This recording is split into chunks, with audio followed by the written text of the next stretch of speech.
This story starts with a genius who was exceptionally talented with a knife. The light would glint on the blade of his weapon and there was nothing that he could not cut through, nothing that would not yield to his blade. A blade so mastered that it could even slice cleanly through a droplet of water in a really cool fashion. The blade master worked so hard that his palms were covered in calluses, and after dropping out of high school, he spent 20 years in the knife business. He had become the best knife master in the country. In the present day, Table 3 calls for another course. It was coming up and more orders were made, one for special tuna platters for tables 5 and 7. The people cheered, saying that it looked delicious. They had heard that the chef there was really skilled with a knife, and they added the VIP course to table 4 and thanked each and every customer for dining with them. One of the customers noticed something going on in the kitchen at the back. Even the chefs paused when they noticed that something strange was happening. It was the masterful chef and he glared at the fish in front of him with a serious expression on his face. One of the other chefs informed him that his phone was ringing. The talented chef paused in surprise because his phone was supposed to be on vibrate. However, he was surprised to get a notification from a game that he had already deleted before. He wondered if his phone was broken, but he did not have long to ponder it before someone called him. They inform him that they have customers waiting. However, the customer is to be told that they do not have the course that they are looking for, and he clenches his fist. However, the customer stepped forward, telling him not to lie since it was obvious that the master chef was not telling the truth. In strode a sleazy-looking mafia boss with blonde hair and 2 bodyguards. Mr. Sleaze said that he had come because he thought that it was time for the talented chef to give him an answer. Sleaze said that he believed that he had given the MC more than enough time to think it over, and that for someone who handled the same things every day, this should not be too difficult for the guy. The mafia dude laughed and said that he must have been too ignorant. In situations like this, it was the one asking the favor who should make a gesture, and he snapped his fingers, presenting a suitcase of dollar bills, saying that he would make sure that the talented chef would not be disappointed. The mafia boss grinned, saying that he would pay him $3 billion as an advance payment, as long as the job was done properly. However, there was suddenly a lot of sharp slicing and a lot of quick and clean cuts were made. The MC had unleashed his knife and done a little bit of slicing. He then spoke to the obvious mafia boss, saying that this was a kitchen where cleanliness was their top priority, so someone as dirty as the mafia boss had no place there. With a stern look of disgust on his face, the talented chef asked the mafia boss to leave. His cleanly cut fish fell threateningly on the floor before the mafia goons. They were shocked, but Mr. Sleaze would not back down so easily. He laughed, saying such skills were expected of the sword master.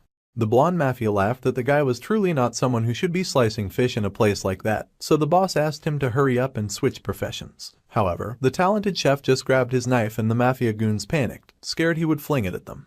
They left, but Mr. Sleaze laughed that he would not give up that easily, and he swore to be back to be the bane of the MC's existence soon enough. Then, the mafia boss asked his goons to go with him and the other chefs nervously watched him leave. Everyone turned back to work after that incident and time passed. The sky began to darken as the business day came to an end. The chef said that an advance payment of $3 billion was amazing, and if it were him, he would have accepted the deal right away, so he had no idea why his gifted colleague had refused. The colleague in question took a happy puff of his cigarette and explained that he had spent his whole life slicing fish, and that he knew nothing about dealing with gangsters. The other chef pointed out that the mafia just wanted to use the talented chef's reputation as the sword master, and that surely they would not make him take someone's head off. The chef naively said that the mafia just needed his colleague to scare the people a little, take their money, and then buy a house or open a shop. The other chef insisted that his colleague deserved to live like a human too. However, the guy kept puffing at his cigarette and said that he would turn it down even if he got offered a fortune. The other chef then noticed that his colleague kept getting notifications and he asked what was going on, and if he was dating someone. However, it turned out that it was just a game. The chef then asked if his colleague was still playing the game called Diaper Blessing. However, that game had not been played for ages. Suddenly, someone yelled out for Jubang and demanded where everyone had gone without cleaning everything up. The other chef groaned that their boss was here, so he would be leaving first. So, the guy kept smoking and admitted that honestly, after his family had gone bankrupt when he was a kid, all he did was work. He had also once considered what it would be like to live as a real human, and he had definitely been too focused on just moving forward. Finally, he groaned and fished his phone from his pocket, wondering why on earth his phone would not stop ringing, and that it was getting ridiculous. The MC wondered if he had reinstalled the app when he was drunk, and he even considered deleting it again. It had been so many years since the Demon King's invasion in the game, and the talented chef tapped on the notification on the screen by accident. He cursed when he opened the app and music began to play. The screen showed a smirking girl with waterfall blue hair as the music got louder. The flashy background music was just as the MC remembered even after all this time, and he admitted that the female characters were still as pretty as ever. Suddenly, something weird started happening with his phone, and he noticed that his phone was glitching. Suddenly, he was then consumed by a bright light, although he was greatly confused by all that was happening.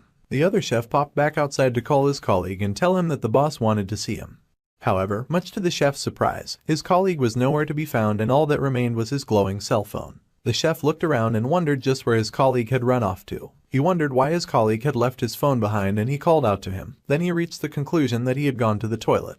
So, the chef walked away, leaving the phone behind, unaware that the phone screen had a new display that said that the transfer was 100% complete. There is no backstory to this tale, and it starts with 2 fingers reaching for a phone. The game was a typical pay-to-win model with an auto-hunting system, and the advertisement stated that the storyline was surprisingly worth checking out. It was a generic mobile game that needed no further explanation, and it was called Miracle Blessing. The game instructs the player to please click on the screen, and the narrator figures that we wonder why he even played that game.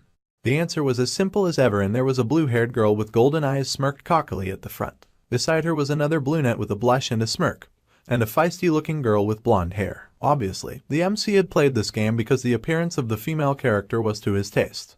The main character had ended up swallowed by the game, and he had never spent a penny of in-game purchases or played through multiple cycles, and had not even finished the game. However, the unfortunate guy had not ended up in the game as a playable character, and he had not even manifested as an NPC. The unlucky main character instead found himself getting reborn into the body of a background character whose location was unknown. The suffering protagonist was born into the body of a background character. He bit harshly at the hand of fate that had dared to place him there. As the background character, the dude's name was Kang Jeong-ma. As the MC walked past, he ended up bumping into the shoulder of another person. The Virgin was shocked to have bumped shoulders with a woman. However, he explained that the situation was not how it appeared, and that anyway, even as he asked the young lady if she was okay, she stammered that she was fine and that she was sorry for the inconvenience. Fortunately, the setting of the Miracle's Blessing was in Korea. Names, locations, geography, even the speaker announced on the train that the next station was Mapu Mapu Station, and the polite dude explained that there were only minor differences of 1 or 2 characters, but it was still similar. Thanks to that, the MC was able to adapt easily, and he had been just a normal teenager. At least, he had been for a year, and he lived there, forgetting whether the world he was in was reality or a game. Experiencing an ordinary teenage life that he never had in his past life was all that he dreamed of, and he enjoyed living a very ordinary secondary life. That was until he had returned home to some devastating news. He announced that he was home, and heard someone call out to his mum. Suddenly, someone declared that he was the pride and joy of the Seori Kang clan, and his parents excitedly held up an acceptance letter, showing that he had been admitted into the Hawakin Academy. Our guy was absolutely stunned to see such a letter and laughed nervously, asking his parents to kindly not bring out such a letter, but they scolded him and asked what he was talking about. His parents went on excitedly yammering about how no matter how many times they read the letter, they were super proud of their son and they thought that they had done a great job raising their child. His parents went on to happily inform him that the entrance ceremony was the next day, and they asked if he had already packed up all the things that he needed. Stunned, the MC could only mumble that he would finish packing everything up soon, and his parents encouraged him to go immediately.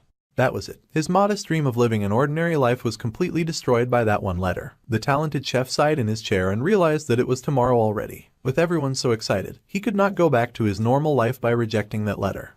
There was sighing and then some pondering on how many times he had asked to leave. But it had not made much of any difference. Just thinking about it made him feel tired, exhausted in fact, and he glanced at a picture on his wall, knowing he was exhausted because of the person in the picture.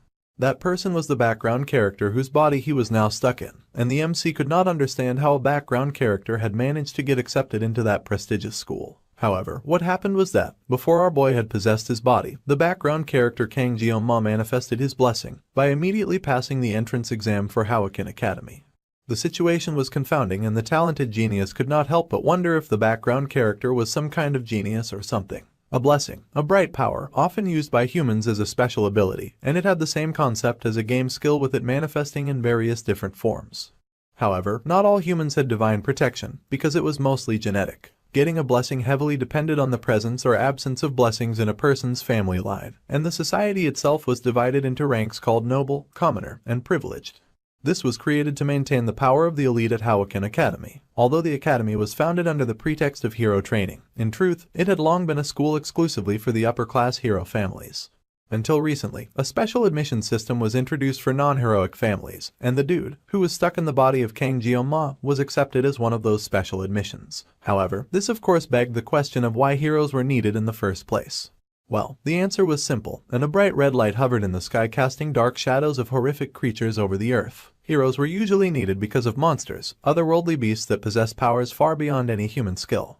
It was a probability, but the MC has to make it clear that such a thing is not his reality. A hero training school is to prepare for war. It sounds different, but if he had to go through re-enlistment, that is exactly how he would feel.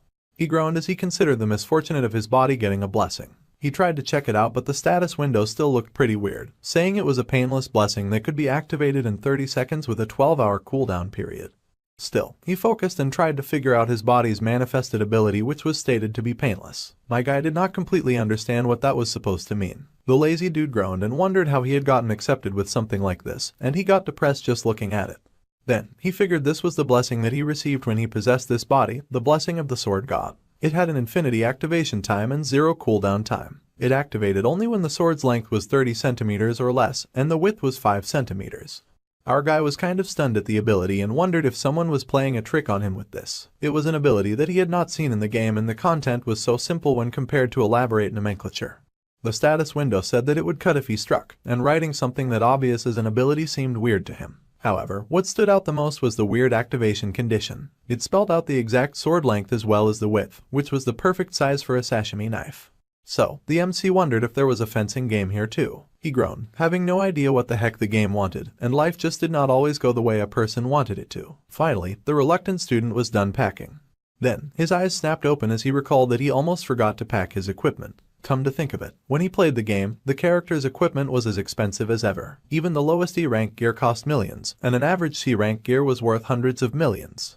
While S ranks were treasures in their own right. The tuition alone was exorbitant, and the dude did not want to spend money on an entrance that he was being pushed into. For the entrance screened, it was written there that if he did not pack something, then he would be marked from the first day. The lazy MC sighed heavily as he pondered his options, and he decided to go to Dexo. Placing his hands in his pockets, he stood and walked off. He recalled his first teacher's habit of insisting that Japanese knives were worth over 100. Now that the nostalgic dude was thinking about that old geezer, he recalled how the old man would say that a master did not blame their equipment. Time passes and someone calls out to the black-haired dude, calling him a new kid. Our boy is dressed in a uniform and unimpressed by the people calling to him. The other speaker is a big guy with a mohawk and an angry look on his face, and he is completely offended by the weapons that the MC submitted. The black-haired new student had brought with him a nice assembly of sashimi knives, all freshly bought at a great discount. It was the day of the entrance ceremony and he was going through a weapons screening. Every year, the instructor knew that there were pranks from upper-class children, so the instructor needed to establish authority from the start. The mohawk guy yelled and asked if the students thought that the academy was a joke. He yelled that it did not make any sense to use a kitchen knife as his equipment for the class placement test. However, the MC said with a serious face that this was his equipment. The mohawk dude was confused, and then he yelled once again. However, someone called out to the instructor. It was the black-haired new student, of course, and he explained that he was just a special admission student from an ordinary family. The tuition alone must have been a huge burden on his parents, and now the instructor was asking him to provide expensive equipment. He pointed out that he would never do such a disservice. The instructor noted that the color of the guy's name tag did indeed mark him as a special admission student, and it was true that the academy's tuition must be a significant burden for students who are not from the upper class. The instructor was shocked to think that someone affiliated with an institution meant to be a level playing field for education was using such prejudice to target a deeply devoted student. So, the 30% off was meant to convey that. Then the MC added that lastly, blaming the equipment was something only amateurs did, and the instructor was stunned. An expert did not blame their equipment, a really powerful quote. A pubescent teen was certainly not someone to be taken lightly, and this was exactly what he wanted, and it was as if the guy had reached the pinnacle of a field. The genius's words of wisdom and unyielding spirit was overwhelming and completely blinded the instructor, who looked at him in awe with tears in his eyes. To the instructor, the boy was the greatest of all time. The talented former chef then called out to the instructor, and the instructor agreed to allow the special admission student to use his sashimi knives. Our guy ignored them and happily thanked the instructor, and some hater purple-haired girl at the back cursed at the special admission student, and other students agreed, asking how someone like him had even gotten in. The snobby jerks even complained that he stunk. The instructor yelled at the rest of the students on the line and asked them to be quiet, and once the evaluation was over, the students were ordered to move. The MC was rather stunned at the tenacity of the instructor now fighting for him. The instructor yelled that he could be an angel or devil depending on how the students acted, and he asked if they understood, to which they replied yes. Meanwhile, our guy raced away in fear that this might give him post-traumatic stress disorder. With a deep sigh, the MC admitted that he needed a break, and he rested on a bench. As expected, it happened, but experiencing it firsthand feels awful. At least, the equipment evaluation was done, and he had made it through the entrance ceremony. The only thing left was the class placement test, and he was already exhausted. He paused to think for a moment, but he had come this far and it was too late to give up now. This was the school that he would be attending for the next 3 years, the Hero Training School, Jokwon Academy. Just as suspected, the school was completely different from what he saw on his screen. If he was to exaggerate a bit, then he would say that the school was about the size of a small city. It was pretty cool and it was a great and privileged opportunity to study at a school attended by the upper class people. Thinking back to his past life in the district, he'd had to drop out of high school due to family circumstances, and he wondered if this was really happening. The placement test would happen soon and the announcement reached our guy where he was lounging. New students were told that they must assemble at the training hall by 3 in the afternoon. It is surprising that such an announcement was made so soon. The entrance examination had already been passed, but the placement test was important. A test was a test, so the MC had to get used to it, and he held up his sashimi knife with pride. Now that the genius thought about it, he had not used a knife once since he had gotten there and there was nothing he could do. His former trainer had once told him that he must never let go of his sword, and that he must sleep with it in his hand if it came to that. It was another of his teacher's habits, and the stuck-in-the-past clown smiled as he recalled 20 years of living by the sword. A year of rest could not possibly dull the student's skills, and the sharp dude rubbed at his sashimi knife, testing the weapon. The talented fighter unsheathed the knife a little and tapped on the blade to test that out too, and he smiled at what he had found, saying that it was not bad. He then decided that he would try cutting a leaf, and he slid his knife out of the sheath as it began to charge with power. The equipment he held in his hands met the conditions to activate his special power, and the sword god blessing was then activated. There was a blinding flash and a large explosion, with the status window then informing the MC that his physical body had a level that was too low to withstand the power of the special skill. He was shocked by this announcement, as he heard that the level of the equipment he was to use was also way too low. The status window then told him that it would use suppression to synchronize the equipment with the user. He was shocked since he had just drawn the sword, but that was enough to activate the special ability, much to his horror. Level 1 activation was now complete, and the status window told the gifted dude that the blessings of the gods would be with him. The MC's eyes widened in horror, and there was a sharp charge as the blade in his hand suddenly flooded with overwhelming power. He cried out as he was flooded with energy, and he panicked, knowing that at this rate he would die, and dying was unacceptable. His eyes widened in panic as the charge of power flooded his body, and then there was a bright blinding golden light. Shattered images fell around the MC, who found himself transported to an odd domain of red lines and line spaces. The black-haired genius was so confused about the whole situation that he cursed, and he realized that he had no idea what had happened. The sashimi knife fell from his hands, and he stared out in front of him, dazed at the cracks that hovered around him. Suddenly, the vision dissipated and his eyes widened when he realized that he was back at the academy, safe and sound. The moment he let go of his sashimi sword, he returned to how things were before, and he wondered what was going on. He groaned and he rubbed at his head, finding the whole experience very painful. Finally, it was understood that his ability got activated. But the sword god's blessing surely should not have made the entire world seem torn apart. It was hard to understand how and why such an intense pain had come about, to the point that he felt it in his head and he wondered if it could be a backlash. The painless blessing only caused a mild muscle soreness after use, and if every activation felt like this, then this might be a skill that the dude just could not use, and he glared at the fallen knife with great disappointment. Once again, the announcement rang out for new students to assemble at the training hall immediately, and the MC sighed. He wondered if it was okay for him to even try to pick up the knife again, since he could not just leave it lying on the ground. Perhaps it had hurt like that because it was the first time, and the dude continued to gas himself up to touch the knife. He told himself that it had to be okay, but his hand trembled as he reached for the weapon. He finally grabbed it in his hand, but then screamed that it was not okay when once again sparks began to fly and the dude felt electrocuted by his own ability. The other students turned in surprise to hear the man loudly cursing. Later, at the training hall, all the new students were gathered and were in awe at the giant auditorium. They walked around, admiring the place and murmuring with their various acquaintances. Even the big guns and parents talked to each other, boasting about the cost of enrolling their children. Suddenly, the green-haired man with an ugly bob turned and was surprised to see someone who had made it through a difficult journey. That person was the Lord Sword Emperor, a tall and proud man with white hair, and he was the 7-star hero Sword Emperor, Siegfried von Nibelung. The Sword Emperor was the direct descendant of Aaron Nibelung, the apprentice of the legendary hero, Balor Håkon. The ugly green bob guy hailed the Sword Emperor as the strongest human, and the dude with a big white mustache suggested that they return to their seats. The Sword Emperor laughed to himself as the nobles walked away. Then his eyes opened as he felt a disturbance in the force, just for a green-haired lady with glasses and a smug smile to appear. She greeted the Sword Emperor and called him Sieg, saying that it had been a while since they had met. She was the 7-star hero sage, Media Poison, and she laughed, asking if it had already been half a century. The old man greeted her without even turning to face her. Sieg could not believe that Miss Poison had come dressed like she was the head of the academy, and he mocked that he had thought that turning 70 would be a great excuse for her to let herself go. However, she said that it was every woman's desire to remain beautiful until the very end. She smirked and said that all the Sword Emperor had to do was to say a word and then she would make him look 10 years younger with her blessing. However, the Sword Emperor responded that even though she was turning 70 in a few days, she still had not grown up and that people should value their character above all. The Sword Emperor was very stoic, and Miss Poison giggled, calling him an old fogy. She even laughed, asking how he could be the same as he was half a century ago, and he called her an old hag out of annoyance. Miss Poison snickered, saying that she must say that he was an old bore that had changed a lot, since he was even coming to a place like this. The old man had used to despise mixing with people of that elitist mindset, and the Sword Emperor did indeed look down on the boasting nobles who were yet to take their seat. Miss Poison smirked and teased, saying that the old man's granddaughter must be quite beautiful. The old man said nothing in response, refusing to respond to such a taunt. Besides, it seemed like the placement was about to start. Many students had gathered and were just casually chatting with themselves. There was a lot of getting to know each other and mixing and matching, while the dude stood awkwardly in the center with no friends whatsoever. He then wondered if he was the only present with black hair, and he stood out like a sore thumb. To make things worse, he was also a special admission student, and 100% an outsider in this crowd.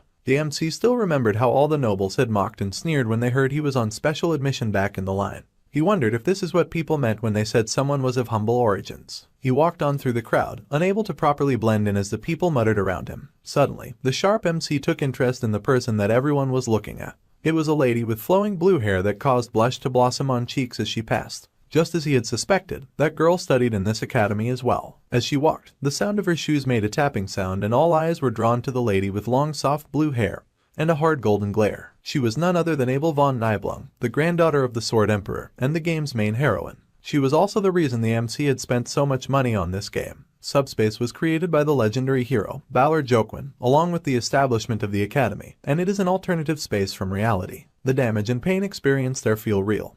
But the good news is that the damage sustained in subspace does not apply to reality. Since there was no intervention from reality, even murder could be overlooked if it happened in the subspace. The old Sword Emperor noted that they would be using a subspace battle royale, and Miss Poison agreed, saying that it was a tradition at their school. But this year they tried to apply the battle royale format a little differently than before. This time the new students were divided into groups of 10, and they were ranked based on who survived within the subspace the longest. It was a survival game, and there were no restrictions on armament. The Sword Emperor pointed out that if there were no restrictions, then it was like saying that the elites could have it all. However, Miss Poison asked him to not even mention that, as this was also a compromise as much as possible. Like it or not, the academy was funded primarily by the nobility's money, and she just went through a lot of trouble to introduce that system, and the old man asked Miss Poison what she was talking about. Of course, she meant the special admission. The MC dude blushed when he got to see his crush in real life, and he admitted to himself that she was incredibly pretty. Honestly, he had thought that the game was only two-dimensional, but now he could witness her beauty in real time.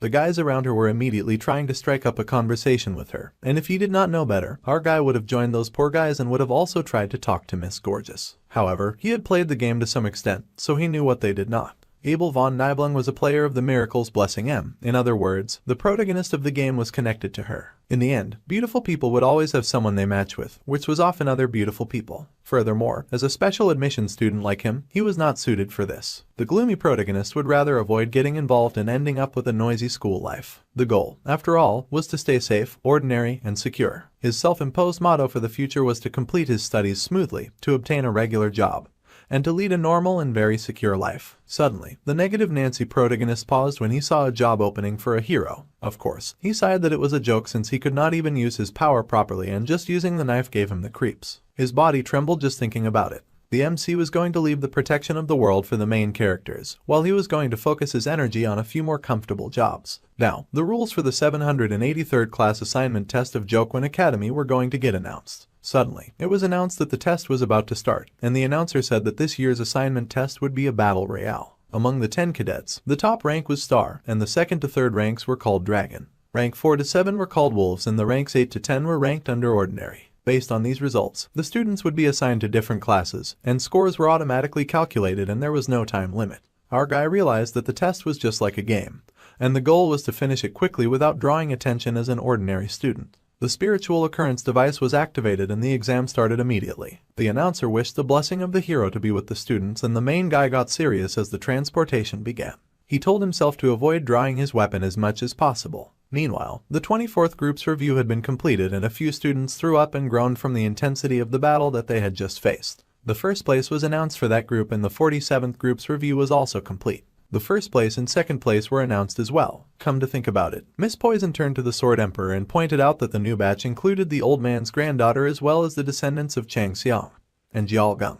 The results of the match were practically predetermined. However, the old man scolded her for saying that. However, the lady pointed out that 7 minutes and 14 seconds was incredibly fast. Abel was already making an amazing record even with just a C-class weapon. The high-level weapon claymore that Abel used demanded a fair review, and the lady laughed that the young kids were already acting like their elders. While it was not a record as great as her grandfather's, this was among the top 10 in the Academy's history. However, the old man said that it was only natural for a descendant of Nibelung, and since it seemed that the test was ending, it was time for the old man to take his leave. Since the other students were descended from pigs, Miss Poison then points out that there was just one batch left and she asks if the old man is leaving. The old man admitted that he was indeed leaving and he says that he will see her next time. The beautiful lady also wishes him farewell, saying that she will see him in the afterlife. Suddenly, they feel a very strong presence and both the Sword Emperor and Miss Poison stare in shock. Even the people in the arena cannot help but stare in confusion with their mouths open wide. They all stand around and stare, and Miss Poison quickly turns to her friend, asking the old man if he felt it too. Even the old man had to admit that it was ridiculous, and there was a murmuring among all the students at the center of the auditorium.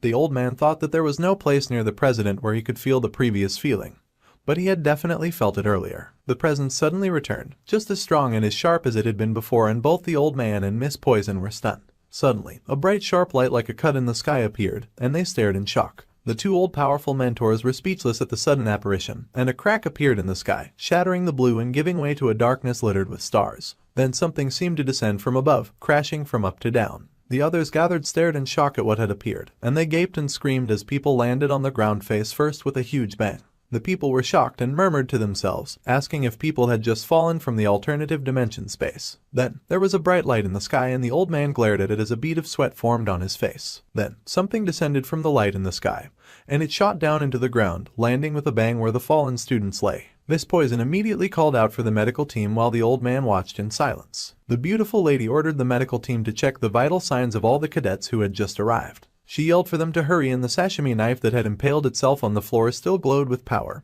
and magic. The fallen person's face was reflected in the sharp blade of the small knife. The outcome of the test was already decided. Someone screamed out and cursed, because unfortunately, there was a lot of fighting and strangling. By nothing but sheer bad luck, the MC had manifested in a place where students mercilessly beat each other down. Our guy had ended up caught in the middle of a death match. Quite unfortunately, he had landed near the evil twins, the Iron Family's Mao Jun and Mao Shun. One was big enough to clobber other people mercilessly and call them weak, while the other sadistically goaded his beaten opponents to try to fight back. Despite their natural talent, the evil twins' brutal violence and duality was almost boundless. Those were deliberately playing with their opponents for 30 minutes, and the gloomy protagonist had the bad luck of landing near them. Jiao Ma wondered if he looked so weak that the evil twins had not even noticed him standing there the entire time. The smaller twin looked disappointed at his opponent and asked why the student was dead. He tossed the student like he was trash and mumbled that it was boring. Then, he paused to do a bit of calculating on his fingers, and the twin realized something was off. He asked his darker-haired bro if he had caught a few of them, and his bro was casually wickedly pressing his boot down on a student's neck. Then, the twin with fairer hair realized something. The bigger, darker-haired twin admitted that he had caught almost all of the students, as he crushed the one he'd been torturing under his heel. His brother protested, saying that it was so annoying. The fairer-haired brother pointed out that his brother had already caught 4 of them, and the darker-haired twin laughed, apologizing and pointing. The darker-haired boy pointed out a girl with red hair and offered her to his fairer-haired companion. The girl trembled when they set their sights on her, and the fairer-haired brother rejoiced, saying that he would give his brother credit. Jiao Ma cursed, saying that he was the one who had been staying quietly in the corner since earlier, and it looked like their chosen victim was already panicking and had no will to fight. The fairer-haired brother began to approach the shivering girl, and he made an ugly face, mocking her. He grinned and said that she suited his taste, and he laughed wickedly as he wondered if the screams that escaped from her little lips would be to his liking. It was driving the fair-haired brother crazy just thinking about it, and the girl looked terrified. Even though the fair-haired twin was a sibling, the dark-haired twin laughed that his twin just looked like a pervert.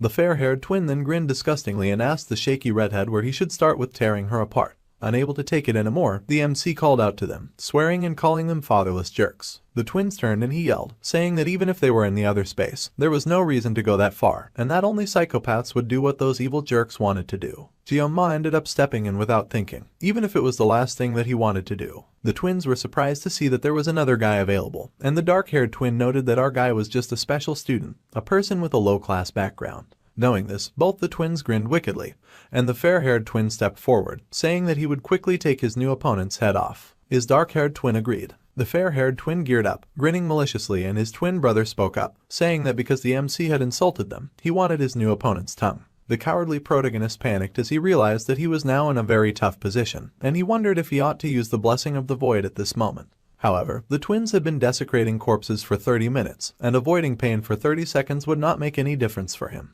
He had to think out of the box, and then Jeonma had an idea. He recalled his sashimi power, but of course, he was hesitant. After all, if he wielded a blade, the blessing would surely manifest. The blessing of the sword god, although he only had negative memories of it so far. Our guy only wanted a safe, ordinary, and secure life, and it had not even been half a day since he chose that life. If he drew his knife now, he could kiss his dream life goodbye. He cursed, and the twins watched him in confusion. He reached his hand into his bag and yanked out the knife, as the twins watched in confusion and part wonder. They then cursed when they saw the temporary hero pull out his glowing weapon, and even the girl he was trying to save was surprised. The thing was that the twins did not take Jeonma's weapon seriously at all because it was so small, and the fair-haired twin charged, calling his new opponent funny, so he swore to make his opponent's death as painless as possible. The fair-haired twin roared and cursed at the MC, saying that he would start by smashing his head in.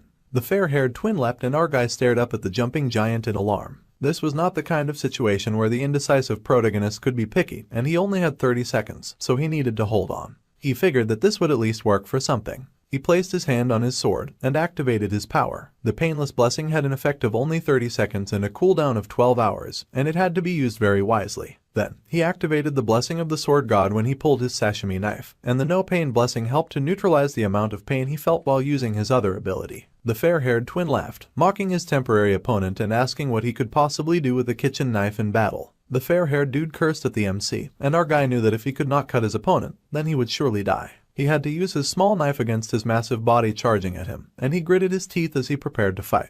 The black-haired dude braced himself, knowing that he fought not a fish but a human being. He had wondered before why gangsters always used sashimi knives in movies, and he wondered if sashimi knives could really cut people like fish. His old trainer had yelled at him and told him that this kind of thing only happened in movies, and that even if a god was to do it, cutting people with sashimi knives was impossible. His old trainer had told him that if he cut people with sashimi knives, then it would turn into something else. Then his eyes widened as his magic power activated and a bright light shone around him. The fair-haired twin was almost on top of him, and the big gross dude yelled at our guy and told him to die. However, his recharged opponent suddenly focused and sliced. He had used the god's protection. The fair-haired twin looked up in shock when he saw his hand fly away from his body. The counterattack of the Mao brothers was now with Jeonma, and the hand of the fair-haired twin dropped to the floor with a sickening thud. Once the president had been asked why gangsters ate sashimi, and the chef had barely managed to dodge a knife that had been thrown at him. The very sharp knife embedded itself in the wall, much to the chef's fear and horror as he realized that the president was utilizing it. Our dude's old trainer said that he had instructed him to call him master, and he asked the young nonchalant chef why he even cared about that. Jeonma's first mentor had been an ex-gangster, and he had hacked off one of his own wrists as a kind of atonement. To make people happy with a knife, the mentor had founded a sushi restaurant, and the mentor had demonstrated great capabilities. The gloomy protagonist pointed out how in movies, criminals were constantly flashing sashimi knives, and the MC wondered if it was like that in real life. The mentor said that someone who claimed to have survived by the sword should not ask such a question. The mentor then asked the black-haired dude to think about it, saying that if someone was stabbed with a wide kitchen knife, the skin would rapidly contract and it would be hard for the knife to come out easily. However, sashimi knives were thin and allowed a person to stab and withdraw several times. This was surprising and very informative information. Then Jeonma asked why his mentor had said stab and not slash when it was easy to slice a fish, so it should be easy to slice people. However, the mentor yelled and said that the fish were sliced since they were already lying down. Standing, a person could not even cut a loaf of bread in one go. The MC was still adamant and said that even after watching cartoons, a slash made everything go away, and he complained that his boss just lacked talent. The old ex-gangster pounded our dude's head in anger, saying that his old boss had been his mentor. The ex-gangster went on to say that even if the god of knives appeared, it would not work. However, the fair-haired twin stared in speechless shock as his arm disconnected from his body. The fair-haired boy gaped as his hand went flying away. Even his brother and the girl who had been rescued were speechless. Then, the dismembered arm hit the ground, and the fair-haired twin screamed his agony. He cried and cursed and writhed in many languages, and the fair-haired twin grabbed his arm and cried out for his brother. Tears gathered in the brute's eyes, for he was in so much pain. The boy kept crying and sobbing about the pain, and the MC stepped forward. The fair-haired twin panicked and told our dude not to get any closer. He fell on his ass and waved his arm around in fear. Still, Jeonma advanced, and then the coward turned behind him, shouting out for anyone who could help him. The fair-haired twin ran blindly with tears in his eyes as he cried for anyone to come to help him. His twin brother was so shocked by what had happened, and the fair-haired twin called out to his brother, stretching out his hand and begging for assistance. The fair-haired twin cried and cursed the MC hard, and he shouted, asking his brother to hurry and help him. However, before he could reach his twin, there came another deadly slice, and the fair-haired twin lost his head, right in front of his brother who was still very stupefied. There was a large splash of red as the fair-haired twin lost his head, and his body hit the ground with a thud. The dark-haired twin began to sweat with a mix of fear and horror. He stared at the blown wide eyes of his sibling as his head lay gruesomely on the floor. The dark-haired twin was speechless for a moment. Then he yelled out his brother's name in horror. He had been in so much disbelief that he had not been able to move, and as he screamed, the genius MC caught his breath. The redhead was stupefied at her hero's skill, and the dark-haired twin made himself calm down. This was the void space, and nothing that happened there could affect reality, so there was no way that his brother had died by the knife. Even so, the dark-haired guy had no information on our guy who had just attacked them. The dark-haired twin was not sure what that attack was, but it felt like someone was clumsily using a knife for the first time on a human. The dark-haired twin had to steady his heavy breathing and trembling, as he reasoned that it could be a coincidence and that Jeoma had just gotten a lucky shot. The dark-haired twin was now sure that he just needed to be careful when facing the knife. He was sure that his twin's loss had been caused because the fair-haired twin had been too irresponsible. So, the dark-haired twin was going to take things seriously. The dark-haired twin fired up, yelling that his weapon displayed its true might when he used it with 2 hands. The dark-haired twin fixed the machine hand that belonged to his brother on his own hand, and he used the blessing of resolution, defense, and amplification. He also used the blessing of intervention, increasing his jumping ability by 200%. The spiritual blessing led to increased fist power, and the dark-haired twin grinned wickedly as he had successfully activated a manifestation that had 3 benefits simultaneously. The dark-haired twin shouted that these were rank benefits that even the gods could not imagine. The dark-haired twin grinned and said that he did not know where our guy had gotten his magical cutting knife, but even an S-rank weapon could not pierce his new fists of power. The dark-haired twin laughed that he was different from his brother. Meanwhile, the main character was silently counting. The dark-haired twin yelled that the MC had been standing about like an idiot before a few moments ago, and he launched at his opponent with a wicked punch, shouting a question on whether the gloomy protagonist was mumbling about his will or something. The dark-haired twin grinned maliciously as he decided to just smash Jeoma's head while his back was turned, and his body thrummed with energy as he prepared to release his punch. However, our guy kept counting down from 7 to 6 to 5, and the dark-haired twin was confused. Somehow, the dark-haired twin found himself falling to the ground with multiple sashimi knives piercing his body. The dark-haired twin groggily opened his eyes and saw his opponent was still standing above him with his knife, his eyes glowing as he continued his scary countdown. Our guy finally reached 1 and his body began to tremble. The dark-haired twin could not keep his eyes open any longer and he closed his eyes thinking of the word black. Meanwhile, Jeoma's countdown had finally reached 0, and the status window informed him that the effect of the blessing of immunity had come to an end. He then cried out in agony as the strength of his own power overtook his body. He was like a black ghost. When the MC managed to open his eyes again, he blinked blearily at a sight that he could not recognize. He had stared ahead in confusion as he had woken in soft sheets, and he wondered if he had woken in a hospital. He managed to sit up with a small groan, and someone opened the door as he settled himself. Imagine his overwhelming surprise to see a man who suddenly announced that our guy had opened his eyes. Suddenly, there was a bit of a commotion as 2 feet made their way to him. The lazy genius found himself looking at a face that he had never seen.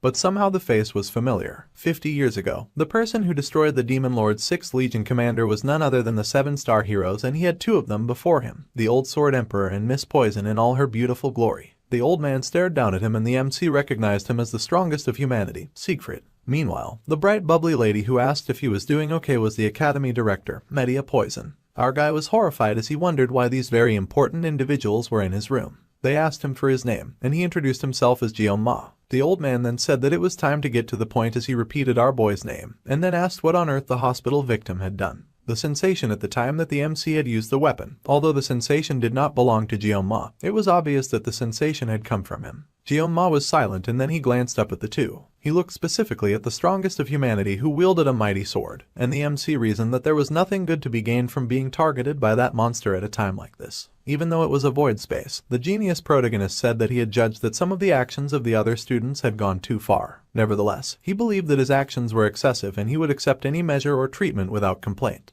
The old man glared at him, but our guy stared right back. Then, the Academy Director sighed as she groaned at the old man, saying that he did not need to be so harsh with a small child. She smiled and said that even when Goemon spoke like that, the Sword Emperor had cleaned out his clogged meridians while the student was unconscious. The Academy Director chuckled that with more age came more stubbornness, and she smirked, saying that he should at least look at her for her face's sake. The old man complained, saying that he had warned the academy director not to say anything like that, but she just squealed as she inappropriately cuddled a student, laughing that the old man was acting all shy. The sleepy genius was truly surprised to hear that the old man had helped him, and he wondered why. The academy director kept inappropriately fawning over our guy's body, thinking that it was no surprise that Jeonma's body was light as a feather, or rather, moist and heavy like a feather saturated in water. The academy director beamed and told the lazy dude that although he had been unconscious, they had reviewed the video of what transpired in the void dimension with the staff. The image of the genius made hurting himself just to defend an underprivileged female student was truly the lovely prince that the academy director had always dreamed of.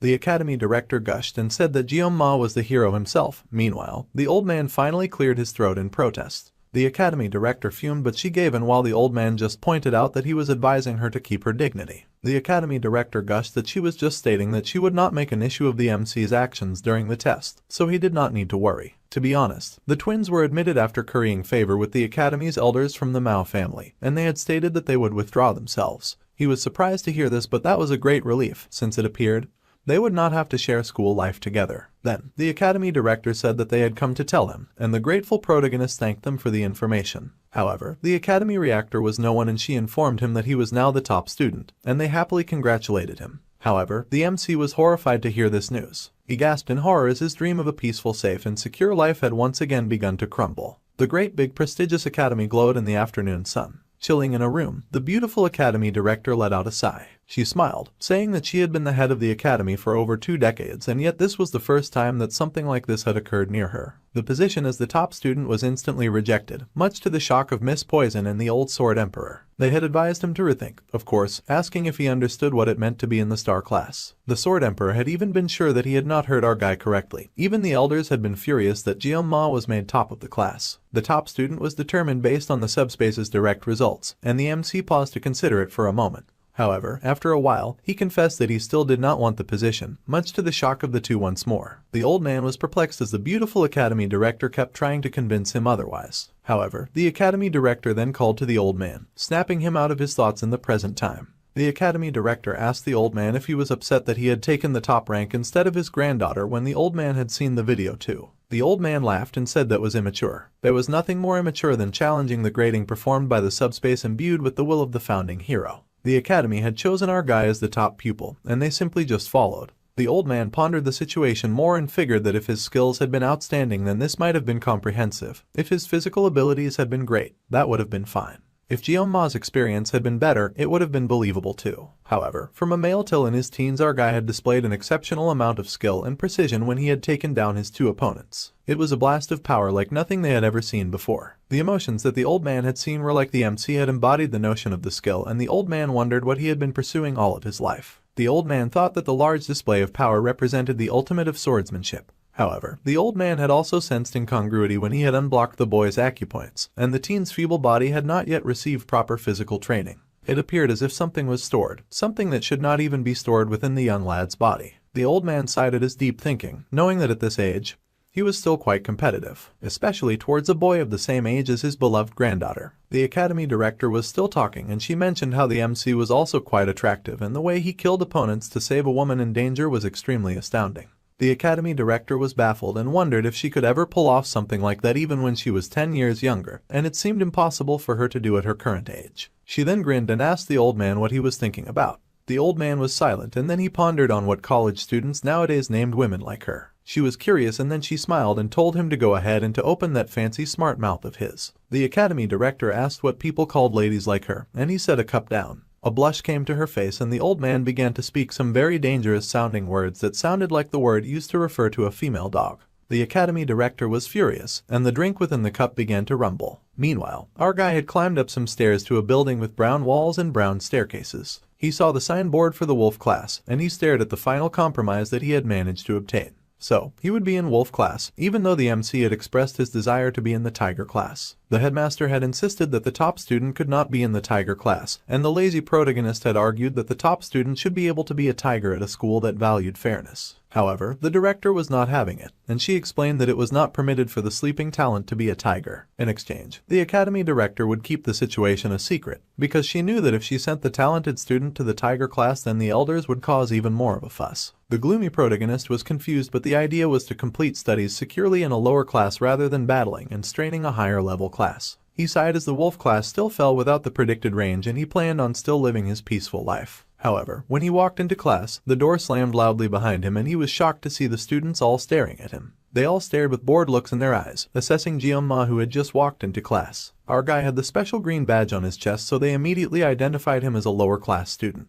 Then, the other students in wolf class started laughing and mocking him. Unbothered, the MC walked further into class, noting that his classmates seemed to be ignoring him. He figured that was a relief, and if they were going to ignore him, then they could at least quit gazing at him. Since they were ignoring him, it appeared like the academy director had kept everything under control. Jeonma beamed, thinking that an outcast like him would surely have a tranquil life, so this was a positive thing, and he happily hummed to himself. Suddenly, he noticed something. He looked up to see a fidgeting girl nearby, and it was the redhead, thanking our guy for saving her regarding what previously happened in the battle against the twins. He stared at her in silence for a moment, and she stared back in silence as well. She then blushed and explained that this was regarding what had happened during the test, and our guy then recalled what she was talking about. He had wondered why she was using honorifics to address someone her age, but he told her that she did not need to thank him, and he smiled, saying that in such a scenario, anyone would have behaved in the same way. It appears the coincidental hero had ended up saving the redhead, and she told him again that she truly appreciated his help. The MC had however done that to save himself too, and now he felt like a hypocrite receiving her thanks. Come to think of it, Jeonma realized that he had yet to introduce himself, and he told her his name. Then the redhead happily introduced herself as Chloe. He smiled and said that it was nice to meet her and that he did not anticipate them being in the same class. She admitted that she had also not seen that coming and that it was good to meet him.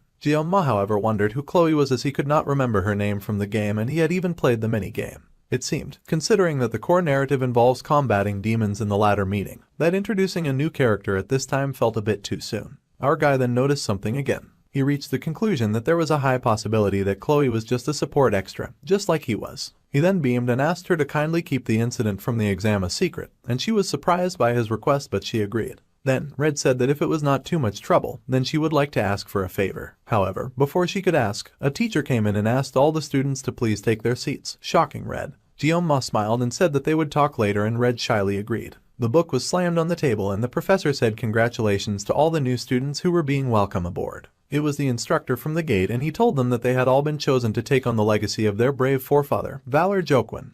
By standing here now, the instructor told them to embrace their pride, and then he introduced himself. The instructor was Lee Won-bin, and he was the wolf class instructor. Since it was the first day for many of the students, the instructor would begin with some basic physical exercises. The instructor grinned and told them to put on their workout gear and to meet at the training area in 30 minutes. One student raised his hand and asked what the instructor's physical training program would be. The instructor said that it was simple and that they would just do 100 push-ups, 100 sit-ups, and 100 squats. Then, they had to go 10 laps around the training area, and if they had no questions, then they should change into their gear and proceed to the place. Then, they were dismissed and the students agreed. Our dude wondered if the exercise had been designed to make them bald, as this was more strenuous than he had expected. Then, the MC called out to the instructor, and the instructor asked how he could help the student.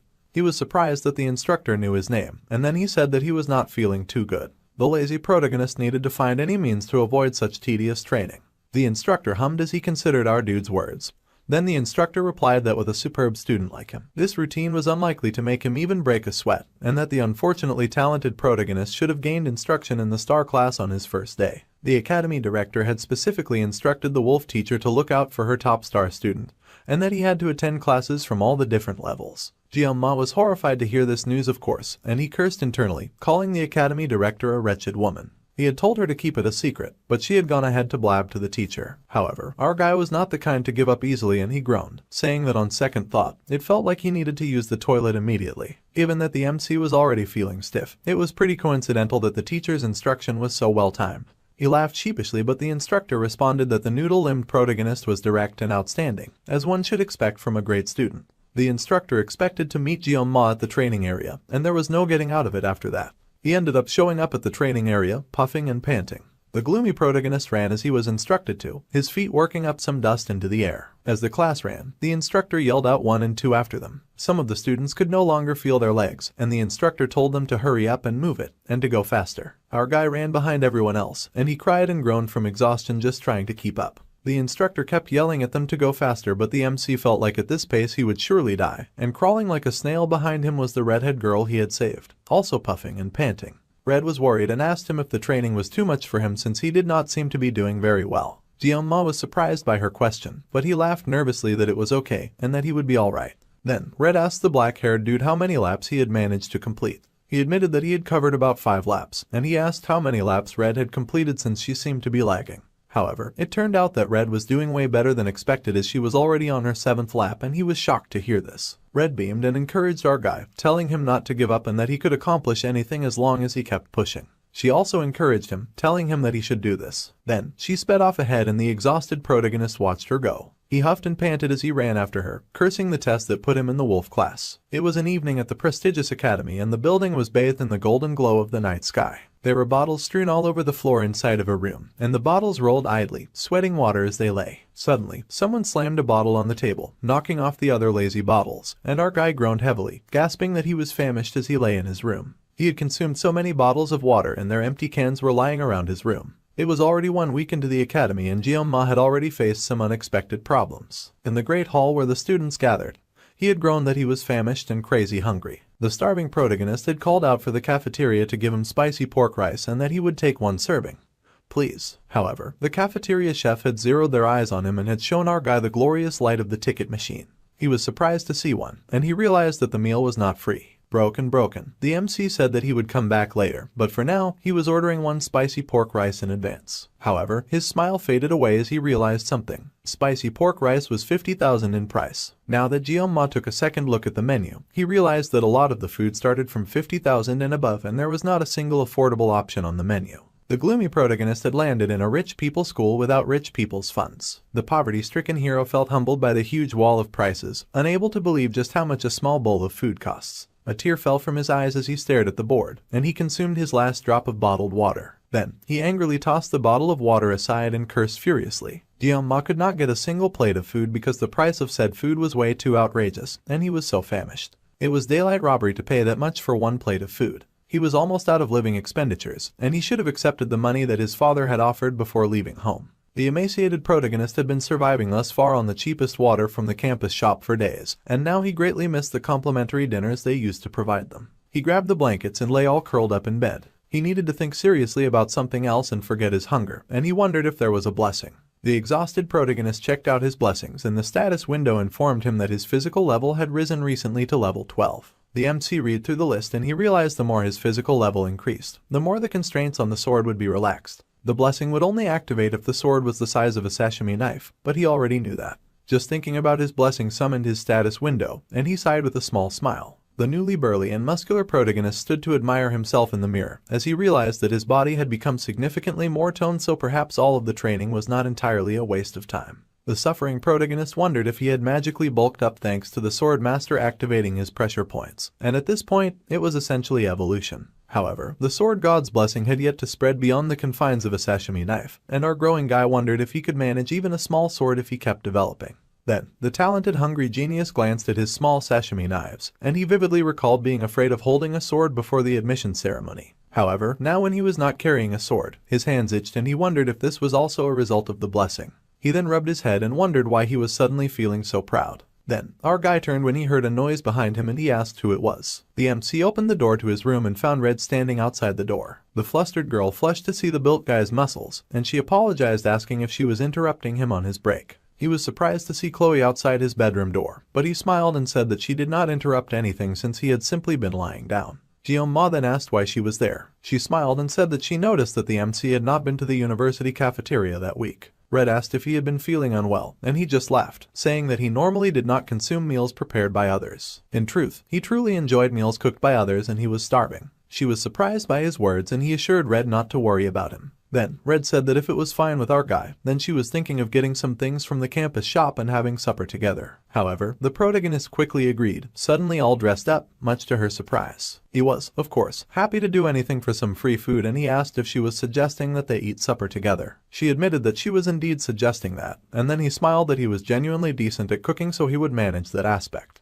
Red raced after him, shocked by his behavior. He went to ask Red if her dorm was across the street, and since it was, then he would happily go with her. Later that night, the two had a very hearty meal, and little shy girl gasped in shock, saying that the meal was so delicious. Ma smiled and said that he was delighted to hear that. It was not even something that a person just threw together, but it was really quick. The shy girl admitted that she had only ever cooked fish before, so she had not anticipated anything like this. Meanwhile, our guy stared down at the empty tray and then suggested that they check the refrigerator, which Red immediately agreed to do. By the way, the MC realized that the shy girl had really enjoyed the fish, and Red admitted that she came from a beach region. The gloomy protagonist said that was excellent because preparing fish was his expertise. Red was surprised and asked if this was true, and since the MC's hands had been itching to do something, he would refresh himself by slicing some sashimi. However, he only had one problem with this brilliant idea, and that problem was the sword god's blessing, which activated every time he touched his weapon. Ma asked if Red owned a longer kitchen knife, and she repeated his question with surprise. The MC said that as Red knew, all of his weapons resembled the swords in her kitchen, so using something else seemed a bit awkward. The little shy girl said that he understood, and then she called our guy as she somehow presented a sword and asked if this would do. The fish-slicing protagonist was rendered speechless at the sight of the katana, and he decided that he would just take the risk and use the kitchen knife. He would finish the chopping in 30 seconds before the pain activated. So, he pulled out his sashimi knife and Red watched him in awe. The blessing of painlessness was activated, and Red watched nervously as the MC used his ability. The talented genius had once been called the greatest swordsman in the country, so this was conceivable. The star chef protagonist then activated the sword god's blessing, and he got to slicing at the speed of light. It was a masterful work, and Ma got it done quickly because his life depended on it. He ended up completing the work in 21 seconds, and that was how long it took him to scale the sea bream, split the bones, remove the guts, and fillet the meat. The successful protagonist then beamed with pride, and Red gushed at the delicious artwork that he had made. The slicing of the fish was so brilliantly done that he was proud, and he would even call it a masterpiece. He was happy that he still got it. Red asked the MC how he was so adept at cooking, and our experienced guy smiled that he had formerly worked part-time at a Japanese restaurant. Red was surprised to hear that he worked part-time, and we had to pause as he recalled he was in another world, and she did not know what a part-time worker was. Red apologized for her ignorance, and the polite protagonist said that there was no need for her to apologize, and the poor protagonist figured it was because of the difference in social position. Anyway, he was nice and fed, and he was happy to hear that Red loved the lunch. It made him very pleased. The shy Red had beamed, and she was overjoyed that our guy had cooked. She offered to wash the dishes, and he said that he would leave it to her. He crossed his arms all smug as she did the dishes, and he was happy that he was full. Our satisfied guy looked out at the moon, and he smiled that it looked so stunning that he could not help but hum a tune. Suddenly, he heard a crash behind him, and Red yelled that she was sorry. He had been scared by the sudden noise. Then, there were more loud accidents followed by more loud apologizes from Red, and he laughed nervously as he realized that she had probably never had to clean dishes before. The MC had been able to do that when he had been her age in his past life. Suddenly, something caught his attention, and he noticed a book flipping on Red's desk. Our gloomy protagonist was curious and went a little closer, and he saw that it was a diary. The diary said that Red had received assistance from someone throughout the class placement test, and that she would absolutely return the favor eventually. He thought it was such a rounded, cute handwriting with stickers, and he shamelessly picked up her diary as he considered putting it back in its proper place. After all, Red was simply a typical girl for her age. Suddenly, more diary pages flipped, and the MC was surprised that it turned. He then found that Red had written more about the dude who had saved her, which was him, and about how her heart was pounding and she could not bring herself to talk to him. The talented idiot smiled and thought that she was so cute, and realized this was the reason Red had been shy when talking to him. Ma then sneakily thought that he could keep reading the diary to see what else it said. Suddenly, the idiot then saw his name and then repeated pages and pages of Red's love declaration for him. The virgin was absolutely stunned by what he had seen, and he stared at the pages in speechless shock. Then there was a scream behind him, and our dude turned to see that Red had given up on doing the dishes, and she had in fact caught her rude guest going through her diary. Red then asked the colossal idiot if he had read her diary. Continuing on, we learn that the heroes in this world earn respect by defeating demonic beasts, and they increase their standing by gaining a global reputation. However, within their stagnant ranks, certain factions abuse the weak in the name of authority. When the law is unable to punish them, one of the hero families takes the lead and prefers to work in the shadows. The family name is the Auditor of Sicily, Auditor da Sicilia. They were a family that maintained order and carried out assassinations, working in the shadows to help the light. Those born within the auditor family had mental retraining before reaching adolescence, and their emotions were restrained and they underwent severe training. Little Red was one of those tiny auditors, and she often stared as others were trained under a strict master. Little Red was brought before an exhausted bound man and her eyes widened as she realized exactly what her master expected her to do. The little assassin shook with the sword in her hand as she approached the bound man who was beaten and tied to a log. Little auditors were formed into cold-blooded assassination machines, and the age at which the girl first soiled her palms with blood was 15. She was Chloe Auditor de Cecilia, and she was told not to underestimate her abilities as an assassin. She had heard those words long before she became completely conscious of herself, and Red had accepted those words as a part of her. Dutifully, she would pull up her mask and engage in unrelenting training, distorting her nature and casting a gloomy shade deep within her heart as she was stained with the blood of her enemies. So, by the time Red's identity had been worn down, leaving only traces of emotion, she had reached the age to enter the prestigious academy. The academy was of course Jokwon Academy, where the students were placed in classrooms according to their aptitude. Though each student's talent was at least at the level of a dragon or higher, the members of the auditor family who thrived in the shadows were assigned to the common class by their family's decree. This was the agreement between the family and the academy. Red had been excited about starting her first day at an exciting new place. However, she could not forget that she had been instructed to re-protagonist undetected.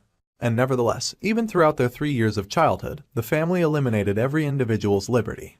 Red accepted her fate as an assassin and did not protest, saying goodbye to her happy school life. Ultimately, nothing would alter her path, or so she had believed until she had met a boy. Red had been surprised on the day that our guy had stood up for her. The gloomy protagonist had yelled and cursed at the bullies that tried to beat on her, and he had yelled for the monstrous twins to keep their hands off her. Even if death in the subspace battle royale was fake, it did not mean that there was no fear of experiencing death for the first time. However, Red had been shocked when a boy appeared from hiding. Red had been prepared to quietly face death and her predestined fate, and she had long since given up on meaningless struggles. Red had been trained to do so, and she had always acted in such a manner. Ultimately, nothing was supposed to alter her from her path, not even the sight of the ugly bully charging at the boy who tried to defend her. After all, it was her fate to be in the shadows like a proper little auditor. Of course, that was how Red had perceived it. It was as though the sun had broken through ominous clouds in a mind whipped by frigid gusts, and her eyes widened as a burning sensation swept through her. Red witnessed for the first time a sword that was used voluntarily, a sword for self-defense. The lad before her brandished his sword in her honor, and then Red recalled the children's fairy tale that she had read aloud under her pillow in secret. She had read a book about a brave warrior with a sword, a story that told the tale of the imprisoned princess in a castle. The story had also told of the prince that had come to rescue the princess, and Red could only see the MC as a prince. He was the prince from the narrative, a figure that appeared to save the captured princess. Red's chest tingled and her cheeks became crimson, as an unidentifiable vague feeling surged through her. Chloe had then pondered as this was the love that she had always read about, and her hands rested on her cheeks as she watched the gloomy protagonist in adoration. In the present day, Jeon-ma was now looking very awkwardly at Red, not knowing how to respond to this very difficult situation that he had just found himself in. No matter how he looked at it, she had definitely seen him going through her diary and she was furious about it, with a dangerous aura surrounding her. The gloomy protagonist tried to nervously laugh it off. However, the awkward silence remained between the two of them and hung very heavily in the air. The idiot then knew that he had completely messed up and that he was in big trouble. Our guy panicked and wondered why everything went so wrong so fast. They had been having a great time just earlier, and the gloomy protagonist wondered if that had been the first time that he had taken the pure sentiment of a teenage girl. He then wondered if it was perhaps from the moment that he had foolishly followed her about because she was feeding him. The MC gulped and then he tried to play it casually, saying that the moon was very lovely that night. He continued to talk about how she had made him the tastiest supper that he had eaten in a long time that night. Then, Jeon-ma happily said that he would see her tomorrow and that he was heading out now, as if he would have a tomorrow. Then, Red suddenly asked the gloomy protagonist if he had seen it. He decided to play dumb and asked what she meant by her question. However, she took off her soapy gloves and asked again if he had seen that. He then glanced at the table and noticed something else on the table. Then, the MC laughed and asked if Red was talking about the reference book. He went on talking about how she had put so much effort into studying, but she darkly corrected him, saying that she meant the diary. Jeon-ma wondered if the girl had eyes on the back of her head because how had she seen him checking it out. Now, Red was even abandoning the formal speech in favor of a more relaxed one. He was internally panicking. Red now appeared to be an entirely different person, and the gloomy protagonist quickly said that he did not see it. Red asked if he truly had not seen it and our idiot insisted that he really had not seen it. The girl told him not to tell lies and he caved, finally admitting to having seen it. She fell silent and he fell silent as well. Honestly was not the best policy. Then, the gloomy protagonist became alarmed when he saw Red slowly begin to unsheath her katana, and he was very alarmed. He had no idea why the heck she was suddenly pulling out her weapon, and he was not digging the surprise attack. Our guy tried to look for an escape route, but it was difficult considering his location. He was on the 4th floor, so he would definitely shatter his body if he jumped from the window. There was only one way out, which was the door, but Red just happened to be blocking his path. Now, the MC had a problem, and he was stuck in there for sure. He then heard Red ask what he was talking about since he had been mumbling to himself, and a chill went through him as she scraped the tip of her blade against the ground. Red walked menacingly towards Jianma, who watched her approach with a shiver as he realized that she was really coming for him. The idiot protagonist tried to gaslight himself, saying that perhaps the girl was not feeling very well, which was why she had suddenly turned menacing. The gloomy protagonist had some knowledge about how to handle this type of situation. He recognized the unmoving pupils and the eyes tinted a dark crimson. Yes, already it was very certain now that what he was up against was a Yander girl. It made sense considering her sudden shift from a bubbly and puppy-like personality to a suddenly fierce tone and attitude.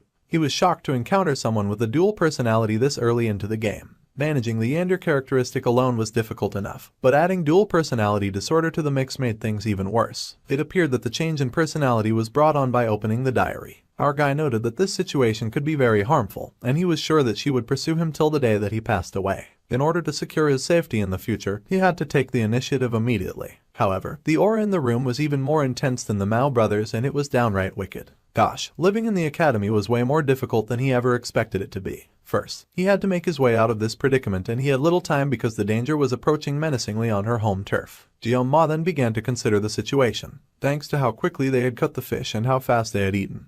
He had only 9 seconds left on his no-pain ability. The sashimi knife was still in his room, but the kitchen knife that he had used earlier was still lying on the counter. However, if he went that way, Red would intercept him, and there was no way that he would not lose arms or legs from that kind of encounter. Red's eyes were honed to kill, and she got ready to slice, alarming the gloomy protagonist, who knew that he had to act immediately. He bumped into a desk in his attempt to dodge, and then our guy noticed a salvation on the desk in the form of a temporary weapon that could serve as his tool. It was a knife cutter. Red charged at him with her sword swinging and guns blazing, and he noted that she was definitely coming. The gloomy protagonist seized the knife cutter, cursing because he would have preferred to resolve this through conversation. However, he no longer had the luxury of that option anymore, and the idiot protagonist cursed as he pulled the very short weapon. The status window opened, informing Jianma that it was exerting resourcefulness, which raised mental resilience, and that words and actions temporarily gained intimidation, and that it was initiating adjustment to suit the user with restraint. The blessing of the Sword of God was then activated, and the protagonist sliced with the small box cutter. As the MC prepared to battle, the same wish came up that the blessing of the Sword God be with him as he battled.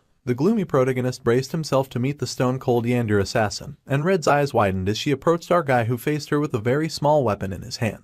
He called out to her, saying that she had somewhat long hair, and Red's eyes widened. He said menacingly that he would chop it up for her, and he slid forward, cutting beautifully in very well executed and precise strikes. Red found herself waking in a bed, feeling all groggy as she regained consciousness. The little assassin managed to raise herself from the bed with a gentle hand on her head as she groaned and pondered on what had happened. Red looked around, wondering where our guy had gone, and she called out to him, acting all sheepish and shy. The last that Red recalled was him looking out the window while washing the dishes, and she remembered sneaking a look at his form and blushing about it. Then, she gasped and swept the sheets away as she recalled her katana. Naturally, she had to find that immediately, and she glanced at the blade propped up by her bedside desk. Red was surprised but very relieved to find that her sword was still in place, as she had often lost consciousness whenever she held a katana, so this was normal. Suddenly, Red heard the voice of her grandfather in her head, telling her that she had done a good job. Then Chloe panicked internally as she tried to recall what had happened and why she was recalling such a thing. But her inner voice told her not to worry about it. She only recalled that she had been told to not deny her talents as an assassin. Then, Red glanced at her blade again as she tried to put 2 and 2 together. The girl was a little baffled. Then she leapt into the bed, burying her face in the pillow as she gasped and called herself a food and an idiot. Red had suddenly recalled everything and was mortified that she had fainted at that moment. The assassin's thoughts instantly flew to our guy, and she panicked internally, calling his name over and over again as she blushed hard. Red flushed as she wondered if she had said something wrong when she lost her memory. Then, Chloe glanced to the side and saw a little object on the floor of her bedroom. Red was surprised to see a utility knife on the floor, and she picked it up in confusion. Suddenly, Red realized that her hair did look a little shorter, and she wondered why that was so. The assassins wondered if he had used a utility knife to cut her hair, and it looked like our guy even cleaned it up before he left and neatly disposed of the hair in the trash. Red blushed, thinking that Jianma was really just too kind, and she gushed over him. She decided that she just had to write this down in her journal before she forgot. So, Red got out a pen and went straight to her journal, happily jotting away. She had documented exactly what she wanted in the simple words that declared her love for our guy. Meanwhile, the boy in question was leaning on a tree and groaning in a forest. He also spat out a rainbow of barf from having overexerted himself. Somehow, the MC had managed to get through that situation, but the effect of the painless blessing quickly ended and the gloomy protagonist had temporarily been in agony. He had barely managed to get past the first 5 seconds of the 9-second mark and he still felt like this. He groaned as his body went through various levels of jelly belly and he worried that he would end up throwing up everything that he had for dinner, which was not good since he had worked hard to get that dinner. Finally, our guy collapsed on a bench from exhaustion. He did indeed end up throwing up everything and now he was severely hungry. As the MC stared up at the night sky, he thought of Red, and he had no idea who she was. Her swordsmanship had been exceptional, the kind of style that involved cutting off the opponent's life with a single strike or at least subduing them. However, the way Red had wielded her sword, she had persistently aimed for his vital spots. It was as if her technique specialized in assassination. If Red had caught him off guard, he would have certainly lost his head in her room. Feeling that his life was being threatened, the protagonist had instinctively aimed for her neck, slicing a hard slash toward her vital area. Fortunately, the knife was too short and he had only managed to cut her hair. Our guy had managed to clean up the mess, so he hoped that there would not be any problems later. He was glad that nothing serious happened, and keeping things on the peaceful and safe side was not as simple as it looked. Apparently, being ordinary was the hardest thing, but that was far beyond that. To be honest, when Jeon-ma had first gotten thrown into this disgraceful game, it was not that he did not have ambition. Utilizing only a sashimi knife, having reached the zenith, it was not an easy decision for him to give up on a man's romantic dreams. All people, nevertheless, had a part to perform. Miracle's Blessing was the name of the game and a special favor from this world's protagonist whom our guy had not yet met. In addition to the benediction of Valor Jokwin, the legendary hero, it was one of the 2 legendary blessings in the game as he recalls. The blessing's contents were somewhat similar, and they just had to save the world from the dangers of the Demon King. The true protagonist was a legendary sword whose name translated to wound, and it gave the user incredible skills. Yet the sword was known to pick its own master. On the other hand, the MC could only use this sashimi knife, so he had no reason to explain further on how his skills could never grow in that direction. He slapped his cheeks and decided to pull himself together. Ever since he landed in the game, he had to remind himself that none of the characters or the things that happened here were real. Jeon-ma had even forgotten his goals. He understood all that, but come to think of it, there had to be at least a single ordinary person in this world. Our guy had stopped trying to figure out who the true protagonist game players were, but at least he knew how to get his way around the game. It had been a week since he had started studying at the academy, and based on the storyline, it should be around that time that the true protagonist just manifested the divine blessing, and was now late for the registration process. Now, the game's story was really progressing, and he knew the general plot, but he had not seen the ending. Our guy regretted that he had stopped playing at some point, and of course, understanding the official plot halfway through was definitely a plus. No matter what happened, he would follow the official plot, and if he let himself get carried away, he would lose even the few advantages that he had to live his quiet and happy life. If Jeon-ma remembered correctly, the story would take a dark turn starting from the 2nd semester of the 3rd year. The demonic tribe who noticed the birth of the hero was led by the core commander and joined forces and took action, threatening the academy and the hero as well. The scale of the conflict grows and eventually, a world war between demons and humans begins with the hero in the middle. As a result of this, the game's storyline evolved in the genre cliché, and he recalled being irritated by the abrupt turn in the story back when he still played the game. Our guy had sought out the delightful aspects of teenage life that he had never had the opportunity to experience. Jeon-ma had been shocked about the weird turn and wondered if all the characters were going to die like this, and that the situation appeared to be deteriorating, so he had deleted the game back then. However, what gave him the creeps was that this horrific war happened in the world that he was now stuck in. A war sounded like the pits and he could not help but fear that he would perish in the war if it started. However, the MC rejected that fate. There were still about 3 years remaining before the war started, so he needed a realistic goal instead of a fantasy escape. Jeon-ma refused to accept his death in silence, so he resolved to get stronger and survive. Since most mass-produced game storylines have a happy conclusion, he believed that the protagonist would save the world nonetheless. So, all he needed to do was to gather the strength to defend himself. He could not live with a fate that was as fragile as a fly, where he may perish at any time amid war. So, the gloomy protagonist was going to train himself to survive as discreetly as possible. If our guy stood out too much, he would end up summoned to confront evil forces, and such situations should be avoided at all costs. Furthermore, it seemed necessary to restrain the use of his blessing of the sword god. The MC had always used the sashimi knife out of necessity, but the stress on his body was excessive and it was starting to wear him out. With the protection of the sword, he would be able to cut him in one strike. He pulled up his status window to look through the perks of his ability once again, and he found that a few of the unlocked conditions had not yet been met. However, Jeon-ma said that the performance seemed to be solid. Then, he rubbed his chin and he wondered why there was so much new content. The gloomy protagonist could now see the possibility of growing his body, mind, and even his equipment. The numbers currently seemed to be a level concept. Then he looked closer and saw something called assimilation rate. However, he had no idea what that was nor why it was rated at 1.5%.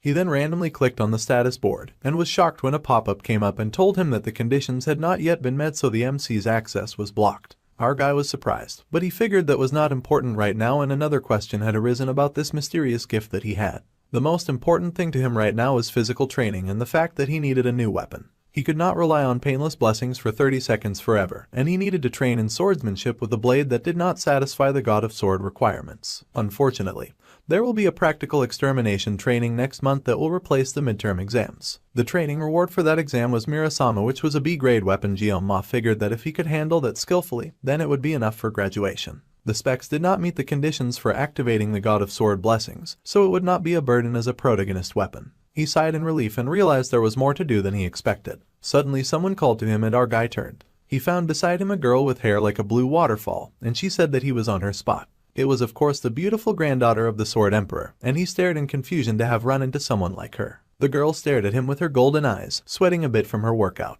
The gloomy protagonist stared back speechless, and for a moment they both just stared at each other with not a lot to say. Then, she spoke again and asked the MC to move over. The dude gasped, as he had been too mesmerized by meeting his favorite character to properly respond. Our guy was shocked to see Abel, and he thought it was all rather unbelievable. He had not meant to stare at her like that, and Waterfall Locks informed him that he did not have to go anywhere, and she just wanted him to move over a little. Gyoma was silent but compliant. Then he wondered what she meant by calling the place her spot when he was sitting on a public bench, and he wondered if this was a class hierarchy thing. He groaned internally and decided to avoid any connection with the heroine or now. However, she adjusted her sweaty clothes and his pervy eyes could not look away from her as she got comfortable. A blush filled his face as the MC thought that the heroine's appeal appeared to have captivated his attention. He thought that she was so pretty, and she beamed that she had found the finest place to watch the stars. Our guy had been struck by Waterfall Lock suddenly speaking, but at least he now understood what she meant by saying her spot. He glanced over at the girl who was only focused on the beautiful stars in the night sky. Gyoma wondered if Abel was the granddaughter of the legendary swordsman that he knew. Even the handsome protagonist had started off as a rough guy. Then, Waterfall Lock suddenly asked the MC if his weapon was a sword. He was surprised and asked her how she knew. The genius noble explained that her grandfather had told her that swordsmen had varied expressions in their eyes. Gyoma blushed at her intense gaze, and then suddenly Waterfall Locks offered her sword to him. Abel beamed and asked him if he wanted to test out her sword. The gloomy protagonist looked away and mumbled that it did not really thrill him. Waterfall Locks pouted at our guy's rejection, and they were both awkwardly silent for it. He wondered why she was acting weird and wondered if she had hit her head or something. He was not used to this version of her, and he wondered if she was truly the same character that he knew. However, her eyes had darkened at his rejection, and she asked the gloomy protagonist if he even knew who she was. Abel's face had darkened at his rejection, and she raised her head, asking Gyoma if he was even aware of who he was dealing with here. He was shocked and speechless, and he wondered if Waterfall Locks was questioning him because she was suspicious of him. Of course, he thought that she was not, since there was not a single person in the school who did not know who she was. Then, he admitted that he did know her, and she said that she had no idea who he was. He wondered what her point was. The girl laughed and said that it was a bit cliché. She laughed that he knew her name, but she did not know his. He then asked if he had to give his name to someone that he had just met, and she admitted that one can never know. Ms. Waterfall Locks over here pointed out that our guy could be a spy for the Demon King who infiltrated the academy as a student for all she knew. Then, she sighed and said that she did not think that there was any reason to be alone this late at night. The MC fell silent and wondered how she had said that to him when she was also alone with a hand on her side. He felt like there was no rhyme or reason for her words, and then he asked the girl why she was there. She laughingly replied that it was obvious that she was out here to exercise and train. After all, she was with her weapon and she was covered in sweat. Gyoma continued the chat by saying that he was exercising too, so the girl questioned him further on the specifics. The MC muttered that he had been breathing, considering the wild night that he just had. Somehow, Ms. Waterfall Hair was really stunned by his response. Her finger dropped in confusion, which is when our boy took note of the wounds on her hands. He watched in confusion as the girl's crazy hair went crazier, feeling flustered. The MC did not know what to say as he took in her weird and strange behavior. Finally, he commented that the girl hair was really diligent. The girl replied to that. She was diligent, but that people did not know what it meant to bear the blood of the Nibelung family. You see, the weight of her grandfather's shadow followed her everywhere. She had to be perfect at all times, and even a sliver of weakness would be jumped on by others. She mentioned how she was not the top student of the year, and that everyone knew it. To be honest, it was the first time that she had lost to someone, and Gyoma remained speechless because the conversation had entered a dangerous territory. Waterfall then asked if our guy knew, and she smiled with a happy blush on her face, saying that on one hand, she was very relieved. He still said nothing as he looked like he was stuck in a very awkward conversation. The girl went on to say that on one hand, she was very curious about who it was that had defeated her. She wanted to know who they were. The MC was getting more and more terrified the more this conversation went on. Then, she added that it was her desire to crush the top student the next time, and he nearly passed out from the fear that quickly flooded his soul. Our guy spat really hard to mask his shock from the alarm her words filled him with. He nervously asked the girl if she really had to go that far, and she insisted that it was a matter of pride for her to take such an action. She had begged her grandfather for details, and he had said that the top student was not even one from her class. Of course, the girl was offended, and as if that information was not enough, the top student had the nerve to skip the oath. At first, she refused to live in second place to that. But then she calmed down and said that she was sharing this with someone she didn't even know. He also asked why she was even telling him all this, and the girl cocked her head as she thought about it. She then pouted that it was because Jeonma seemed weak. Well, I don't really need to elaborate that my guy was offended by her words. Waterfall Hair happily went on to say that to be firm with the strong and merciful to the weak was her family motto, and all of her classmates were good at what they did, so she did not have any friends since she had to be firm with them. He could not believe this girl, and he realized this was why the main heroine had been so distant. The girl stretched and said with a satisfied smile that she was going to turn in for the night. The MC bid his farewell, and then the girl paused as she considered something. Suddenly she yelled that he had not told her his name, and my guy mumbled that he did not want to do such a thing, which the girl didn't like at all. Later in class, all the students were gathered at their desks and ready to study. His life at the academy was a lot calmer than he thought it would be. Chloe quickly befriended others and blended into class as he worked hard to ignore her. Meanwhile, he was busy avoiding eye contact and avoiding ever running into her. In the instance where he did meet eyes with the Sky Assassins, the ice gaze of her new friends helped to discourage him as they laughed at him being a special admissions student. Our guy couldn't care less about their dismissive looks just because of his background, and he ignored them too. Also, he was not the only special kid in the wolf class, and there were not many of them, but most of them were reluctant to interact with one another, and he guessed it was from feeling entitled.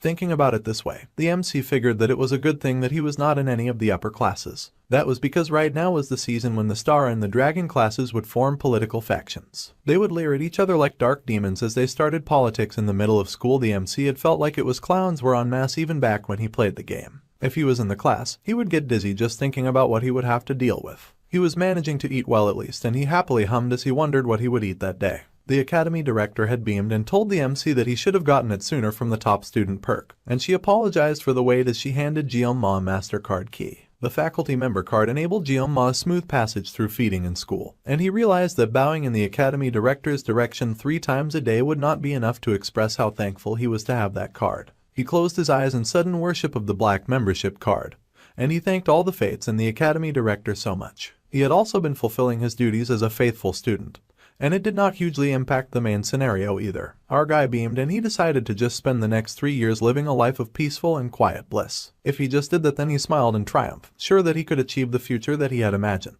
700 years ago, after the first human-demon war, the hero Jaquin Baylor, who felt the need to cultivate the next generation of heroes, established the academy with his 7 disciples. The teacher explained that this story would also be on their exam, so they had to take care in familiarizing themselves with the information. Jeonma knew the basic story more or less, so he was not really paying attention. He knew about the founding hero, Jaquin Baylor, and for 20 years, the hero had fought against the commander of the First Corps, and against the commander of the First Army, as well as against the Demon King's right hand called Lycan. The hero had fought with such tenacity and strength, and he had emerged victorious in that mighty battle. However, a bright light had shone, and crashed into the earth, casting a huge glow upon the world. In that tense battle, Jaquin had lost an arm and could no longer participate in battle. The whole place had been filled with screams. It had been a war that was soaked in blood, with no clear victor. Fortunately, the humans and the demons reached a truce in the midst of the first human-demon war, and the hero Jaquin established the Jaquin Academy to nurture future generations. So it was that the first human-demon war led to the establishment of the non-aggression treaty between the two parties, leading the next 700 years into an era of peace. There were whispers around the class about if there would be a war in their generation. However, another student laughed that there could be no war in the 21st century and that they were more worried about what they should wear to a party the next day. The MC had no comment concerning the matter. After 700 years of peace, Jeonma was the only one who knew that the beginning of the first crack and said peace was not far off,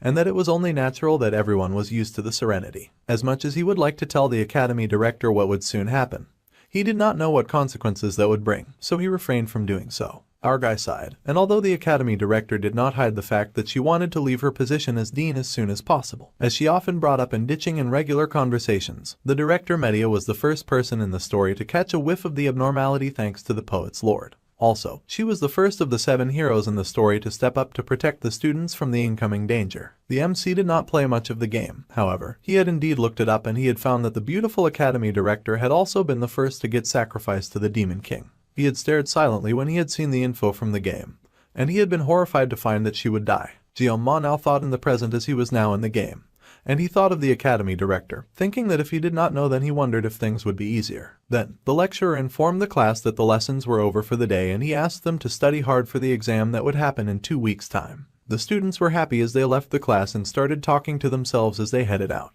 Our guy noticed there was a bit of a commotion that excited the students and he wondered what was going on. Then he wondered if the protagonist had finally arrived. He checked the date and it was indeed the 5th of May, which was about the right time for the protagonist to show up. He did not expect the true protagonist to pass by their class, and many of the other students expected that he would go to the star class where he belonged. If memory serves the MC right. Then on the 5th of May, someone important would enroll in their school and he eagerly joined the students to gape as well at the door. The world's main character walked into the school with flashy blonde hair and a tall and proud gait.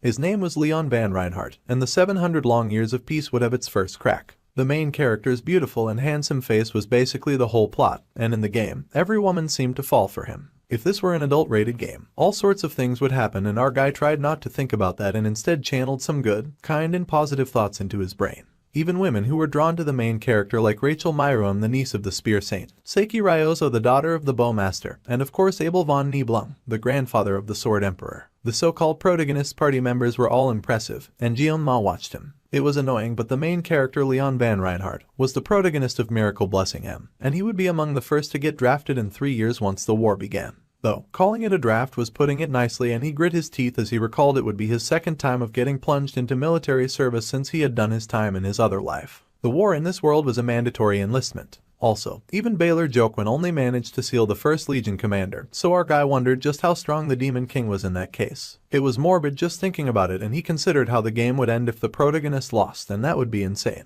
The happy blonde protagonist went to greet all those who approached him, and then he turned his gaze in the MC's direction. He was absolutely shocked to see the protagonist looking directly at him, and the protagonist then smiled like a happy golden retriever. Jeon-ma stood there speechless for a hot minute as he processed what had just happened, and then he recalled that the game was the Miracle Blessing M and that the protagonist would handle things one way or another. Honestly, he found the protagonist's face very inspirational, and it convinced him before he knew it. Suddenly, someone called out to him and the nonchalant main character turned to see who had called. Later, in the training grounds of the great and prestigious academy, the dedicated protagonist stayed practicing his moves so that he could one day actually use his ability for his own good. He groaned after a long hard practice, and as expected, exceeding the constraints would not activate the blessing. First, he was determined and he would need to at least have some swordsmanship skills as he could not swing a sword without them. Suddenly, someone called out to him, and it was of course Little Red, who asked our surprised protagonist if she had done anything to him. That's right, the little assassin had noticed that he had started avoiding her, and he could only think back to when his head nearly bid farewell to his neck. Of course, the terrified coward had no idea how to respond to his new Yanderbo since he could not tell her the truth, but they would spend the entire year in the same class so he had to think of something fast.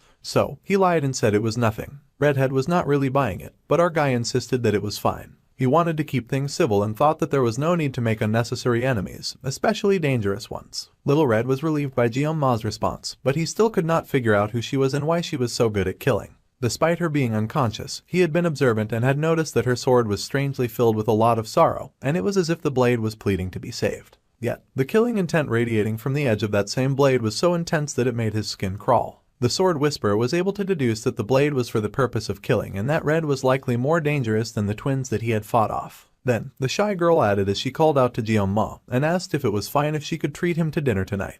Our guy was of course rather skeptical about it considering how the last dinner had ended. However, the shy assassin insisted that she really wanted to treat him, and even if she was not as good at cooking, she still wanted to try. Of course, the wary main character could not jump into a decision as he could still clearly visualize the moment that she had unsheathed her sword to take his head.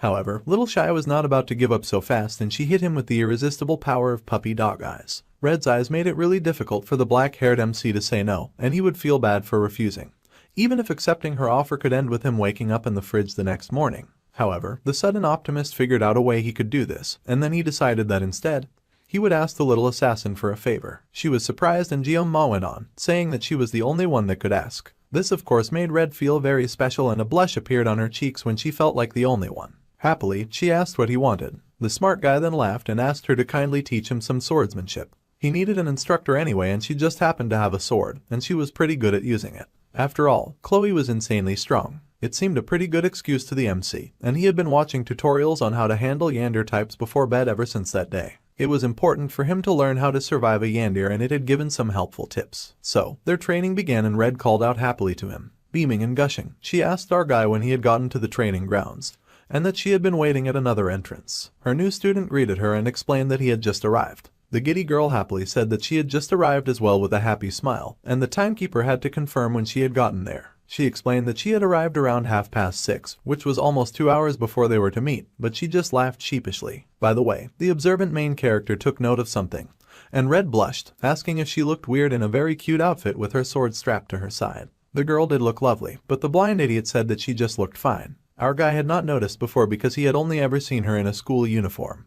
But in her crop, he could see that the redhead had very solid stomach muscles. Now, he could see why she was so strong. Regardless of all that, the virgin admitted that he found her rather cute, and now he has the rare chance. So, he handed her a wooden sword, and she was surprised that they would not use real murder weapons for practice. It was not like Jeonma wanted to get his head chopped off by a Yandere, so he pretended that he had not hurt her well. The coward had no intention of fighting with his life on the line, and he explained that it was just a training session, so of course they would not be using real swords. Besides, they needed to use wooden swords to avoid getting hurt. Then, Red laughed all girlishly as this had somehow not occurred to her at all. The girl giggled that our guy was so nice and he had to act like he was not terrified at her malicious expression. Then, Red focused as she tested out the weight of the weapon that she now wielded, and then she swung it around easily with one hand, looking so unbothered. The coward was shaken by the feat of strength being displayed by a weak-looking young girl, and he wondered just how strong she was when she was making even the air tremble. Jeonma decided that it would be best to err on the side of caution before she broke him like a watermelon, and he would use his blessing as a last resort. Our paranoid guy checked out his status window and his blessing, making sure that everything was the way he needed it to be. The sword's length was not an issue and his body was still growing steadily, so everything was ready to go. However, the cautious protagonist then wondered if the blessing was usually like this. While it was not uncommon for a blessing to upgrade with experience, he was confused and wondered if it was normal for them to come with additional effects. Suddenly, it seemed like the blessing's terms were changing a bit and he could not remember such a thing happening before. He wondered how much more he had to grow for his blessing to adapt better, and then Red called out to him because to her he'd just been staring into space for a while. The little assassin asked what was the matter, and the swordsman in training apologized and realized that he was the only one who could see his status window. He also realized that he must have looked like a crazy guy just spacing out. So, he then begged the shy girl to please go easy on him on their first lesson, and she nervously agreed. Then, he gripped his wooden sword and was just about ready to swing. It was time for them to start their lesson and the gloomy protagonist raised his weapon with pride. For a moment, there was tension in the air when she also picked up her wooden sword. In our guy's past life, everything that he had learned was through hands-on experience. So, as far as the MC was concerned, seeing was believing. To truly master a field, one could not just give a piece of themselves, and they had to be ready to sacrifice their entire being. The reason why the genius had adapted so quickly to the academy was because of the training that he had dedicated himself to. The redhead swung her sword, a fiery red aura gathering around her as she took a warrior's stance. Jeonma had learnt from a young age, and he closed his eyes, noting the sweat clinging to his palms and how his stance flew toward. The final stroke of the sword must always strike the opponent.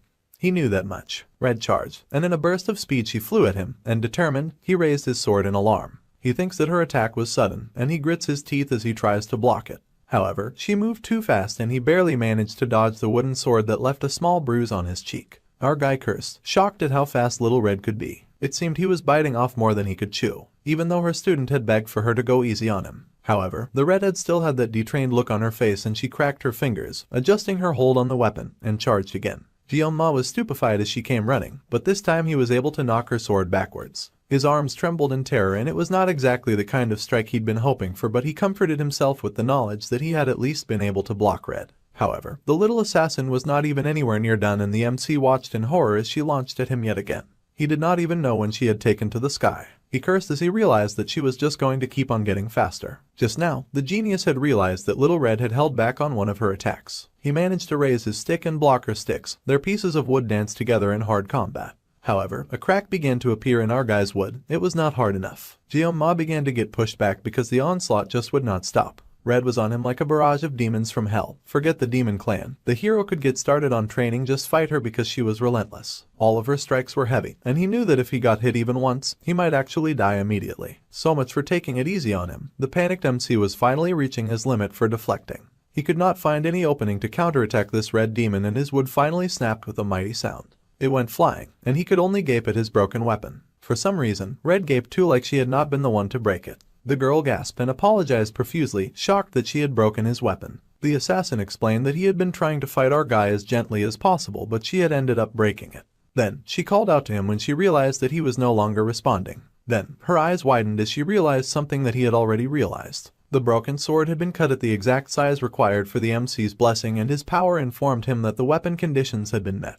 The weapon was damaged, so an error occurred, and the power was supposed to fit his current personality. So, it was that our gloomy main stood in the center, flooded with more power than he could contain. Ma's humanity level began to vastly decrease, and the sword god's divine blessing was activated. The conditions for the weapon had been met, and the system gave a caution warning as Red jumped back. The weapon had been damaged. The assassin stared at her opponent with eyes wide with surprise, and the system had begun initiating the user's personality adjustment using coercive power. A deadly aura had begun to build around Ma, and his humanity quickly began to decrease. Try as he might, the panicked student was not strong enough to fight against his fast-awakening hidden abilities. The blessing of the sword god had begun to activate. We take a break from the shocking turn of events to give you Kim, who is confused and wonders where he is. Kim blinks and finds himself facing a kitchen, and wonders if everything before had just been a dream. Then Kim recalled that he had just been preparing fish, and that he had to get back to work. Focusing on the task at hand, the fish cutter looked at the selection of knives and wondered if he should use the Chinese chef's knife today after a long time. However, a warning came up and the fish cutter was informed that he could not choose this weapon. The guy was confused, but he could not use it. So, he selected the katana, but again a warning popped up, informing the groggy Kim that he could not use this weapon either. Now, Kim was getting a little frustrated and was more than a little annoyed that he could not use that weapon. However, the system popped up and told him not to worry about it, and to keep doing what they were doing. Then, there was only the knife left, and it was a sashimi knife, so Kim reached out and selected that. The blurry haunted system said that he could use this weapon, and all he had to do was pick it up. Still, the fish cutter was hesitant and pointed out that holding a sashimi knife would be extremely painful. However, the system asked if it truly felt that way. The fish cutter picked up the knife and was surprised to find that he felt perfectly fine while holding the sashimi knife. In fact, Kim even felt rather refreshed. The system gently coerced the fish cutter, saying that he could use the knife just like that. The fish cutter just needed to leave everything to the system. Our guy had become nothing but a puppet in the system's hand as he quickly lost consciousness and control of his own body. The system told him that it was time to create an incredible masterpiece today. The heat was activated, and he emitted so much of it that he might as well be an oven. Red was shocked and worried, asking if he was okay. However, the burning main character was not okay and could not even give a response to her question. The burning oven suddenly turned in the assassin's direction, with light shooting from his eyes. Suddenly, he moved, much to the redhead's alarm. Bro was moving at the speed of light. They could barely make out his form with how fast he was zooming. The human oven appeared before the redhead, his broken sword sharpened to look like a dagger as he attacked the girl with a great force and intensity. She tried to call out to him, telling him to slow down and to wait. She even tried to tell him to hold on, but she suddenly slipped. The human oven swung his mighty sword and tossed the redhead far. She blew away like the wind, putting some much-needed distance between the both of them. Red had not expected the large strength the MC had used to attack her, and she floundered in the air. She spat out blood and pain, shock, and confusion from the intensity of the attack. Suddenly, our guy felt like a completely different person from just moments ago. Red was shocked, and she squealed when her opponent immediately came rushing at her again. This time, he was the one with killing intent.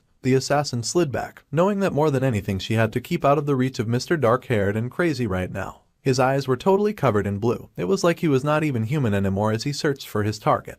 The attack had thrown the little assassin as he had not expected something so intense. It was even hard for her to move, and she clutched her chest in pain. She had no idea what happened to her kind and sweet crush, and she did not understand what was going on.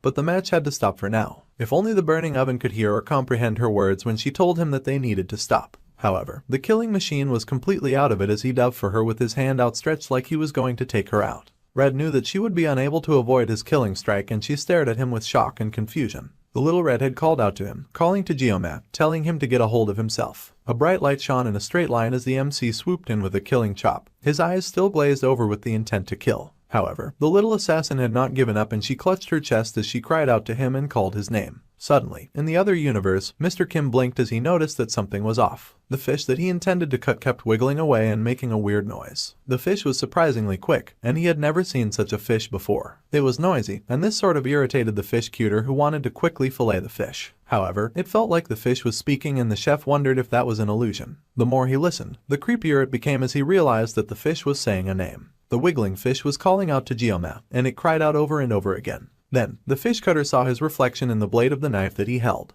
Yes, that was him, and the more that Red called out his name, the more his consciousness returned. Soon, the chef's outfit became a school uniform, and then the MC realized with horror that his opponent was not at all a fish. It was Red, calling out to him and crying for him to pull himself together. The gloomy protagonist instantly recognized the adorable but kinda creepy Chloe. She called out to him again and his sword hit the ground. The unfortunately gifted genius had tossed his weapon at the last minute, and it was charged with so much energy that it embedded itself in the wall. However, he was back, and the little assassin opened her eyes shakily to see him. Her eyes widened with tears leaking, and she found Jeon-ma sweating but smiling down at her. The little shy girl was surprised, and the smooth MC agreed that it was best that they stop there for the day. Red blushed as she stared at him and asked if he was alright. The smooth and polite genius just waved and thanked her for helping with the practice. He was going to head out first and give her time to collect herself after that traumatic experience. Red watched our guy walk away. It was evening time at the school and the swordsmanship training lesson had ended. Red strolled her way down the street as she recalled that ever since the class assignment test, her crush's skill was not just raw strength but it also carried an eerie feeling.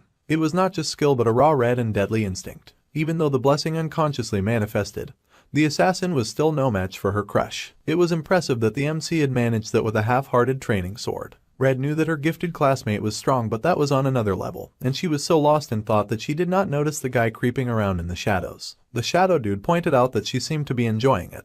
The little assassin was immediately on high alert, and she found someone dressed in ninja garb with red hair just like hers. The shadow ninja called her by name, and he was Nox's auditor, a second year in the round class. Red was shocked to see her big brother just skulking around in the shadows like he had nothing better to do. Her brother adjusted his mask and asked if this was all she was doing after entering the academy, mingling with lowly people. Red was confused for a moment, and then she told her shadow brother not to refer to her crush with such an awful term. However, now the shadow ninja had marked her crush's name, and he added that if she kept trying to associate with our guy, then the assassin family would surely eliminate him. The red had said nothing and simply bowed her head in thought. Then, she said that even if the entire auditor came, then they would not be able to handle her man. Then she walked away, leaving her brother in the shadows whence he came. Her brother thought about her words and repeated Jeon-ma's name like he was also developing a crush. Meanwhile, Jeon-ma needed to clarify something and something had gone weird. The power that he had been given was not a divine blessing or a favor, rather, it felt more like a curse. To avoid relying on the blessing of the sword god, he had set out to find new equipment.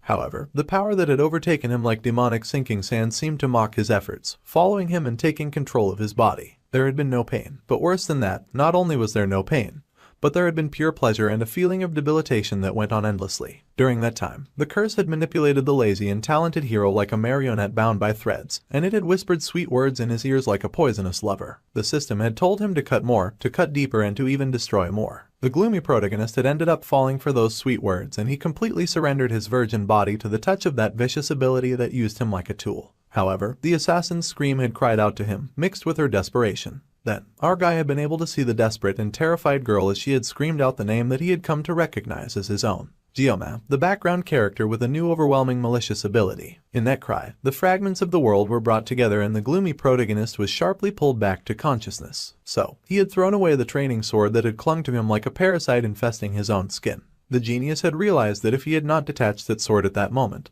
then he would have lost himself forever. Until recently, the redhead had been nothing but a yander who just wanted to kill him. However, at that moment, Chloe had become the girl who had revived his fading conciseness. Then again, our guy did recall that he had been the one to originally break the sword and cause the whole issue in the first place. He was kind of irritated but mostly grateful. So, he had decided to let it go without anything much. Besides, the girl already looked terrified. Jeon-ma had ended up leaving in quite a hurry to avoid the possibility of the sword god's blessing manifesting again. The lazy protagonist wondered if he could really avoid this kind of problem for the rest of his life. The sword was God's blessing, a talent that weighed so heavy that it felt like a curse. The talent was manifested by trading one's lifespan, and it was a talent that he had to bear, as an alien who had been cast into a magical world. The gloomy protagonist sure had a lot of burdens to bear, and he did not wish for much in this new world. However, he only painfully wanted to live a normal life. Lightning struck in the sky, and as our guy thought, he could handle minor incidents as they came. Defeated, he trudged to his room, and he thought gloomily as he had only now realized that there was something inside of his body, something malicious that was trying to consume his reason. The gift that the MC had been given was in no way any form of blessing. It was definitely a curse solely intended to devour him, and it was a sickening and twisted art of the reverse heavens. 3 days after our guy got the very shocking revelation about his cursed powers, all the students are gathered in class as usual, and they are all prepared to take their lessons. Red is seated with her friends who inform her that something wild happened the other day, and that she should totally check it. The assassin smiles pleasantly and assures her friend that she will definitely look it up. However, she then falls silent and glances to the side, noting that her crush is not in class and he is not seated where he usually stays. Now that the redhead thinks about it, she realized that he did not even have the contact information for the gloomy protagonist. She now feels silly for never asking earlier. She had even gone to visit him at his dorm, but the only thing that had responded to her knocks were pained groans. It was rather eerie and foreboding, and the little assassin was rather worried. She had been worried that the lazy genius would hate her if she broke the door down, so she simply walked away. Now that he was no longer around, the redhead thought wistfully of how she had enjoyed watching her crush from afar. She would always find our guy lost in thought with his chin resting on his hand. Red could not even count how many times that she had secretly glanced at him in a single day. She had been careful not to talk to him, afraid that he would find her an annoying girl. At first, she had thought that she was drawn to him because he had risked his life for her. However, as time went on, the little assassin realized that could be an excuse. In truth, she really missed the MC. The next day arrived at the academy as usual, and the wolf teacher called for silence when he strode into class. The wolf teacher told everyone to be quiet and loudly yelled, asking them if they had come to a prestigious school just for show. He also yelled that since there was rain that day, they would have a study hall instead of the usual physical training. However, the wolf teacher had noticed that Kang Jioma was missing from class, and he had been missing for 3 days. Knowing the lazy genius, the teacher was sure that our guy had a reason for it. So, the teacher would trust in him and patiently wait for him like a true educator would. The teacher screamed at the other students to start studying, and they hastily complied. Suddenly, they heard the sound of the door closing shut, and the wolf teacher turned to the door with rage, asking who would dare to come to his class late.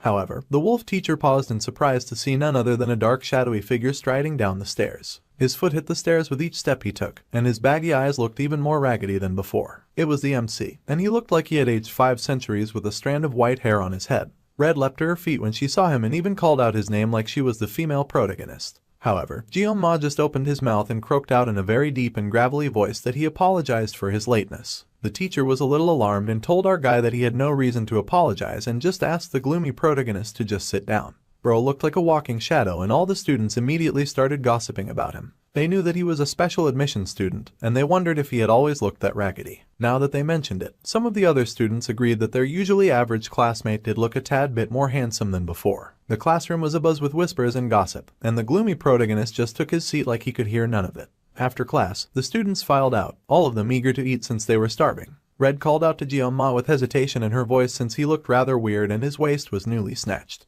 However, he answered her and called her by name, so she asked what had happened. The gloomy genius replied that it was nothing much, but she pointed out that he had not been in school for a while, so he was really worried that something might have happened to him. Red asked if our guy's new attitude had anything to do with their crazy duel the last time they had interacted.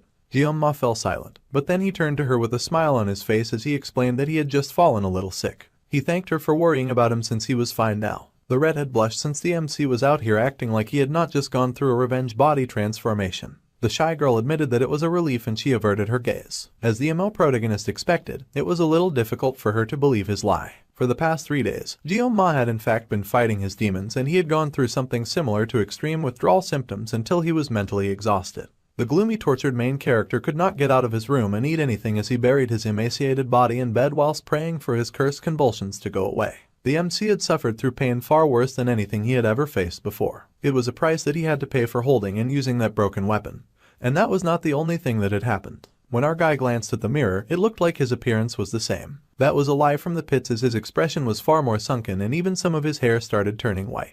It could not be more clear that this situation he was in was a penalty from the cursed god that had given him a cursed gift that he wanted nothing to do with. Jioma thought about how Red felt guilty because of what happened, and it kind of was her fault. Well, considering that she had last seen the gloomy protagonist at the training grounds, it made sense that she was worried. So, our guy had to let go of his grudge. He brought up the fact that she had once invited him to dinner, so he was going to take her offer today. At first, the redhead was confused, then her brain caught up and she gasped in shock and wonder, asking if the MC truly meant it. She was going to get to take her crush to dinner. He said that he would like to eat her cooking though, since he was not eager to touch a knife again, and Redhead leapt at the chance with joy. The little assassin was so excited and she promised to do her best. Jioma could not help the smile that came to his face, and he was happy that Redhead liked his suggestion. The shy girl happily promised to make everything that he wanted to eat. She happily asked him what he would like, and the MO protagonist said that he would like to eat fish since it had been a while. The last time he had eaten in her room, he had thrown everything up. Then our guy had to pause and deflect because he had almost confessed to something dangerous. Instead, he said that fish was too expensive for him to try. Then, the sharp genius detected something weird and murderous aiming for his neck. He whipped around and eyed a suspicious-looking bush as Red continued to gush and squeal. The black-haired MC wondered what he had just detected, and then he whipped around with his hair like an Oreo biscuit. Oreo biscuit turned and Red turned as well with a smile, wondering if something was the matter. Then, they both noticed the red assassin standing by the doorway. The red assassin had a wicked glint in his eyes and he reeked of killing intent. The little assassin was horrified to see her brother in her class, and our guy noticed. He asked her if she knew the weird red ninja, but she did not immediately respond, so he raised his eyes to study the new red in town. The MC marched forward to where the red ninja leaned casually, and they both made dangerous, challenging eye contact like two wild animals in a forest. He had finally gotten to him, and he told the red clown that if he had something to say, then he should say it instead of staring like a creepy stalker. The creepy stalker stare got even more intense from Red the brother, and our guy wondered what was up with the assassin's eyes. Suddenly, Red spoke up and she had a lot to say, telling him not to concern himself with the creepy jerk. Then, she yelled at Nox, who was her appa, saying that she had told him not to come. Then the gloomy hero was able to connect the dots and the red hair, but the creepiness helped too. The little sister asked why her brother had come, and he noted that Red suddenly sounded snappy but with some hesitation. Actually, her voice was outright shaking. Nox then said that our guy did not look like much and that his sister had really thought that a pathetic-looking twin like that was worth breaking the auditor's rules. His sister yelled back at him that she had nothing to do with them anymore, and maybe she would not break the rules if the rules did not suck. Her brother glared down and said that he could not wash the blood from her hands, and that one was an auditor from the day they were born till the day that they died. Meanwhile, the gloomy protagonist watched the whole thing go down, noticing that the little sister was speaking like a rebel while the big brother was speaking like he was in a historical drama. They were both rather embarrassing and he wished that they would tone it down. However, the creepy brother was very to it and he told his sister to get rid of the MC and to return to being a proper auditor. However, his little sister bit her lip and then she yelled that her brother should not describe her adorable crush like that. Our guy did not even want to be part of this conversation and now everyone was alarmed since she had screamed. The gloomy lazy protagonist really wondered why they could not do this in moderation, and everyone went out to eat, so this silly squabble was going to turn into a mess. He was used to this nonsense by now, but he suddenly gave pause when he finally figured out what family they were from. Now, he got it, as he just remembered that they specialized in infiltration and assassination, and they were a group of shadows that appeared in the middle of the game. It was said that the auditor group was weaker compared to other heroic houses, but our guy knew for a fact that they were unrivaled in assassination. All members of the auditor clan were ridiculously strong thanks to their abusive training regiment that they forced all their children through. They molded kids into cutting-edge assassination tools before they had even truly grown up. Chloe was from that kind of family, and if that was the case then the MC had to admit that the creepy brother's hardened expression was much more normal and expected than Red's happy face. Her brother's expression was one that showed no hesitation when it came to killing. It was an expression that was used to killing. The MC was sure that the auditor family were probably chasing and vanquishing their enemies in order to maintain order, and it was not like he was against killing when necessary, and he thought it was justified if anything. However, now that he looked at Red's trembling form, the gloomy protagonist was starting to think otherwise. Chloe was shaking so much that she bit her lips until they bled, and he realized that she might have wanted to live a normal life. However, just like the MC's blessing of the sword god, the environment of the auditors was one that Chloe had been in since birth and it would not ever allow her to change. Red was destined to live a life of emotionless murder. However, it was so clear that he wanted anything but that, and it was very unfortunate. Our guy was no hero, and he had no intention of ever becoming something like that. While all of that was true, he could not stop laughing at himself. The lazy protagonist could not save the world, but he could try to save a life, so he stepped forward and offered to talk to the creepy brother. He had to admit it, the power that he carried was 100% a curse, but it would not let him taste defeat. So, he asked the assassin boy his name, acknowledging that he was called Nox. In the end, the Oreo biscuit had tried to escape the sword god's blessing, but he could not. In cartoons, they always say that there is no paradise in running away, and they are right. If he cannot run away regardless, then he will take a step forward, and he would declare himself as Kangjiom-ma, someone whose name consisted of a sword and a demon. Grinning demonically, the gloomy protagonist asked the red assassin boy to follow him, saying that he would cut Red's brother. He was someone who fought with a knife. Meanwhile, the wolf teacher was just chilling in the faculty room. But he was deep in thought, noting that something must have happened to Jiom-ma, since our guy's expression had been void of any emotion. Suddenly, someone threw open the door and called the teacher Seonbi. The person asked the teacher if something had happened since it looked like the wolf teacher was going bald. The teacher glared and said they must not talk about his baldness. The other person laughed and apologized. Suddenly, the phone rang, so the wolf teacher picked it up, saying that he was Lee Wonbin, the lead instructor of the wolf class. Meanwhile, his colleague watched him, thinking that the wolf tot was bald from the start and was wearing that weird thing around, which they found kind of cute. Meanwhile, the wolf teacher asked what had just happened, and was shocked that someone had suddenly called for the subspace. The teacher asked which cadet had requested it and who was the opponent. The cadet who had requested it was Kang Jeong-ma, and his opponent was none other than Nox's auditor. The teacher was stupefied. A light shone from an ajar door, and it led to the subspace arena. The time of usage was currently set at 0 because it was not in use yet. However, it had been booked by Jeong-ma. In 15 minutes, the battle inside the subspace area would begin. Our guy took a moment to think, as he had thought that the process for booking the subspace room would be a lot more convoluted. Surprisingly, it had gone very swiftly. The academy director had even told the Oreo biscuit that if he had to do this, then the least that he could do was to take care of himself. The gloomy hero reassured himself that this should be fine, since it was not like they would be fighting in reality, and there would not be any physical injuries, but there was still the possibility of suffering mental injuries. However, none of that would matter as long as the MC won. He could hear all the noise from the waiting room, and he got that watching a fight was exciting.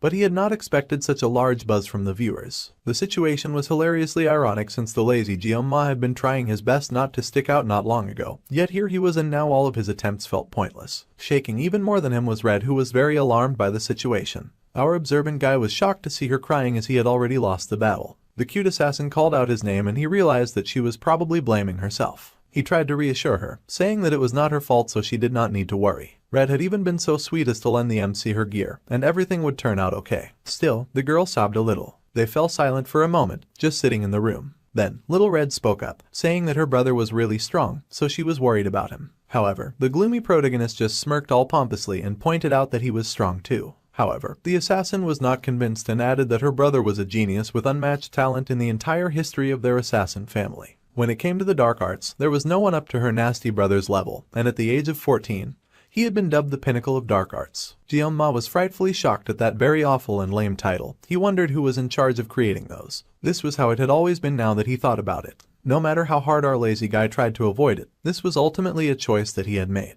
He gripped the rose knife as he recalled his mentor grinning and telling him that he was destined to wield a blade for his whole life. The mentor would have probably never expected that the MC would still be running around with a sashimi knife in his next incarnation. It was not time to proceed with the subspace duel, and the participating cadets were instructed to make their way to the grounds. The announcement rang out, and Red got even more nervous. The Oreo cookie stood up nonchalantly, and he said that he was off, so the assassin had to wish him farewell. She blushed nervously as he left, and then he called to her, much to her surprise. He said that the world was filled to the brim with all kinds of geniuses, and that was why he gripped his knife tighter when he said that he was going to win. The confident protagonist waved his hand and strolled out with a casual wave. There was a light in the middle of the dark, and as the MC grew closer, the light grew brighter. It grew brighter and brighter, and our guy stepped in to cover his eyes. He found himself outside with the big blue sky above him, in a coliseum that was packed with seats. The students cheered when they saw him, saying that they knew the special student would not run away, and they cursed and said that they believed in Jeong-ma. The students got anxious just waiting for this duel to happen. The MC suddenly had a lot of fans, and it made him feel like a gladiator from the Roman Empire. He had not thought that things would be this intense among the crowd. Then, he looked up and spotted something. He was horrified to see that the entire star class had come as well, and seated at the top row was the protagonist, surrounded by all the hot babes that he was supposed to bag. Of course, the waterfall hair girl was there too, and she watched Jeong-ma silently with a determined look on her face. The gloomy protagonist wondered if the star students really had nothing better to do that they had showed up to watch his match. Things were going to get awkward, and he sighed. However, he did not have time to sulk for long, since the red-headed bully pulled and yelled, asking if our guy was trying to mess with him. The angry assassin said that it seemed his opponent could not tell the difference between courage and arrogance, and his aura leaked with disgust as he asked the wolf student how he dared to come to battle with a pathetic excuse of a blade like that. The Oreo biscuit was a little mystified by the intensity of the assassin's hatred, and he noted that the crazy jerk had a supreme killing intent. However, he confidently played it cool and said that a true master would never blame their equipment. This of course made his red opponent curse at him, but the angry red had quickly regained his cool and sighed. The assassin then said that he should deal that insolent tongue on the MC first, and the angry red had unsheathed his wicked blade as his murderous intent only grew. Our sharp guy smirked because he could tell that Red the brother was way too reliant on his equipment. However, he did note that his opponent carried the S-rank blade called the Hongrian Blades, and he carried 2 of them no less. On top of that, Mr. Pinnacle of the Dark Art had one of the best auras in the game, which was the Blessing of the Crow. Jeong-ma could feel how difficult it was just for his opponent to suppress his killing intent.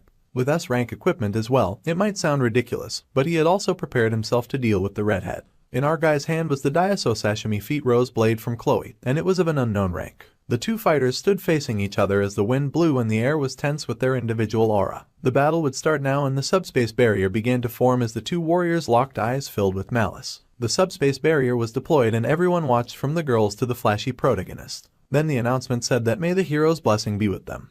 But the two opponents had already sailed from their standing positions and flew to attack each other before the barrier had even fully formed. The MC's painless blessing was immediately activated, and the sword god's blessing was also activated, along with the prayer that the blessing of the gods would descend upon them. Then the two fighters were gone. The students whispered amongst themselves after the subspace descended, asking if they had all seen the same thing. Some of the students complained that they could not see anything and that it was way too fast. Some of the students questioned if Jianma was really in the wolf class, and they had expected it to be an easy match. However, for the longest time, all some students could see was darkness. As for the students that could see, they saw flashes of lights of pink and blue as the two sliced at each other with their special powers, bobbing and weaving and dancing at the speed of light. The redhead had not gotten any less angry, and the wolf student was starting by playing defense. A blonde girl from the star class was intrigued by how fast they were moving, and she thought things were getting interesting. Waterfall Hair watched the fight with an intense look on her face, and she was surprised that the weakling that she had met the other day was a very good fighter. Our guy was doing great, holding his own against the dangerous assassin dude.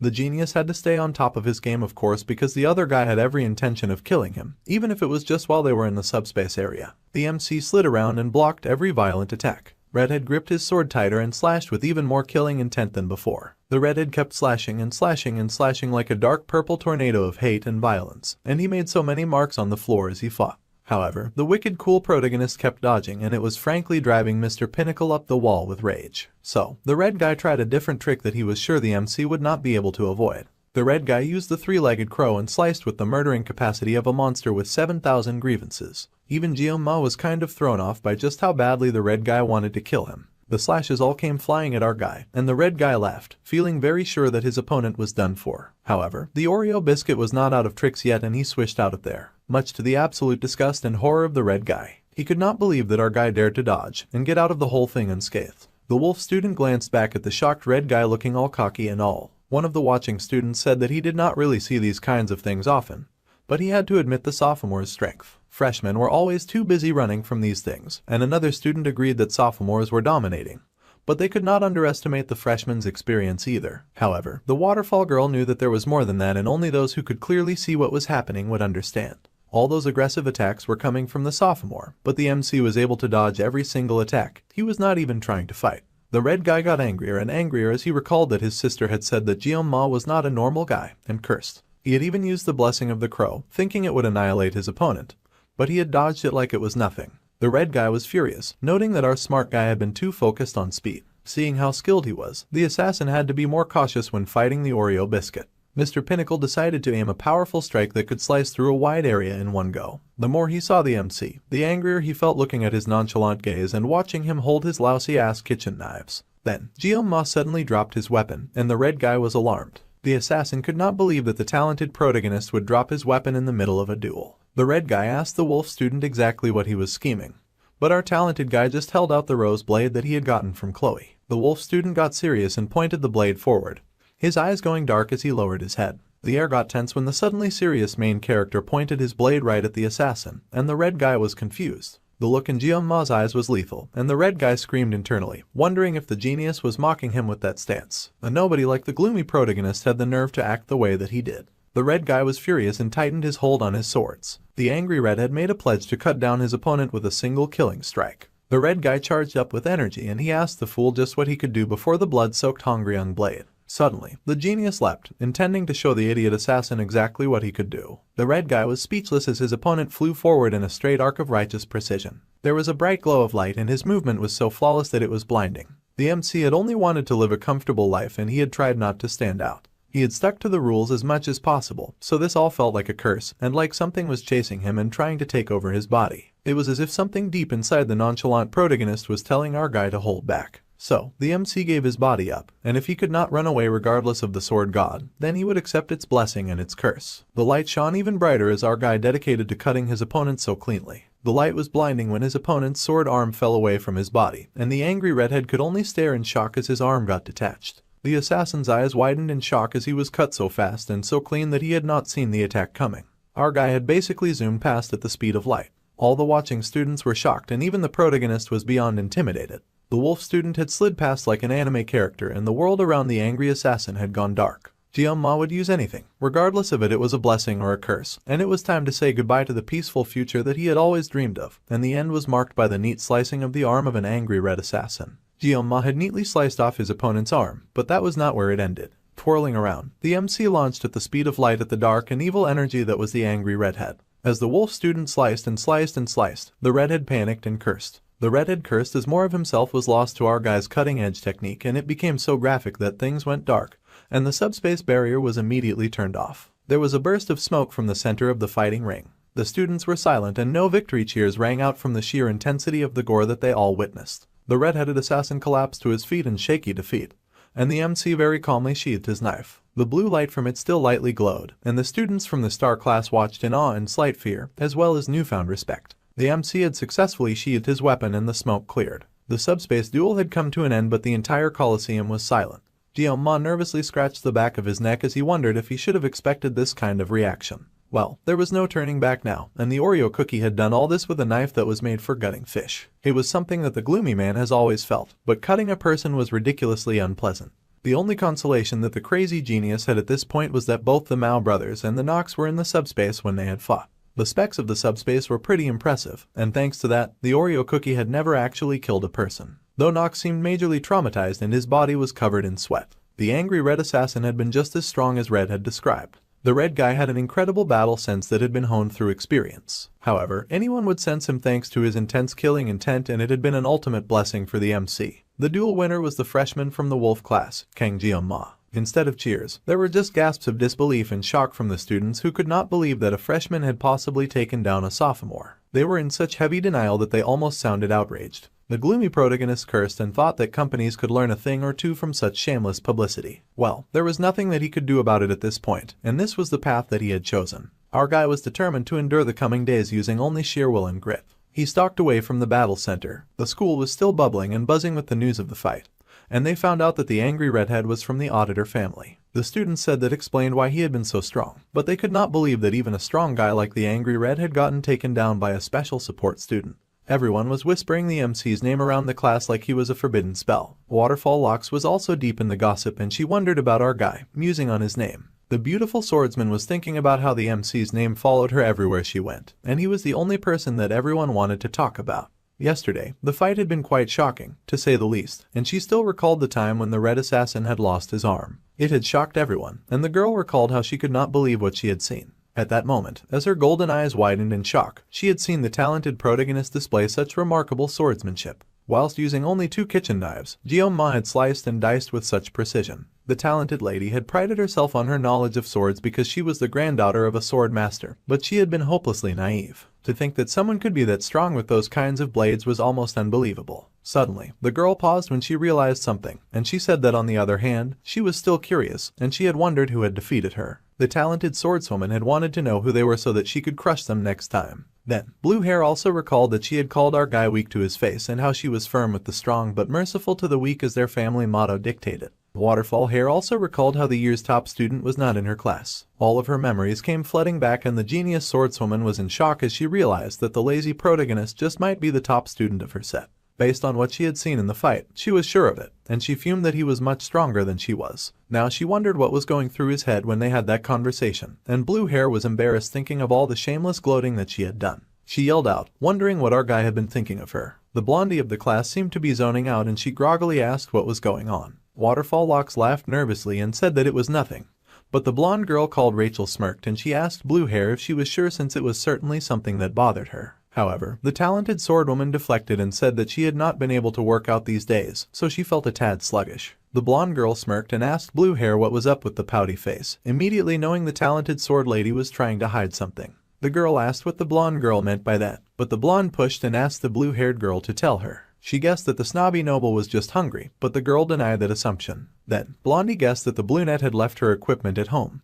But that was not it either. Then the blonde asked if it was the bathroom, and the noble girl yelled that she had already said that it was nothing. Then, the blonde called Rachel cute as she had finally figured it out through the process of elimination, as he guessed that little Miss Blue was having some boy troubles. The snobby noble was shocked and speechless. The brunette flushed in horror and the blonde grinned, with her lip twitching. Then, the blonde burst out with laughter and pointed as she guffawed at the noble lady. Rachel had thought that the noble lady Abel would never be one for romance. The blonde laughed so hard and loud at the poor noble that she blushed with shame, and she yelled that it was not what the clown thought that it was. The laughing hyena was skeptical and then asked the blushing sword lady what the issue was. Rachel wanted to know the man who hit the jackpot, and the brunette went silent. However, the blonde was not about to let it go, and she pushed, wanting to know who had stolen the heart of the normally stoic lady. Since she was not getting a response, the blonde started playing a guessing game. She sharply guessed that it could be Leon, the glowing and perfect protagonist, since he had such a handsome face. However, the brunette looked so disgusted by such a suggestion that the laughing hyena had to rule it out. The blonde thought it was strange that the waterfall hair girl was still apprehensive regarding Leon, and then the hyena guessed that it was surely the special student from yesterday. It was just a guess, but the jolt that she got from blue hair was all the confirmation that she needed.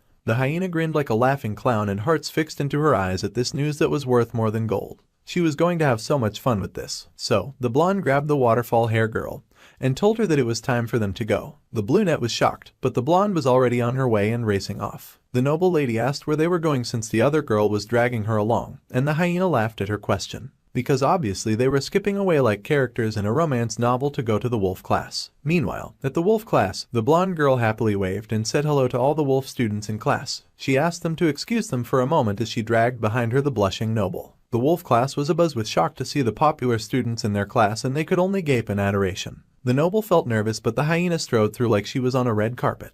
Then, she got it, and the blonde hopped onto a table, and she beamed, declaring that they were looking for a fellow with black hair. Of course, she meant our guy. There were hearts in hyena's eyes as she searched like a predator, looking for the new joke of the day as she searched for anyone with black hair, since the MC was the only one with that hair color. Then, a busybody student came over and said that their high status did not permit the blonde to climb on their desks and make a ruckus. Rachel was not even slightly threatened by the dude, and she just flashed her good looks his way, using her pretty privilege to knock him flat like a bowling pin. The student was overwhelmed by her beauty, and the noble was horrified by the blonde shamelessly abusing her privilege. However, the blonde made the most horrifying face of success when she finally located our guy. He was dozing in his seat with a familiar redhead buzzing and gushing around him. Hyena immediately clocked the female assassin as Ma's girlfriend. Well, it was not like that mattered to the blonde, and she thought it was better this way since it made things even juicier. This was going to be fun, and love blossomed in her eyes. Red was busy gushing over the lazy protagonist as usual, but then she froze when she felt a weird killing intent coming their way. The blonde had suddenly appeared by their side, and she blew a kiss to Ma's sleeping head. The audacity of that man snatching the clown. She was so daring that her kiss made Red temporarily lose all color. Waterfall Locks was also rebooting, and Red looked like she'd just been transported to the depths of hell. Then, the hyena pretended like she had made a small mistake, and our guy groggily raised his head in confusion to find himself surrounded by baddies. The hyena smirked all cute and stuff, using her pretty privilege to the max as she asked Ma if she had woken him up. The MC was confused, and she just jumped right in and asked him to confirm his name. Before our sleepy guy could even respond, the flirty clown said that he had not known who the black-haired genius was before the incident at the subspace the other day.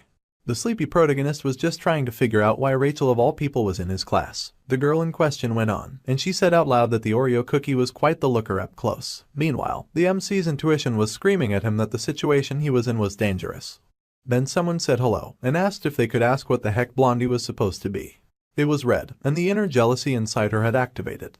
Red asked the blonde hyena just what exactly she thought she was doing when she put her hands all over our guy. The yandere girl was not happy at all, and her pupils had shrunk with the white of her eyes blown wide.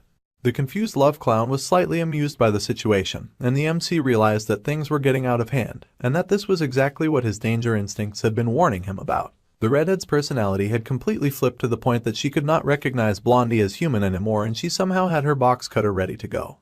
If a knife fight broke out in class, things would get very troublesome for the lazy protagonist, so he had to put a stop to this. It was a combination that he had never seen in the game before, and he could not fathom why Rachel had even come to their class.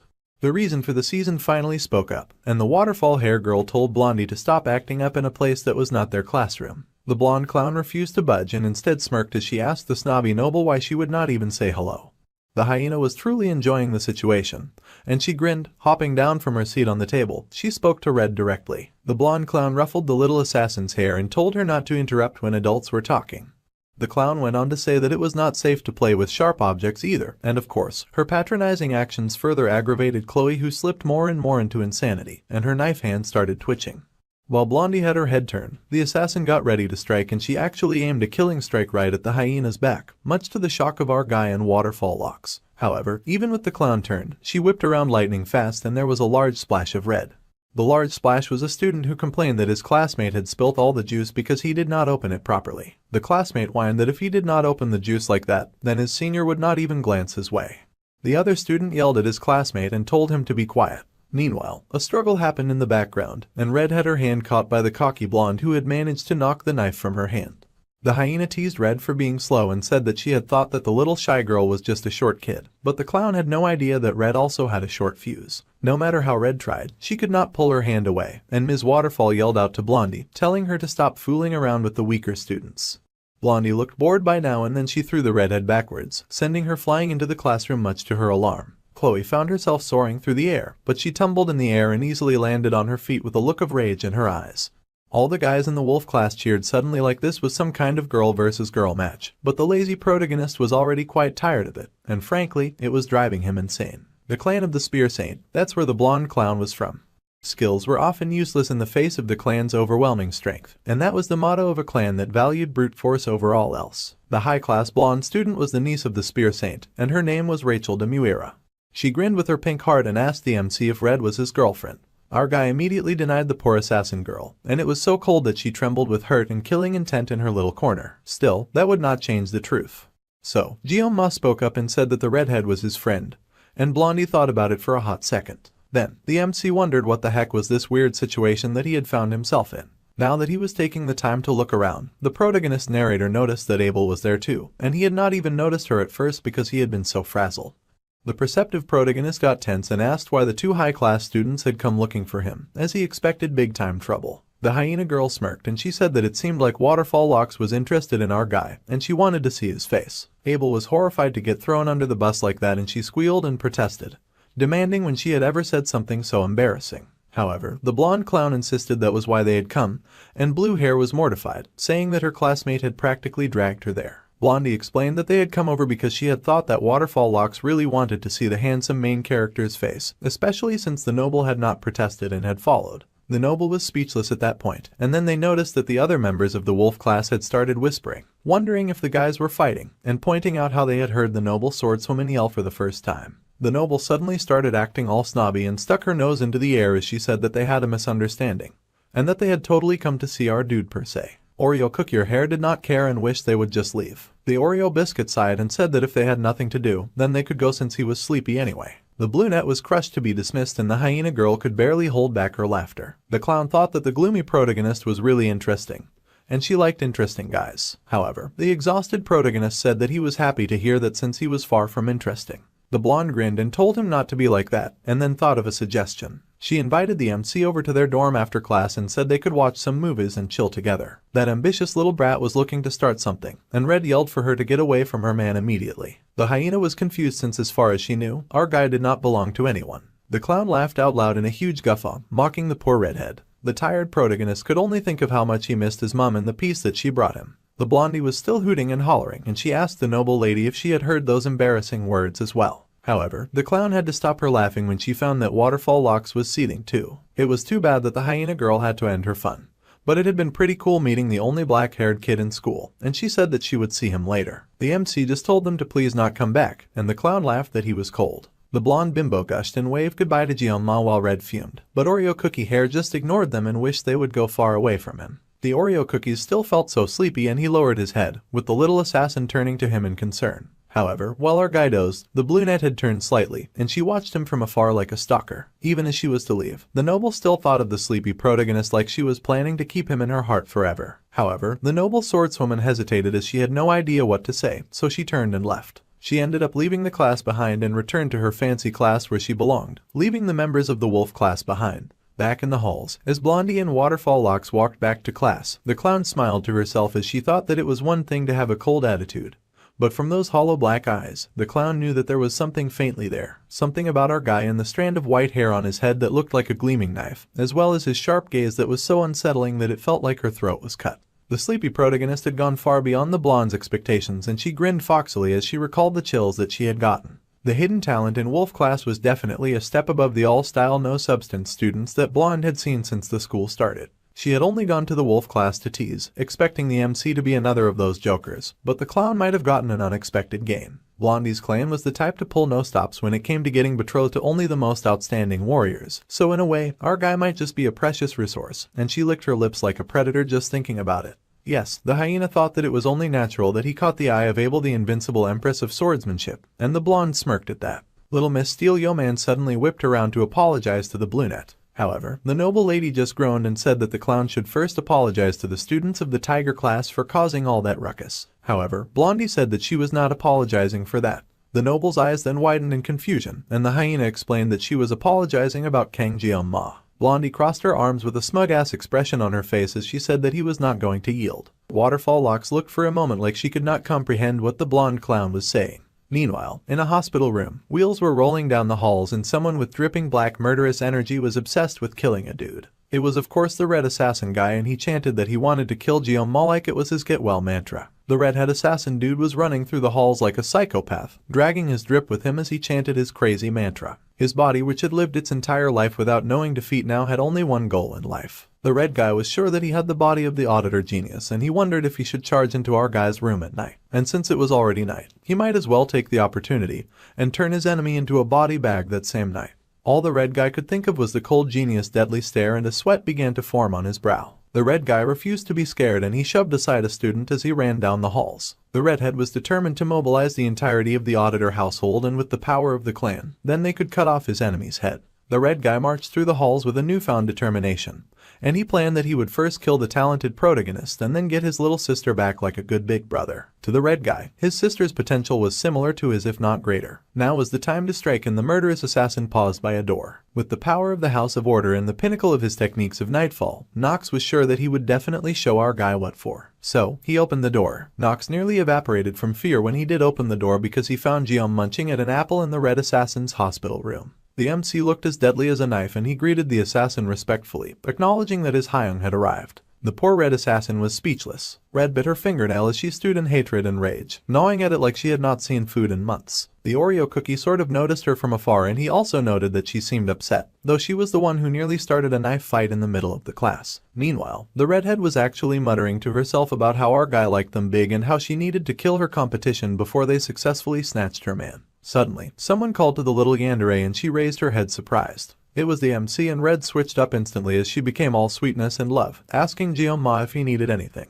It kind of creeped the hesitant protagonist out, and he would ask after she put down the intimidating box cutter. Then, the black-haired protagonist nervously asked how her brother was doing, since he had knocked him around a bit hard the other day. The little assassin was surprised by his question, and she fell silent for a hot minute. Then, Red explained that her big brother was in the academy's medical ward, and Jeon-ma was surprised. The medical ward was surprising since our guy knew that people did not usually get injured in the subspace area. The little sister admitted that she had not really visited, so she did not know much. However, she had heard that he was admitted to the ward despite having no injuries. She went on to assure Jeon-ma that it was fine and that he had no reason to worry. While it was true that our guy had sliced up the red guy, he did not think that the talented assassin would be so weak to the point of getting traumatized. The talented genius then worried that Red's evil brother might be thinking of doing something else. So, the MC called to Chloe, and then he asked if his sweet yandere could tell him where her brother's room was. The studious protagonist had not slacked on his how to handle yandere types manual, so he knew that he needed to give her a good pat on the head. So, Jeon-ma got the information that he needed, and now the sneaky genius was face to face with the horrified red assassin guy. Looking as dangerous as a weapon, the Oreo cookie lifted the apple and asked if he could eat it. The black-haired hero was already eating it though, so it was not like the red guy could stop him. The sweating assassin was still frozen at the door, while the relaxed protagonist noted that it seemed like the auditor clan was really loaded with cash. The special student marveled at the vast room for just one person, and he noted that assassin money was no joke. The red assassin was still tense, and he asked our guy how he had even gotten inside. But then the wicked protagonist suddenly reached for a knife, and the assassin was both horrified and alarmed. The assassin feared for a moment that the MC had come to finish what he had started, and the menacing protagonist did raise the knife so it glinted in the moonlight. And the red guy got even more alarmed. However, the careful protagonist just sliced the peel from the apple to help with the eating, and the assassin kept sweating. The peel was cut so cleanly that the red guy was slightly impressed and wondered how and why the MC was cutting the shaving so well. Then, the talented genius set down the perfectly cut apple, and he explained that if the red guy could not digest regular food, then he should eat some food. Our guy stood and walked out, leaving Red's brother shocked and baffled. The masked assassin swore in hatred that his enemy dared to pity his broken body, and he slid a sword from his sleeve, saying that if it was right now, then he could definitely take down the MC. Suddenly, the smart protagonist stopped and added that if the red guy ever dared to have thoughts of taking revenge, then something would happen, and the red assassin peeked his head out as he watched Jeon-ma leave. The dangerous protagonist turned, his eyes glinting with the sharpness of a knife, and he warned that he would chew up the entire auditor family, and the red guy was both shocked and intimidated to hear those alarming words. The super cool protagonist then slammed the door loudly behind him as he made his exit, and the apple that he had been messing around with suddenly showed slice lines. Neatly, each piece fell apart like a threatening, delicious apple flower, and the red guy fell on his ass, shaking in terror. The dangerous, powerful main character had made himself clear without speaking too much, and he now casually strolled underneath the evening sky. Now, the super cool virgin was sure that his red opponent was nothing more than a little candle that could be blown out at any moment.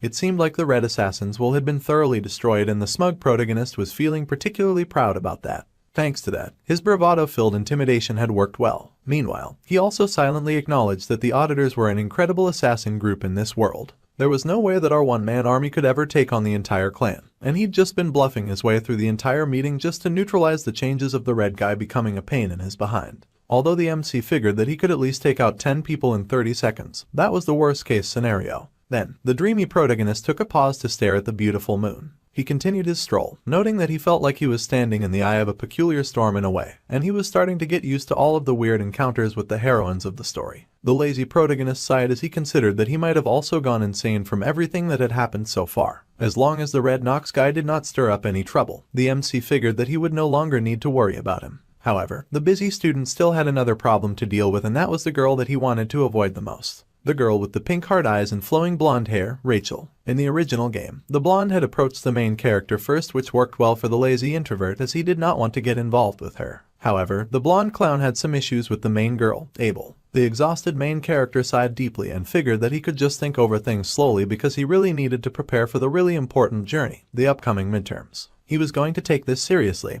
and a reward was a reward. The reward was the Murasama, and the talented genius needed a weapon that would let him fight for more than just 30 seconds. He looked through the calendar that marked when the midterms would begin, and he knew that the test was to subdue a demonic monster in groups of 5, regardless of class. There was a reason the school emphasized teamwork work, and this was because individual work was important, but having faith in comrades was more important on the battlefield. Although this was an annoying setup test, it was fine as long as our guy could find the right teammates. The lazy Jeonma was on level 1, but as long as he got carried by higher-ranked individuals, he'd be fine.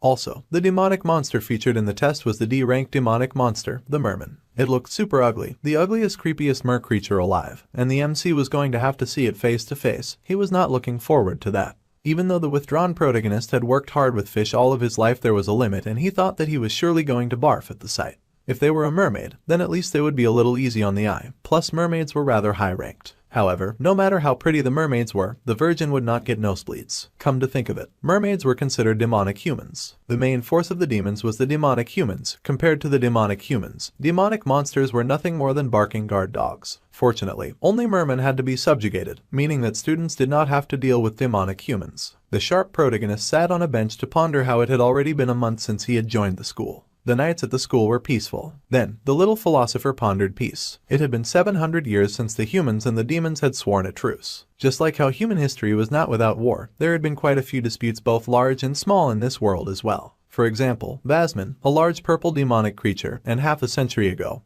who had been the commander of the 6th Legion, claimed that he would revive the commander of the 1st Legion and cross the line of armistice. The demon had sworn to bring back the demonic Sir Lycan, and he had caused a great uproar that led to great fighting and a lot of chaos. A lady had yelled out to seek who had gritted his teeth and pulled his weapon. After a week of battles that were bathed in blood, humanity of course emerged victorious, and the 7 heroes were born. Although 3 sacrifices were made, eyes widened in horror, and neither faction wished to escalate things further. Back then, the judgy protagonist had complained that the hero was named the strongest of mankind when he had only defeated the 6th Legion commander. The peace that had been won in blood had continued to this very day, with the MC now a part of the story, and he wondered if what he experienced now could be called peace. The more that Jeonma thought about it, the one who had sealed the 1st Legion commander alone, Baylor Jokwin, our guy wondered if a guy like that was even human. They only had 3 years left until the Second Human-Demon War, and its fighters included the Demon King. Thinking about the bleak future would not change anything, so the unfortunate protagonist needed to get his head out of his ass and focus on the midterms. The situation was a little annoying, but first, Jeonma needed to find some teammates. However, looking through his contact list, the virgin realized that he was a huge recluse. He only had his family members and the academy director on the dial, which was embarrassing.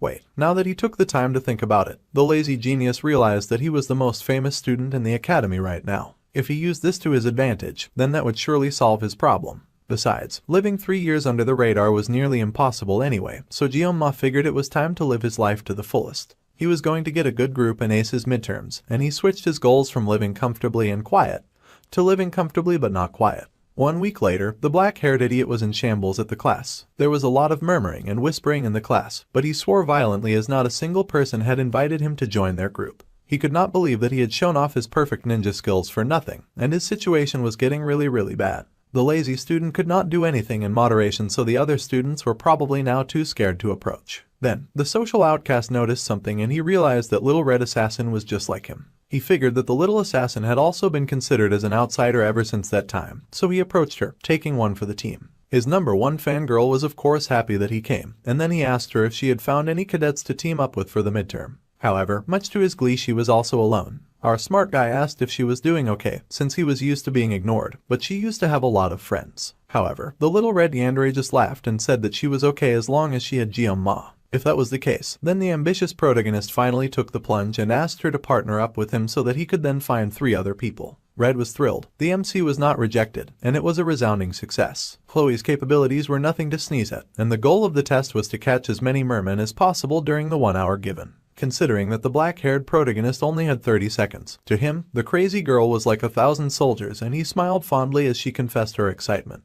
He was so happy that she was happy. Suddenly there was a loud noise and our guy looked up at the commotion. It was the girl he hated the most running straight at him, Blondie with the pink heart eyes. She had shown up at the worst possible time, announcing that she had come back to play. The black cat protagonist swore internally, and then he tried to play it off, asking why she had shown up. The blonde hyena pouted, saying that she had literally just told them why she had come. However, Red was not having it and she had gone full demonic mode instantly, chanting that the big ones had come and she was talking about melons, not power level. The black-haired protagonist immediately tried to do some damage control and told Blondie to beat it, and that he could not humor her since he had things to do. The clown then pretended to be so hurt by his words, even getting tears in her eyes when she asked why he was so cold. Our guy asked her to stop calling him by his first name, it was getting way too personal. However, Blondie dropped the sad act and said loudly that she had suddenly gone deaf. That shameless liar whined that he could not hear him and collapsed on the tired protagonist's desk. He was so done with her. The talented hyena whined that she had fallen, and then she popped up, beaming as she asked the talented protagonist if he had a group to take the test with. Guillaume was just frustrated that she did not know how to listen. He unfortunately admitted that he had no such thing, and Blondie bounced at her luck. Then she turned her heart-shaped puppy dog eyes in his direction and ever so sweetly asked the reluctant protagonist to join her group. Blondie chuckled about how lucky she was, and then she asked Guillaume to come along and to join her group. She even had the audacity to place her hand underneath his chin like the Virgin was her little girlfriend. Of course, the picky protagonist with standards was not digging the seduction approach and he instantly smacked her hand away. He asked exactly why the hyena would ask for him of all people when there should be a huge line of students rushing to her, and all she had to do was ask. Well aware of her privilege, the happy clown laughed and said that those students were no fun. However, the touch-averse main character on the other hand seemed fun to do the test with. Our guy was speechless and had no idea what to say to that. Then, the black-haired protagonist pointed out that he had already started a group with his girl Red, and she was a little surprised to hear him speaking up for her. Blondie beamed and said that was fine too since there were spots open in her team anyway. That little rat was ready for everything, let alone the reward. The hyena girl did not realize that asking 2 losers to join her team would risk her grades. Then again, the nonchalant protagonist recalled that the rule was to not hate the player, but the game. So, the MC took some time to consider his options. Out of the corner of his eyes, the charcoal-haired protagonist shot a look at the little assassin to guess what she thought of all this. Red was a little hesitant, but she nodded since it was not like they were going to find anyone else and Blondie was at least pretty strong. So, our guy finally gave in and put himself in her care. The hyena was overjoyed and she told the strong MC that he was not allowed to back out now that he had said yes. Then, it occurred to the slow genius to ask who the other members of the group were. To no one's surprise, Blondie asked the slow poser if he knew who Leon was since he was super popular. Of course, the lazy background character knew exactly who Leon was and he swore in horror as he started to mentally evaporate since he had wanted to stay as far away from that dude as possible. Later on, Guillaume sat at his seat in class, trembling worse than a leaf in the wind. However, he shook not with fear but with rage and he growled, wondering just how bad of a crime he had committed in his past life to suffer so much in this one. Even if the gifted protagonist had wielded a knife for 30 years because of his job as a chef, he had only sliced fish. This was so unfair. Alright, it was ridiculous that the lazy protagonist was getting involved with the heroines. He did not think that was possible, and even though he may stand out from the crowd and bump into the girls a few times, they were eye candy, so the Virgin did not mind them too much. However, to get involved with Mr. Sparkly Hero of a game that goes violently south in 3 years was a whole other story. The background character could not fathom getting involved with the protagonist character, for one thing. The protagonist is way too bright for a shadowy guy like the MC. The shadow had zero clues on how things would pan out in the future because he had failed to finish the game, and it would be his fault one way or another. When our guy heard that the protagonist character was involved, he immediately tried to change his group. However, the blonde which he had signed the contract with was not about to budge on their agreement. She had already put his name in the application before she had even asked his permission, and then she had submitted it immediately after. Not even sacrificing his virginity could get the loser out of this, and he shook with rage as he considered finding Blondie and slicing her up in vengeance. This was the first time in his life that he had ever been provoked to slice a woman. Suddenly, Red called out to Jeon-ma and she looked pretty haunted herself as she asked him if something was the matter. Our guy froze and Red pointed out that ever since the blonde dog girl had left, the loser had stopped looking very well. The little assassin was acting like the blonde had somehow made away with the black-haired protagonist's virginity, and he was silent as he searched for a good response. Then, he told his yandere pet that he had just been a little overwhelmed knowing that he would be taking the exam with the star class cadets. Red was surprised and instantly mellowed down, encouraging him, saying that she was sure that there was nobody in the star class stronger than he was. He nervously thanked her, and the genius recalled that he had been the one to ask the redhead to team up with him, so there was no way that he could leave the group without her in good conscience. Now that Jeon-ma had taken the time to think about it, he could not possibly ask for better people to take the test with. This was a good thing, a blessing, so the lazy opportunist told himself not to be pessimistic about the situation. So, the refreshed protagonist turned to the redhead and asked when and where they would be having the group meeting. The redhead recalled that Blondie had said that they would meet at the cafe in the protagonist building at 6. The sharp protagonist then realized that Red was not going to call the hyena girl by anything other than her hair color for now. It was nearly time, so our guy said that they might as well head off immediately, and Red beamed, agreeing with him at once. So, they took off and casually strolled through the halls of the academy, and eventually got to the door. A cup was slammed down on the table, and it was the little assassin sighing in relief as she slurped her avocado smoothie which she found so yummy. The MC watched her in amazement, knowing the green soup that she was drinking was worth 50,000 won. Those prices would get to him no matter how long he stayed at the academy. Then he nearly spat blood as he hailed Starbucks for being so good. Despite recoiling at the prices, Red figured that he was complimenting the brand that she was drinking from, and the redhead beamed as she happily agreed with him. Meanwhile, the loser reminded himself that he was an adult and he needed to practice some self-control. The only drink that was 10,000 won or below was espresso, so the guy had ordered it, but it tasted like horse poo. Since it was an outside company, the faculty cards did not work there, so the cheap protagonist would not be frequenting that place often. Suddenly, a phone began to ring, and it belonged to our guy. He checked out his messages and he had asked why Rachel and the gang were so late. The crazy blonde had replied that she was running late because she had to take care of the kids. The lazy opportunist and Little Red were already at the Starbucks meeting room, and the blonde hyena said that she would meet them there. Soon, the door opened and in strolled the blonde with a smoothie as she apologized for showing up so late. Behind her stood the true protagonist. The blonde asked the two if they had waited long, but our guy, who sat quietly in the corner, could only focus on the golden shine of the blonde-haired and blue-eyed menace behind the girl who'd been terrorizing him of late. If the protagonist was light, then the shadowy main character was definitely the darkness, and he stared at the protagonist in silent awe. Then the MC paused when he saw a face that he did not recognize, a nameless dude with orange hair and green eyes. The loser could not believe that the blonde girl had shown up with a delinquent on her team. However, the shiny protagonist strolled right up to our guy and he stretched out his hand to the shadow guy, saying that it was nice to meet him. The background wallpaper was silent at first, but then he stretched out his hand and introduced himself. The protagonist smiled, saying that he had been impressed by what he had seen at the subspace a few days earlier, and he felt assured knowing that the main character was going to be his group member for the exam. The loser could only think of how the protagonist had a voice with a perfect blend of intelligence and class. The shiny dude in front of him was definitely the protagonist character that our guy had played as in the past. Once everyone had ordered their drinks, introductions were in order, and the shiny blonde smiled as he considered introducing himself first. The blonde hyena was in full support of that motion. So, the hero went first and introduced himself as Leon Van Reinhardt, the group's leader and a student of the star class. He had ended up becoming the leader somehow, and while he was lacking, he looked forward to working with all of them. Jeon-ma swore internally once again as this hero just reeked of purity and his face was sparkling and glowing the entire time. There was no such thing as equality. Then, the hyena giggled that since everyone knew who she was, he would pass the introduction baton to the orange beside her, and he growled when she elbowed him. Next was the nameless guy, and Orange introduced himself as a student of the star class called Speed Weapon, and he said that he liked heroes. Now that the dark shadow took a closer look, he could clearly see the word hero tattooed on that guy's back. The judgy loser was unimpressed, and he could not believe that Orange was actually called Speed Weapon. This group was breaking down a lot of stereotypes that our guy had in mind for those who liked heroes, and he had expected Orange to explain way more. Then, Red shyly introduced herself as Chloe, auditor of the Wolf class, and she was here thanks to her crush. Then the blonde clown started acting creepy by noting how familiarly the redhead called her new prey, and the yandere nearly activated right then and there. However, Red showed remarkable restraint with a strong sigh as she said that it was a pleasure to meet everyone.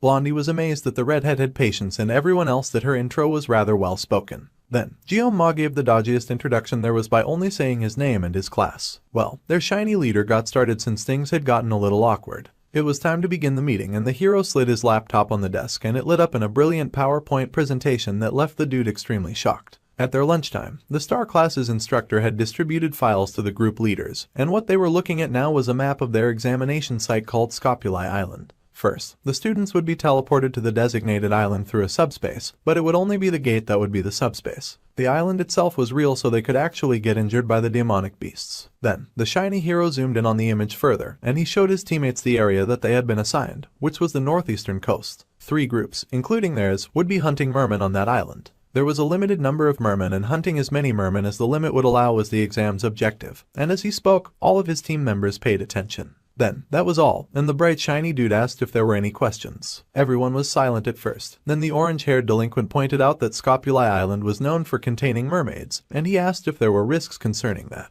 The shiny guy said that there was no need to worry since the instructors had already done their research in advance to ensure their safety. The delinquent accepted the response, so then Little Red asked a question and she asked if groups of the same zone could ambush or battle each other. The shiny guy pointed out that the exam's objective was to strictly exterminate the demonic beasts, so conflict between groups would likely lead to disqualification. Mr. Perfect asked if that answered Red's question and she nodded. However, our guy happened to know that they had an assassin in their group so that question had been necessary. That concluded the meeting for the day. All the team members were told to prepare themselves for the midterms, and that they would meet again the next day for their position meeting. Blondie was happy that the meeting was over and she happily dragged off her delinquent who growled about her stretching his clothes. The hero began to pack up his equipment and the Oreo cookie-haired main character lingered. He had ended up sitting in the corner so the light and the dark were now the only two left and it felt major awkward. So, the social coward made up his mind to hurry up and leave. Our guy began to stand and then a voice called out, "Excuse me." His eyes like knives slid to who had addressed him and he saw the protagonist had called with a serious expression on his face. Then, the shiny protagonist asked Ma where he had come from. "Where did you come from, Kang Ma?" That was the question that the shiny protagonist had suddenly asked the boy of darkness. The human shadow had frozen at the serious look on the pretty boy's face, and for a moment, our guy said nothing. Instead, the lazy loser wondered what was going on. Now that he thought about it, he had heard a similar question before, though this question was fundamentally different from back then. "Where did you come from?" The shiny guy's eyes looked a little dangerous and the main character could not tell at all what he was thinking, and the imposter syndrome genius wondered if the protagonist was literally asking where he was from. However, that could not be the case, since the blonde perfect boy could have asked what earlier while they were introducing themselves. The hesitant main character could only assume that the blonde had a reason to ask this question after everyone had left. Perhaps, the MC considered a possibility as he racked his brain for how to answer, so the shiny boy finally spoke up. First, the blonde apologized for popping that weird question out of nowhere, saying that he could not just help but think that the shadowy student was similar to him. Mr. Perfect said that with such a dark glow in his blue eyes that the lazy student became even more confused and wondered what he meant by similar. While it was true that the official language of the fantasy world was Korean due to the game, that did not mean that other cultures did not exist within the game. Anyone could tell that the main character was Korean. And then the shiny blonde suddenly told our guy to pretend like he had not heard anything. Then, the shiny blonde stood with a smile and began to walk away, saying that he would be leaving then. However, the MC suddenly reached out and grabbed his shoulder, calling the true protagonist by name. The protagonist hesitated, and the main character desperately asked just where the shiny perfect blonde had come from. Ma swore as he usually did when he found himself acting on impulse, as he had just grabbed the blonde without even thinking. However, if he did not get answers, he would not be able to get a wink of sleep. Finally, the blonde laughed and said that he came from Germany, and Oreo Cookie Hair was left speechless. Then, the blonde turned and walked away with our guy staring after him. He stared in confusion, wondering what was up with the weirdo protagonist. Later on, an object fell from the main character's hand and he found that this occurred because his hands were trembling. He glanced down at his hand, wondering if he was being paranoid. At that moment, a thought had crept into his head during the discussion with Mr. Bright and Shiny. The tar-haired guy wondered if the shiny protagonist had also come in from another world as well. As outlandish as it sounded, he could not help but wonder. There was no rule that said only one person could get dragged into the game's setting. Also, possessing the protagonist after getting transported to a new world was more probable than possessing an extra. While the blessing of the sword god was active, the black-haired main character's senses had been strangely heightened. So, the gifted student came to the decision to test it out and he activated the blessing of the sword god, pulling out one of his sashimi knives. His eyes were pressed together and the talented genius focused with all of his might. His mind reached into the dark as he searched for answers and he found that the blonde's existence was in fact of this world. Our guy was shocked, not only that he could get answers from the weird god, but at the answer that he had received. He had felt it again, the same sensation from when he had felt like a puppet in the blessing's hands. If Jeonma activated the blessings of the sword god and focused, then he could faintly hear a voice. He groaned and massaged his head, feeling a throbbing headache as just thinking about the situation was giving him a migraine that even bypassed the painless blessing. Regardless, the Leon that our guy had met that day was most definitely the same Leon that he played before. No actor in the world could replicate Leon so perfectly, from his bright and pure energy to his seriousness and determination when it came to taking charge. This made the tarpet-haired main character ponder more and he wondered if the protagonist had really intended only to ask which country he had come from. Even then, Oreo Cookie Hair could not stop his mind but remembering the shiny boy's words and how he had thought that they were similar. None of what the black-haired MC knew explained what the blonde golden boy had meant by that. He considered looking at the K-Com wiki more to research and read up about the characters in his old life, but he did not have any interest in male characters back then, and when he checked it now, there was no info on Leon. Our guy sighed heavily, deciding to let it go since this would be the only time that he would get involved with Wonder Boy anyway. If something like this happened again, then he could ask the academy director about it. Now that he thought of her, the lazy main character recalled how the director had pouted about him not coming to see her of late. The shameless pervert had sulked and asked when the gifted student was going to run away with her. It was advisable that Jeonma keep thinking straightforwardly without any nonsense distracting him. It was strange how calm he could be in a situation that he wanted to avoid. He wondered if this was also an influence of his crazy blessing. At any rate, the loser pulled up his blessings just to have a second look at them. He was thinking so much about them that he might as well check. He noted that he was making smooth progress, and his mental fortitude and armament were still the same. But his physical fortitude increased a bit because of the training he did. The MC figured that his armament would increase once he got the sword that wanted. Then he wondered what the assimilation rate was and gasped when he realized it had gone up quite a lot from 2.5 to 6.8. Then, the lone wolf wondered if it was related to the fact that he had duked it out with both brother and sister of the assassin guild. It was annoying that the talented genius had no idea what he had done to level up, and it was not like he could ask someone else about it either. Then, the system told him that he had reached a certain number of blessing activations and adjustments would be made. Our guy was confused, and he saw that the blessing of painlessness had leveled up from 40 seconds to 40. He was shaken as he pointed at the screen in baffled shock. His painstaking and tortured labors had finally borne fruit and the joyous main character laughed with joy as everything suddenly felt very great. Then, time flew by. The MC kept training no matter what, and he continued to attend all of the group meetings, interacting with the crew and having a swell time. With 3 days left, he continued his training with Red, who happily gave him more swordsmanship pointers. Then with 2 days left, the clown girl started moving in again and the yandere nearly lost her mind. One day before the start of the test, and Jeonma had not stopped his daily exercise as he fought and sweated to grow. His sweat hit the floor where he worked and he sweated more as he swung his sword with more precision after many days of practice. The main character was sweating up a storm and his sweat sparkled the more he learnt and improved. Then, Oreo Cookie Hair smiled in satisfaction after a long day of hard work. Finally, the day for the midterm had arrived and all the students gathered around. A subspace gate had been opened and it had a completely different vibe than the subspace for the training grounds. Then our guy was called to come over and he turned to see his group waiting for him, all strong men and women. The main defense from the left was played by the blonde clown grinned as she laughed that the lazy main character who usually preached punctuality was late that day. Their leader Leon, who was stationed in the middle, smiled brightly at the black-haired main character and called him over. Orange Hair called Weapon was their support from the right and he just waited for our guy to come around. And Chloe, who was their sub-DPS from the left with Blondie, happily greeted the MC this morning. The talented genius was the rearguard at the far right and he apologized for his tardiness. He could not help but marvel at the amazing equipment that they carried, and that the blonde had an S-rank gear Vermilion Phoenix halberd. It did not look like the protagonist had his bombing just yet, and Speed Weapon's gear was a recorder for some reason. The underrated loser could not believe what that idiot was wearing around his neck. To make things worse, the orange delinquent totally saw him looking and started acting like he was itching for a fight. The blonde hyena whispered that it was actually one of the few S-rank equipment that aided with healing, and Jeonma could not believe that thing was that powerful. A healing S-rank armament was something that was ridiculously hard to get, even if one dumped tens of millions of one in-game. However, its appearance also contributed to its specs. The genius had no choice but to be rather impressed with the weapon and he rubbed his chin in admiration and newfound respect, studying the weapon. However, Orange got rather flustered and told him not to get so close. Then, an attention rang out that the first year midterms of the year 2043 would then commence. Seeing all of the students' faces, they all seemed prepared.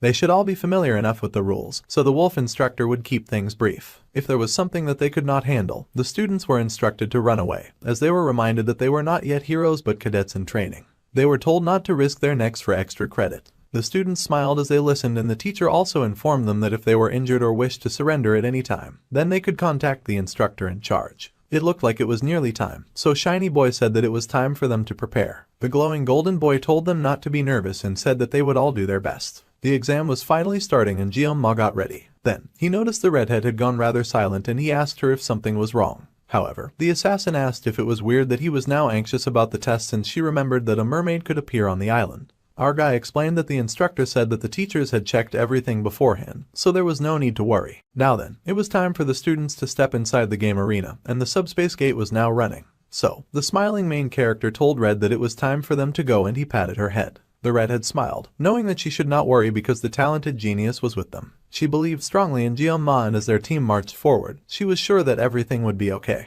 However, suddenly the world went dark and the darkness stretched on long after the team had entered the test arena. A break-in the darkness was someone calling a name over and over again. There were words being spoken in the dark, flashing in and out in blurry lines, and Red realized that she could hear our guy's voice. He kept calling her name over and over again, until it was louder and louder. Chloe snapped out of her daze and was shocked as the genius asked if she could hear him. Her eyes widened as she realized that she had suddenly lost focus for a moment. Then she stared as the other teammates said that they could not contact the instructor in charge. They had landed in a cave and there was no connection. The crisis had come and someone was bleeding. The redhead was confused, but then she said before them a high-ranked mermaid. Just before the mermaid's appearance, the sky had been bright and beautiful over the beautiful Scopuli Island. There was a lot of coughing and hacking on the beach. For some reason, the team was feeling rather sick after stepping through the subspace. Then, the golden blonde turned to our guy, surprised that he seemed fine, and the talented genius explained that he generally did not get seasick. However, the pretty protagonist doubted that this was a seasickness issue. Suddenly, a merman showed up and it made a very surprised noise. Jeon-ma saw a merman for the first time and he was as horrified as he suspected that he would be. The creature was surprisingly smaller than he had suspected.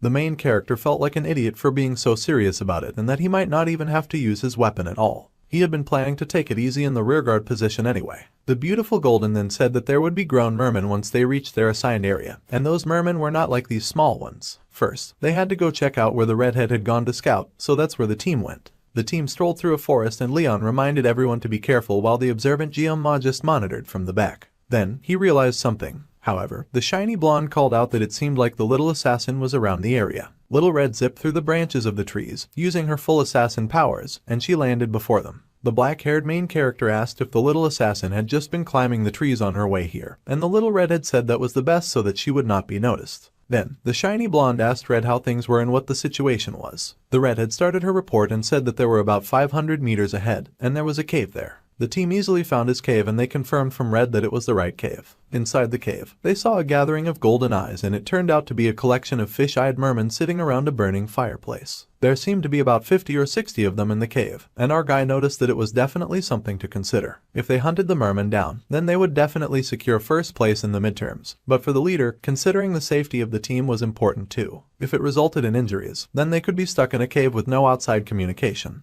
The genius wondered if they should take the risk or safety or somewhere else. This decision was of course up to their team leader, Leon. The leader counted on Cleo to scout around when they landed on the island. Weapon was to handle the buff-type blessings and healing from the back. The cynic still found it interesting that Orange was a healer, and the delinquent had immediately gotten pressed, asking Jeon-ma what he had said, and yelling that the basics of a hero was to help others and that should be common knowledge. Then, our dude Jeon-ma was to guard the rear against any potential threats. The lazy student was absolutely grateful for the very sweet and easy job that he was getting. Meanwhile, the golden boy would lead everyone from the center. The team could not just rush in, and of course, the golden leader would join the offense if the situation called for it. Then, the crazy clown pointed out that she had been left out and she asked what she should do. The beaming golden prince beamed at her and told her something. Present day, the leader has made a decision. Rachel was called upon and the vicious blonde pulled forth of her spear. Her hand tightened on her mighty staff, and then she swung and let go, the spear firing like a lightning bolt. It shot off, creating a golden arc in the sky as it flew towards her chosen victim, and their golden eyes stared back. The spear hit dead center in the campfire, completely obliterating it. All the mermen stared shocked and confused as they wondered what on earth had just happened.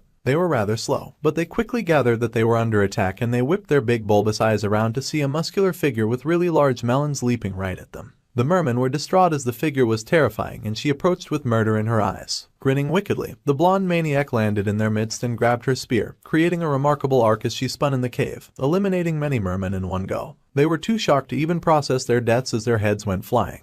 Meanwhile, Jeong-ma watched her in admiration as he recalled that their brave leader had asked the blonde girl in one of their meetings if she could tear up all of their enemies. Of course, she could do that exceptionally well, and the blonde posed as she grinned back at them, replying in French that of course she could cut down anything. Then, Orange took up his recorder and began to play a note. He blew with all of his might into his glowing green recorder and his blessing immediately activated. The mermen were shocked to hear such amazing tunes firing their way. As the music attacked them from one side, blowing their minds, the hyena lady attacked from the other side, cutting them down like they were paper. As she advanced, she kept counting down her kills with mad glee in her eyes. Crazy Blonde counted 18, then 22 kills, and then 24, her joy never diminishing as she swirled and whirled. She beamed with joy, thanking Weapon for his blessing, as she had taken 25 kills down now. Everyone was amazed at her ruthlessness and skill, though the shiny leader just looked proud of her. Then, Red decided to show off as well and grabbed her own weapon. Unsheathing her mighty sword, she activated her own special blessing as pink magic danced off her weapon and body. She used the blessing of the cat. With one mighty slash, she had beheaded a whole line of mermen. She sliced 8 in one blow and boy did little Red look proud of her kill. More mermen charged at her, and she sliced the ugly creatures up in ribbons of flesh and blood. That made 10. Meanwhile, Crazy Hyena Blonde was pushing 45 while she swirled and whirled her way deeper and deeper into the cave. Now, the boys were kind of concerned as they watched the girls' progress. They were surprised that the girls were not stopping because at this rate they would go too deep into the cave. Then, Jeong-ma's eyes widened as he realized something. The two girls danced and slashed their ballet of battle as they fought in the cave, not one of them willing to slow down. Red was covered in pink while the hyena girl was encircled by golden magic, and then they both met in the middle to face a giant fish with legs, bigger than any of the other mermen. It almost looked like the girls were fighting each other at some point as they charged towards each other with the giant merman behind them. The beast roared and showed all of its dangerous and sharp teeth, and the two girls activated their powers as they landed before it. Within seconds, that giant monster of death was sliced and its body parts divorced, flying apart and filling the cave with sliced fish. Rachel grinned at Red, noting that the little assassin seemed a little faster than she had been before. Red glared back at the golden hyena and growled that she had been the one to take the big boss down. The blonde laughed and said that the little red assassin was funny as they jumped apart. Our guy was relieved that they were not trying to kill each other, but the girls stayed doing too much. Then, the shiny protagonist took down a few foes on his own, and the MC's attention switched. Leon had noted that the black-haired main character was worried about the two girls, but Jeong-ma pointed out that it seemed his concern was unnecessary. They had managed to take down all 60 mermen, and they had done it so fast. The shiny protagonist grinned and told Oreo Hair to put a bit more trust in his teammates. Since everything was settled, it was now time for them to leave and there were grunts of agreement. Decisiveness and leadership, as well as being the solid backbone of the team, made Leon an irreplaceable, an important center of the story. So, the protagonist's existence in the game seemed to be real. So, our guy once again contemplated the question that he had been asked, and he wondered if it had really been just a simple question about where he was from. Jeong-ma was so distracted that he had not seen the blue light that glinted in the cave. He stood there, knowing that he had not had to contribute much to the fight, so it was a relief when the bright light fired like a laser, coming from over our guy's shoulder and tearing into the protagonist's midsection. Everyone could only stare in shock, confusion and horror at the sudden attack when they had successfully eliminated all enemies. However, that was not exactly so, and now they all looked back to regard the lithe and beautiful enemy that had suddenly appeared. The team cried out their leader's name as he crashed to the ground, but behind them a bigger problem was brewing, and a feminine figure rose to the surface from the water. A beautiful purple demon mermaid had appeared, and she meant business. The blonde hyena panicked, shocked to see a mermaid of all things, and she asked why such a creature had appeared. They had scouted ahead and seen nothing, so the students could not imagine now where that thing could have come from. Jeong-ma was beyond horrified about the recent development, and he cursed internally, knowing that it had felt like things were going too smoothly. Given the situation, he did not know if they were to fight or run. If they were to poorly attempt to flee with the injured Leon, they might all end up wiped out. In that case, there was another option. Meanwhile, Rachel yelled at Weapon, asking him to try to contact the instructor about a mermaid showing up. However, they were not getting through as there was no connection inside the cave. The students had begun to tremble, and our guy cursed that they no longer had communication from the outside, and his teammates were panicking even more. It seemed the MC was the only one who was still clear-headed, and the blonde was surprised to hear that. Our guy immediately leapt to take charge, telling the recorder guy to pour out his blessing on Leon as soon as possible. Then, Jeong-ma called out to Chloe, snapping her out of her daze, and she stuttered out a response. He told her to get out of the cave and to alert the other cadets nearby to evacuate. She was also their escape route, so she had to go call the instructors as she was the only one who could slip away in this situation. Red was alarmed by these instructions, but he insisted that it was hard to flee with the injured protagonist, so the little assassin had to hurry before the mermen began to swarm again. She was hesitant, but she knew her given task was important, so she accepted it. The little redhead leapt away, and then Rachel returned to our guy, asking if he had a plan. Then she paused in horror and asked what he was doing. Even Orange yelled at him that he was insane. However, the crazy genius turned to the mermaid, telling the blonde hyena and the orange healer that he was leaving the small fries to them. They cursed, asking what the crazy genius was planning to do. However, the black-haired main character just closed his eyes. He had always disliked small fish because there was no skill involved in handling them. However, when it came to slicing big fish, he was exceptional at it. With joy, Guillaume pulled out his knife, for he had big fish to slice. Demons could utilize a unique power similar to humans in their blessings. Magic. The protagonist fell to just one normal attack with said power. This was the difference in strength between humans and demons. Guillaume could not say for sure that he would reign triumph, despite having the blessing of the sword god.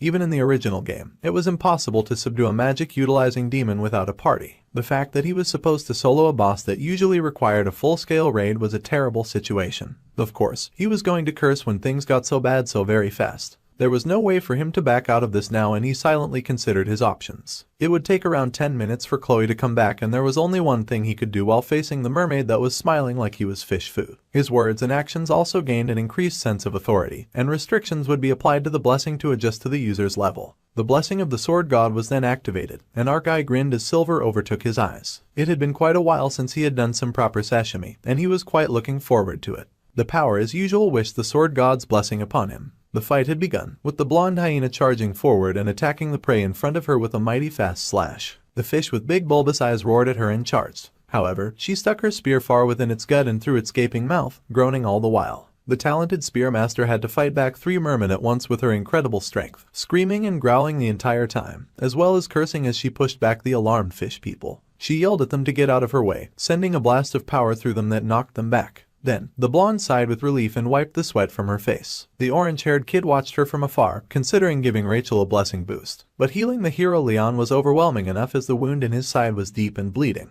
The wound was deep and it was not healing very quickly, but it was recovering regardless, and that was all that they could ask for. The orange record blower was aware that the jerk Guillaume was absurdly strong from the subspace duel that they had watched. Surely there was a limit when the first-year student was facing a giant malicious mermaid. There was no way our guy was not crazy to be able to stand before that giant fish woman and not run.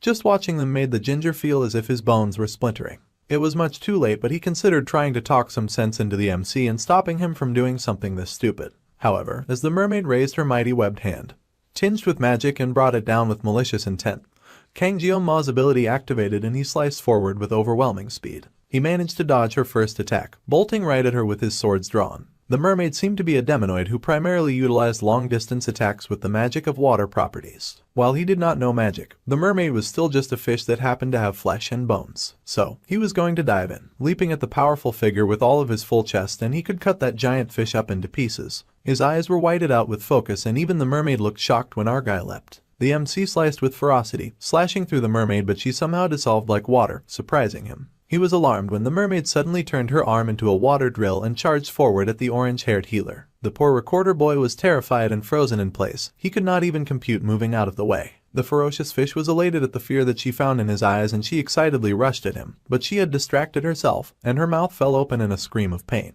Our guy had zipped over there instantaneously. He was not about to let the mermaid get away with hurting their healer, and he cut her off before she could get to Orange Boy. Guillaume skidded to a stop as he landed, turning to face his screaming opponent. The cut had been irritatingly too shallow to be good enough, and he leapt off again, this time intending to cut her like he had been trained to cut fish. The mermaid was not having it and leapt back into the water in retreat, much to our dude's hatred and disdain. She truly was a cowardly mermaid, and predicting her movements was no easy task. She was making this entire fight so hard for him. Then, he wondered if she had deliberately gone for the ones who were injured. Regardless, he had to cut her down. Suddenly, someone called to our dude, and he turned in surprise to the recorder boy, who watched him speechless. The hero was also rather speechless as he clutched his wound. The MC sort of remembered they were there, and he asked if they were doing all right.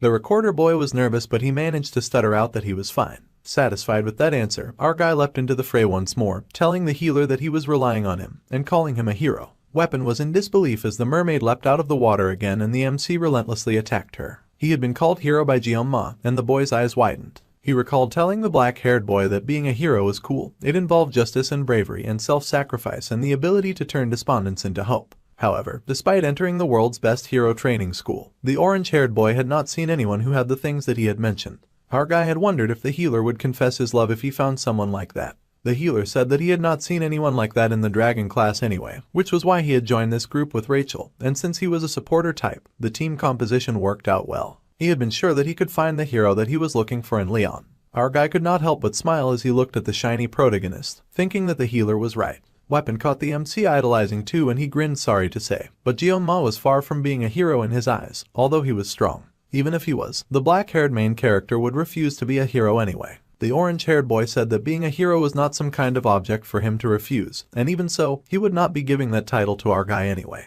Now, the recorder boy looked at King Jeoma in a different light, and Loki cursed at him. The way our dude valiantly fought the giant beast, tearing piece after piece from her in lightning-fast moves. The mermaid even sent projectile purple fish at the MC and they zoomed at the talented fighter, intending to do great harm. However, he was able to smoothly dodge the attacks, flying over the projectile purple fish, and he mumbled that this felt a bit slow. Then, he realized that the projectile fish were following. Little Miss Mermaid was playing dirty. The dirty fish laughed like an evil villain as she shot more reprehensible attacks his way. But our dude sliced an X shape on the cave wall and broke through to the other side, the fish flying through the wall as well. They shot at him as he ran, chasing him down no matter his speed, and the mermaid grinned wickedly. She used her projectile purple fish to hunt him down. She grinned wickedly and turned her head, intending to send more projectiles towards the others, and the blonde hyena screamed, knowing the evil fish was aiming for their healer. The demonoid mermaid had been aiming there from the start and she stretched out her hand as she fired a blast at them, and Weapon once more feared that his time had come. However, suddenly our guy zoomed by, slicing her arm right off as the fish still zoomed after him in pursuit. He cursed as he had once again made a shallow cut. He could not take this beast down with only small cuts and he growled to himself to get himself together. The mermaid was shocked when her arm flew clean off and then she felt a new level of rage. The magic she had intended to fire got blasted in another direction and it smashed into the cave walls, tearing a whole beacon out into the island. The mermaid was furious with rage and she whistled and clicked in annoyance. Suddenly, the three fish she had sent Jeoma blasted right into her and the large fish was highly alarmed and very confused. Meanwhile, some of the students around the region noticed that their instructor Kim had arrived and the purple-haired sensei turned.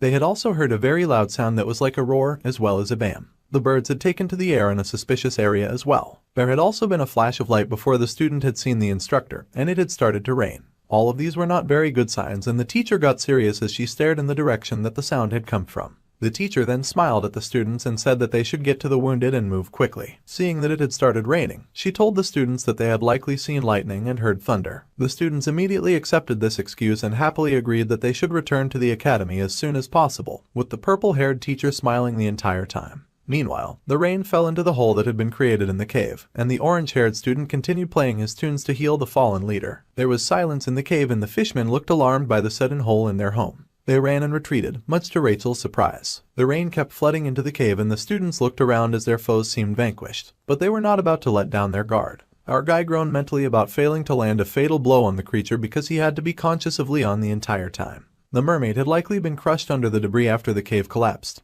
and she likely was not dead. Suddenly, there was a huge explosion from the debris to quickly confirm our guy's suspicions, and he grinned in exhaustion, knowing that stupid fish would not die from rocks alone. The mermaid appeared with her melons hanging out, and she looked furious. She looked like she had unlocked new forms of rage as she charged at Jeoma, and he threw aside his jacket. Then, he called out to Rachel, saying that since the fishmen were basically taken care of, he was leaving Weapon and Leon in her care. The blonde agreed and the healer looked hesitant. He could not believe it. But Kang Jeoma was really going to keep facing the demon head-on. He had thought that the knife-slicing genius had been nothing but a madman earlier, but now, it seemed the orange-haired boy was witnessing a legend in the making. Our guy could finally focus on defeating that big fish and that big fish alone. He had only 10 seconds left and he rolled up his sleeves so that he could use his time wisely. It was now time to make up for the lost time. The big fish gritted her teeth and growled at him, and then, once again, she charged at the crazy knife-wielding genius who told her to bring it on. He closed his eyes for a second and then they snapped open as he zoomed right at her, intending to cut everything down. Faster, faster, and faster, the redhead had to run even faster through the forest. She had no intention of stopping as she raced through the forest. The little red assassin ran, her sword in hand as she slashed through the forest, knocking out every obstacle that appeared in her way. She had run so fast and so hard that it felt like her legs were screaming at her now, begging the redhead for mercy. However, even if she had to use up her blessing to run, even if she could get even a sliver of help, she needed to find any form of help for her fallen comrades. Even so, running hurts. It hurt so bad and she was not even stopping to catch her breath. However, she would not slow, her thoughts filled with Jianma. He had told her to contact the instructors while they had stayed back to fight that impossible beast. The dark-haired guy was the strongest person that he had ever met in her life. However, he always found fighting arduous, and he was the kind to avoid drawing his blade whenever possible. He would only unsheath his difficult weapon when there was no other choice. It was because of this that she ran now. She also believed that the MC had made the best decision when it came to dealing with the situation. But Chloe was still bitter about the mermaid, wishing that she had been stronger. Suddenly, she heard an explosion from the mountain where she had left her comrades, her eyes wide in shock and horror. The redhead turned in horror, wondering what the blast had been. Her lip trembled as she hoped her darling crush was still alive. She raced forward, running even harder and faster, racing through the forest like nobody's business. Her feet skidded across the floor, and she ran even faster. Chloe could not fall here, she could not stop at this limit. The girl ran faster through the rain, even as rain fell from her eyes in despair. She needed to find somebody, anybody who could help, and she cried out, screaming if anyone was there, if anyone could help. Her eyes widened when she finally sensed something. She could not feel it clearly because her senses were a mess, but she could detect mermen ahead of her. Chloe's heart was filled with rage and disgust. Mermen were the last people she wanted to see right now, and she rushed forward with the intent to eliminate them, just to run right into a magnificent sword. Her eyes widened in shock at the sword that deflected hers, and even the blue-haired person who had stopped her was shocked. The redhead was relieved. Finally, she had run into a person. She apologized and then just collapsed on the floor without passing her message. The waterfall-haired girl was surprised and her teammates cursed when they saw that, wondering if they had been attacked in an ambush. They yelled at the redhead, asking if she was insane and that they could not just let it slide and that she tried to hurt them. However, Waterfall Hair told them to hold their charge because the redhead looked familiar. The little assassin managed to weakly crack her lips and speak, telling them about what had happened to Jianma. The mountain was still smoking in the distance, and the blue-haired girl was horrified. Later, they would wonder if there would ever be a day as astonishing as this. The ginger-haired boy stared in wonder, noting that the MC looked like a skilled swordsman, handling a live fish and flopping on a chopping board with skill. The black-haired boy went beyond just fighting the demonoid. The talented sashimi knife wielder had overwhelmed it. The ginger was certain that the scene that was unfolding in front of them now would be something that would be etched in his memory for the rest of his days. He was witnessing the birth of a true hero. It was not like Jianma was moving as quickly like he did back at the subspace duel. With his precise and fast technique, he deflected attacks and closed in. The sashimi wielder sliced through his opponent without mercy, darkness thriving within him. His technique originated from the simple act of cutting, and the dark-haired boy sliced through the fish expertly, and its outcome was literally clear-cut. That giant fish fell apart like fallen paper. The two watching could not help but stare in shell-shocked awe. Even Rachel, who was the successors of the Spear clan and grew up among the strong, had not seen anything of this caliber. The blonde was speechless. At this rate, the mermaid might just fall. Suddenly, the blonde noticed something and yelled to weapon. The ginger straightened in shock and the girl barely managed to shove him out of the way as a huge white blast came flying their way. She yelled at the boy to get his mind out of the clouds or they were surely going to die. The ginger was a little surprised about that, and then he gaped at the gigantic crater that had been created by the blast that they had just dodged. It was insane. The boy had nearly forgotten where he was from and how surreal the sight was. The surroundings had suddenly changed and their opponent was a demonoid who utilized magic. A blade against magic would not have been a good matchup to begin with, even if he currently had the upper hand. Eventually Jianma would start to struggle. The ginger then worried that their opponent used magic that could not be dealt with, and even the dark-haired boy seemed to consider the possibility. However, he still stood in challenge, his knife out as he faced the opponent. The mermaid was still standing despite getting sliced up consistently. She was a huge pain and she thought the same of her opponents. The angry purple fish then attacked them with the needle squall and roared at them. Her attack came flashing at them, along with her slimy bouncing melons as she aimed again to kill. There was a flash of purple in the rain as she faced the MC who stood in her path. Suddenly, there came the collective sound of snapping. The mermaid waved her hand in Jianma's direction, her teeth gritted with malice, and purple slashes flew right at the young lad as he stood facing the approaching strikes. The young student leapt and raced, moving faster than the incoming attack. The slashes all crashed into the mountainside, narrowly missing him. The sashimi knife that Jianma held smoke from the attack, a serious frown on his face as he noticed this. The fighter kicked and slashed his attack right back at the creature, slicing through her. The mermaid's eyes widened in shock as Jianma became larger than life, his look almost demonic as he launched his attack at the quivering fish. The mermaid screamed in alarm and rage, her scream of pain echoing through the mountain cave as yet another slash sliced through her. Suddenly, the boy with Oreo-colored hair had his eyes widened, because suddenly appeared the most rolling confused pile of mermen coming towards him. The mermaid growled wickedly and then suddenly powered up by tossing something glowing and purple down her gullet. Then, her neck powered up with glowing light like a toad cannon was bubbling in her chest. Then, her jaw unhinged and her mouth became a gaping chasm of purple power, fired directly at the main character. Weapon yelled for him to get out of the way, but the young lad knew that he could not avoid the blast on time. Staring at the blast coming right at him, the scene went white and it felt like he was transported to another world. In that world, the main character stood in a calm sea. He stood confused in the silence, staring out into the open and still world of white and blue. His feet were deep inside the water, but the MC was speechless, and he knew not where he was. He caught the water in his hands, staring in confusion when something caught his attention. There was suddenly a flash of pink, like the mermaid's blast was cutting through his very slowly, slicing through the perfect piece of white and blue. Jeonma's eyes widened and he stared out at the horizon, and a voice spoke, telling him to slice. The boy replied that he did it, he had sliced. Little sparks of red flickered within the darkness, and he reached for a sashimi knife, grabbing it tight in his hand. Then, the young lad sliced. The mermaid's shot seemed to slice through the young lad, the rain still pouring heavily in the gaping cave without a roof. The main character could slice, and he did, severing the creature's head right from its body. The magic had been severed right at its core and the mermaid's head fell. Blood stained the floor before Jeonma's feet and the mermaid's body lay fallen, drenched and dried up like a fish out of water. The young student stood over the creature's corpse like a dark executioner with his knife in hand. Silently, he regarded his fallen foe as the rain continued to pour. The mermaid struggled to speak, gurgling and glubbing as she did. The other two students immediately tensed, worried that she would launch yet another attack at them. However, suddenly there was spinning and the mermaid's body rolled on the sand, completely dead and defeated. The dried fish's severed upper half rolled, and Weapon's eyes widened as he realized that his newly beloved hero had won the battle. A freshman sashimi knife wielder had defeated a demonoid overpowered creature by himself. The others could not help but feel a little intimidated as they stared at the student's back in awe. Suddenly, there was a splash of blood and the young lad fell to his knees, his hand clutching his chest. The blonde hyena immediately recognized something was going on and she ran immediately to Jeonma. The ginger was relieved that Leon was fine, and then he paused in alarm. This was because the orange-haired boy had noticed that the merman who had run away may have happened to return once more. The lad turned on the alarm but was relieved to see an approaching blue-haired figure. He sighed in relief that it was about time, and before him was Waterfall Hair and her team, one of them carrying the slumped body of the redhead girl. The students were shocked and alarmed to see the diced-up fish body before them and the remnant of the team in chaos, with the blonde still struggling to leave Jeonma. They wondered if they were really looking at the decimated body of a mermaid and why a mermaid was there. Everything had been destroyed to bits, and the blonde hyena pulled the Oreo-haired boy close to her chest as she called out to him desperately. The waterfall-haired girl could not believe the blonde was sticking to the young lad like that.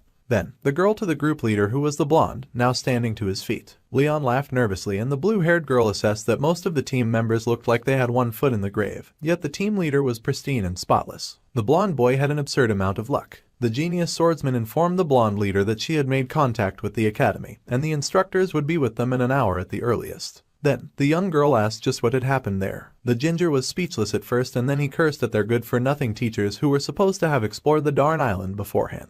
The genius swords lady already knew the rules and she demanded that they properly explain just what had happened there. Weapon did not take kindly to her words and he asked if the swords lady really had the audacity to be ordering him around right now. Of course, their blue-haired savior snapped and asked why the ginger always had to perceive things so weirdly. This was a request, just a request, not an order, and she wanted answers. Well, it was not like he would believe what he had to say anyway, but he would answer since she had only just asked. The orange-haired boy grinned as he prepared to explain things since that was his speciality anyway. So, they did explain it and the blue-haired swords lady put all the information that she had heard together. Apparently, a mermaid had appeared out of nowhere during their mission and the dark-haired boy who was now unconscious had defeated it alone. The ginger groaned and said that was exactly what had happened, and he wondered what else she was expecting from his explanation. The blue-haired girl was speechless. A freshman of the academy had killed a demonoid who had appeared out of nowhere on his own. That was a very rare story and was barely believable. The tales that her grandfather had told her when she was younger were even more realistic than that story. However, as ridiculous as that story was, it seemed to actually be the truth. She could not imagine why the survivors of such a terrifying encounter would lie about something like that, giving all of the praise to Jeonma of all people. It really did sound like a story that came out of a legend.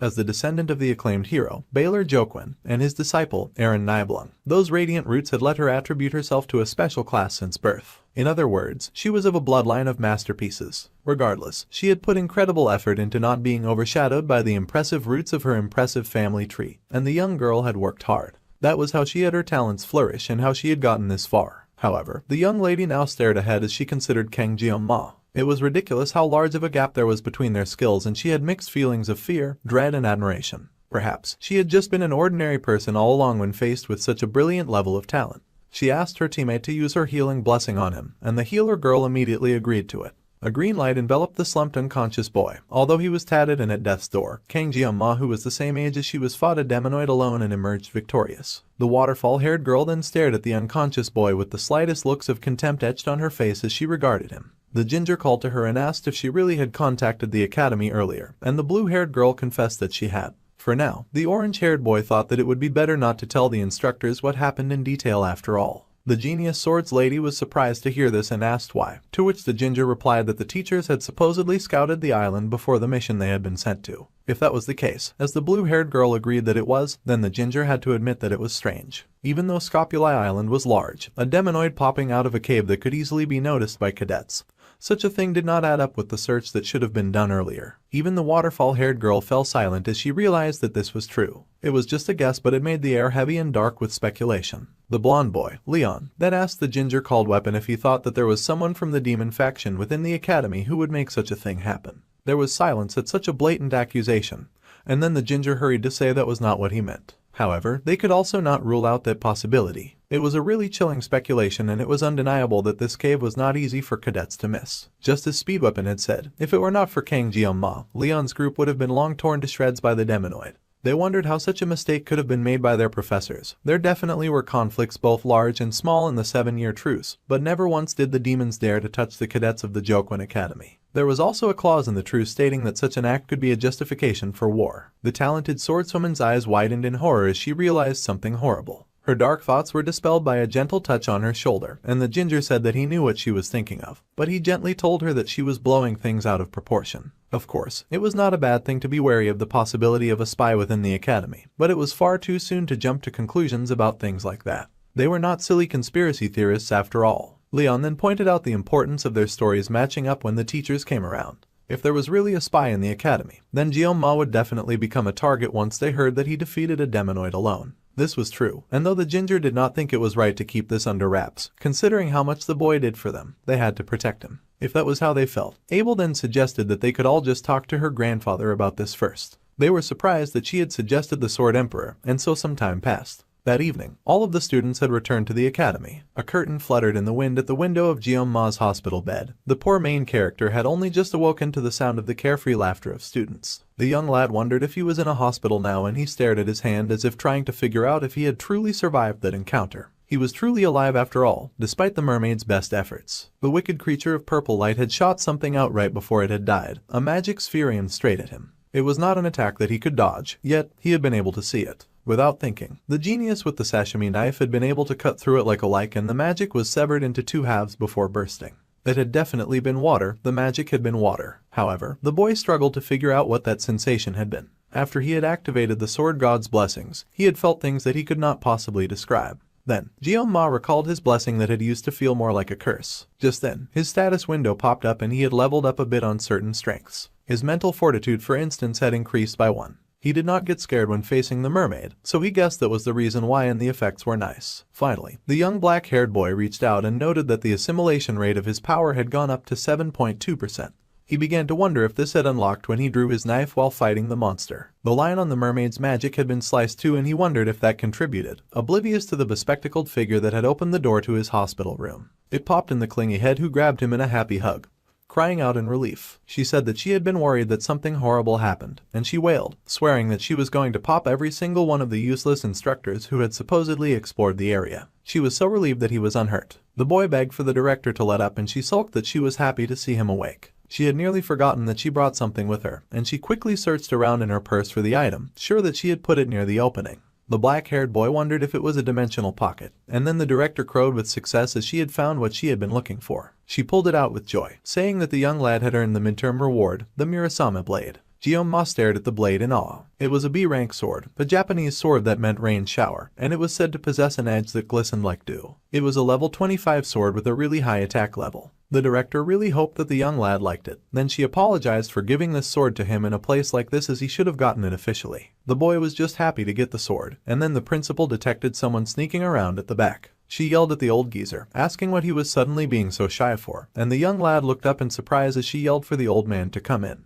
The old man stepped in, scolding Medea for calling him an old geezer even though he had asked her not to do that. He cleared his throat, and the director scoffed that he would not let her act like a young girl. It was a strange sense of deja vu for Jeonma, as the last time he had used his powers excessively, those two had also been there. Once again, the director of the academy and the Sword Emperor were at his hospital bed, and he asked what had brought them there. The director explained that she had heard everything from his teammates and that on behalf of the Jokwon Academy, she would like to apologize from the bottom of her heart. The beautiful lady bowed in apology, and even the old man lowered his head a little in shame, much to the young lad's alarm. The academy was to blame for everything that had happened during the midterms. Because of that, he and his teammates, no, everyone who was there had nearly lost their lives. The Oreo-haired boy was shocked to hear as the director, Media Poison, swore on her honor as the director of Jokwon Academy to uncover the truth behind this incident. The old man acknowledged that the young lad had saved the cadets, and for a moment the boy was speechless. Then, he just mumbled that he had only done what he could. The director was amused and said that while his actions were nothing short of remarkable, they needed to keep the incident under wraps until they had found out the full truth. She was ashamed to say this as the director of the academy, but the mastermind behind this event was within the academy. She was really sorry to Jeonma, and she knew that doing this would not be enough, but the young boy smiled and said that he understood perfectly. The director smiled in amazement, saying that the young lad should act like a kid sometimes and throw a tantrum or two as he had earned.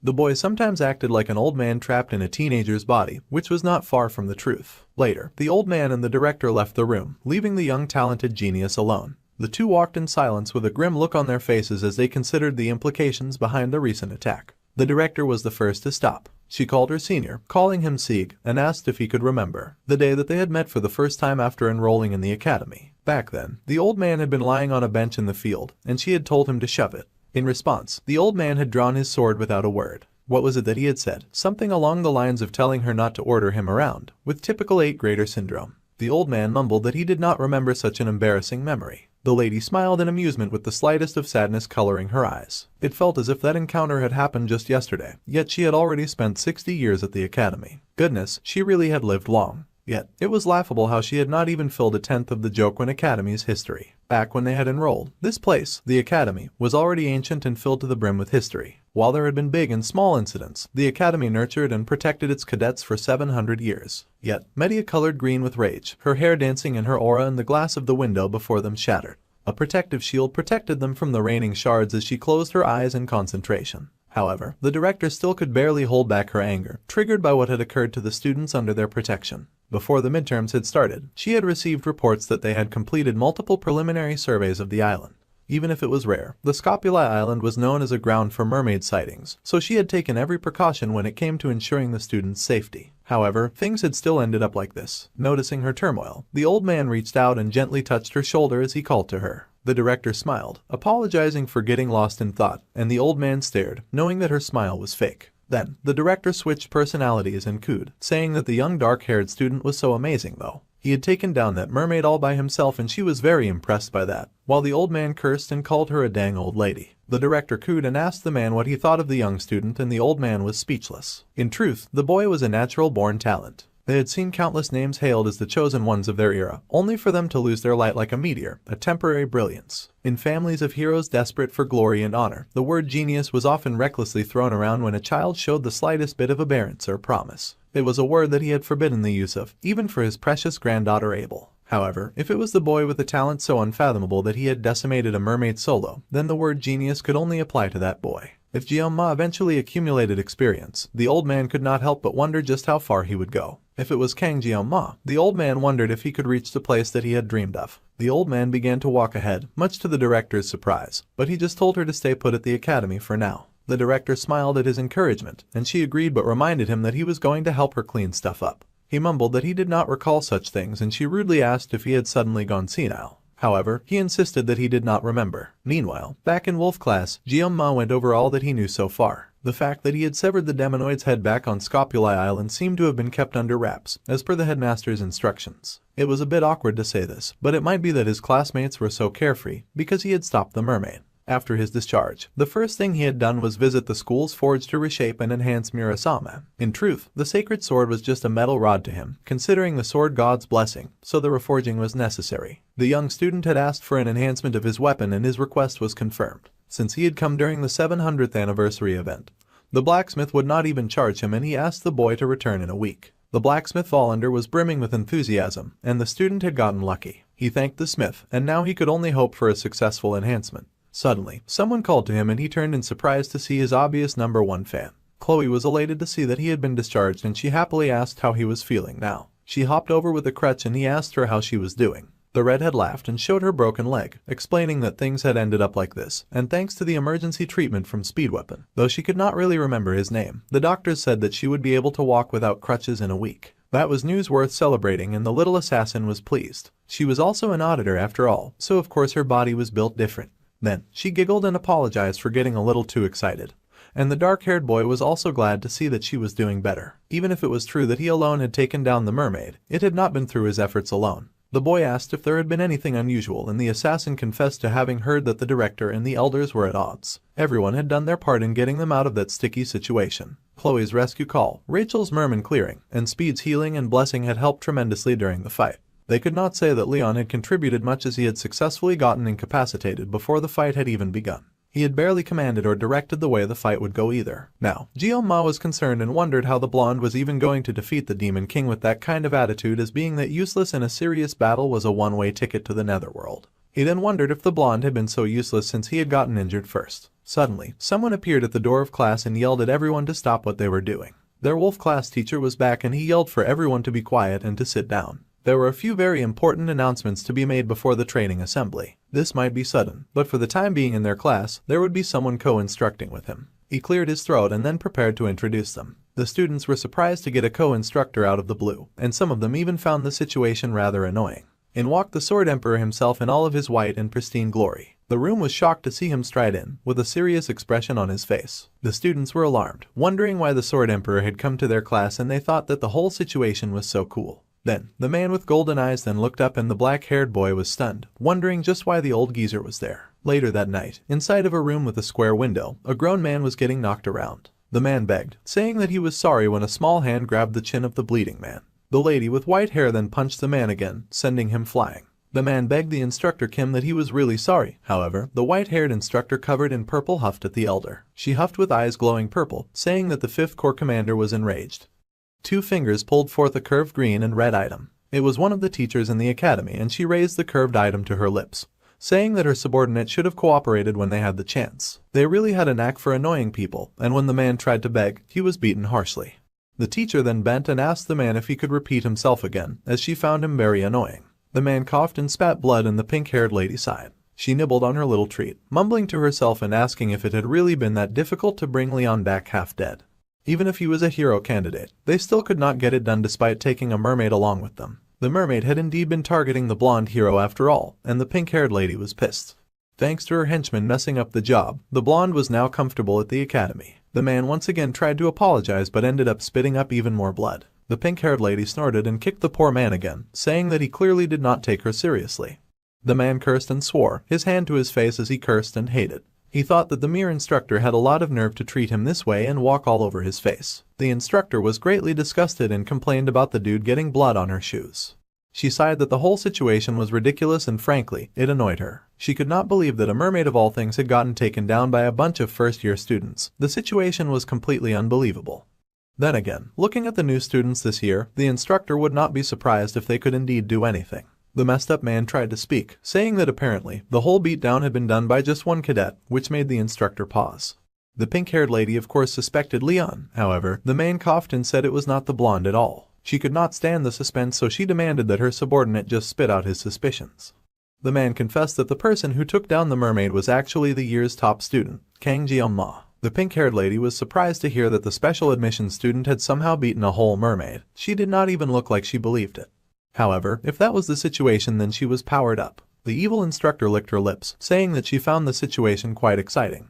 Meanwhile, back at the school, most of the students were living normal lives and doing their counting as usual. It was of course the daily run of the low-ranked students, and they chased after their brutish instructor who yelled that he could not hear their counting. They yelled even louder as they ran after him, shouting out their numbers louder and louder. As the students trained, a lone figure sat and watched with a crutch by their side. It was the redhead who sat with a happy smile as she waved at all her suffering classmates. Jeong-ma could not help but look at the girl in jealousy as he would give an arm and a leg to skip physical training class. It was so brutal. The teacher happened to catch him slacking off and yelled at him to go faster and that he was too slow, so the boy panicked and picked up the pace. It was not only their guerrilla instructor with them but the famous sword master as well, and he asked if the poor boy was still hurt from the incident in the midterms. The boy yelled that he was not hurt, and he wondered why the heck someone this important was running along beside him. The Sword Emperor, Siegfried von Nibelung, was a descendant of the first Sword Saint, the right hand of Balor, Joquin, and the Sword Saint, Aaron Nibelung. Siegfried was the man who would later inherit the title of the Sword Saint, a title that was as unique to him as his own name.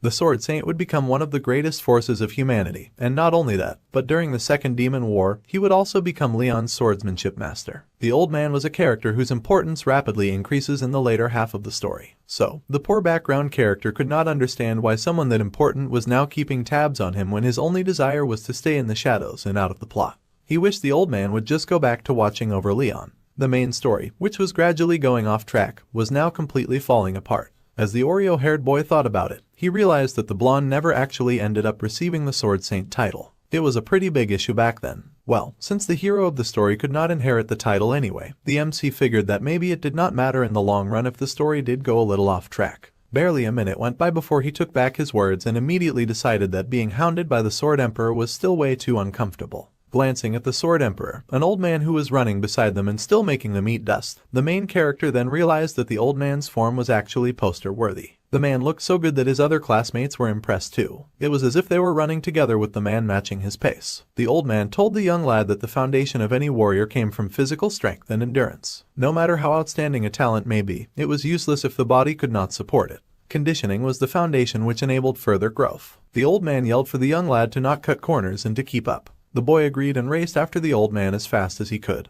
And the old man yelled that he could not hear the boy's response. The boy yelled that he definitely understood. The old man was thrilled and smiled, happy with the boy's response. Then, he somehow raced ahead even more and demanded that the young lad keep up with him. There was no way for Kangen to possibly accomplish that. The boy was barely keeping up with his classmates that had started to give him a considerable gap as they ran.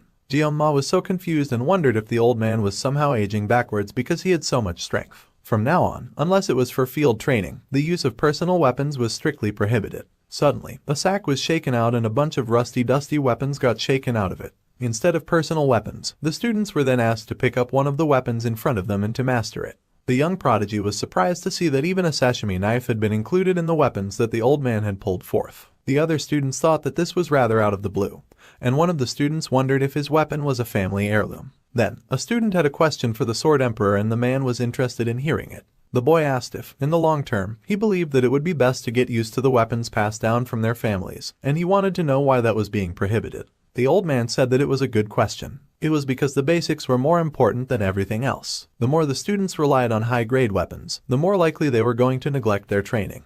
It was easy to mistake the power of a weapon for one's own strength, and that would eventually lead to the very weak user of a very powerful weapon. In that case, it was actually even more important to learn how to use them and make up for any shortcomings. One of the guys grunted that the boy who kept raising his hand was just making a fuss to get attention. However, the old man said that no matter how well armed they were, if their skills were lacking then their weapon would end up being a pearl necklace on a pig's neck. Also, the old man glared with a serious gleam in his eyes as he added that a true master would never blame his equipment.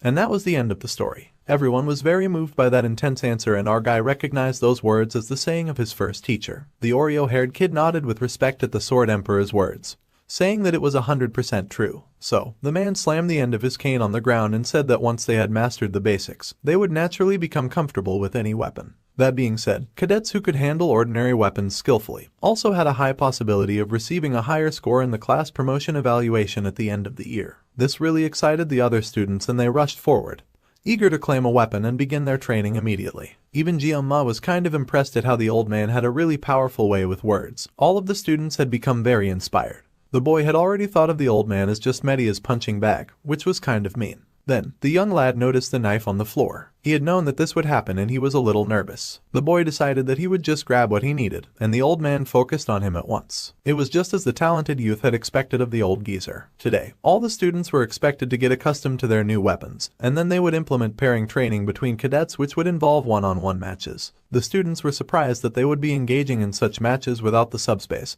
and they worried that they would surely get hurt. The old man reminded the cowards that they had enrolled into the academy to grow into warriors worthy of carrying on the legacy of the ancestral hero. A warrior could only truly grow through combat while facing the risk of being defeated. However, if the students pointed their weapons at each other without thinking, then they could easily end up killing each other without even meaning to. So, before pairing, the Sword Emperor planned to personally give them a demonstration of proper sparring. The students were excited that they would get the opportunity to see the Sword Emperor's sword skills live and direct. Another student was excited because they had only watched the display on internet videos. Their brutish teacher then reminded them that he was still there and he told them to be quiet, and there was to be no talking during lessons. Li Wenbin was an educator at the world's top academy for magical students, and in his entire career, his whole life, this had to be the biggest and worst crisis he had ever faced. Even if it was just a demonstration, the poor instructor was somehow expected to face off against the Sword Emperor. Internally, the poor instructor apologized to his mother as it seemed like this was the end of the road for him. The teacher tried to speak up to the Sword Emperor, but a hand raised to stop him. It turned out that the famous Siegfried had his eyes turned to another and he called to a cadet. The Sword Emperor called on Cadet Kang Jeong-ma, who looked horrified that he had been called at all. The poor student was then asked to come forward while the old man looked at him with a glare of intensity. The cadet Kang Jeong-ma found himself suddenly called forward by the Sword Emperor, and the talented old man drew his weapon.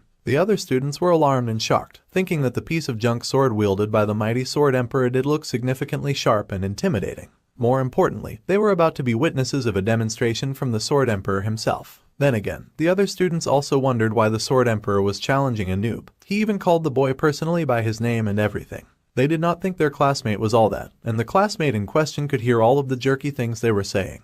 It was not like Oreo Hair wanted to be in that position either, but the old man did not care and just asked the boy if his bones were healed, as he planned on re-breaking them. The boy admitted that his bones were indeed healed, and that he was fine. That was exactly what the old man wanted to hear because he immediately got fired up. If that was the case, then he demanded that the young student immediately pick up his sword. Even though this was supposed to be a sparring match, the MC felt that situation was just too much. His condition was perfect after a long rest, but there was no reason a student should be fighting the Sword Emperor Siegfried as his opponent. Our guy was sure that if he crossed swords with the old man, it was clear that it would not end easily, and he was kind of nervous about that. At least one of them would lose a hand, and if they were extra unlucky, a head would roll. The boy wondered if it was because of the divine power, and victory was spelt shakily in the waters of his mind. Even if he did not want to, his instincts were craving for a fight. However, this situation was far too different from the usual. If he thought about the consequences of this matter, the boy openly admitted that he was nothing compared to the skills and experience of the Sword Emperor. The young man asked for the old man to please lower his sword. The other students behind him snickered and laughed, saying that of course, he would say that. They knew that their classmate would get beaten like a dog, and they mocked him openly as the boy silently hung his head. However, Jeong-ma's eyes told a different story, and they shone with a sharp challenge. The old man was not moved by the young student's pleas, and instead seemed enraged by his behavior, asking if the boy had no pride as a swordsman. The old man glared and asked how long the boy thought he could live while hiding his power, and he demanded what was the use of the extraordinary talent that the boy had been given if he chose to remain a coward for the rest of his life. His words really stung, and they resonated in the young boy as he considered the word pride. It was the word that he had engraved in his heart ever since he had claimed the title of the greatest swordsman in the country in his past life. Those two characters that spelled out the word pride were the reason that the boy had never put down his sword and had spent most of his past life cutting fish as he had been shown to do. The provocation from the Sword Emperor was trying to test him, and even the instructor Li looked concerned. The elite students were also watching. If Kang Jeong-ma were to fall for that provocation in this situation, then he would definitely regret it for a long time. The boy was sure of that. However, his grip still tightened on the knife he held. The instructor rushed forward, wanting to help the student out, but the old man raised his hand to stop the instructor Li. The Sword Emperor could already tell that the young boy had already made up his mind. Cadet Jeong-ma. Everyone watched with bated breath as the boy's name was called once again, and the MC got a serious expression on his face as he finally decided to learn from the Sword Emperor. The main character raised his sashimi knife with the intention to do battle, and the blessing of the sword god manifested over him. There was darkness, the air tense as the two swordsmen stood before each other, the atmosphere thick with the scent of challenge. The two stood face to face, sword raised and sashimi knife poised at the ready as both men sized up the opponents that stood before them. On one side stood Jeong-ma, a stripe of white in his dark mop of hair as he faced his opponent with a serious expression on his face. The old man thought that it was as expected, and his own sword was raised to meet the challenge. The man's golden eyes gleamed as he assessed his opponent. Even though he was 70 years old, the Sword Emperor could still remember a moment that vividly came to mind: the enlightenment that he had gained through the sword. Back then, the Sword Emperor had not been mature yet. He had met a one-armed wandering knight. The knight had gripped the smaller boy's hands in his one giant grip. That wandering swordsman, the knight, had then shown the young boy the power that could be wielded when one swung a sword with the grace and the might of a warrior. That knight back then had undoubtedly been at the level of that realm, and the young boy had watched the knight in awe. The boy that he had been keeping an eye on since the allocation test, Kang Jeong-ma, now stood before him. The old man was sure that if it was that boy, then likely the young sashimi knife warrior would be the clue that would lead the Sword Emperor to that realm. Excited, determined and ready, the old man raised his mighty sword and prepared to strike. In a flash, the Oreo-haired student moved, almost faster than the old man could detect, cutting with intensity and speed. The old man's gaze remained steady and his golden eyes shone. He swung his sword as fast as the boy was moving and the youth only managed to dodge the next slice. The old man then turned with alarm, but was also very impressed that the boy was dodging his strikes. Meanwhile, the dark-haired boy was already spinning back and ready to throw in the next combo of attacks. The main character flew at the Sword Emperor, who watched him approach with something akin to a gleam shining in the old man's eyes. Their dance was a dangerous and wild mix of sharpened metal sliding against each other as they were narrowly escaping each attack. The old man was impressed at the boy's boldness to charge head-on without even attempting to avoid his next attack. It was a peculiar sword path, and the Sword Emperor thought it was much like that of a swallow in flight. The dance continued, flashes of blue and green clashing against each other as they both spun and bobbed and weaved, facing each other head-on as the sparring match continued. They were almost evenly matched, which was a feat to accomplish on its own, and the match went on, both fighting and working hard to match the other's hot and spicy pace. The old man was impressed by the young lad's physical abilities, noting that even those had improved compared to the past. The youth could somehow push him back so effortlessly, it was amazing. However, the Sword Emperor's gleaming and bright sword was raised high with the intent to strike, and it was not the kind of firepower to be taken lightly. The Sword Emperor swung his sword, a bright burst of light emanating from that powerful swing. It was so sharp and swift that it would have surely blinded a weaker opponent, and Jeonma felt the swing coming from a mile away. It was an earth-shattering and powerful strike. Meanwhile, the other students watched the fight intensely, studying the battle that happened before them, and one of them could not help but remark internally that he did not understand. The student sulked, thinking that the MC had just gotten lucky with the matchup during the last subspace sparring. The boy was just from an ordinary class, at best.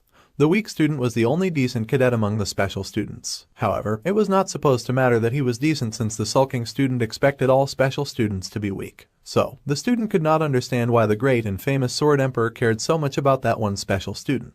The student watched and scowled, and before the fight began, he hoped that the Sword Emperor would give the Oreo-haired student a proper lesson so that they could see the weak student cry like a baby. Then the students watched as the fight began, and for a moment they were all speechless. The sulking student was confused the longer he stared at them, and the more he stared, the more he thought that both opponents were just standing still, neither of them moving to attack, and he wondered why this was. Meanwhile, Instructor Lee could see everything, and he watched in shock, knowing that the two opponents were in fact not standing still at all. The instructor had doubted the Sword Emperor's words at first, but he was genuinely shocked to see that Kang Jeonma was truly exceeding expectations, as they had not expected the young boy to be at such a high level. The instructor had earlier expressed his worry to the Sword Emperor, saying that the headmaster would not like the idea of the old man sparring students, plus the cadets around him could be affected too. However, the old man had just responded, asking the instructor if he really thought that the man would actually cross a real sword with the young boy. The old man assured the teacher, saying that if his thoughts were correct, then Kang Jeonma would be able to step into that place and face him man to man.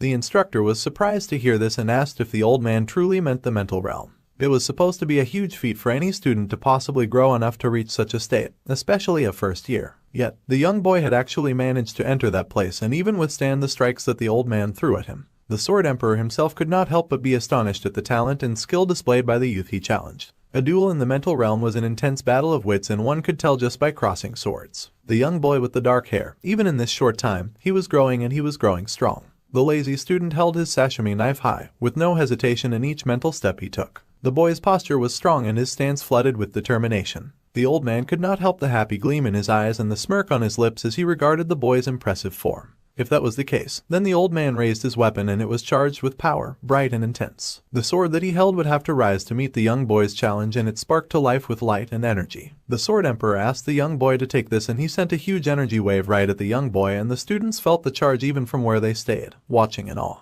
The instructor was alarmed and knew that the blue light was aura. The students stared in shock, and the instructor worried if the two had broken through the mental realm and returned to reality. The old man grinned with his eyes gleaming in glee, and the young boy faced him and challenged with a dark determination in his eyes. This was nothing like what the Sword Emperor had said it would be, and the instructor wished they would stop as soon as possible. The instructor Lee had to stop this before it continued and escalated into something wild, or they would end up seeing bloodshed on the school grounds. There were sparks as both fighters took off and leapt at each other, and the teacher yelled out to the Sword Emperor, begging him to stop. However, someone suddenly showed up and she yelled that the Sword Emperor was crazy. It was the director, and she had popped out of nowhere with a sharp burst of energy, snapping the two fighters out of their intense challenge, and the lady screamed in rage, asking what the crazy old man was doing to his student, and then asking if he had lost his mind. The talented Sword Emperor could not help but apologize to the school director, who was fuming by the way. She growled and asked what he was saying, so the Sword Emperor quickly corrected himself. He admitted that apologizing was not right, which further stupefied the irritated director. She glared at him, her eyes blazing red with much annoyance and disappointment at his shameless, reckless behavior with a student.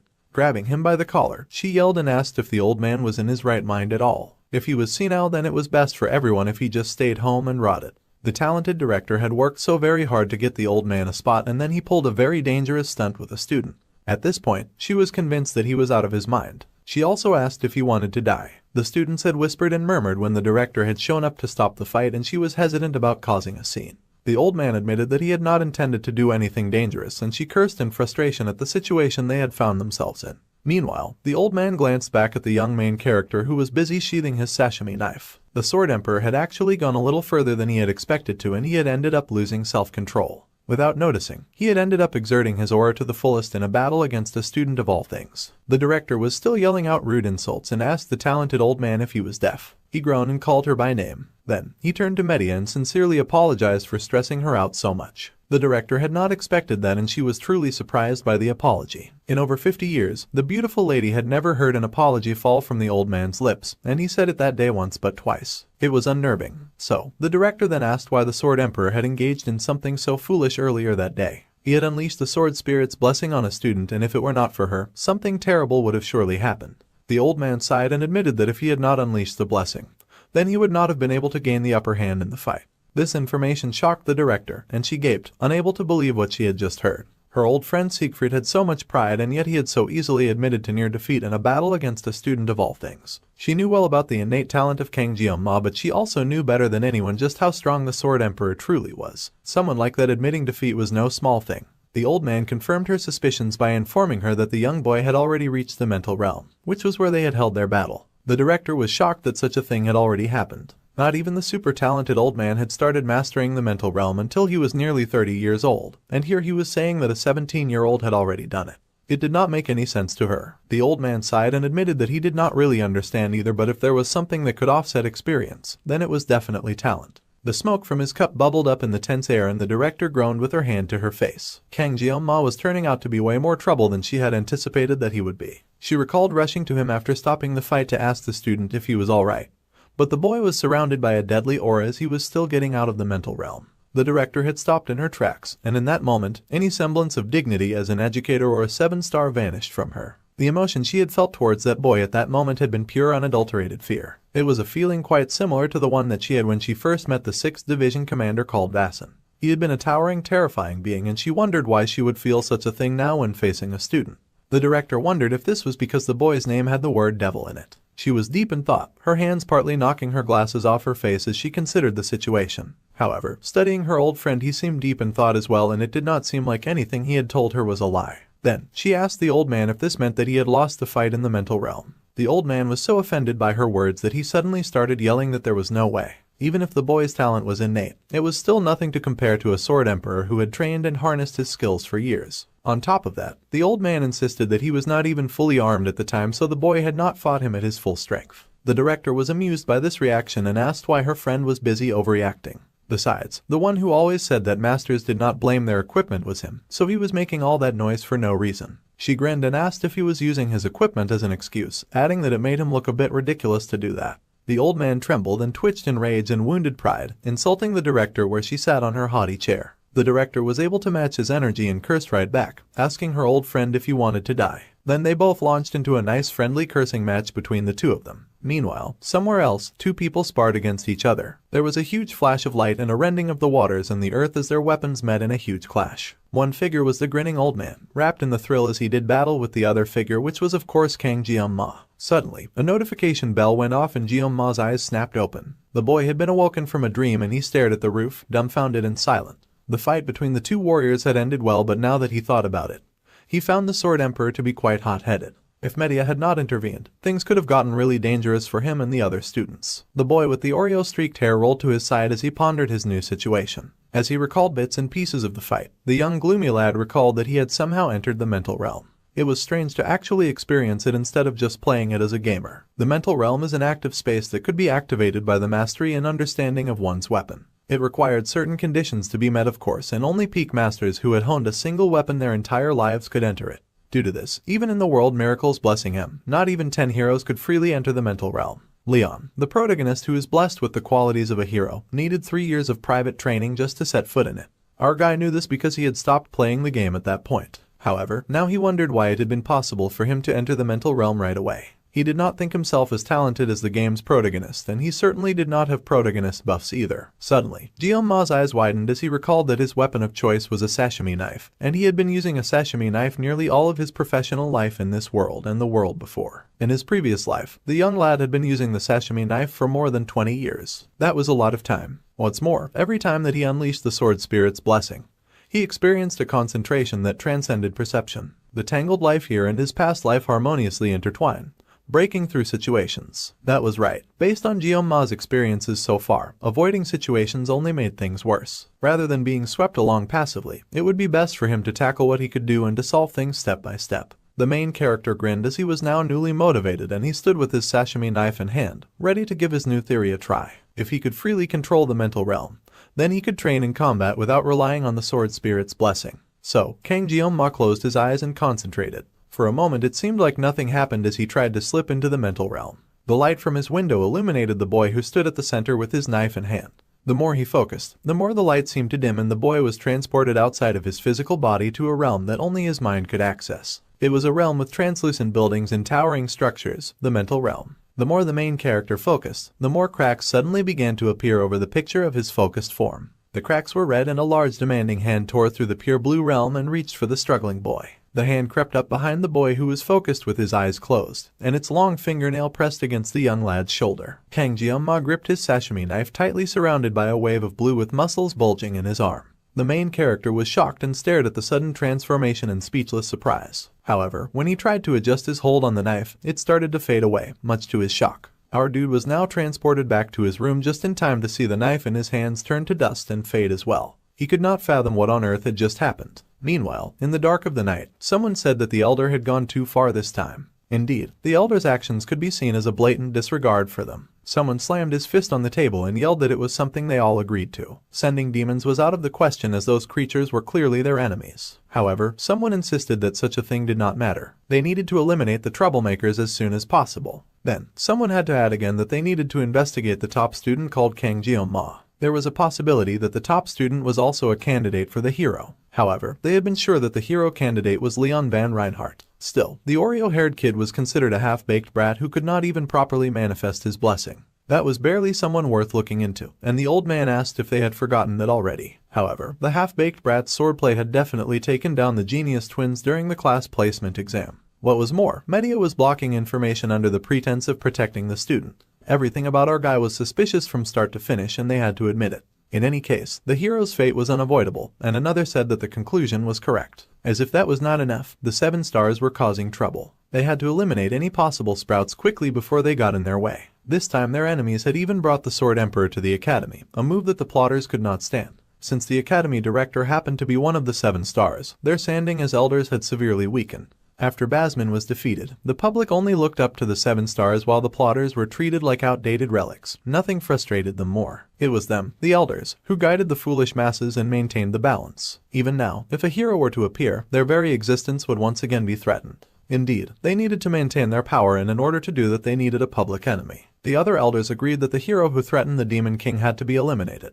The old man who had been doing most of the speaking was also one of the elders of the academy. Thanks to that awful woman who had beat him up, he was now forced to exert so much effort to persuade the elders with sheer force. The 5th Division Commander was furious, and if the elder did nothing there, then he would have to face the 5th Demon King Division Command, Calder Acker, who was disguising himself as an academy teacher. Rather than face that sadistic little feline, he would rather beg for death. So, the elders came to an agreement and asked that they issue the orders to the auditor family. A hammer fell dramatically to the ground, which could not necessarily be a good omen, and Arkai stared at it with a vicious look in his eyes. Someone was begging so desperately to be spared, and it was an older gentleman with an apron over his clothes. With shaky hands, the main character lifted his sashimi knife despite the man's pleas. Kang Jiyoma cursed at his situation, but he managed to lower his knife before the cowering man. Our guy's new weapon, the new Murasame, had been redesigned to fit the specifics of a sashimi knife. It was now 35 centimeters long with a C-rank destructive power, and a range and hardness of E with a high rank potential for growth. Jioma stared at the new sword with immense irritation on his face. The man in charge of working on the sword said that he had been hammering steel for nearly 30 years, but he had never once seen anything like this. To put it simply, it was as if the Murasame sword itself refused to be forged into another shape. Somehow the sword had broken in two, so the blacksmith had hastily melted the metal and reforged the sword, barely managed to give it a proper shape. If any ordinary blacksmith had tried, the metal would have likely ended up a useless lump of metal. The blacksmith insisted that it only took one strike of the hammer and the sword broken apart, insisting that his tale was true. Even with 20 years of experience with knives, our guy could not help but find the craftsmanship impressive. The specifications also somehow aligned perfectly with the blessing, but the hardness of the sword remained E rank. The situation was eerie and peculiar, and the blacksmith worried that he would be blamed for damaging the sword. The working man insisted that the potential of the weapon was good, so if it was reinforced, it would definitely become useful. It was not exactly an apology, but if the main character brought the reinforcement materials, then the blacksmith would not charge him. Then the angry student asked what the blacksmith intended to do if the sword broke again. The blacksmith panicked in response, saying that even if it was E rank, with a rank of growth potential, the weapon stood the chance to become a high rank. There was also the never fail material, but that material could only possibly be obtained from an A rank or higher demonic beast. There was no way a student could happen upon that type of thing. High-rank demonic beasts were on par with E-rank demonoids. Jioma was not really into the idea of having to hunt something like a mermaid again. He did not want to risk his life to reinforce the equipment that he had won, and even low-rank demons dropped reinforcement materials. Despite how careful he had been, the main character's wallet was crying again, and he could not afford all the things that he so desperately needed. Finally, the young lad asked if the blacksmith truly promised. The man swore on his honor as a blacksmith. That aside, the dark-haired boy also added that the blacksmith should refund half the cost of the leftover scrap metal. The worker was shocked. Meanwhile, Jioma reminded the man that it cost 10 million won. The blacksmith protested that he had made the sword exactly as the young lad had ordered it. Besides, as the man had said, he would not charge for enhancement costs. However, the main character easily pointed out that the B-rank sword was reduced to scrap considering the market price, and that seemed fair. The blacksmith was furious and asked what kind of person was our dude for trying to swindle an adult like this. Then Jioma growled that he had been planning on testing the performance of the new weapon anyway, so this worked out perfectly, and he waved the sword threateningly at the blacksmith, much to the man's shock.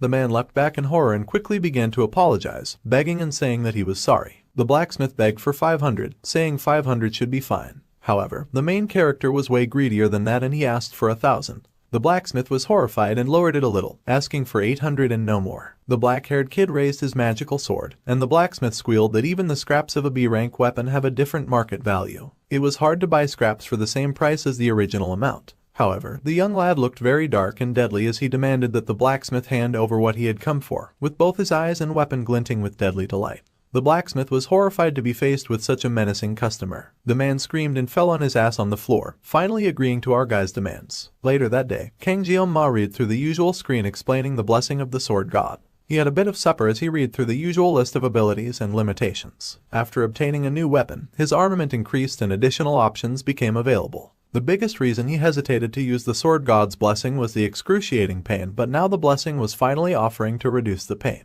He needed to level up that skill no matter what. Actually, the young lady had tested that earlier and it went from feeling like he was going to die to being able to breathe. However, the pain was still darn unbearable and it hurt a lot. Still, if just one level reduced it this much, then perhaps after consistent leveling he could use the sword god's blessing without the pain. It seemed armament increased when one obtained a new weapon or enhanced it. Now that midterms were over, he would make weapon enhancement his top priority. As long as the main character went on growing like this with a lot of great determination and hard work, he might finally understand the weird demonic power that he had been given. Maybe then he would even figure out who threw him into this crazy world. The black-haired boy was very lost in his thoughts and was busy munching his salty anchovy when Chloe suddenly showed up and greeted him with concern in her eyes. It had been a while away from his temporarily disabled Yandere and he greeted her. The redhead wanted to know what he was doing as he was taking his time with his meal, and the boy admitted that he had lost his appetite while eating. Then, he realized that she had finally taken off the cast and he was rather happy for her. Jioma asked if her body was okay now and the little assassin happily showed off her skills, saying that she still needed crutches but she felt stronger than before. She did not even fall over on one foot. The girl beamed and said that broken bones healed stronger after breaking and mending after all, and the main character did not know how to tell her that bones were not muscles and she should not be so casually breaking them in the first place. Suddenly, the main character leaned in when he noticed something on her face. Pink filters flushed over them as he plucked away a grain of rice from her face. He was surprised to see it, oblivious to Chloe hitting ecstasy, and nearly fainting from the immense satisfaction of having her crush touch her face. The girl's legs did indeed give out and she hit the ground with a squeak to her surprise. The boy stretched out his hand to help her up, asking if she was okay, and the redhead admitted nervously that she had tripped. Suddenly, they both looked back where our guy had been sitting and the little assassin asked about the wrapped-up weapon. He showed it to her and his happy classmate was excited to see his first weapon. She thought that it was very cool. He did not exactly share the sentiment and watched a little anxiously as she handled the weapon. The wrapping slowly started to fall off the sword and the girl's smile was bright as she regarded the pretty blade. It was hard to believe that the sword was E-rank and it looked so adorably good. The young lad smiled sadly at his E-rank sword and Chloe panicked, hurrying to say that was not what she meant and that she meant that for the lowest rank, it was really good. However, that still sounded mean and she hurried to fix her words. Jioma smiled and said that it was fine since he already got some money back from the blacksmith. The man had said that he would not charge for enhancement if he brought the materials, so hopefully, if he enhanced his new knife a lot it would become usable.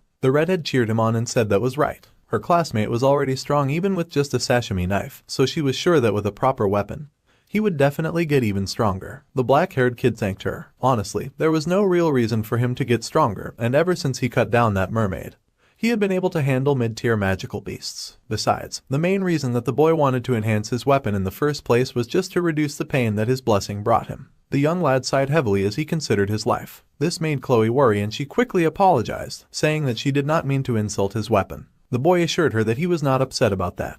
The problem was that seeing the Murasame he got as compensation made him sigh. The redhead stared at the broken weapon with intensity and started mumbling about the blacksmith messing up Jiom-ma's weapon. Those who made her beloved crush suffer also had to suffer and she started glitching and switching to Yandere mode. She began to pledge to kill all of them, but that would just get in the way of the freebies he was supposed to get. He called her name and the redhead snapped out of it in surprise. She apologized and our guy was speechless because there was no correct way to react to your friend threatening murder and meaning it. Suddenly, Jiom-ma sensed something and got serious. This aura that he felt was strong and he wondered why Chloe did not feel it. The redhead then happily skipped after her crush and asked where he was going. The main character stood and stared darkly at the nearby tree. Then, he kicked the tree and demanded they tell him what they were doing. The poor older brother of the little assassin came rolling out of the tree with a groan. The redheads around him were all the same and the older assassin slid back with an annoyed tongue click about how careless he was. Chloe was surprised to see her brother was still skulking and hanging around. Later, our guy set down his sashimi knife while his Yandere friend clung to him like an angry overprotective guard dog as she glared at her brother. Since there was no smell of blood, it seemed Chloe's brother was largely unarmed, and our guy asked if there was something the male redhead wanted from him. This made the older assassin flinch and for a moment there was silence as none of the three spoke. Jiom-ma quickly lost patience with that and said that he already explained it to the other boy before in a way that he could understand.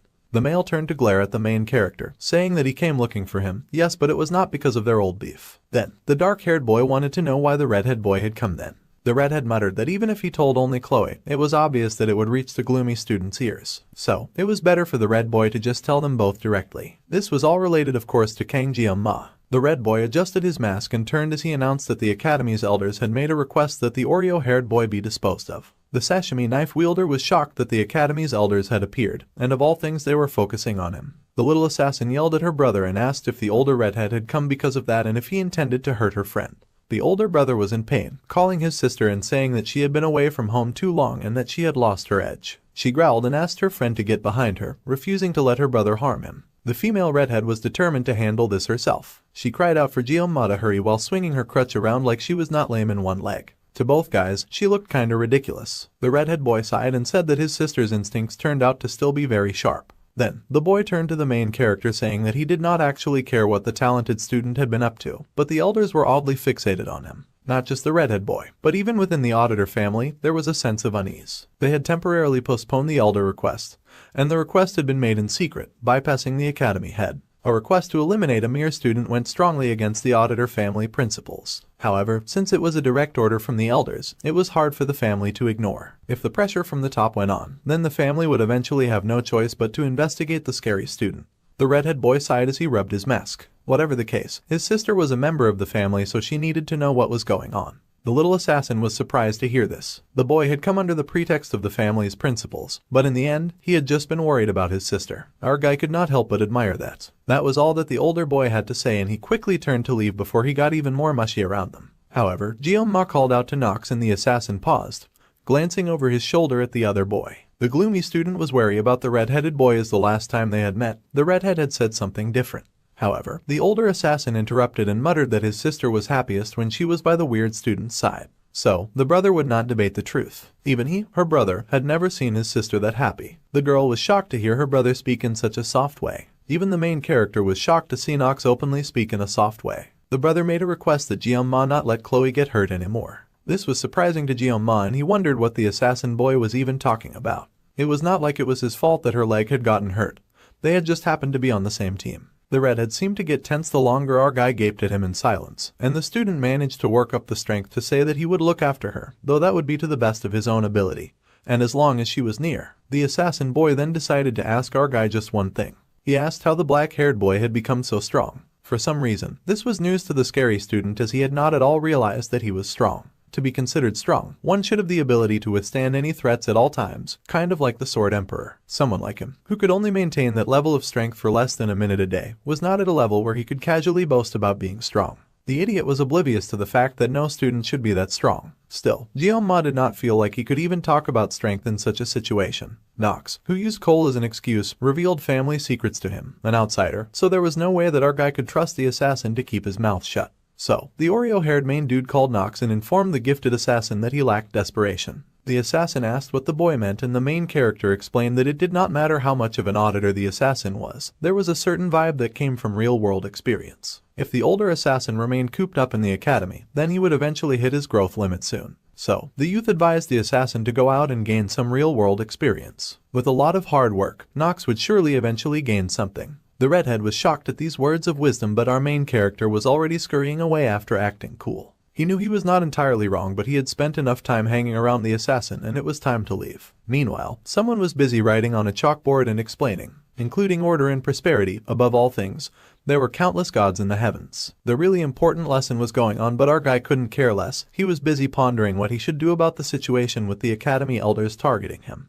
The Academy Elders descend from 5 of Balor Hayakin's 7 disciples, and he remembered them as a group with immense influence, not just in the Academy but in the whole wide world. However, since their role in the game was to constantly obstruct the protagonist for the sake of their own power and safety, they were called corrupt remnants by the players. Now, Gyoma wondered why on earth he was such a thorn in their side that they would decide to get rid of him. Instead of paying attention in class, he was busy doodling on his notes, and he wrote down all the things that he had done so far that were of note. Looking at what he had written, it turned out that the main character had actually caused a lot of trouble. He had wanted to practice peace, safety, and stability, but that was seeming impossible by the day. At this point, it was like he was trying to stand out. Still, no matter what he had done, it made no sense for the elders to target him, as he had not done anything bad. He then glanced down at the last point he had written that involved saving Leon during the midterms on Scopuli Island when they had encountered the mermaid. That is when he realized that they were not after him, but the protagonist of the story. Gyoma had just happened to be in the way, and now they wanted to remove that obstacle. No matter how well Media covered it up, the fact that he had been the one to defeat the mermaid must have reached the ears of the highest ranks of noble society. Plus, the fact that they were targeting Leon, the hero candidate, suggested that someone among them, or perhaps all of them, were colluding with demons. Now that was a very serious situation. They did not just try to obstruct the hero, they had tried to kill him. A young student who was just a boy. It was frightening just thinking about it. No matter how corrupt the elders were, this was way too much. They were not supposed to prioritize preserving their own power over the safety of humanity. And the academy. The main character had not expected the elders to be so darn rotten. He could storm into the chambers of the elders and cut them all down. But it was not yet the right time for them to die. When the time came though, the dark-haired boy would not hesitate, and he would surely cut down all of those nasty old men. Meanwhile, the teacher told all the students to take notes, and our dude internally groaned as he was having issues focusing in class. He was too busy focusing on cutting people down. He scribbled a bit more on his notes and figured that he could try some weapon enhancements, and he would have to go to the dungeon to do that. First, he would need to gather a party, as the dungeon was too hard to conquer by himself. Chloe would definitely help, and instead of getting a brute like Rachel, he would prefer to team up with someone a bit more strategic. The teacher went on babbling and teaching about future generations while our guy stayed making plans. A wonderful idea came to his mind, and he realized it would be great to get Speed Weapon on his team. He would go and ask the odd boy for help. Later, the main character made his way to the dragon class, and someone cracked their knuckles as they greeted the famous dude. The ugly-looking student grinned, saying that this place was not for lowlifes like him to come and go as he pleased. The MC had almost forgotten that he was still a special student and that discrimination was still a thing. Jeong-ma sighed to see a third-rate extra get in his way. With 20 years of experience in the food industry and customers he had dealt with, someone like the teenage lump before him was just really annoying to deal with. The main character asked the dude not to bother him before he cut off his jaw. The angry brute yelled in anger and surprise. He raised his fist and got ready to swing in rage, and Jeong-ma saw him coming. The big brute was moving way too slowly. Suddenly, his eyes widened as someone jumped in front of him. The big brute got knocked back instantly with a huge hit to the jaw that threw him back. Some of the other students wondered what was going on and if there was a fight. Fortunately, the coast was clear and the big brute lay flat on his back, knocked out cold. The orange-haired hero muttered in annoyance that the brute's jaw was so darn hard that it hurt his hand. The main character had heard of strength mages, but a strength healer was something completely new. Speed Weapon groaned and wondered if he had hit the jaw too hard. Then, he happily turned to face our guy, asking if he had come to find him. The healer then asked if they should take the conversation outside. So, they did take the conversation outside and the boys talked. So, it turned out that the black-haired boy needed to form a party as soon as possible. Weapon was happy to help Jeong-ma recruit members and the clear rewards would be split among the rest of the team. In exchange, the dark-haired student got to keep the materials from the magical beasts. That seemed to be the entire agreement. The main character admitted that if he tried to gather a party, it was likely that only Chloe would join him. Bro was really out here underestimating his riz. So, Jeong-ma asked Weapon to help with the dragon class as that would be much easier. The orange-haired healer sipped his drink and agreed that our guy would need at least 4 members to get a dungeon clearance permit. If it were not for the academy rules, someone like the gloomy youth would likely clear 5 or 6 dungeons alone. The black-haired boy wondered where on earth the healer got that confidence in him from, as he did not think he could clear a dungeon alone. The healer laughed and pointed out that the impressive student had taken down a mermaid by himself, and now he was saying that. The healer laughed that being too humble was annoying. Then the main character realized that others seemed to think that he was being modest. The orange-haired kid smiled at our guy and said that it seemed he was doing better now. The dark-haired boy was surprised but admitted that it was thanks to the good treatment.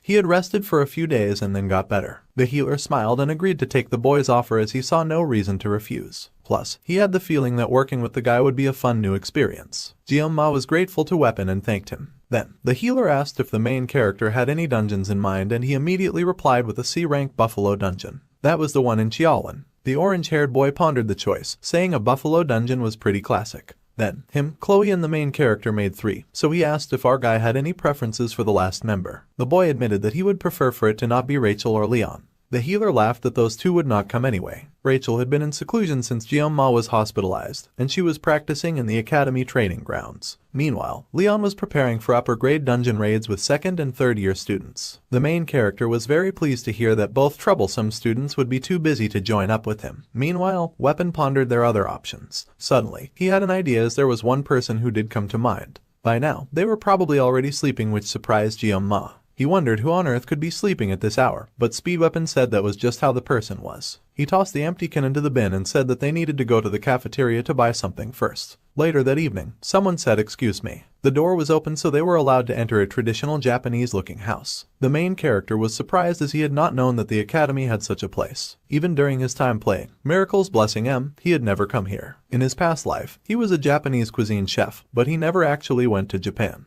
He had always wanted to visit Japan, but it was nice to have this vicarious satisfaction by entering a Japanese-styled house. Suddenly, they appeared at a shooting range with multiple arrows hitting their center target. Finally, they found who they were looking for, and it was someone dozing nearby. Weapon asked for the girl to wake and our guy was speechless as he happened to recall this character. Weapon bent and asked the girl to wake up already, but that was not working. So, he whispered to the sleeping girl that he had bought it. That immediately fired her up and she sat up, though looking rather dizzy. The orange-haired boy grinned and pointed at Jeong-ma, telling the girl to look at him. The girl suddenly leapt to her feet and bolted towards the surprised main character. Fortunately, she was just aiming for the bag in his hand. The bag was swiped immediately, and the girl tumbled in the air like a little whirlwind, much to the boy's shock. She looked like a spinning demon as she snatched the bag, and then there was a loud thud. The next moment was the girl happily munching on some treats as she lay on top of the fallen dark-haired boy who had been flattened to the ground. The girl happily said that the treat was delicious while Jeong-ma was struggling to get his bearings. Suddenly, the girl spoke and beamed at Jeong-ma, asking him if he had any more yonggi. One time, back in our guy's previous life, when he was working in the kitchens as usual, they heard a very loud alarming click that had all the chefs immediately raise their heads. It was here, it had finally come to them, the thing they had been waiting for. The only pastime after living a life of nothing but work, the Miracles Blessing M. It was a really big deal in our guy's former life. In both the game and real life, he was barely holding on among the stench of men, so at last the game had come to comfort him. The main character trembled in the work bathroom in his former life, and laughed that it had popped up right after he spent some money. The game brought him his angel who made him spend money, the beautiful Abel von Nubel. However, instead of seeing his angel, a similar-looking girl casually called to him and asked if he had any yonging.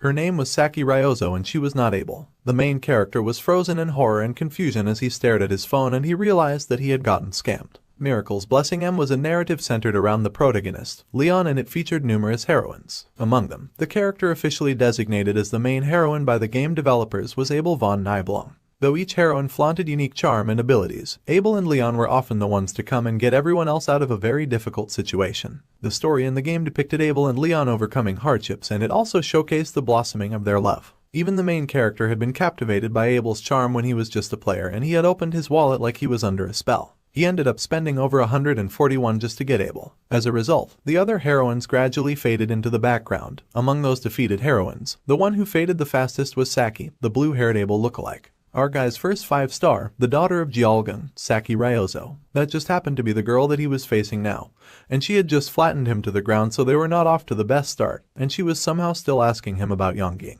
The main character was speechless for a while, and the girl turned, saying that he looked a bit foolish. So, this girl was the reason that Weapon was so confident. Having used her, our dude was aware that Ryozo was a top-tier DPS among ranged attackers. Though it did not seem like it, she was a skill-based character that was completely different from Leon. Plus, since she barely impacted the main story, her joining the party would not disrupt the plot. Probably, our guy sure hoped that everything would be fine if he teamed up with her. The girl asked her friend Weapon what brought him here, and he held some treats to keep her attention. She snatched the treat and asked him to spit out his request, so the orange-haired boy introduced her to Kang Jeom-ma. She must have already heard of Goem-ma, and she mumbled that she did. Well, the dark-haired boy had come to the healer that afternoon, and he saw him getting harassed by some punk earlier. The blue-haired girl asked for them to just get to the point already. Weapon sighed and then admitted that they were recruiting for the Buffalo Dungeon raid next week. The orange-haired boy's explanation is a whole mess, which lived up to his name Speed Weapon. They were to split the clear rewards except the horns. This curious offer made the girl glance at Jeom-ma, and then she walked over to him like she wanted to inspect him a bit more. He was the one that fought that one guy back then in the training subspace. She remembered the main character from that time.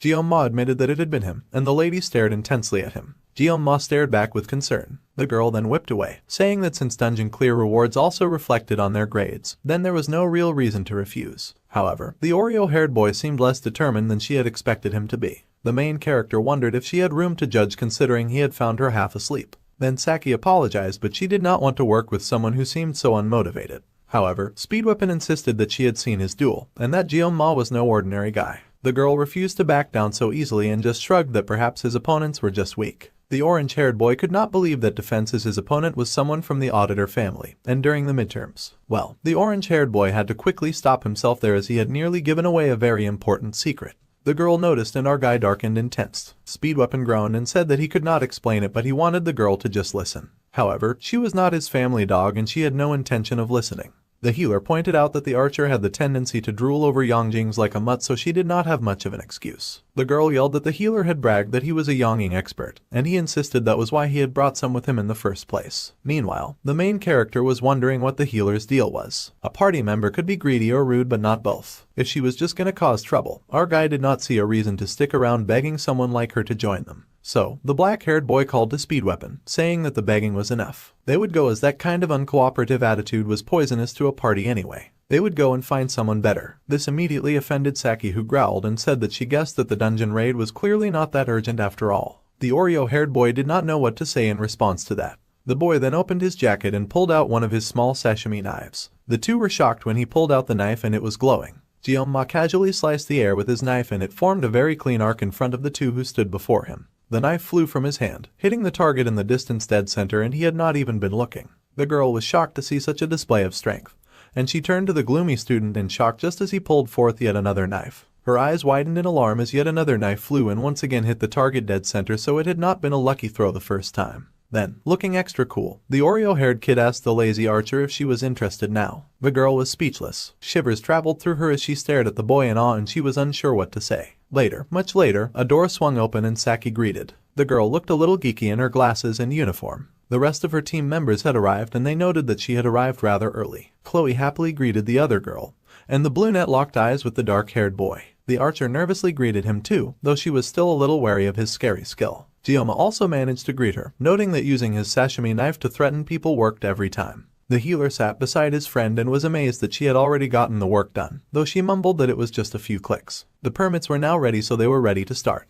The team gathered around in the room and it was time for them to begin. Speedweapon cleared his throat and got busy putting down some notes on the drawing board. The Buffalo Dungeon housed C-rank demonoid buffaloes, and he drew them so poorly they looked like pigs in disguise. Apparently, the demonoids were nicknamed water buffalo and they had the tendency to charge from a distance, so it was advised that everyone be careful. Close combat against the demonoids would be tough, but they were weak to ranged attacks. They had one really important rule to follow, and that was the one thing that they must never do. They were to never open the stone gate at the center of the dungeon. The redhead asked what would happen if they did, and the healer admitted that rumors said that it was some kind of seal or something. It was just a hypothesis and nothing had been confirmed. The Academy's permit required them to leave the gate closed, so there was no reason for them to disobey. So, Kang Jeoma smiled and noted down the rule that they were to never open that suspiciously dark and locked door. The other 3 members of his team went silent as they stared at him. The boy was surprised at the sudden tension. Then, Speedweapon asked the dark-haired kid if he happened to know what was behind that door. The boy hurriedly denied having such information, saying that obviously they should not touch it.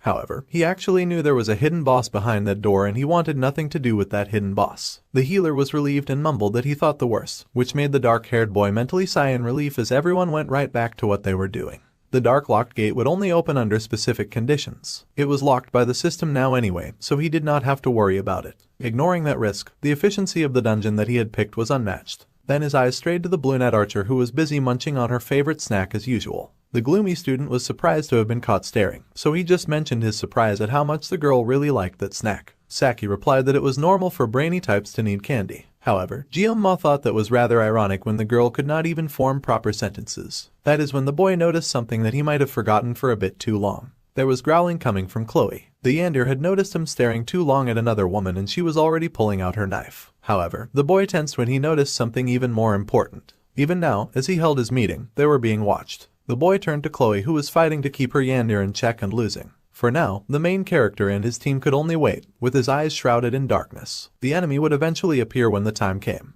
Gamnol Duchorwan was a place they had to get to using the bus. The dark and gloomy main character sat in the bus, thinking very deeply about his situation. Back in his former life, when the main guy had gotten discharged from the army, he had sworn that he would never go back to the city of Chiorwan again, not even to pee in it. Fate sure was laughing in his face now, cause here he was on a bus right back to Piss City. Jeoma had never imagined that he would come back like this. The car tires screeched to a halt, and a voice spoke, noting that the bus was from Hawakan Academy, and the voice asked how they could assist. The main character peeked out of the bus window and noticed a man handling some odd-looking barriers outside. This is when he noted that there were civilian restrictions in place, and he wondered if this was because the border was a dungeon zone. Security was definitely tight around that area. Meanwhile, Jeoma once again noted that the elders were watching their every move. Speedweapon called out from the back of the bus and he asked his hero if he would like some eggs. The Oreo-haired boy was surprised by the offer and he politely declined, wondering if people still randomly ate eggs on the bus nowadays. The orange-haired healer asked his captain if he was getting nervous over a measly C-rank dungeon, and asked the boy to lighten up. Jeoma nervously laughed and accepted that he should be calm. Then, the healer asked his friend Saki if she wanted any eggs. The sulking brunette wanted no eggs, and Chloe was dozing with her katana pressed close. Speedweapon thought it was their loss since the eggs tasted so good. Suddenly, the brunette glanced up, her blue eyes tracking the main character and watching as he spoke casually to her friend. He noticed someone watching and glanced back at her, just in time for her to get caught staring. This was of course something that Saki did not appreciate, so she turned away with an annoyed huff and scowled. Unknown to her, the poor hero had bigger fish to fry. He already felt watched knowing that the elders were targeting him. He did not need little Miss Blue to stare at him and make that feeling worse. Eventually, the bus came to a stop and the teammates hopped out. The redhead marveled at their new destination, happy that they had arrived. The weather was perfect too and the sky was clear. Still, Jeoma was a little nervous as this place was where ancient demons once nested. Now, it was reduced to a simple farming dungeon. The orange-haired healer could not help but ask the main character why he'd brought so much luggage like he was moving into his marriage home. The main character just smirked and asked Weapon if he was curious about that. Smirking like a bandit, the black-haired boy unzipped his heavy bag and showed off his huge stack of deadly weapons. It was a giant bag chock full of sashimi knives. Bro had more sashimi knives than he could possibly use. Speedweapon was mystified and could not stop from asking if our guy had come all this way just to sell knives. Still, the MC smirked and said that it was better to be safe than sorry. The healer smiled in amusement, saying the dark-haired boy talked like an old man, but he believed that the hero had his reasons. Chloe happily leapt into the conversation, saying that she would take point as always in this team. Jeon-ma was counting on her as usual, so it was time for them to move out and the students marched forward and approached the dungeon. The dungeon gate was sealed when they got there because security was at maximum level and the guards around the area were preparing to open the gates for the students. The guards looked up, noticing immediately once the students arrived. The main character and his group also paused for a moment to regard the rocky dungeon before them. The security recognized them as students from Howakan Academy, and they asked them to just write all 4 names on the visitor log before they entered the dungeon. The class got busy and wrote their names in no particular order on the page they'd been given. However, the security tensed after Jeon-ma wrote his name and the MC immediately noticed. The healer then called their captain, asking what he was doing and urging the boy to hurry up. The dark-haired boy agreed with the healer, and the team turned to the gates as they cracked open before them. Immediately, the orange-haired boy complained about the stench and he warned them to watch their steps as they entered.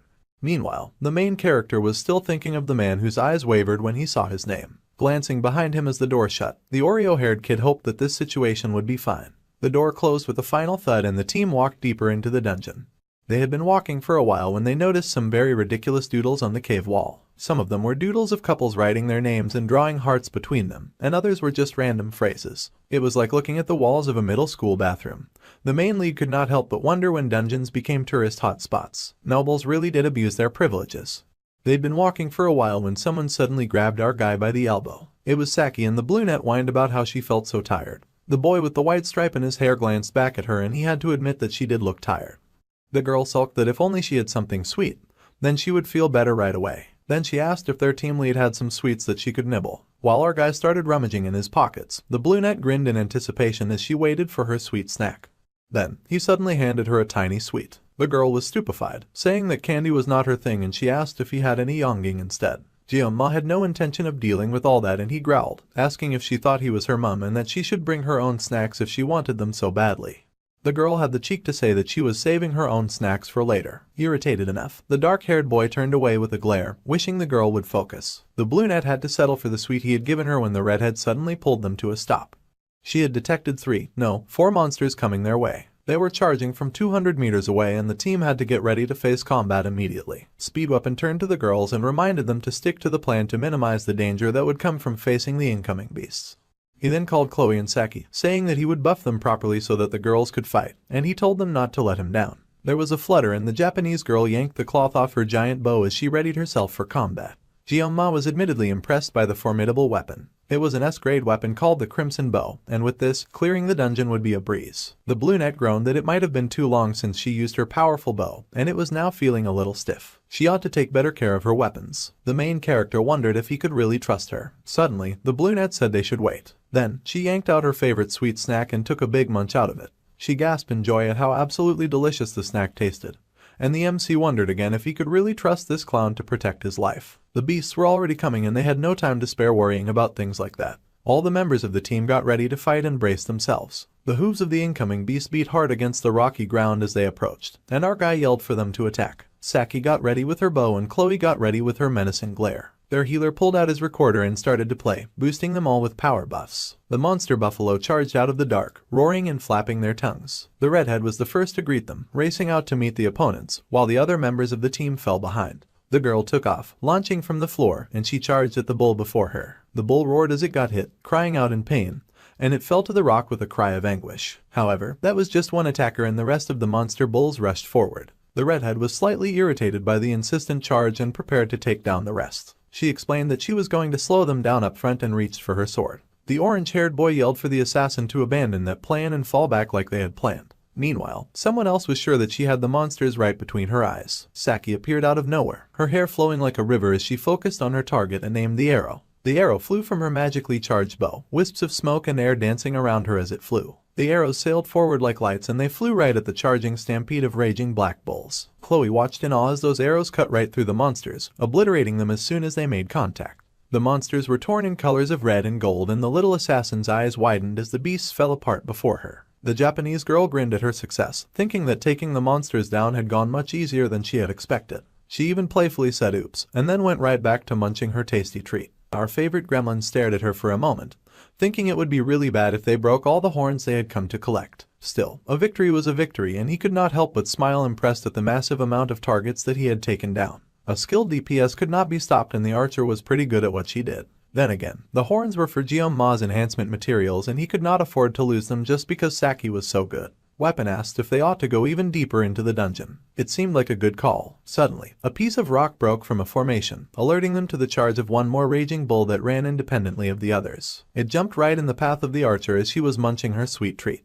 It was one of the bulls that had fallen earlier, and it was annoying to see it back on its feet. The Japanese girl got ready to run, but somehow she stumbled and dropped her weapon. The giant beast loomed over the surprised girl, and for a moment it looked like it would be lights out for Saki. The girl raised her arms in preparation for the incoming attack, but no harm came to her. The brunette instead opened her eyes to find a marvelous sight. She was held in the arms of the talented student with dark hair. Geom-ma had come to save her life, dispelling the beast with one sharp swish of his sashimi knife. His weapon was so sharp that it sliced the beast clean in two. His face was serious as he regarded his opponent, a halo of awesomeness and cool aura radiating around him. For a moment, Saki found her breath stolen away. The beast fell apart before them, each side crashing down with a heavy thud, and great winds swept the girl's hair back. Then, Geom-ma asked if she was okay, and the brunette was speechless at first. A blush came upon her cheeks, and she hiccuped at how absolutely cool the main character had looked in that moment. Meanwhile, somewhere else, somewhere dangerous, a phone rang. One of the guards that stood outside the dungeon gate picked the call, and just as the MC had feared, he confirmed information that the man he worked for wanted to know. Geom-ma was busy. He was a man on a mission, and his mission was to retrieve as many bull horns as possible, so he got busy. It was a huge part of the reason that they had come to this dungeon in the first place. Buffalo horns were a versatile C-rank reinforcement material used for weapon grades and other purposes. He was just thinking that they should take as many as they could carry when the brunette suddenly called to him. Saki handed him some of her favorite snack and said it was thanks since he saved her earlier, and giving him the thing that she treasured the most was her way of saying thanks. The gloomy lead just glanced at her like he had gotten a major ike from her act of kindness. However, Geom-ma was actually quite perplexed by the raging inferno that he could sense coming from Chloe because he dared help out the brunette.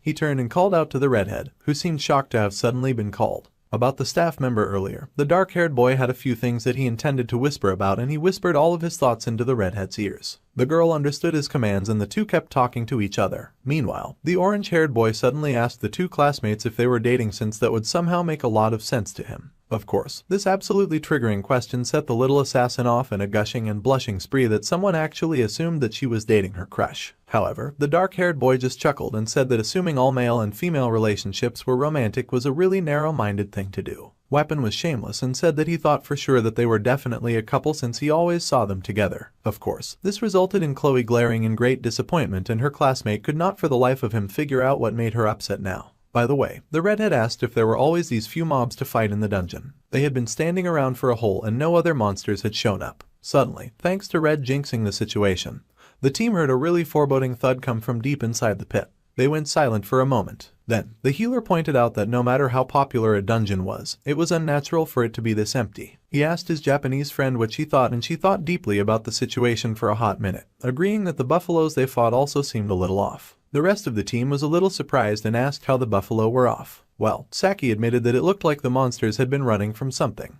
Buffaloes usually did not behave that way, so it did not make any sense to her. Weapon agreed that the monsters were often rather docile, and locals could even use them for farming. This meant that something was very wrong. However, Geom-ma thought the truly wrong occurrence was people using demonic buffalo for farming. Clearly, something was wrong with the common folk. Well, there was more than one suspicious thing, but they all hoped that it was likely nothing. No matter what the situation was, they still had a signal and could reach out for help whenever they needed it, so they were sure that the situation was okay. By the way, Geom-ma was curious about how the healer and the archer had come to know each other. Saki proudly boasted that she had topped the written exams, while the healer had placed second.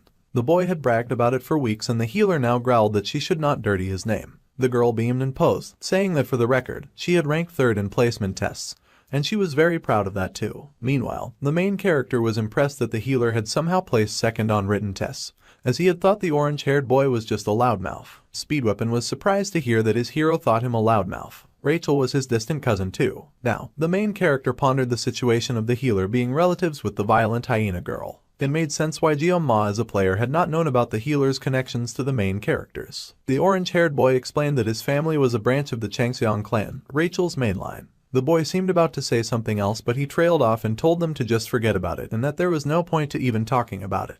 The dark-haired guy was silent for a moment and the healer gently punched his shoulder, asking why their team lead was glaring. The healer said that he was living the dream. The main character was the impressive one and Weapon asked our guy not to forget him once he got famous. The dark-haired boy said that would not happen so the healer did not have to worry about it. Weapon walked forward with his hands in his pockets and said that their lead might even end up joining one of the 7 heroes. The redhead said that Weapon was right about the Jeonma's potential. The dark-haired boy was silent and kept pondering, his eyes drifting to the silent Japanese girl. The brunette said nothing and kept walking. The brunette then said that she happened to hate the 7 heroes. It was such a bold declaration that it took the others quite by surprise. Even Weapon wondered what her problem was. Anyway, it was time for them to go and they needed to finish this dungeon fast and go back. Suddenly, the main character paused as he noticed some strange-looking gashes on the wall. The healer noted that they needed 20 kills to clear the dungeon, but the MC's focus stayed on those strange purple gashes that oozed bad news. Once again, the orange-haired boy called out to Jeonma and asked what he was doing,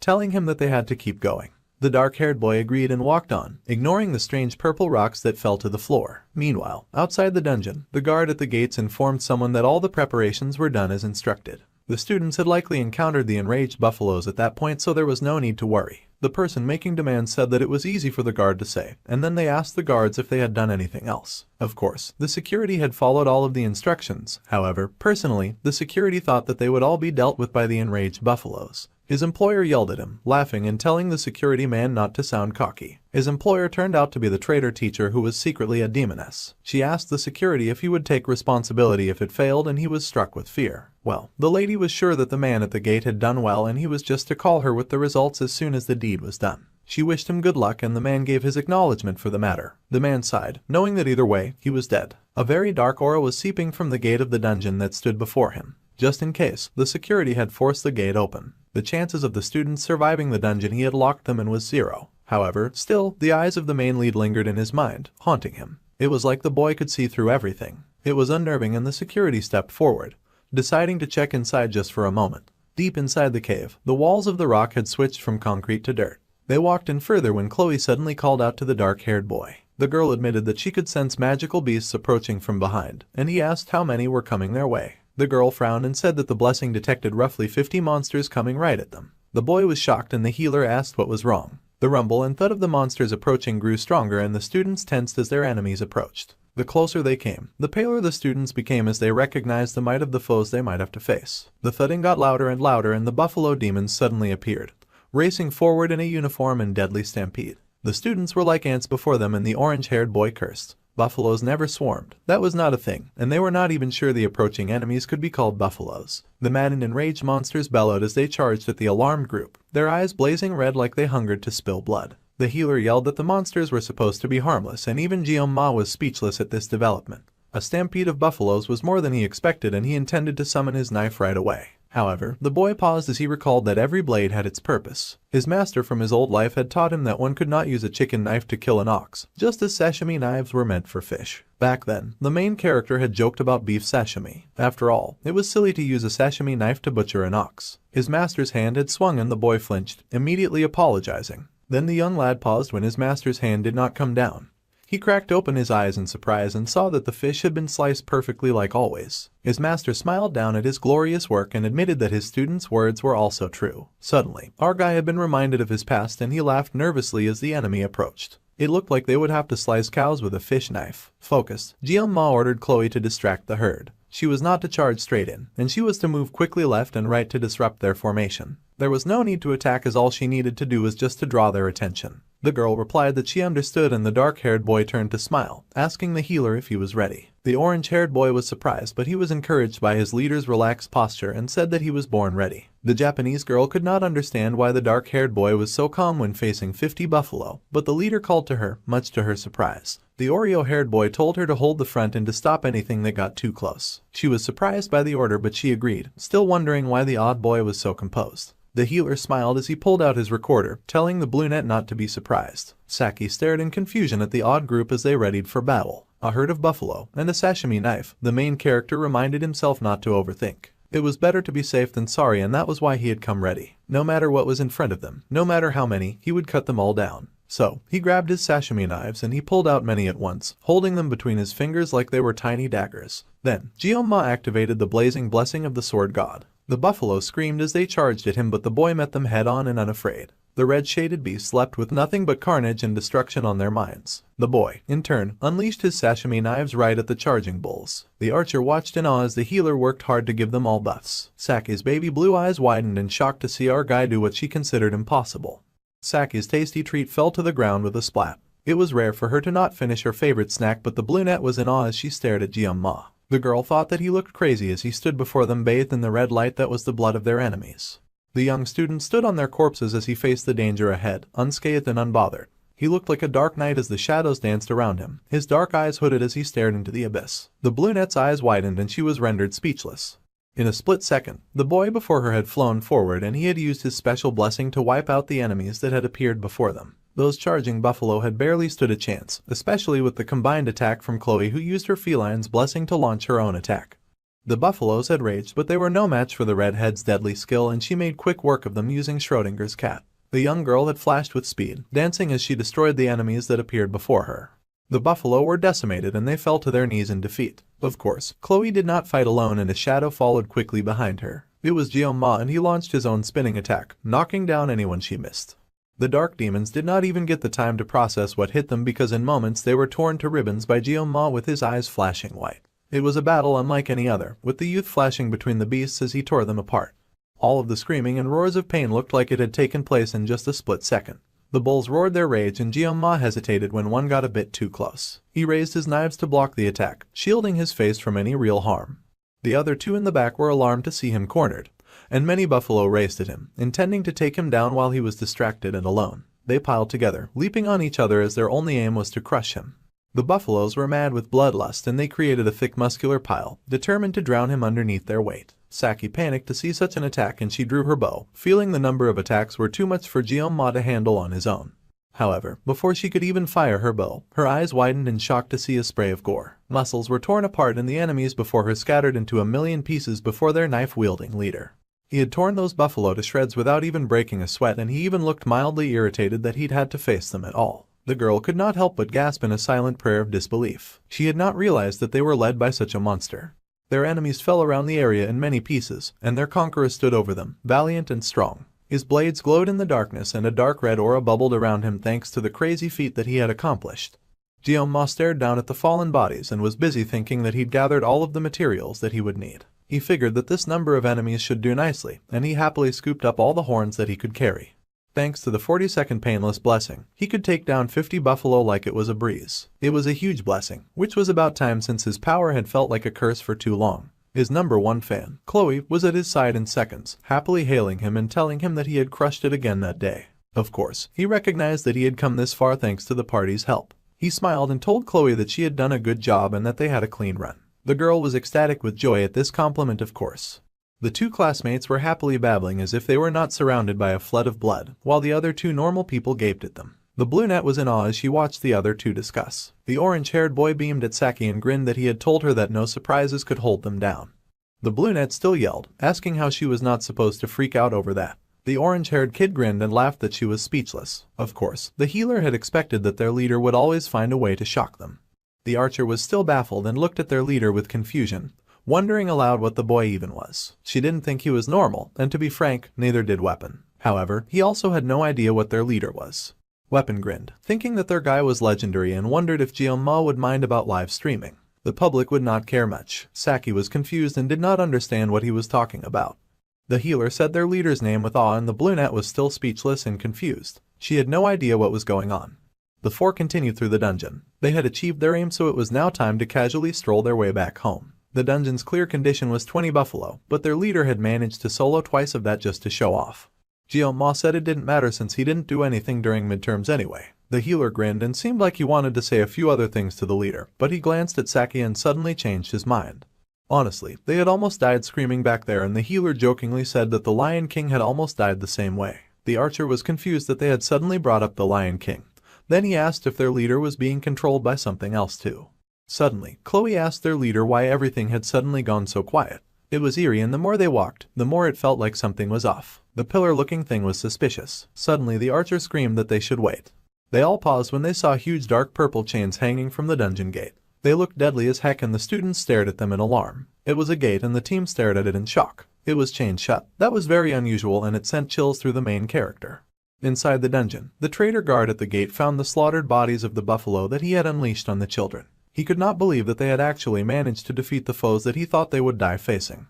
They had actually killed all of the beasts, and the man gulped in fright just seeing that. It was insane. There was 20 billion in debt from Chiorwan land. A few days ago, some woman claiming to be a Hawakan instructor approached the guard. It was the traitor demoness teacher with the purple hair highlights, and she had asked the man to do one thing for her and she would wipe his debt clean. The guard was shocked at this offer. The woman's request was for the guard to tame the buffalo, and then he was to frenzy them with the demon stone that she handed to him. After that, he was to release the frenzied bulls as soon as Kang Jeong-ma showed up. Then he would open the stone gate in the depths. There were a lot of rules, and the guard couldn't tell if he was more shocked by her outfit, or that she'd shown up out of nowhere with a grocery list of requests with an unbelievable offer. The guard could not believe that the witch was sacrificing students. Not happy with being judged, the woman asked if he was uninterested. She was fine with that since she also hated risky bets and she was fine with just finding someone else who would do the job for her. Unfortunately for the guard, he was desperate and he grabbed her hand in a plea for her not to go. He beamed and said that he would gladly do it and he was happy to help. The woman smirked and said he was doing well for a debt-ridden fool, insulting the poor guy even after he accepted the job. She said that she would call soon and his job was to answer every unknown number. The poor idiot was drooling with joy. His mind only focused on his gambling debts getting eliminated, like he wouldn't end up gambling himself into another hole. Unperturbed, the lady wished him goodbye and he stared at her with surprise and awe. Then he grinned at the offer of 20 billion. He could do so much with that money, and already the idiot was planning on gambling again because fools never change. The man stalked through the dungeon in anger, cursing anything that would get in the way of his 20 billion. He had already planned out how he was going to spend it. Anyway, he had no reason to worry because the stone gates were open and he was sure that there was no way that they would survive what they found inside. Meanwhile, the students found themselves facing that exact gateway. They could not believe it and they wondered if they had entered the stone gate now. Jeong-ma looked around and figured it explained why everything had seemed so easy. They had walked right into a trap. That glare from the guard should have been his tip because it had felt very wrong. The main character should have trusted his gut feeling back then. This gate would only open with the giant's demon stone, and that was a mid-game quest item. Those fragments they had seen earlier were pieces of the giant's mana stone, and the boy had not expected the door to be left open. If he followed the game, then the reward for defeating this level would be pretty good. However, surviving came first. Jeong-ma could see it as he stared at the heavy door before them that was locked with even heavier chains. A single red lion was carved into the supposedly indestructible stone gate. The boy has used all of the 40 seconds of painless blessings while fighting the buffalo, but he hoped Murasama would hold out a little longer. He had to slash the gate and get out before it shattered. That was the plan. A bubbling of purple miasma began before them, with smoke seeping from the ground and the students tensed in alarm. The little assassin called out to their leader and asked what was going on. The team was confused as they did not understand the things around them, but the air felt very dangerous. The rumbling continued and suddenly something manifested before them from the haze of white light. A giant being with an axe had appeared and it towered over them by many feet. The students could not comprehend what they were looking at, and the healer dumbly asked if that was a buffalo. Of course, the creature was no buffalo and Jeong-ma cursed their luck as he regarded the beast before them. The tall menacing creature that stood many feet above them had broken through from the gate before they had gotten the chance to escape. The clear reward was the blessing of transition. The reward would transfer and amplify the owner's blessing to a chosen target and it was single use only. In order to somehow gain that blessing, they needed to defeat the Agrade demon, Inatoros Minotauros, also known as the Buffalo King. The wind blew fiercely in the darkness of the cave, bringing with it the aura of the mad powerful beast that stood before them. It was a large towering creature with curving black horns, lit up by the light of the fiery torch. The creature looked left and right as the torches came alight. 2 bodyguards stood at the side of the powerful creature that towered high over the 4 tiny students that faced it. This was a boss-level demon that they were never supposed to fight. The left-wing tactical formation and the right-wing tactical formation were already in place. Chloe assessed that they were now facing a demonic beast inside the stone gate.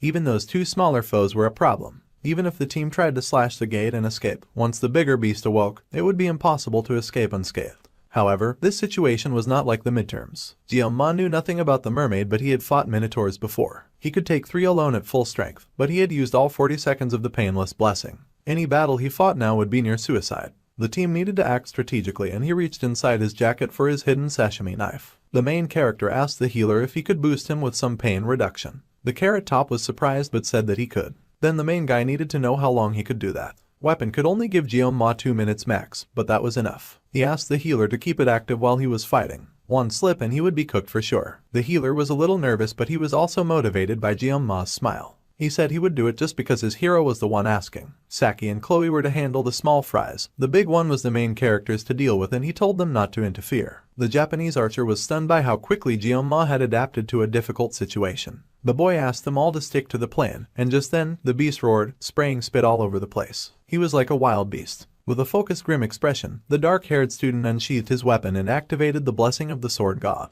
The pain was brutalizing as it flooded his body with silver-blue power. Jeonma had not faced the realities of his curse for a long time, and it was a brain-bending experience. To feel like 1,000 knives flooded through his veins, trying to uproot his nervous system, the young student spat blood in pain. However, he suddenly felt a bomb soothing the effects. He could move. Weapon was playing his recorder for all he was worth. The healer's blessing had helped after all. Jeonma had to do this, even with blood seeping from his lips. He needed to move. They would only get one shot at this. The giant beast with golden horns made a run for the young Sashimi wielder, and the main character rushed at him with speed. The god's blessing stayed with him, blessing him as he charged his opponent. The fires in the underground burned as the students fought for their lives. Moving fast like the wind, Jeonma rushed forward and ran straight for his opponent's leg. The blessing of the sword god was so painful that he was about to vomit blood.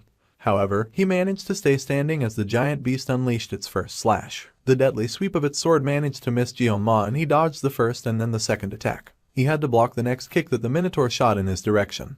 But he had no time to stop and contemplate injuries. The MC moved fast. There was a slash and he had to pull back after making his first cut. Even the sensation she could not feel with the painless blessings was starting to awaken within him. He faced the giant warrior and the beast hefted its giant sword. Jeonma rushed forward, diving in between the beast's legs. Its red eyes followed his movement, turning in its enraged bid to strike down its opponent.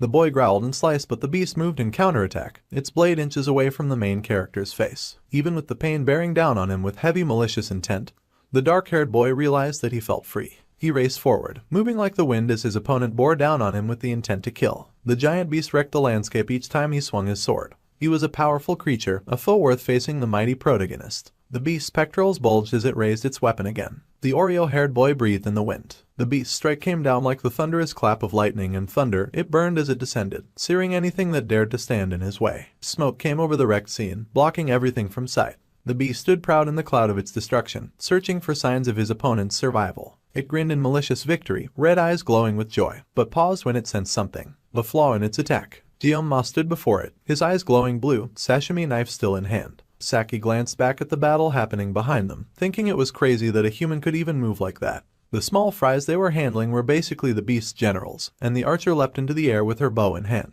Muscle control, stance, leveraging kinetic energy, a combat sense that broke the enemy's gentle gravity with minimal movement. But theory and reality were worlds apart. The archer knew that as she fired her bow, the beast screamed as it was hit by her steady arrow that was fired with unshakable focus even at death's door. This sort of fighting really reminded the Blue Net of someone. She growled for the annoying beast to get out of her way and she fired her golden arrow. The bolt charged with energy shot forward, tearing into the beast and bringing it down. Yes, Saki realized that Jeonma reminded her of Siegfried the Sword Emperor. The current rumor going around the school was that the Sword Emperor used his aura against a special admission student.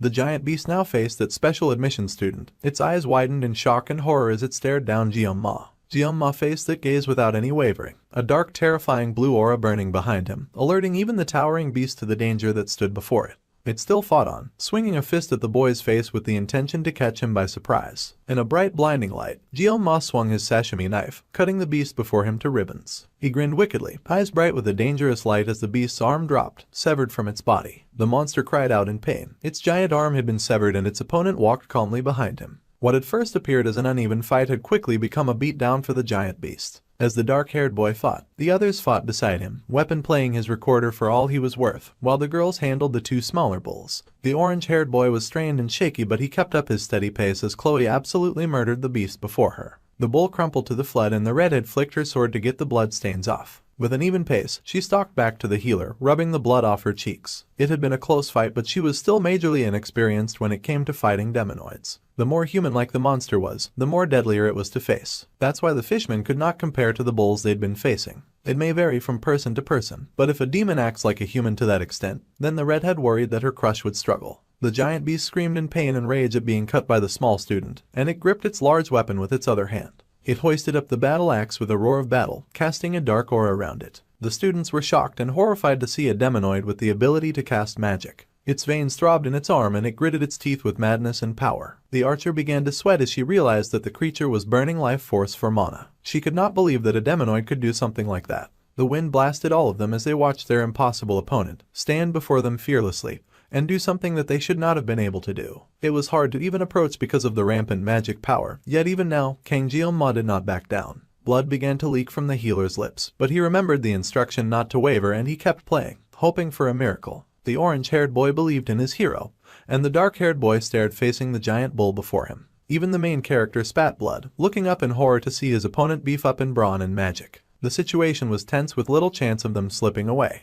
The beast then once again swung and he swung his axe with all of his might. That swing came with fire and vengeance and rage, burning light sparkling as he swept his arm through the air towards Jeong-ma who stood beneath him. The Minotaur's axe bubbled with dark magic. That magic stretched from its arms, veins growing around the axe before him. It was empowered by the beast's drive to end Jeong-ma once and for all, its hatred fueling its power. The main character spilt blood from his lips, staring in horror at the beefed-up opponent he faced. The air was thick and tense with blood and sweat, and the dark aura of hate as the beast swung its weapon towards the MC, the dark-haired boy standing in the way of the attack. Pulling forth his weapon, the Oreo-haired boy leapt forward and there was a splash of blood, a blinding light and a tremor through the area as both their attacks met. The axe hand versus the glowing sashimi knife. The beast's rage versus the student's will to survive and live. They faced each other, knowing a death match stood before them and only one of them would survive. Jeong-ma naturally pressed on because to accept defeat would not only kill him, but all the members of his team as well. The magic was too dense and the boy laughed as he realized he could not cut through the Minotaur's magic defense. If the main character was to dodge now, the students behind him would become the victims. The monster growled as it pushed its attack against Jeong-ma, and the boy began to bend to the weight of the power pushing against him. Golden cracks appeared in the air and the gifted student groaned in pain. His feet scraped across the hard ground and he realized he was getting pushed back. This was not an easy battle to win and he had already started to lose. He could not accept that. However, before he could come up with a solution, a golden bolt fired from behind him, nailing the beast in the eye. The MC was shocked to receive an assist. He turned and saw the blue archer, her hair sailing in the wind she'd created with her shot. The girl yelled, asking the Oreo-haired youth what he was waiting for now. He was to take the opportunity that she had opened and sliced. Realizing this, Jeong-ma rushed forward with his sword in hand. The beast growled in rage to see the boy get an assist. The dark-haired boy closed his eyes and focused his power. His eyes grew dark with dangerous thorns, a red light glinting in his eyes. Red light danced around the boy in the darkness as yet another aspect of his blessing was activated. There was red on the ground and it was deep and treacherous, painting the scenery with a dark and dangerous foreboding color. The red was like a living, breathing creature and from it something white extended. The red beat like a thumping heart and the white within it grew, forming the pointed end of a dangerous weapon streaked with white and metal and red. A red dangerous aura was coming for Jeong-ma and the dark-haired boy pulled out his long blue knife. It was a blue light that Chloe recognized, and she stared in surprise. The blue light met the red, piercing through, and it would cut cleanly. Jeong-ma, his eyes blacked out with white irises. The monster's eyes widened in shock as the blue light began to cut. The light grew blinding as the MC forged forward and the monster screamed in rage and pain as it was cut, this time more cleanly than before. It was like its cord of life was severed as Jeong-ma pushed forward. The special student swung his arm and sliced that monster in half. The beast fell apart in two separate halves and Jeong-ma tumbled in the air. The Minotaur fell in two separate halves, the upper and the lower. The beast's attack had not even come close to the perfect slide that the dark-haired boy had made. The others stared in shock at such a beautiful cut. The boy stumbled forward and the beast's pieces fell to the floor. Jeong-ma stood still for a moment, his back bent as he stood between the two bloody pieces. He still gripped the knife in his hand and he breathed heavily, gasping in giant breaths. The dark-haired boy stared forward in relief, blood caking his lips as he embraced the satisfaction of victory. He had managed to cut his foe down. Saki stared in awe, her eyes staring at Jeong-ma. Meanwhile, a blue countdown continued. The healer fell to the ground in relief and he stared in amazement. His hero shattered common sense every time the healer watched him fight. The blue light that had been bright enough to illuminate the cave had come from Jeong-ma who was somehow still standing. At his age, the dark-haired genius was already manifesting an aura. The orange-haired boy wondered what the boy even was. The healer jumped in shock when Saki placed a hand on his shoulder, scolding her friend and reminding him to breathe. He was still jumpy from their terrifying experience, and the boy looked up at her in surprise. The girl smirked and said that she kind of understood what weapon had meant earlier. The boy was confused and the brunette explained that she meant the legendary incident. The orange-haired boy was surprised that she was bringing that up. Sake smiled as she finally understood why weapon kept following that guy around. Jeong-ma was pretty impressive. The healer protested that he was doing nothing of the sort, but she just rolled her eyes, saying that the academy rules would not let Kang Jeong-ma transfer to their class that year. The healer's lips were swollen and purple and he stared at his friend in disbelief, asking if she hit her head or got possessed by a demon. The girl just smirked and suggested the other way around. There was, after all, no rule against that one. Now that the healer considered it, he realized there was no rule against it. The brunette smiled and said that was good, because now she felt like tagging along with him too. Kang Jeoma had become someone interesting to them. Meanwhile, the boy in question was really going through it as he tried to catch his breath. Even with Speed Weapon's blessing, rest was unavoidable. At least the main character had managed to survive. Still, fighting without the painless blessing was progress, and this was the first time he'd done it. Suddenly, someone cried out his name and flung themselves at him. It was Chloe, of course, and his resident Yander was worried about him. She wrapped her arms around him, much to his surprise, as she wailed and asked if he was hurt anywhere and if he was okay. All of her care and hugs were somehow aggravating his already existing wounds, and he trembled in her arms, groaning about how he was still hurt and he would love for her to wait a minute. The girl gasped and pulled back, nervously playing with her hair as she apologized. The poor boy leaned back as he wished he'd just died instead. The pain he felt now was massive. The boy then blinked as he stared up into the sky and saw a huge system notification. It congratulated the MC, for he had unlocked yet another blessing. Originally, this fight should have been Leon's. The MC had no intention to steal it, especially as the spirit rank was one of the rarest in that world. It was a blessing that only revealed its full potential when combined with another. Jeoma had gained the blessing of transition, which meant that he could transfer an own blessing to a living being or an object. However, the user must make direct physical contact with the target. It was an essential blessing for controlling the dual-natured Bamung. Well, the dark-haired boy had won it now, so he might as well make the best of this. Suddenly, the door to the dungeon opened and the weakened student raised his head. The dark-haired boy reminded Chloe that he had asked for a favor. The girl was surprised, but she immediately agreed to whatever favor he required. The guard peeked inside the dungeon, looking around. He then assessed the situation and stared in horrified disbelief. The poor stupefied guard could not believe the wreckage that lay before his eyes, but before he could process it, Chloe leapt at him and stabbed him in the leg. The guard screamed in pain, crying and wiggling on the floor like a pathetic caterpillar. The assassin warned him to stay still. Her gaze was threatening and the guard cried in fear to see her. Weapon was a bit confused and asked what was going on, so the team lead explained that he had asked the girl to do him a favor earlier. The guard yelled and cursed at the students, asking why they were attacking him and what he had done to them. The dark-haired boy said that was exactly what they were trying to figure out. After a moment of explanation, the guards were shocked that the rampaging buffalo horde and the open stone gate were all because of the wicked guard. The archer admitted that it had all felt a bit suspicious. There were not any surveillance cameras inside the dungeon, but the guard had just happened to show up in time, just as they defeated the beast. The healer did not understand why the guard would target them though. The archer scoffed and said that was exactly what they were still trying to figure out. Then, they turned to the guard. There was no way that a small fry like him pulled this off without any outside help. The brunette asked with glowing blue eyes, asking who was backing him. The man was already very terrified. He stuttered as he tried to speak, but the brunette was impatient and asked if he would talk or if he would prefer that they loosen his tongue. Even Jeoma was surprised at her ferociousness. Then, the dark-haired boy added that if the guard would not tell them about his boss, things would get very dark indeed. The guard panicked and said he would talk. A few days ago, a Howakan Academy instructor came to him, and they said that they would clear his gambling debt if he just obeyed their instructions. Weapon was enraged to hear that a guard was selling out students for gambling debts, and that he had traded over lives for a few bucks. Even Saki couldn't believe his scummery. The guard panicked and said that it wasn't a few bucks, the person had promised 20 billion. The guard refused at first, but Weapon didn't want to hear it. He thought that the guard was a complete scumbag. Anyway, Saki made Weapon calm down, and then asked the guard what the instructor looked like. The man confessed that it was a woman with purple hair and eyes, and she was pretty tall as well. The archer considered this description and realized that it sounded like the class assistant instructor. She was sure because she never forgot a face. Plus, the teacher's eyes were so sharp that she stood out. Jeoma mumbled that this was true. The healer was confused and asked if she was behind the midterms incident as well. The brunette asked what had happened during the midterms since she had not been on the team back then. The dark-haired boy then took the moment to reveal that they had run into a demonoid mermaid during the midterms. The brunette was shocked to hear this, realizing that Leon had ended up in a hospital because he fought a demon. Weapon was glad that they could talk about that now, because he was thrilled to reveal that Jeoma had been the one to solo the giant female fish. Of course, the archer was shocked to hear this. She was about to protest, but given current events, it made sense. Well, they had gotten all the info that they needed from the guard, and the boy checked out the time on his cell phone device. The others gasped and groaned when they realized how late it had gotten. They had spent more time in the dungeon than they had expected. Suddenly there was a tearing sound and blood splashed everywhere. The guard screamed in pain and fear as blood formed on his clothes. A dungeon that was never supposed to open just happened to open. The timing was perfect for erasing someone from existence. The guard panicked and asked what the student meant by that. The dark-haired boy instead turned to his classmate. She was the assassin here, so it was her call. The girl nodded and stepped forward, raising her sword.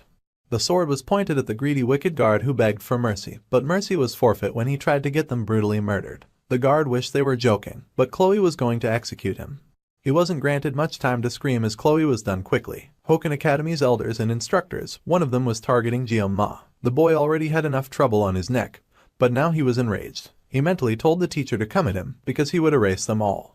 The Cow King's horn was a giant and admirable golden horn of Minotauros, the boss of the Hidden Water Buffalo dungeon. This horn would guarantee success for weapon enhancement below a rank. Jeong-ma dropped this magnificent item before the blacksmith and asked him to enhance it. The blacksmith was beyond speechless that a special student had successfully attained such an item in the first place. A grade beast material was a hard find, even if the hunter was a student from Hoken Academy, and the man had to admit that the situation was insane. The blacksmith shakily asked the MC if he had somehow obtained high-rank material by taking down the boss by himself. However, Jeong-ma brushed off such a claim by saying that he could not have done it without his team. Besides, while the blacksmith was at it, the boy needed his sashimi sword repaired as well. The blacksmith was absolutely horrified by the ugly state of the sword. He yelled and asked what Jeong-ma had done to his weapon to wreck it like this. The MC did not have time for this and threatened the blacksmith with one word, which had him doubling back immediately and sweetly saying that the boy should take better care of his items. Of course, the student was more worried about his body than his weapon when he was fighting. Well, the blacksmith promised to fix the problem, so now Jeong-ma would leave the materials and the knife to him. As the boy walked away, the smith cursed his fate for ending up like this. He even plotted to make the knife even shorter this time. Then, the boy paused as he remembered something and then asked the blacksmith to use the leftover materials to buy himself a drink. Fear was great, but kindness worked even better and the blacksmith was shocked by the sudden show of favor.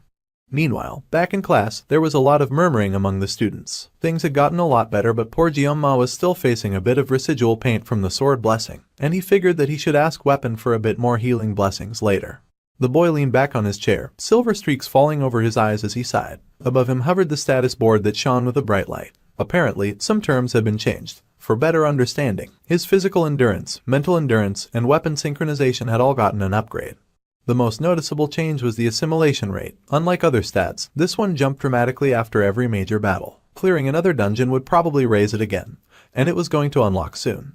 Unlike the skyrocketing stats, there had not been any new gray hairs since that day, though his gray hair slowly increased. If his hair became completely white, the main character feared losing it all. Really strong characters tended to go bald after all, and he didn't want to walk around looking like a human egg. With enemies targeting him, Jeong-ma needed to be fully prepared, and he could not let all of this lead to a meaningless death. He also needed to study how to use the blessing of transition. It was quite unfortunate that he'd stolen that from Leon, but he would be drowning in buffs anyway, so he didn't really need it. There was way too much for Jeong-ma to do, so for now, he would focus on recovering from the last fight. The boy groaned as he stretched and flexed his muscles. It had been a hardcore battle. Glancing to his side, he then noticed the celebratory gift, yakan. The treat was apparently too sweet, unbearably sweet to the point of being inedible. For the first time, the main character had achieved the goal of leading his own team and clearing a dungeon. Being targeted for assassination was now just another part of his daily life, but it was not all that bad, because now he finally had two people that he could call his friends. Weapon and Chloe, neither of them played a major role in the main story, and he was not even sure if Chloe considered him a friend or an object of love. The redhead had ended up hospitalized with a fever after the dungeon, so he would have to visit when he had the time.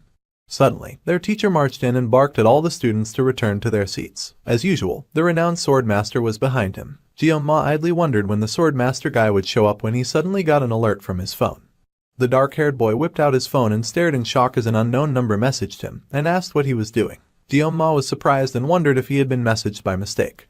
The next message asked the boy to look in front of him. This was a curious respect, but Oreo hair obliged and looked up. Then his eyes widened in shock and horror. The person with the bunny picture as their wallpaper happily waved and grinned with her tongue out. It was Saki with her wave of light blue hair, and she skipped happily into what was supposed to be the wrong class. So, from that day, Cadet Saki Ryojo had been reassigned to their class, and there was a shout of shock among the students. The teacher told them to settle down. He said that he hoped that they would all get along, and that announcement was over, so it was time for the class to change into their gear and report to the training grounds in 30 minutes. Then, they were dismissed. The students acknowledged the request and gaped at the girl in awe. They could not believe that the girl was really in their class now. The bald instructor said that Saki had requested the reassignment herself, and the other students asked if the girl was really their classmate now. They even had the shameless audacity to ask what was her type. Ignoring all of them, the girl casually strolled through the class, and Jeong-ma watched her in disbelief. He could not comprehend that she would actually come to their class. Among the year's recruits, the girl Saki was considered one of the miracle generation. The top 4 students, Jeong-ma, Abel, Rachel, and Saki, who ranked first, second, third and fourth were to walk together. The brunette ranked first in academics, but her combat skills were just as sharp. A true balance of brains and bronze. She was also the daughter of Kojima Saki, one of the 7 heroes aka the Absolute Bow. Fun fact, Kojima Saki holds the title of the Prime Minister of Japan in this world. Basically, the brunette was Japan's princess, and in this world, Japan was still a superpower. So, people were losing their minds like they just met a celebrity. Internally, Guillaume begged for the brunette not to come over to him or it would be a pain in the behind by 200%.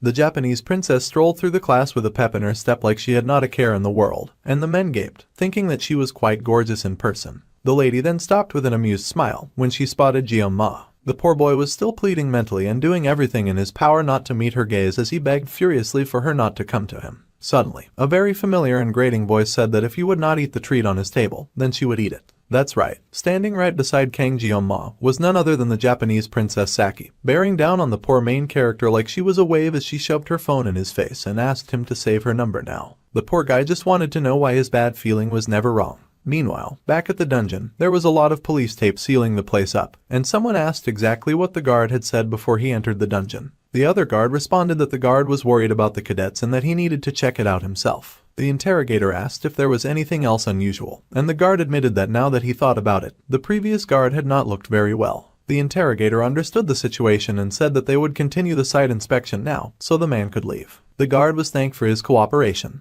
The interrogator sighed as he faced the dungeon, and someone mentioned that it was rather common for people to die in dungeons. However, no matter how bad the accident was, there was always a body left behind. This time though, the interrogator could not forget the sight that he had found within the dungeon. When they had entered the dungeon for the search, they had been left in utter shock. Wide-eyed, they had stared at the numerous bodies of defeated buffalo, a mountain of flesh and blood, piled high with buffalo corpses. Howakan Academy cadets had been here, but this was not the work of mere students. The cadets returned safely, but the staff member who had gone in after them was never found. Not even his body had been retrieved. It was as if the guard had never existed in the first place. The interrogator's partner asked if it was possible that the guard was still inside the stone gate, and they could not rule that out completely, but it was highly unlikely as the stone gate had never opened before. Even so, they could not exactly interrogate Howakan Academy cadets because that place was crawling with nobles. The higher-ups would not ever approve a warrant for them to further investigate the matter, but the partner needed to step away to go easy on himself. The whole cage was driving the surprisingly hot interrogator crazy and he sighed as he smoked. Suddenly, his partner got thrown back and the interrogator stared in shock. A lady approached in thigh-high white boots. Purple energy crackled all over the fallen man who donned glasses and the interrogator stared in horror when he realized that magic had been used.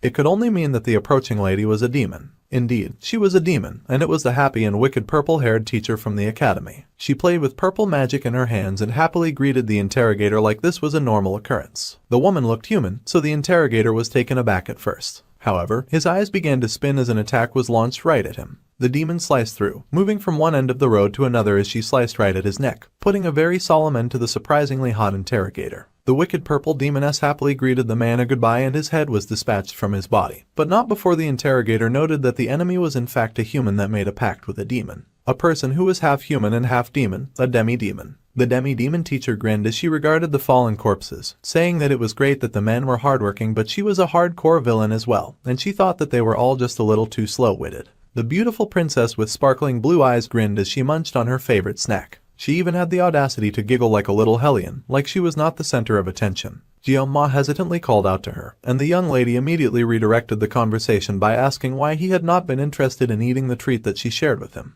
Unfortunately, Guillaume was not interested in eating the snack version of diabetes, and he reminded the young princess that she was on the seat of his favorite Yandir assassin. However, Saki couldn't care less, saying that it was first come and first served. The boy figured that made sense, but he was still uneasy, but the matter was dropped and the girl was satisfied. By the way, the main character could not fathom why the talented archer had transferred to their class. Before the conversation could press forward, they were reminded that they had 5 minutes to prepare for the assembly. The archer clearly had no intention of answering the main guy's question, so there was an awkward silence at first. Then, Guillaume pointed out that their class had an early morning training every day, and their new student was supposed to join them. However, Saki had no intentions of doing that either. Why did she even bother joining their class? Then, the girl added that she didn't want him to call her Saki anymore. She wanted to be on a first-name basis, so he was to call her Ryojo. In her country, close friends used first names, not last names. However, Guillaume pointed out that Weapon calls her Saki. The girl scoffed and said that had nothing to do with this, so apparently, she was playing favorites. She told him to have fun at training and very obviously dozed off on her seat. A very troublesome person had entered the MC's class, and she clearly had no plans of leaving anytime soon. Meanwhile, in the hero class, Rachel did a few stretches. The blonde girl noted that it was a noisy day, and she'd heard the rumors that Saki transferred from their class. The blonde couldn't believe that the brunette who slept all day had really left their class. Abel could not care less about that rumor and was barely engaged in the conversation. The blonde noticed her silence and then grinned, detecting that the waterfall-haired miss was in fact very bothered by Saki's move. The genius swordswoman was confused and asked what the blonde meant. Rachel grinned and said that transfers could only happen if there were open spots. Apparently, their class was short one student that year, and Saki found that out, even when she was always napping in the archery hall. Abel was so confused and asked what the archer's transfer had to do with bothering her. So Rachel explained that Weapon had told her last week that the archer had teamed up with Kang Jeong-ma, and they cleared the Buffalo Dungeon together. The blonde then grinned that even if the brunette liked the guy, there was a proper order to things after all. Now, Waterfall Hair began to panic as she slowly began to understand. Rachel then laughed that their perfect swordswoman had already called dibs on Jeong-ma after all, and the girl panicked with a blush, saying that the blonde was always saying weird stuff. The hyena girl teased, saying that she'd noticed whenever Jeong-ma's name came up, Abel would always react a little differently. There was something definitely going on. So, the swordswoman decided to make it clear. She had only tried talking to the MC a few times, and there was nothing between them. So, she wished the blonde would stop with all of the weird rumors. Then, the blonde hummed and smirked, saying that there was nothing right now, but who would know what could happen later. Abel, the girl could fool others, but lying to herself was kind of pathetic. The swordswoman was stunned speechless and the blonde just smirked, telling her classmate to ponder those words for a bit. It seemed the talented swordswoman would be taking that advice after all. She recalled when her predecessor had explained that she would be temporarily taking an instructor position at the academy. The girl had been annoyed and asked him not to follow her as she was already getting too much attention as it was. However, the old man said that he would be overseeing the first-year students, and the young lady was surprised to hear this. The old man had not forgotten what happened during the midterms. The girl had asked him for help after all. She would not have much of a chance to bump into him after school, so she would not need to worry about him. Now Abel noticed that her grandfather was trying to stay calm, but there was an odd sharp glint in his eyes that was impossible to hide. The swordmaster, who always seemed indifferent, was stepping into the field like this. It could only be because of one person, Kang Jeong-ma. The lady did not know if she should feel threatened or offended. The main character was a prodigy who disregarded status and broke through noble society purely through strength alone. The boy also possessed a ridiculous level of talent, the kind that defied all logic. Even his background was that of a fast-track student. When she had first met him, he had been nothing but a scrawny kid, always sneaking around. Now, Jeong-ma had suddenly grown into a strong and sharp-eyed young man. Honestly, the special student was now starting to shine even more than Leon Reinhardt, who was supposed to be a hero candidate.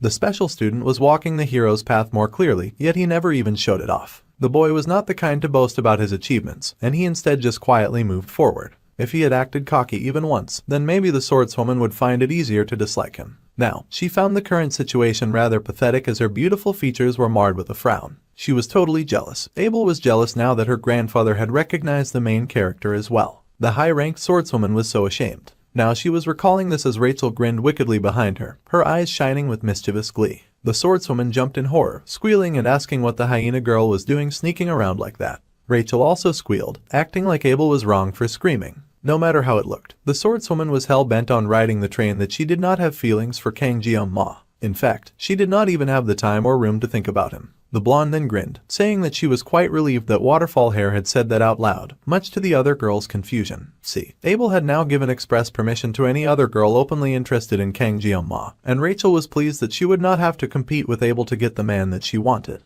The blonde opportunist cackled just like a villain. She was sure that she could easily beat the brat Saki, but things would be easier now that the swordswoman was out of the picture. Abel was taken aback by this response and fidgeted shyly with a pleased blush at the idea of Rachel backing out if she was interested. Then, the hyena grinned, asking if Waterfall Hair was ready to admit her feelings now. At the speed of sound, Abel was right back on the defensive, and she scolded the blonde once again. The rank of a blessing was generally determined by what spirit resided within it. If a guardian spirit was present, it would be a guardian-level blessing. However, if a true spirit was present, it would be considered a spirit level. A student then asked if an ancestor spirit counted as an ancestor-level blessing. Meanwhile, Saki mumbled that her grandfather kept showing up in her dreams lately. Perhaps she'd see him less if she slept in class less. The teacher laughed and explained that ancestors could help to lift weights in the forge, but they did not give blessings. Saki pondered this answer for a few minutes, and then she just dropped right back to sleep. Not even the professor could keep her awake, and once again, Jeong-ma wished the girl was anywhere else. Alright, moving on. The teacher went back to the lecture and Jeong-ma pondered how the girl could possibly sleep so well. It had been 2 days since the brunette had mysteriously shown in their class, and he still did not know why she was there. Especially because all she'd done since getting there was sleep through the entire class, so there was never any time to ask her. Seriously, if the girl was just going to nap anyway, then she could do it in the corner, not next to him. Fortunately, Chloe was still in the hospital, so there had been no issues raised about Saki's choice of seat. Still, the archer covered for him after the dungeon incident, so everything wrapped up without too much trouble. The archer was on another level, way better than weapon. The teacher was still teaching and passing on knowledge to anyone who would bother paying attention.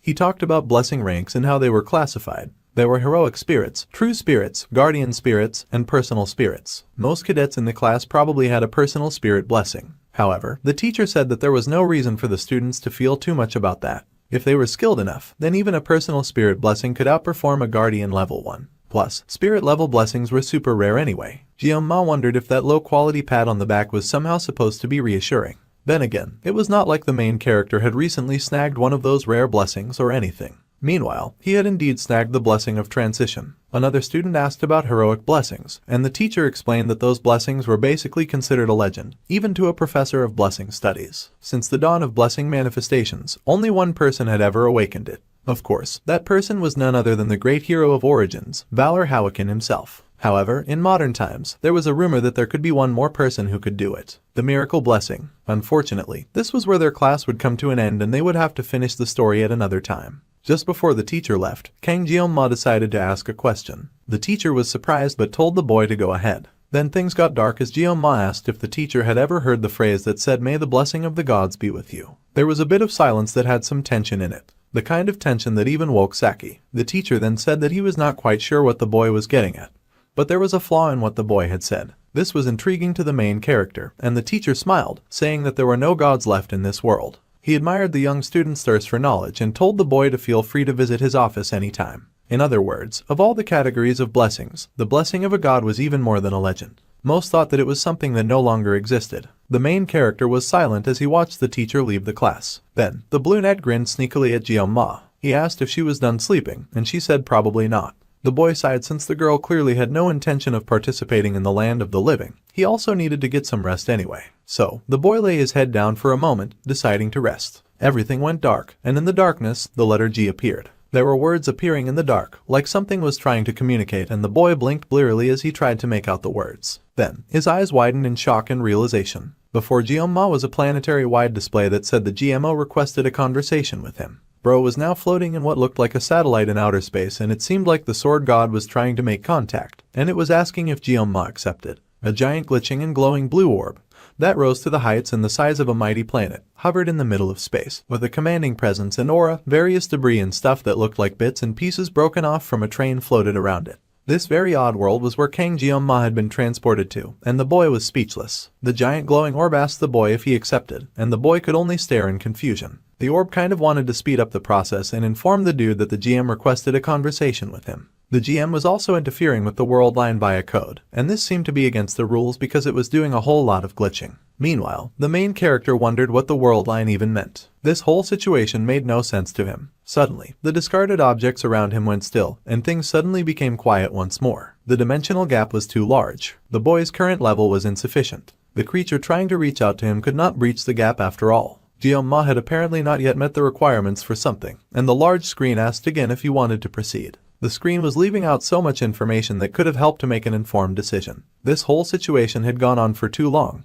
and it did not seem like a dream. Perhaps he would finally find answers about the sword god's blessing and why he was in this world. The boy focused on the end tag, and he selected a yes. The GM promptly confirmed his decision and was now initiating reverse connection. There was a glitch and readjustment as the world began to align, and the system buzzed. The glass shattered before him, and Jeong-ma was suddenly hit with a feeling. It was just like when he had first awakened with the sword god's blessing at the academy entrance. Lines connecting and lights flashing with scattered remnants of a memory danced around him. Right, something was flashing just within his sight. No matter what, he needed to see clearly on the identity behind that bright flashing light before him. The boy reached out, getting closer little by little to the shining light, and he encouraged himself, pushing himself just a bit further with his hand outstretched. Jeong-ma was going towards the light when suddenly a voice called out, screaming for him to awaken. A hand grabbed his shoulder, pulling him right out of that sparkly red dimension. External interference had been detected, and the conversation would have to be postponed. The main character was alarmed, trying to hold on to the information that he so desperately needed, but he would not get that chance. He was spat out by the swirling red system that was already quickly locking itself away. However, a message was left for the dark-haired boy by the GM.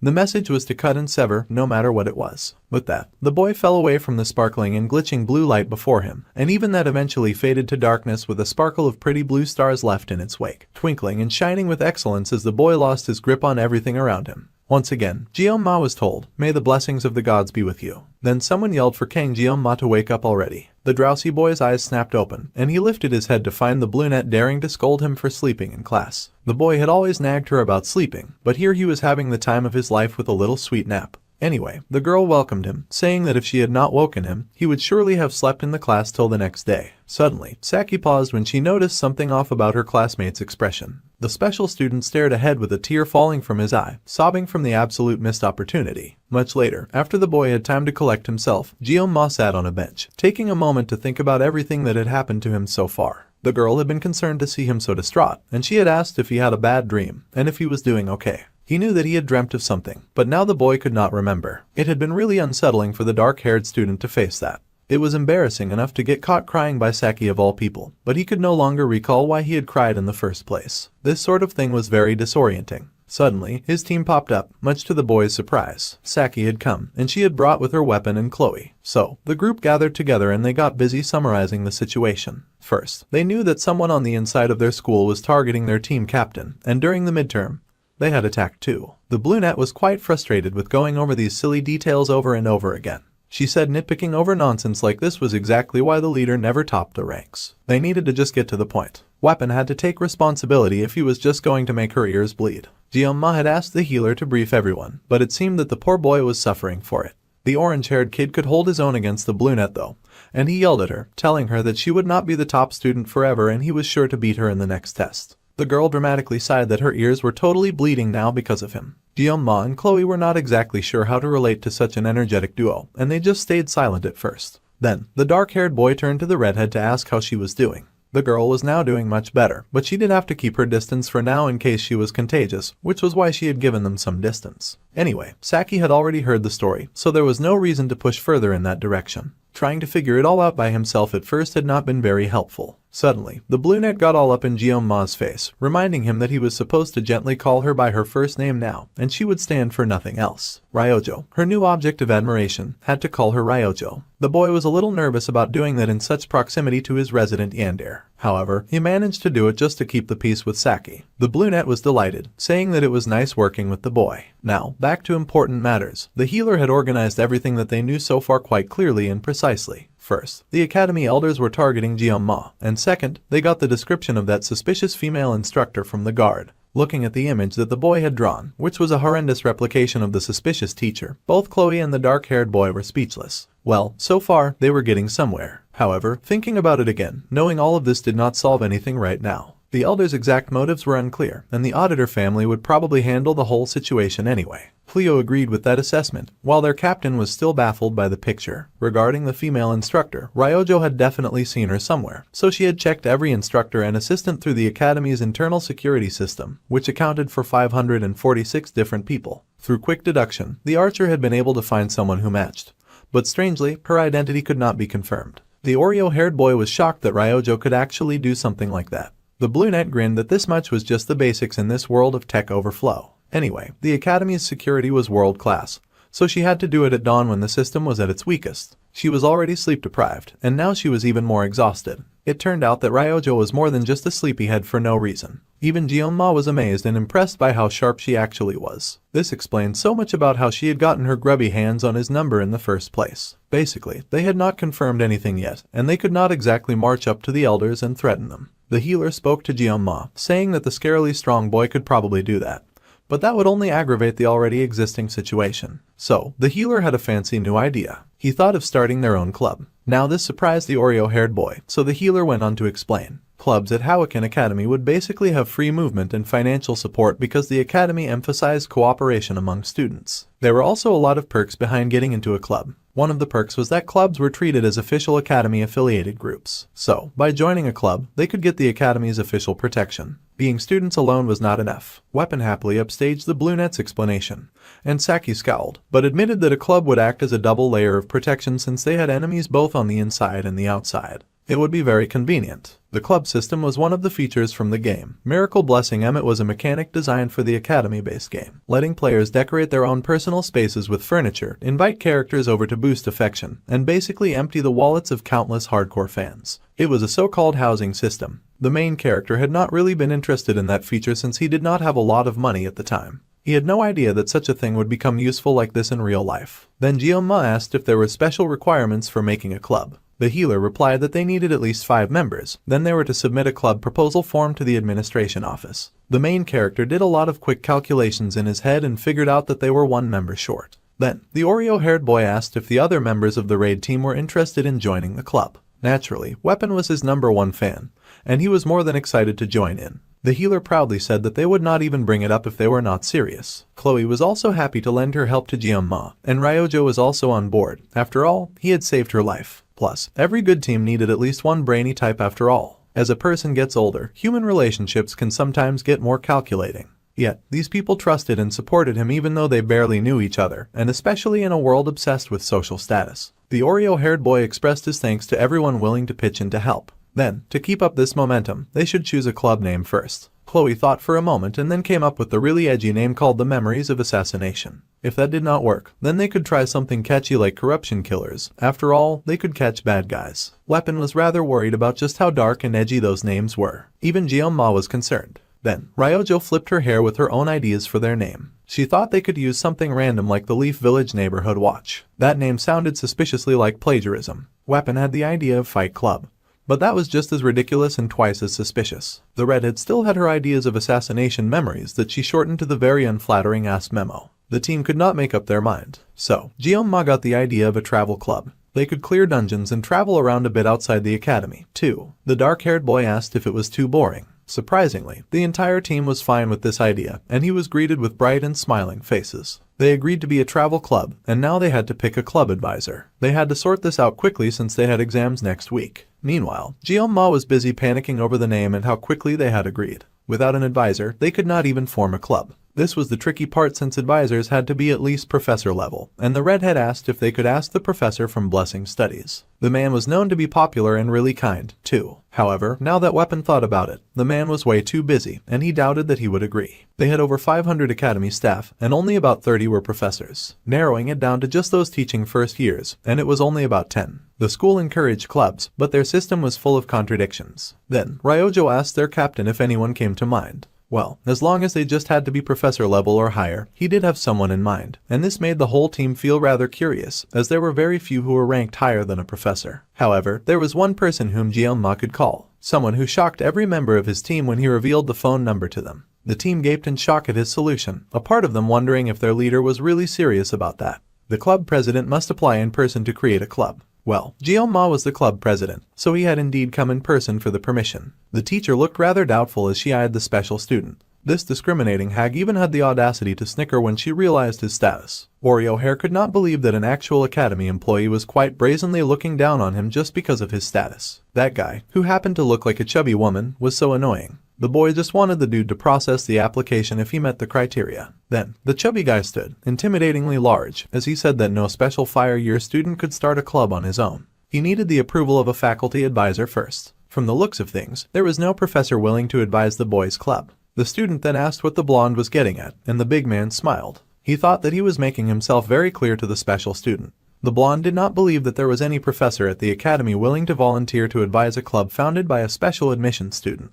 With the boy's background, he should at least be more perceptive of this kind of thing. Meanwhile, Jioma was just thinking that people would indeed never change. The little goodwill that he had left for this place was disappearing quickly, and he would love to solve this conversation in the way that he was most familiar with. However, having worked nearly 20 years in the service industry, the boy had gathered a lot of experience when it came to dealing with disgusting people. He knew that keeping quiet was usually the best solution. However, the boy really wanted to punch that guy. Keeping calm, the young boy fished out his phone and made a call, much to the blonde's surprise. The boy explained that he was currently in the admin office about the club registration, and the blonde was truly amazed at how cleanly the calendar was being made. Jeong-ma then smirked, noticing that the club advisor was nearby and he was even on the way. That was perfect. Then, the boy would be seeing the advisor soon. With that, the call ended, and the blonde yelled, scolding the kid and saying that he had a lot of nerve acting big by making a phone call. The Oreo-haired boy did not have the strength or the time to get into an unnecessary fight and just told the blonde to follow the procedure. His advisor was on their way. The blonde yelled, saying that the boy was being so darn rude, and he yelled to ask just whose backing the special student thought that he had. The blonde kept yelling that he was a cousin of a close friend of the headmaster himself, and if he said the word, a special admission student like the boy with black and white hair would have his life over. Suddenly, the boy snickered, which further annoyed the angry blonde. However, Jeong-ma asked the blonde to keep silent and to stop making so much noise. The blonde's voice was too loud. Now, the blonde was really about to lose his temper, yelling at the kid with his face going red. That was the receptionist's true face, and Jeong-ma smirked to finally see it. Finally, the receptionist would be honest. Suddenly, something slapped across the room at record speed. Every receptionist in the room was intimidated, frightened and scared. They could not believe what they had just heard. The blonde stared in awe as the heel of a pretty shoe stepped into the office. Now, Jeong-ma asked the receptionist to pay their respects because the boss had arrived. The club advisor was none other than the curvy and gorgeous principal herself. The green-haired boss cooed at her favorite student, asking how he was doing as she had not seen him face to face after so long. The boy apologized for the inconvenience, understanding that the principal was busy, but the lady cooed, saying that she would come running for his sake every time. The blonde continued to stare speechless at them and was horrified to see Kang Jeong-ma. Now, the blonde realized that was the name of the year's top freshman. The principal told the boy to leave the papers with her and to hurry back to class. After all, his written exams would begin in the next week. The boy then thanked the lady for everything, and one of the receptionists rushed out, providing a chair for the green-haired lady to sit on rather haughtily. The woman was shocked and horrified to see the headmaster, pleading that the whole situation had been just a misunderstanding. However, the woman did not even need to use a blessing to know what the blonde had said. The giant man had mocked the poor boy's background, of all people. He had done that to the student that he and Zeke personally selected. The green-haired lady smiled with a wicked cock of her hair, telling the blonde that she had 5 minutes, and it was time for the blonde to start writing. Now the blonde had no choice but to forcefully resign because of her atrocious behavior. A few minutes later, Jeong-ma was informed that the club application had gone rather smoothly, as long as he found one more member of the club. He was good to go. The boy also guessed that the girl at the office was probably fired. He promised to visit the principal eventually, and she was telling him to come by her office after class. A very suggestive invitation that made him quickly put his phone away. Anyway, the boy soon arrived at his destination, and he found the blacksmith hard at work. The man turned and asked if the boy had come for his gear. If that was the case, then he just had to wait a minute. Now the boy thought that the man finally looked like a real blacksmith. He did not know what the blacksmith really thought of him, but as a former player, he had mixed feelings about the guy. After what had happened recently, the negative side had grown stronger, though honestly, the boy also felt rather bad for the blacksmith as well. It was really hot inside the forge, and he unconsciously pulled at his tie. See, the thing was that Blacksmith Wheelant was one of the main NPCs responsible for almost everything related to equipment upgrades. Due to the nature of K-Mobile games, the man was born as a character people, either loved or loathed, for notoriously draining players' wallets. Being a small spender, the main character could not fully relate, but heavy spenders regularly held rituals begging the good plant for luck and praying desperately for Wheelant to bless them just once. Though in reality, most players just called him Scamlant, Doomlant, or even Dicklant. Well, even the boy cursed him when he downgraded his Mirasama from B grade to E grade. Suddenly, the smith asked the boy exactly what he was daydreaming about. The boy was startled as he raised his head, and he mumbled that it was nothing. The smith had just reminded him of someone that he knew. The smith laughed and said that the boy must have been thinking of someone handsome then. Anyway, the man now had the gear for the Oreo-haired boy. This upgrade was perfect. The smith was confident about that. Some special options had even been added as well, and he told the young stunt to check it out. The new and improved Scattered Rain blade of Murasama, the sashimi knife version, with a release boundary. It sparkled in the light and the boy stared in awe at the beauty before him, declaring that the smith was indeed godland, shocking the smith silly. The smith had no idea what the boy was talking about, and he was moving kind of creepy, too. The Painless Blessing has also been significantly improved and would now activate for 50 seconds with a 12-hour cooldown period. When the main character had thought about the dungeons that he had to clear in the future, he had felt like 40 seconds would never be enough. However, 10 seconds extra would make such a hug different, considering that it would be used in conjunction with the blessings of transition when the level of armament was raised in the future. This was definitely good news. Even though the boy had complained in the past, the Painless Blessing was surprisingly versatile for a spirit blessing. Then, the boy said that Wheelant asked him to check some things out. The boy whipped out his knife and saw that the blade had been upgraded to a D-rank weapon. After all that effort, the rank had not been raised very high. It was a slight disappointment, but our guy would live with it. He had gone through all that trouble to get materials from an A-grade monster, though, and he'd been hoping for at least a C-grade. Still, considering that he would be handling aura through the Mirasama frequently, having its hardness increase by 2 grades was definitely encouraging. It shouldn't have to shatter mid-combat anymore, and that was supremely important. Plus, the flashing button partially begging to be pressed, the boy had a weird bad feeling about that.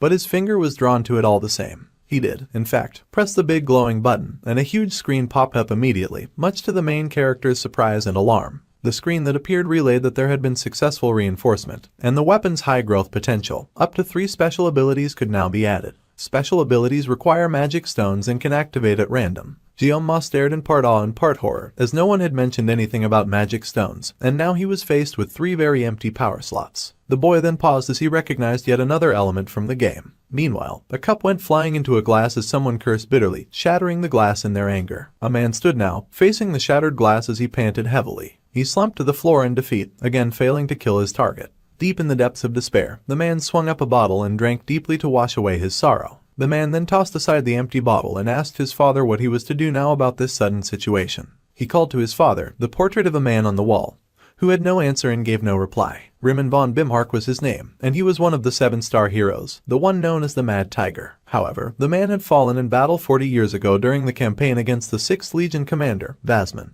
Society praised the man as a noble hero after his death, but immediately afterwards, countless attempts were made on his son's life, driven by family members hungry to seize their family and their wealth. To survive, the young boy had been forced to harm and poison his heart. Those relatives who plotted assassination against him were instead manipulated to destroy each other, and ultimately the boy was able to escape and restore the family's shaken foundations in his father's absence. At the age of 30, the man had become an elder of the Hawakan army. His mission was to guide this foolish humanity and uphold an absolute ruling class. He had accepted this fate without question. To control the ignorant masses, a common enemy was necessary. Fortunately, the existence of monsters provided humanity with the perfect enemy, lending legitimacy to their authority. They had worked with heroes to fight against the monsters, but unexpected variables always arose. That variable in question was now Lon von Reinhardt, the one hero born with the ability to defeat the Demon King, a capable one chosen by fate. Of course, given the overwhelming gap in power between humans and monsters, the likelihood of Leon truly defeating the Demon King approached 0.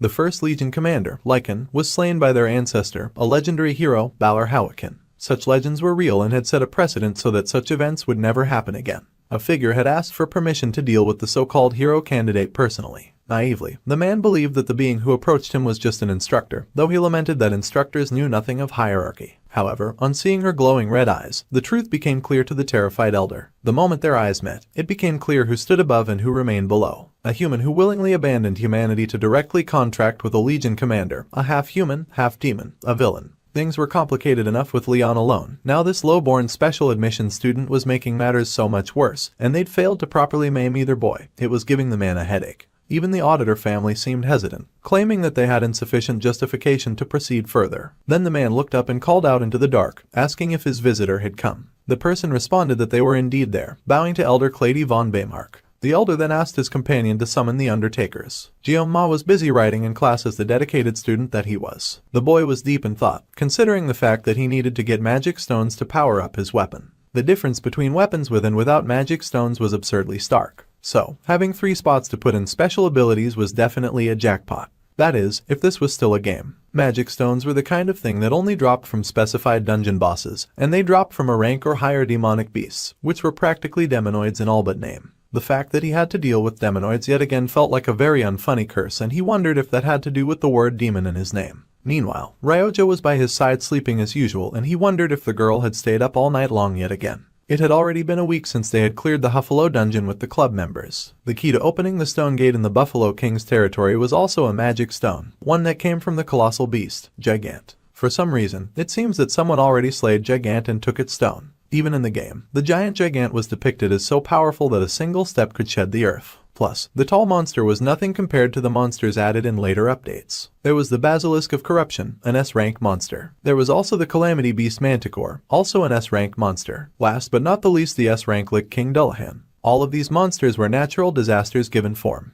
Gyoma really had to think about whether that kind of thing was worth risking his life in the name of getting special abilities for his weapon. Hunting demonic beasts for stones was supposed to be Leon's job. Suddenly, Chloe popped up, asking if a seat was taken. The redhead had finally shown up after spending so much time in the clinic. The boy greeted the girl hut predictably. There was instant tension between her and the brunette who was sitting at the redhead's spot. The dark-haired boy tried to move the conversation along. Nothing that Colio seemed to be doing much better now. She laughed that her crush had suffered way more than she had and she wanted to ask about the blue light from his weapon, but he really did not want to talk about that. The more the boy thought about it, farming magic stones was worth the aura he'd get from it. Ironically, right now the main character was craving strength and he had abandoned thoughts of peace and safety. However, his core goal remained unchanged. Guillaume needed to survive. Unexpected variables, ones that did not exist in the game, kept targeting him relentlessly. The plot that he had known was getting distorted, and if this world itself refused to leave him alone. Somehow, it had already been a month since he had enrolled at the academy, and the truth about the Second World War, which would occur in 3 years, would soon be revealed. The boy had to hurry and strengthen himself as well as enhance his weapon. There were necessities, not a choice. At this rate, he could not guarantee the war's outcome because he did not trust Leon, the so-called hero candidate, one bit. The Oreo-haired boy was busy having very deep thoughts while his club members fooled around beside him. Even if the mermaid was a demonoid, the main character thought it was odd for a future hero to get one shot by a basic attack. That was too pathetic to put into words, which made him firmly believe that Leon was definitely up to something. Suddenly the boy groaned and growled that everything was just way too exhausting. The healer jumped in just then to complain that Ryojo had hit him. The main character hadn't even noticed when the healer arrived, and the other team members were giggling like children. The healer explained that he had come to ask how the club registration was going. The headmaster had approved it so they could start as soon as they found one more member, and he told the orange-haired boy to stop calling him president. The healer accepted the request, and then asked the dark-haired boy if he heard the weird news about Leon being in a rampage. There were rumors that he had been clearing high-ranked dungeons non-stop. The main character went silent as he considered that Leon was now acting like a protagonist. Perhaps he'd taken back his earlier judgment after all. Apparently the boy had also cleared a high-ranked dungeon yesterday as well with a small party. Meanwhile, they had barely scraped through a C-ranked dungeon, even with the complications. The orange-haired kid was surprised to see the brunette was rather well informed, and then he joked that the archer was into the hero student.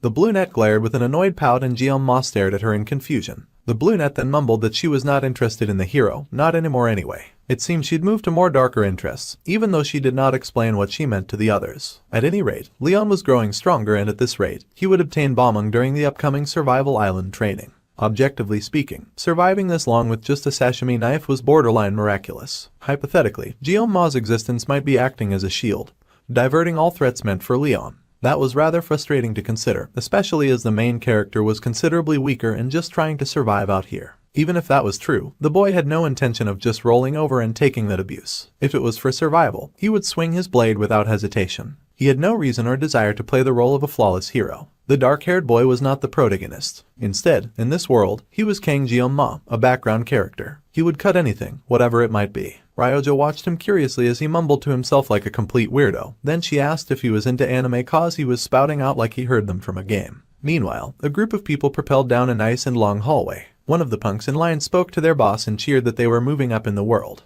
Even the Hawaiian Academy elders were calling them now. It was pretty fantastic and they might as well go legit. However, the boss immediately silenced her disrespectful junior. His colleague laughed, saying that he was new so he didn't know any better. Their boss actually hated the elites. This confused the guy as he wondered why they'd taken the job then. Invisible it was, because the payment was too good to refuse. Not even undertakers would bite the hand that fed them. The other guy laughed and admitted that they all had to eat. Plus they even got an advance payment of 100 million per head and they'd get double for completion. It was pretty impressive. Then the boss hissed at them to be quiet and they both agreed to shut up. The maid brought the dangerous people to her employer and the man asked for them to be sent in. Hey, we're all villains. The deputy leader was Jang Tipuk, the grunt was called Perry, and their leader was Ray Shen. The Undertaker Syndicate belonged to the Undertaker Merry Villain Alliance. They had come quite a long way to meet with the old man from earlier. The man made eye contact with the beautiful bodacious leader of the mercenaries. Then, the old man asked someone to give the mercenaries the package. The package was brought in and the beautiful leader looked through the file. Her target was Kang Jeong-ma, an average-looking gothic special student. Even the grunt was irritated that they had been hired to take on a snot-nosed brat and they were being paid so much money for it too. The punk dared say that the main character even looked like a gigolo. They were to handle him during the next week's Survival Island training. As discussed, the mercenaries would get 100 million upfront and their bonus would be paid separately upon completion. The woman then asked what disposal method they were to use. The old man told them to dump him. The island that they'd chosen would be surrounded by the ocean after all. It was best to take advantage of the scene and let the fish and sharks take care of the rest. All they had to do was drop the body. Meanwhile, the unsuspecting serious student was focused on his written exams as he bit into a sandwich. The era when blessings first manifested was about 694 years ago. The aftermath of the heroic revolution in France was something he had to know too. As someone who aced midterms, the boy did not really need to try this hard. But ranks got posted publicly. The boy had to take the exam seriously, since 2 club members happened to be the first and second place in the written test. Of course, his club members just had to be the top scorers. It was so unlucky and he knew they'd be looking out to see what he scored. Suddenly someone texted and the boy wondered who could be calling this early. It was a message from Ryojo who wanted to know if he'd eaten breakfast. She was acting like his mum. He told her about having a sandwich and she insisted that he needed to load up on sugar or his brain would not function. Then she predictably began to praise the beauty of Yongang. She was busy spouting so much nonsense first thing in the morning, and he wondered how she could even be the top scorer. He ended up matching her nonsense by saying his country also had nice sweet things. Excited, the Bluenet asked what kind of sweet things they had and Gioma surprisingly replied rather rudely. The girl was so shocked as she stared at her phone for a hot minute. She sent further messages for an explanation on the nonsense that he'd just pulled but he'd surprisingly gone silent. The boy tossed his phone down and got focused. He planned on acing this exam and he could not focus on her distractions. He would not let that Yongang eating manic beat him. After hours of studying, the boy then realized that he was in so much hot soup. Listening to Weapon and Ryojo chat about all the right answers in the test sounded like listening to an alien language. Chloe was kind and asked the shivering boy how the exam had gone. The boy then mumbled that he had guessed through all 3, which surprised the redhead since those were all essay questions. The boy had somehow managed to scrape by using more knowledge, but he was really going through it in this school trying to ace academics. Chloe thought he was just messing around, but the main character was truly going through it. Hopefully, he had done a bit better than the redhead. Then he asked if she had heard from Nox since he had not heard any updates from the boy. About that, the girl said that her brother actually did call the other day. However, she had been asleep and she had totally missed his call. The boy asked what time the boy had called and that was at 7 in the evening. She had been pulling a lot of all-nighters to study. The girl was a night owl. She had clearly ignored her brother's call on purpose. That was not the kind of energy that Gioma needed right now. The auditor member's constant info was classified, so unless the redhead boy sought him out directly, Chloe would be his only intel source. However, the girl was not the biggest fan of her brother and they seemed rather awkward around each other. The main character thought siblings should at least get along better. Suddenly, the healer screamed that he had studied for days without sleep but he still was unable to beat the Bluenet. Ryojo haughtily laughed, saying that it was best for the healer to just acknowledge the very obvious talent gap between them. The girl was confident while the healer was in dismay. Gioma could not help but wonder what the girl would think about him when she found out how much he was struggling. Suddenly, Ryojo rose and hopped over to sit beside them, much to the redhead's still annoyance. She had noticed the two whispering to themselves and she wanted to know what they were talking about. Then the Bluenet pressed to ask if they were dating or something similar, fishing for loopholes so that she could snatch her prey. The boy wondered if dating and romance was truly the only going on in the minds of teenagers. Meanwhile, Chloe was blushing in the background at this adorable assumption. Well, Gioma rejected the idea immediately, much to the poor redhead's disappointment. They were just friends and it was not what the Bluenet thought. Then the Bluenet smiled and then asked why the dark-haired boy always ignored her texts if he did not have a girlfriend. The student groaned, saying that he had only done that one time and she should stop making it look like he always ghosted her. Meanwhile, a very dark and familiar threatening voice echoed behind him and the boy turned in horror to see Chloe's Yander mode had activated. Now, the redhead was violently interested in the fact that her crush and the Bluenet were texting and she wanted to know exactly what the heck they were texting about. Chloe had just found out that her crush had been texting with her man crush and she was not having it. Her inner Yander popped up and she was flooded with blood-hot rage to find out that those two had been texting each other in private. Gioma was shocked to see this reaction. Chloe had been a tad quieter earlier and now she was suddenly on the edge. He had no idea why the girl was freaking out just because of a text. Weapon was confused by this behavior as he had no idea that the redhead was a Yander. Meanwhile, the Bluenet was intentionally acting oblivious. She clearly enjoyed stirring the pot, and she was asking why Chloe was suddenly acting so weird. The boy hissed at her to back off a little, but that little jerk had the audacity to shuffle even closer. Ryova did not see what the big deal was. The black-haired boy and the redhead had known each other for a while now, so surely he should know why the redhead was acting up now. Of course he knew. But he also did not trust Ryojo's sudden and really weird interest in the matter, and he wondered just what he was planning. Then Chloe called out his name, her words dripping with murderous intent. The boy had not even given her his number, and here he was exchanging casual pleasantries with a girl he'd only known for a few days. The boy hesitantly had to explain that this was because the redhead's number was confidential in the first place. He could not possibly access Auditor's personal information so casually. Still, the redhead was not having it, and he said that he had promised that he would be her one and only prince. He promised nothing of the sort, by the way, and this was the most that her yandere had ever acted up in public. Things were getting really bad really fast. Meanwhile, Ryoja was cackling and enjoying the show. Gyoma wondered if the brunette knew what a yandere was, or if the girl was just dense. The archer then pretended that she had no idea what yandere meant, despite the fact that she is clearly Japanese and is messing with him on purpose. She was even working very hard to make the situation worse. Fortunately, Speedweapon popped up and grabbed her head. He scolded her for not taking the situation seriously, especially when Gyoma was so clearly uncomfortable with the whole thing. The brunette wailed and whined about getting pushed, growling that she would kill the orange-haired healer. Meanwhile, Weapon was just baffled at the way Chloe was acting. The redhead had even pulled out a knife, which was way different from what had happened last time, and the main character was lost on how to handle this very tense situation. He had been slacking off on his research about yandere because things had been going so well. This was bad, and the redhead advanced. The girl declared that from now on, she would make sure that he would only ever look at her.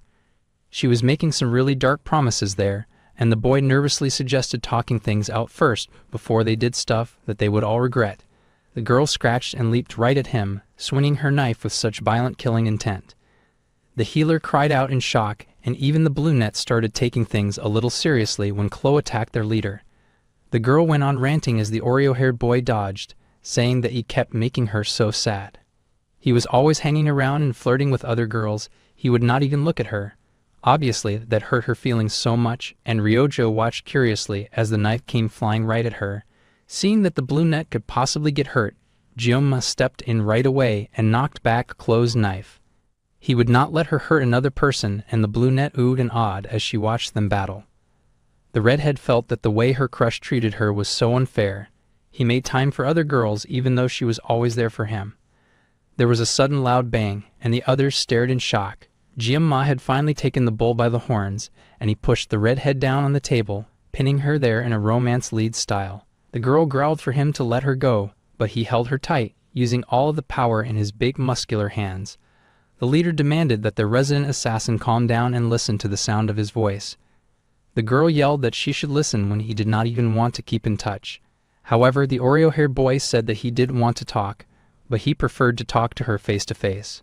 If they talked through a hunk of metal like a phone, it would feel so cold, and their emotions would not properly pass through. The boy had finally remembered his training on how to deal with a yandere, and he was laying it on thick with the sugar-sweet words. He preferred it when things did not sound cold between them, and the girl began to tremble with emotion. Leaning closer to her, it was time to land the finishing blow, and he called her name, holding her close as he thanked her for always thinking about him. The redhead blushed, her heart suddenly beating faster at this gentle embrace. Even Weapon gasped at this tender display, while Ryoja looked like she'd swallowed rocks. The wicked homewrecker had failed in her mischievous efforts. Now that Gyoma had gone full prince mode, he was laying it on thick. He mentioned that back in the Buffalo Dungeon, he had always ended up relying on her, so he begged her not to be upset. The redhead blushed and cooed and giggled at this high praise coming from her man, who was just relieved that he managed to handle it somehow. The healer then asked their fearless leader if he was okay. Fortunately, Gyoma was pretty cool, and the team asked what they could talk about now. Well, first things first, they needed to clean up the mess that they had made.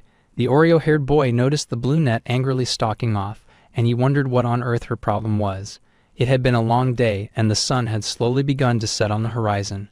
Weapon and Ryoja were heading home, and as they did, they thought about their fearless leader. At some point, whenever it came to anything about that boy, Chloe would instantly give off a murderous aura. If Weapon had to guess, Chloe's feelings for her classmate were a sort of twisted love.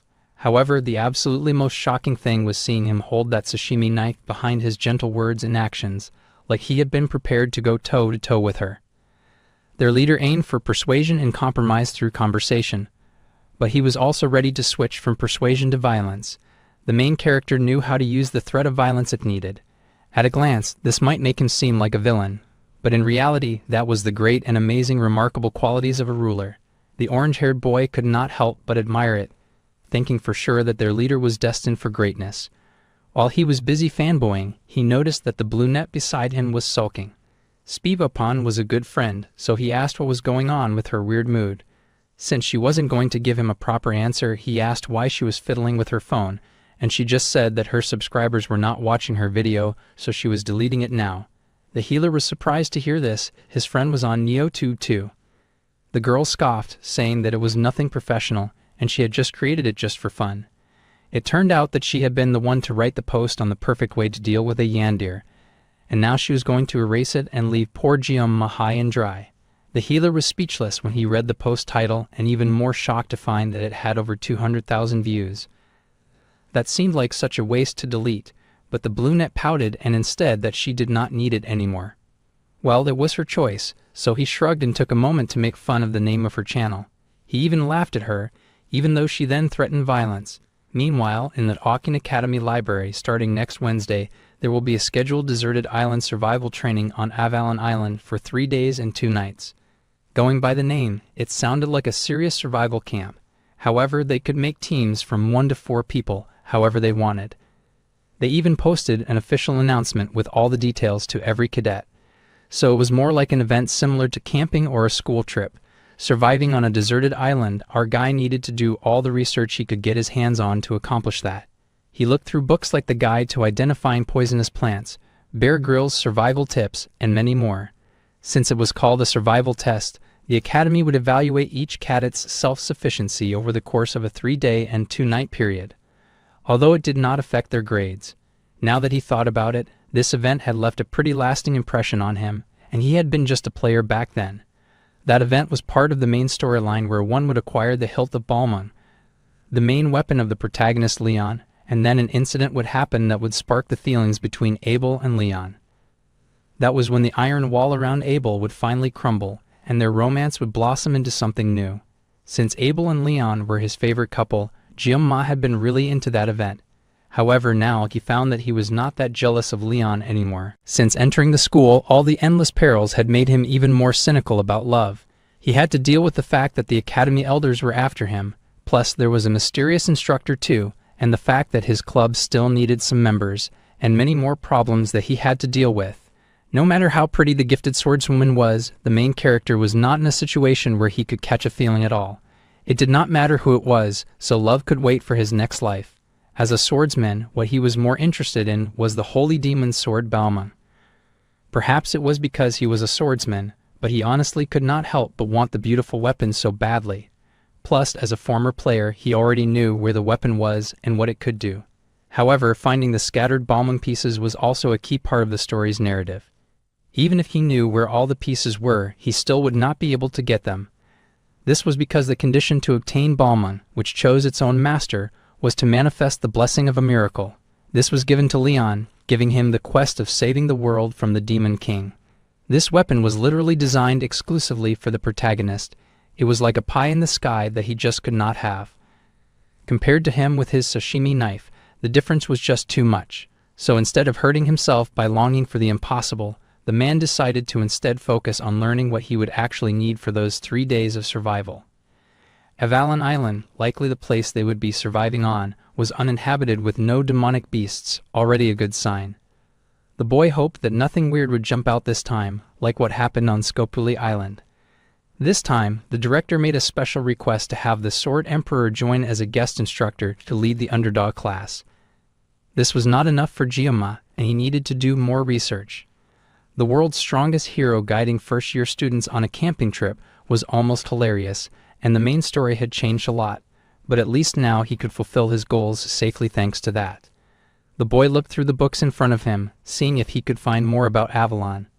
He had not come to the library just for basic survival info that he could get online. The boy had a purpose, and he was also looking for something on Avalon Island. He wanted to research the place that they would be sent to so that he could learn more about it and create the perfect survival strategy. The island was located in the far western sea, and it was a mystical place where the terrain constantly shifted. In the very center of the island is the ancient Queen's Lake, and among certain tribes, it's called the Land of Beginnings Paradise. Currently, it is uninhabited with no residents. The stuff that he found in the new book was exactly the same as all the other stuff that he knew. The boy groaned and wondered if he would have to search the whole library for more information. Suddenly, someone greeted Jioma, acknowledging that he was here too. The boy looked up in surprise, and the golden boy of the school greeted him with a hand on his shoulder, noting that it had been a while since they had spoken. They were not alone in the library, and wherever Golden Boy went, his fangirl entourage was sure to follow, and a few of them gasped when they saw their crush interacting with the main character. It had been a while since both boys had met, and the air was a little tense. Giamma was surprised to see the boy holding an introduction to a magic book. That did not seem like the kind of thing that the savior of their world should be carrying around. Even if the savior was just trying to learn from what happened during the midterms, Leon, the protagonist, should not be in the library studying magic right now. The boy really could not trust this setup up, and he was also wary about how quiet Leon was being right now. The blonde asked the main character about the books that he was reading, and the black-haired boy replied that he was just checking out stuff about Avalon Island, where they would be doing their training next week. He had been researching various things related to it. For a moment, there was yet another awkward silence between the boys. Then Leon said that the Wolf class student was truly very diligent. Well, the boy could not deny it. With exercise, dungeon exploration, and studying magic beasts, his life had become super busy since he knew what would happen in 3 years. He would have to do his absolute best to prepare for his own sake. It was best that Giamma be prepared to look out for himself during the survival trial, and Leon mused over his words for a moment. Then the blonde spoke, noting that the dark-haired boy was really different from him, and he was also different from the main character. Giamma had never forgotten the really weird question that Leon had asked him the last time they spoke, asking where he had come from. The blonde was not acting any different from how he usually acted in the game, but the main character could not shake the feeling that there was something off about Leon now, compared to the one that he knew. There seemed to be a hint of sadness in the blonde boy's eyes, and there was also something about his troubled attitude. Well, the blonde walked off, wishing the dark-haired boy the best. He did not have much time before the library closed, so Giamma was advised to get home safely. The black-haired boy also wished the savior a farewell and a good night, although he still felt very confused. He chalked Leon's weird behavior to the burden that he carried of the weight of being a hero. It was not easy to carry all of humanity's fate. It was like both light and darkness were pressing down the youth's shoulders like heavy weights. Well, the boy had to focus and get back to his studying so that he could find what he needed and leave the library before it closed. Eventually, the D-Day finally arrived for the deserted island survival training. Rachel, the hyena girl, was there, and she happily greeted Saki, saying that it was so hard to see the blue net's face these days. Saki had been strolling around with Chloe of all people, and the two girls greeted Rachel and Abel too. The four girls now stood facing each other, a mix of emotions and expressions on their faces as they stared at each other. Abel asked the Japanese girl if she was ready for training, and the archer just said that he would just stick to what she usually did. Rachel watched in amusement as they exchanged pleasantries, obviously aching to cause some trouble. So then she told Saki that she skipped ahead a whole grade behind their backs, asking if the blue net was having fun at school lately. It all happened properly and by the rules. There was no need to tell them what she was doing. The blonde hyena girl smirked, asking if she expected them to just sit around and let Giamma get snatched like this. The Oreo-haired boy had become hot cake, it seemed, and the hyena was fuming about it, saying that it was not enough for him to go to the Buffalo Dungeon. But now he was doing club activities with the archer, and now they would spend 2 nights and 3 days training with the boy too. The blonde was at her limits of tolerance with that nonsense. The archer then rolled her eyes, pointing out that Giamma said that he wanted to do his training alone. Even Chloe confirmed that he said that there were things that he wanted to try by himself, so he was planning to go solo this time. Abel was speechless, but Rahul was absolutely elated to hear this news. This meant that for 2 nights and 3 days of deserted island survival training, no one was officially paired up with Giamma. Now the archer sighed as she knew the blonde hyena was scheming once again. Even Abel was concerned, wondering what the girl was thinking. The blonde grinned, pointing out that their man said that he wanted to go alone. But there was no rule that they absolutely could not follow him after all. Abel thought that was some miraculous logic. The hyena had hearts in her eyes as she giggled, knowing that they had not said it out loud, but they were all thinking the same thing. So the blonde was going to propose a fair and square game. So fair and sure that she decided to call it the Rachel game. Obviously, the other girls were a little wary about this, but the blonde forged on. Everyone knew that Avalon's island terrain and environment were always changing, so even if they used the spatial gate, they would each get dropped at random locations. It would be hard enough just trying to meet up, so that they would have to form teams. However, they could. That was the fun part of the training. The girls all knew about that, so they asked Rachel to hurry up and get to the point.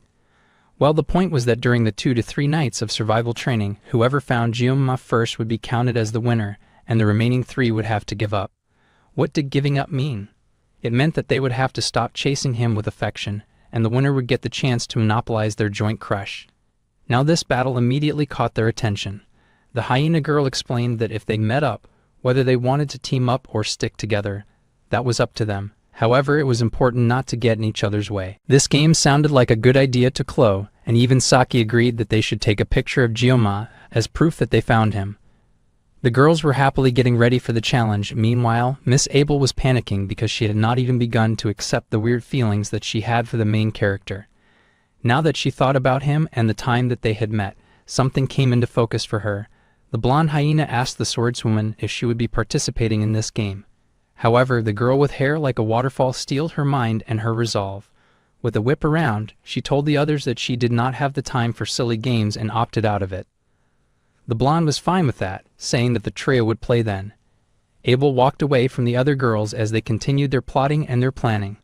Meanwhile, the man whom they were busy plotting about groaned as he acknowledged how exhausted he was. He had been holed up inside the library till it was late at night. However, he had managed to accomplish the things he set out for. He had noted down everything that he needed on his phone at least, and although they were not heading into a demonic beast danger area, the director had advised bringing at least some basic weapons, just in case. The woman was even checking on him, asking if he had carried good clothes, and he laughed at how she was acting like his mother. Though in her case, it was more like she was his grandmother. Anyway, it was time for them to leave, but he paused when he noticed a figure with purple hair in the distance. The guard that they had interrogated in the bull cave had confessed that the person who hired him was someone with purple hair and purple eyes, a female instructor who was fairly tall. The main character could not even begin to guess at her intentions, but if she was after him, then this deserted island survival training would be the perfect opportunity. If she tried to take advantage of the mysterious nature of the island, where the terrain constantly changed, it would also make the cleanup very, very easy. Of course, the same thing kind of applied to him as well. Manhwa was not comfortable with the idea of using his knife powers on a person. However, he could not let himself just die either. Come to think of it, Spigupan had drawn a sketch before. The sketch had been kind of lame, and the main character cursed, knowing that there was no way he would be able to find her with art that lame. There were so many purple-haired trainers scattered around the school. The boy then sighed heavily, resigning himself to his fate, when someone suddenly called out to him. It was the swordmaster, dressed in a casual Hawaiian shirt, and he noted that the boy had been slacking in his training recently. The Sword Emperor reminded the young lad that with great talent came lots of hard work, and then the results would not just be added, but they would multiply as well. The man also reminded the boy that his body could only handle so much, and it was also important to prioritize rest and enjoy the training. Manhwa thanked him for the advice, partly baffled by the motivational speech, but wished the Sword Emperor luck as he went out to catch big fish. The Sword Emperor cleared his throat, very awkwardly saying goodbye to his newest obsession, and the main character smiled nervously, thinking of how the old man was so hip. The girl with the waterfall hair also stared at him, and his eyes were immediately drawn to her. She said nothing and just walked off, looking upset for a reason that he could not identify. Everyone seemed to be acting weird that day.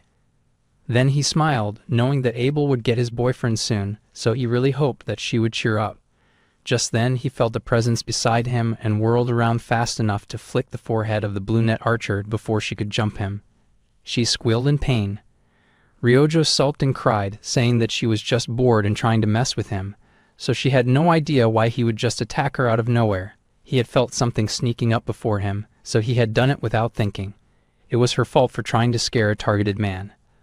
The blue-net cried that her head was not a drum and she had really come all the way just to wish him good luck in the upcoming training.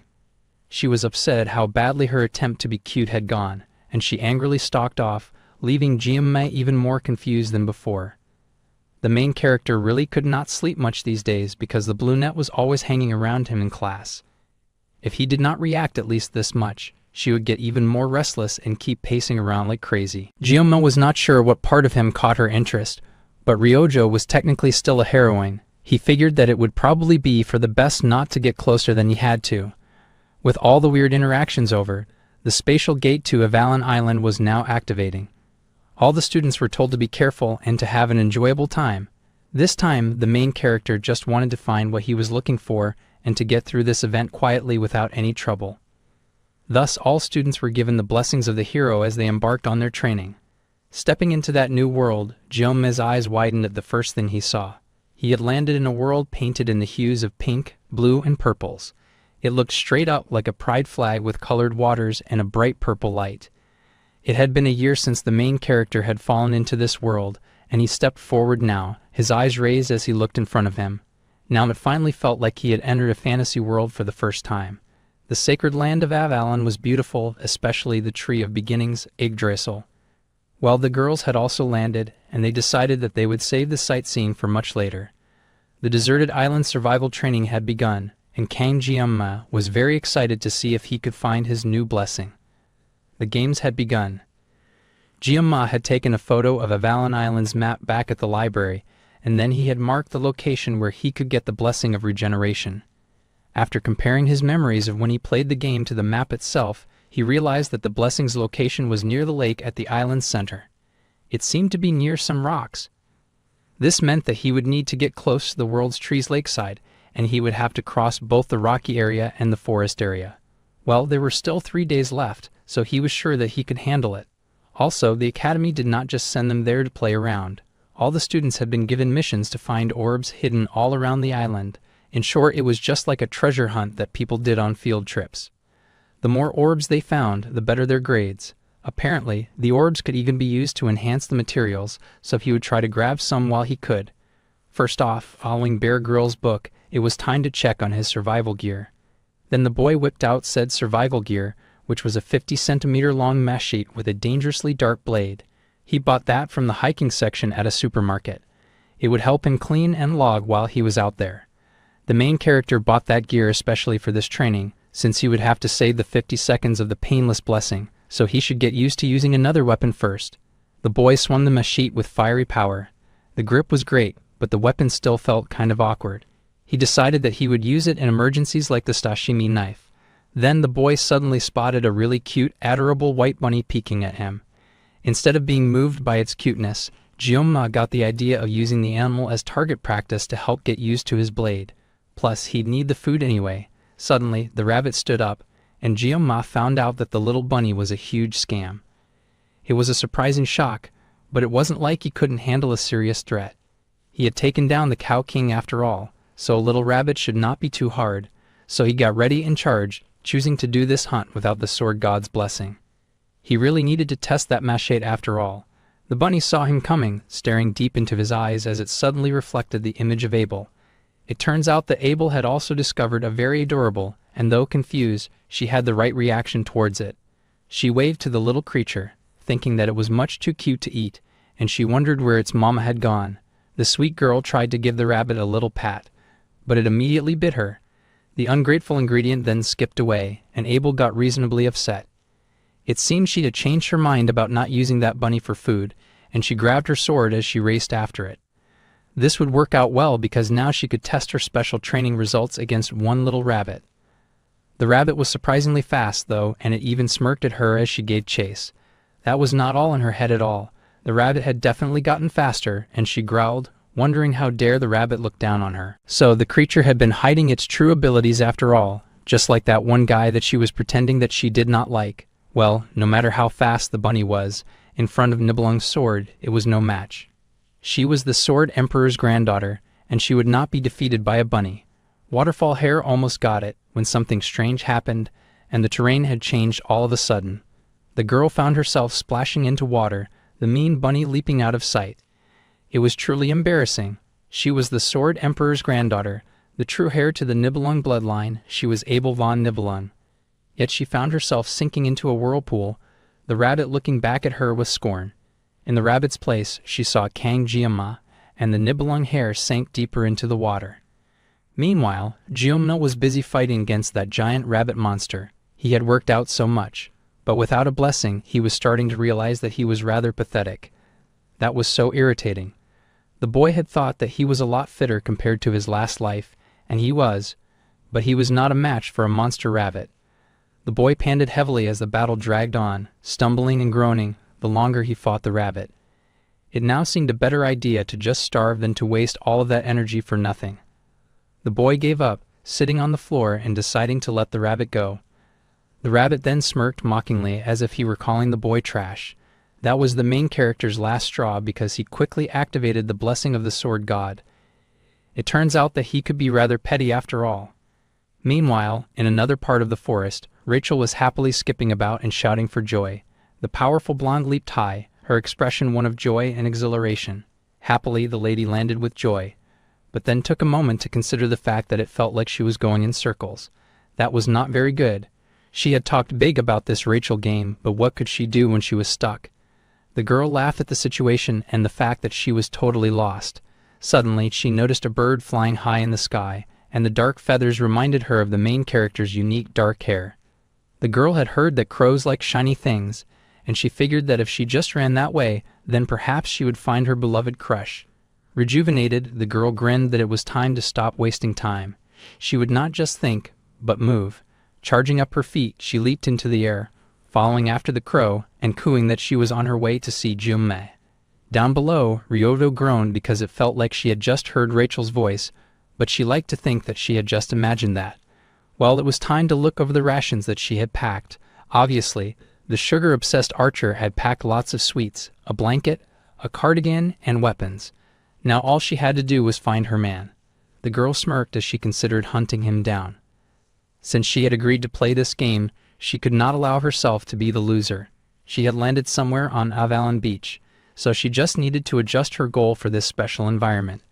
The only place on the island that never changes is the World Tree.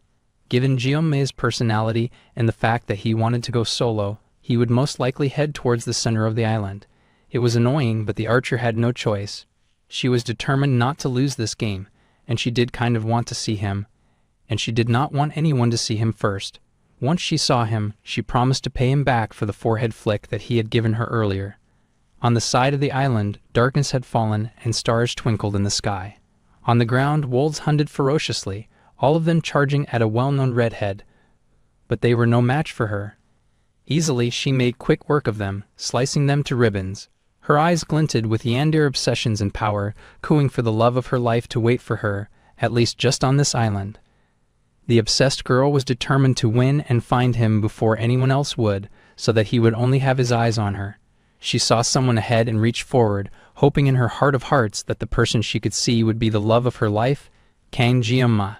Kang Jianma was indeed sitting by a fire, and now that he had skinned the hide of the rabbit that he caught, he would not need to worry about food anymore. He could also just turn the rest of the meat into beef jerky. Suddenly, the boy heard a noise and looked up, wondering who had appeared before him. The presence that he felt was not that of a wild animal, it was something else. There was the possibility that it was someone targeting him, so he could not afford to let his guard down. The person was coming straight at him without stopping, so the boy cautiously reached for his weapon. He had saved his blessing too, so the sashimi knife in his jacket was ready. The person would be there any moment, so the boy braced himself and prepared to see the person charging right at him. Prepared, the boy raised his weapon, and Chloe burst out of the trees, happily calling for her Jianma-kun, just to end up seeing Rachel instead. The blonde hyena girl was shocked to see the redhead, and the redhead was just as disappointed. They were so pissed to have found each other instead of the boy that they were looking for. Meanwhile, Jianma paused in shock because the person who had shown up at his side was none other than the heir of the Nibelung family, Abel. The boy was shocked to see her, and she was also quite surprised to see him. The girl blushed in horror to be caught in this shamefully soaked state by the boy whom she was pretending that she did not like.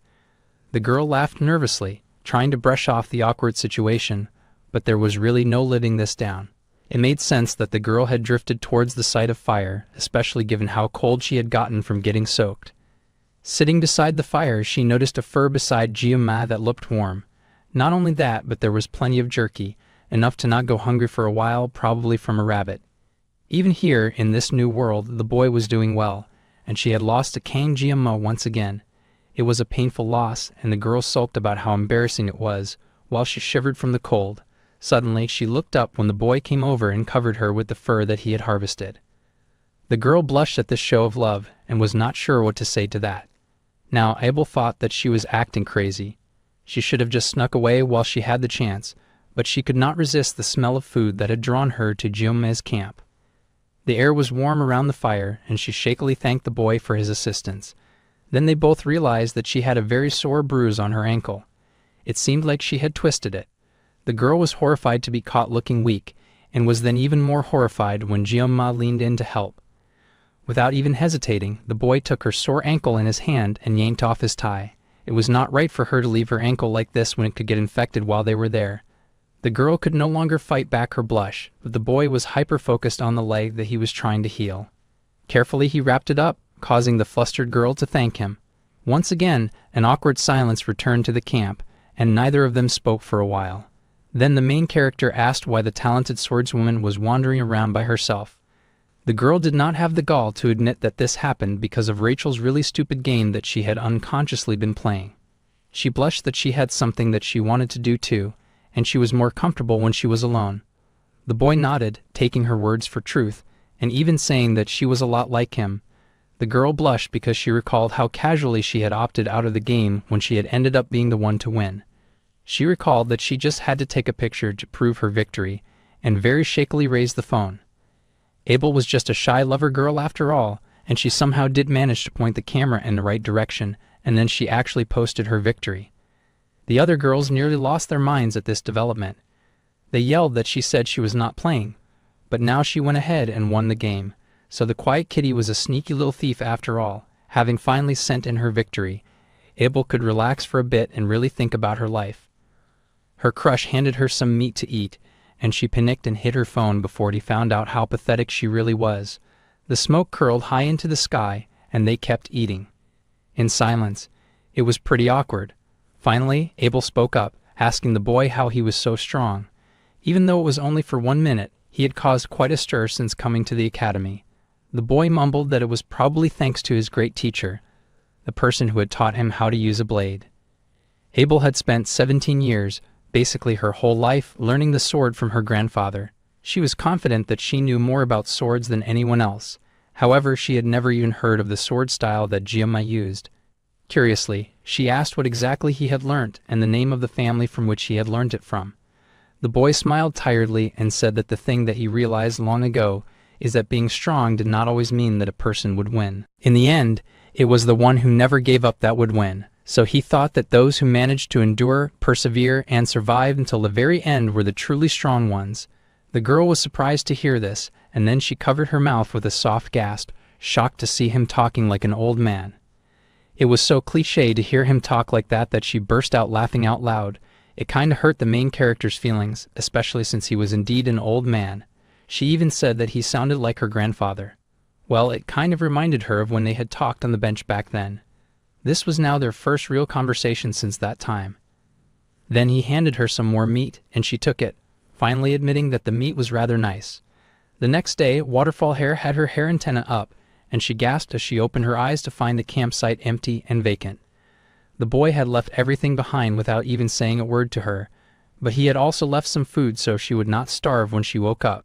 Remembering the events of the night before made her blush at how silly and partly intimate it had all been. Glancing down at her feet, she could see that the makeshift splint that he had made for her was still there. Suddenly, something wet hit the floor, and Abel was shocked to find that she was crying. It seemed that this was Waterfall Hair's first time being cared for by someone else. The girl rubbed hard at her eyes as she fought back the tears. No matter what happened in her life, she had always faced it alone. Even against huge obstacles, she managed to overcome them eventually. Even when she wanted to cry, she had to hold back her tears, and she did not have time or the luxury to act her age. That was the duty of one who carried the name of Nibelung. She had stood alone on the top of that high tower for a long time. Now she was moved to emotion by Kang Jiama, who had gone out of his way to do all of these kind things for her. All this time, she had envied and been jealous of people who offered kindness without expecting anything in return. Well now, only 2 days of survival training were left, so she grabbed her weapon, knowing that nothing would change if she sat and cried. Her leg was feeling much better now, so he tied his tie around her arm, and she smiled, saying that she should at least properly return the tie that she had borrowed. Then she tossed her coat on her shoulders and said that it was time to go. Meanwhile, Gyoma was pushing through the forest, looking around. It had been pretty chilly last night, but now it was rather hot.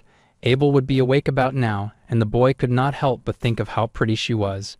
However, for some reason, it seemed like the girl did not like him very much. Well, then again, that was just how her character was. She was a proud and aloof young lady. Sure, he had ended up helping her out after randomly running into her last night, but it was not because he had feelings for Abel. The girl had just looked so pitiful that he could not bring himself to be cold to her. Also, it was not like a little kindness was going to turn the whole plot upside down, or so he thought anyway. The boy had finally gotten out of the forest, and he was going to proceed with his journey. Even if the main storyline changed a little, he was sure that everything would still go fine. So he slid into the new terrain and realized that today was the day that Abel and Leon were supposed to start developing feelings for each other. The boy paused to consider that and groaned at the thought of that beautiful girl giving out his fur blanket to Leon, which would vex him so much, and it would make him feel kind of weird. Well, there was no use thinking about it, and he should just focus on finding the blessing before the sun set. The boy stalked forward, thinking of the blessing that he was chasing, the blessing of regeneration. It was a Guardian-class blessing that was ranked one tier below the blessing of transference. It was designed to instantly amplify the body's regenerative capabilities. The catch was that this blessing could only be used by the caster themselves, making it a doping type of blessing befitting its Guardian-class rank. However, because Kang Gyoma already possessed the blessing of transference, also known as the kind of power that was only usable by the caster, this restriction did not apply to him. He should be able to patch up even the fragile Sashimi knife pretty easily now. At a glance, it might look like a cheat, but it was not to the point of regenerating lost limbs. It was just a blessing that would accelerate the healing of wounds. Besides, this blessing was treated as a hidden bonus even in the game, so it doesn't particularly affect Leon's growth. Since the blonde would end up growing incredibly strong later on, he would have to make sure to get it no matter what. The boy was doing a lot of climbing, and he groaned because this looked nothing like the game's graphics. In the game, it was supposed to be on some kind of rock, but he had ended up searching until sundown. That totally sucked. However, it had paid off in the end because finally he had found it. The blessing of regeneration, hidden inside some suspicious-looking rocks at the bottom of a valley. He wondered what that shining light was over there when the blessing should be hidden. He went closer to inspect it, and was surprised to see a gigantic orb as a freebie. He had come all the way for the blessing just to get an orb as a bonus. That seemed like good luck to him. Things were finally starting to look up for Gyoma, and it felt like his luck was finally turning around. Things had been rough so far, but he was going to go grab the orb first and have a look around, since he was so crow-like that he could not resist going after something shiny. He really hoped that he could finally get the blessing before it got dark. Just then, the old webs and ropes holding the orb suddenly snapped, and the boy paused in confusion, wondering what the heck was happening. Suddenly, he heard a voice behind him, someone who said that they had not expected the boy to come this far deep. The person assumed that the main character had not come here for a sightseeing tour of the World Tree. It was Leon, and he looked mad and scary. He asked if Gyoma had really come to a place like this just to find the orb. The main character was shocked to see the hero with glowing blue eyes. The blonde looked threatening as he asked the black-haired boy if he had come here for another reason. The main character stood confident, saying that he had seen the orb from a distance and he had come to get it, that was all. The blonde decided to test that theory. It could not be helped after all. He yanked out his sword and told the dark-haired boy to try and take it, a very bizarre thing to happen. Leon said that he would let Gyoma have the orb if he could beat him. Leon, the day that he was born, half of the world smiled with him. Gyoma had found it, the hero's proof, that beautiful white feather and the glowing sword of blue. Two boys faced each other now, both standing at that empty place as the sun slowly rose behind them. Now Gyoma wondered what had gone wrong and why his beloved hero was acting weird. He thought that the valiant blonde savior of the world should be with Abel right now, making romance, as this was supposed to be a turning point in the story. However, now the boy worried that he might have accidentally stolen the event from Leon. So nothing happened between them all night long. However, even if the hero knew that, fighting over that would be a bit ridiculous, wouldn't it? However, Leon was not smiling at all. He swung the deadly weapon that he held, a deep slash behind him to show that he meant business. He'd have found Balmung, and the main character's eyes widened in shock. However, he wondered what sort of condition this was. He understood that it was not complete, but still. The world's worst and most sinister demon sword was Balmung. The blue gem embedded in its center was a catalyst that granted holy power to the holy demon sword Balmon to neutralize its magic. The other gem was the power used to neutralize that magic. However, since Balmon itself was based on magic power, even if it was neutralized with an ether gem, it was still greatly affected by the user's character. That was why in the game, Balmon could become either a demon sword or a holy sword depending on the player's choices. Now Giomma worries about Leon's state of mind. The boy said that, anyway, the main character could just think of this interaction as nothing more than just a sparring match. The blonde could not even use the mental realm right now, so this was insane, and the dark-haired boy had to ask if the boy was truly serious right now. The blonde just replied that he was not good at lying. He was dead serious. The blonde stalked forward, and the main character feared that the hero was trying to use him as a stepping stone to grow stronger after getting Balmon. The boy kind of understood where Leon was coming from, but it was just a guess. One thing was for sure, the orb was just an excuse. The blonde apologized, saying that he did not have much time, so he would just go ahead and start the fight. With no hesitation, Leon leaped forward, swinging his sword. Suddenly, the perspective shifted, and we were back with Rachel, who was groaning with annoyance. The orange-haired healer was with her now, and he asked why she was busy yelling like that.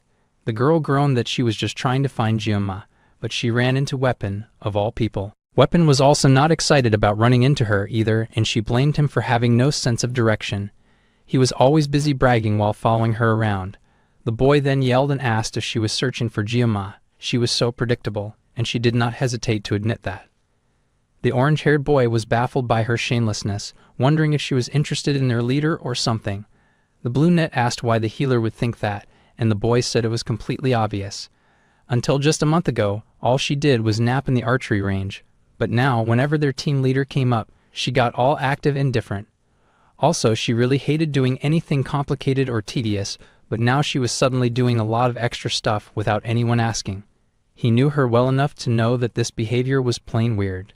The girl paused, and the healer froze, wondering if he had said too much. He'd ended up smacking his nose on her head, and he told her not to stop so suddenly like that. Suddenly, the brunette called to her friend and slowly turned with a nervous blush on her cheeks, asking if her feelings were truly that obvious. He had never seen her like this before, and he asked suddenly if she was possessed or maybe under some kind of mind control. She punched him in anger because now he was just talking nonsense. However, they paused when they heard a strange sound and saw black birds dancing and flapping in the air. Weapon thought it could be an earthquake, but Ryota knew that it was different. This was instead the power of someone she knew well, Kane Giomma. The boy had the audacity to whip out his machete in a serious fight, and to no one's surprise, it was immediately cut to ribbons. Kang Giomma was tense, knowing that things were more serious and more insane than he expected. The blonde demanded why the black-haired boy was not fighting back. Even if the boy knew that Leon would miss on purpose, there was no reason not to take this fight seriously. Then the hero said that the black-haired boy clearly had no respect for him at all. Honestly, the black-haired man just could not react as he did not expect the blonde to actually swing Balmon.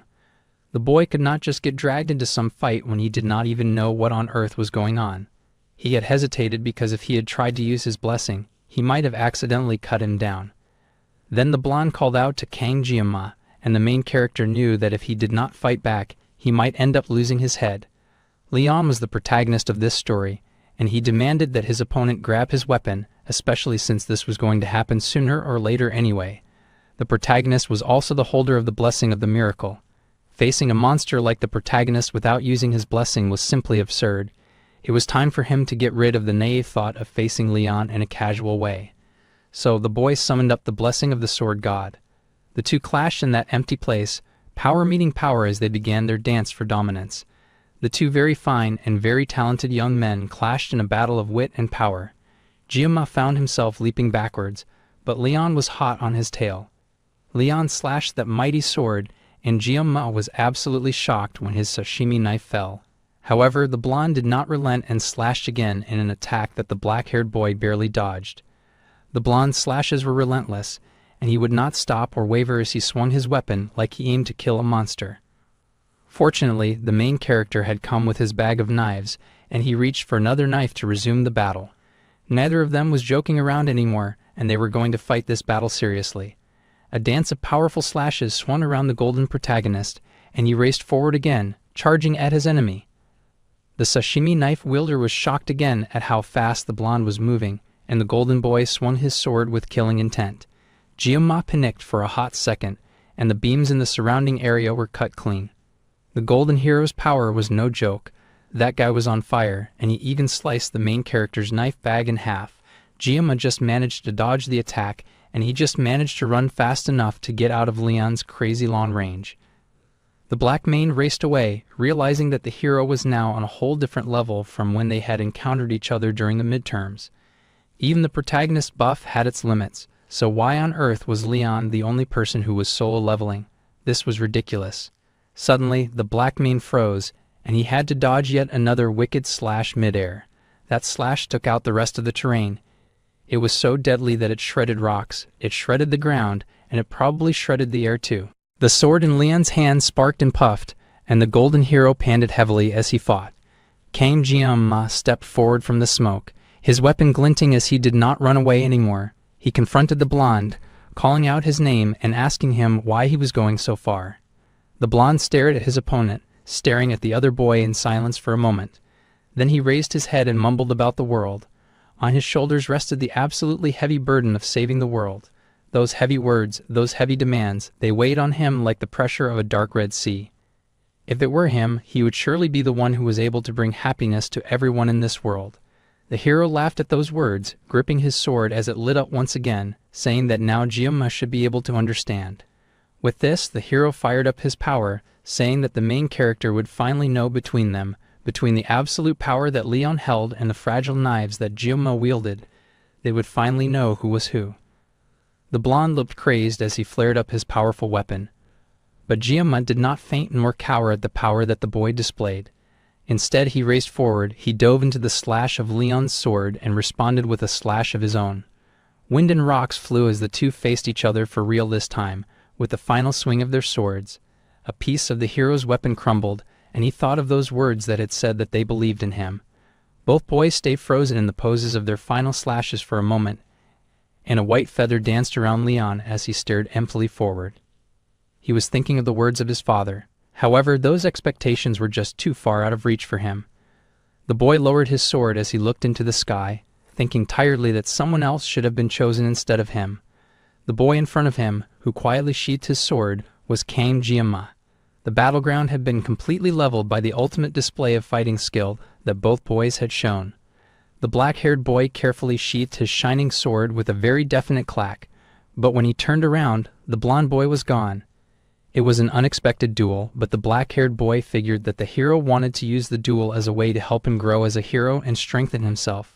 Unfortunately, Gyoma did not plan on losing to anyone. Besides, the blonde had not even come at him in a way that would let the boy end it easily. Plus, the black-haired boy had wasted so many really good sashimi knives. If he had made one wrong move in that battle, he truly would have been dead. The black-haired boy had tried his best not to target Leon, but thanks to that, he had ended up dodging all over the place. Even so, the blonde's growth was at a level that was quite fitting for the protagonist. Also, the main character thought that he might have sliced Bauman quite a bit, and he felt bad about it. As long as Leon could get it repaired and could collect more parts later, reaching its final form should not be a problem. Gyoma was, in fact, very pleased that at least he had not cut the hero, so everything should be going pretty well. The main character was delusional enough to believe that everything was going great, and he snatched up the ore. He had also found the blessing, so he happily grabbed that too. A new message popped up, congratulating Gyoma for acquiring a new blessing. The blessing of regeneration. The boy hurried to test out his ability right away and quickly sliced his arm. Sure enough, his arm healed back just fine, like the wound had never even been there. The effect was pretty solid, and the young lad was impressed. Still, he was quite glad that he had gotten what he wanted. He had fought a very tough battle. Later that evening, smoke rose into the air as Gyoma warmed himself by the campfire. He wondered now, thinking of the things that had happened, and he wondered what that fight had been about. If it was not about Abel, then why had Leon said things like this was going to happen sooner or later? Things had gotten so tense that the main character could not even question it. He wondered what the hero had meant. Leon was in existence in this world, but the black-haired boy wondered what exactly Leon was. Before that, the one who threw him into this world was the real mystery. For now, the man should just do what he needs to do. Even in his last life, he had a fiery personality. He had been holding it back a lot lately, but he could never ignore injustice. Often the main character got into a lot of fights with rude customers, but he never backed down.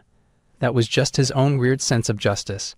At first, Gyunma had tried not to really interfere with the main storyline, but before he knew it, protecting himself became his top priority. Even though his actions were just to get a blessing that would not change the main plot, today he even ended up fighting Leon. Now he was under threat of assassination as well, and his life was really on the line. If things went on like this, it might get to the point where he would have to cut down a person. Not just monsters but human beings as well. The boy fell silent as he considered that system, and then he sighed rather tiredly, wondering if he was really okay living like this. Then he wondered if he needed to learn to take things a little easily. Suddenly someone showed up, scolding him for talking too much and saying that he should just act a bit more like himself. The boy was surprised to see Ryojo, and he stared in shock for a moment. However, when he blinked, she was gone, and now he was shocked that he was even hallucinating the girl. If Ryojo were here, she would probably just nag him just like that. This made him then wonder what the others were up to. He had gone alone so that he could find the blessing of regeneration, but now he wondered what they were doing. The others were also just chilling near their own campsites. Ryojo was ignoring Weapon, and the blonde was busy messing around with the redhead. Meanwhile, Waterfall Hair was busy taking a dip in a nearby pool. Now Gyunma smiled as he considered his friends. It sounded rather cheesy. The night passed, and the boy fell asleep beside the fire in a really uncomfortable-looking position. On the grass, there was movement, and a bunch of really horrible-looking men suddenly showed up. They seemed to be stalking the boy, and they grinned maliciously now that they had found him. Right, it was the assassins who had been hired to kill him, and one of them fired off a weapon in the boy's general direction. Gyunma was startled awake when he sensed that death was coming, and he managed to leap out of the way before his head got taken off, though he did get scratched by the flying weapon. The boy grunted in pain at the sudden attack, confused and angry. The assassins, on the other hand, were rather amused by Gyunma's dodging skills, finding it hard to believe that he was just a student. One of them even joked that they would recruit the boy instead. However, the lady told her colleague, Perik, to keep silent. Gyunma paused when he noticed Lai Shen. She was the known leader of the assassin group known as the Undertakers, and later she would become the first half-demon that Leon would ever face. Originally, she was the daughter of a noble, but after her family's betrayal, she was kicked out and became a contract killer. Her hatred only grew with time, and eventually, she became a villain and was defeated by Leon, a character doomed to tragedy. Still, the black-haired boy could not say that he felt any sympathy towards a killer who gave up her humanity.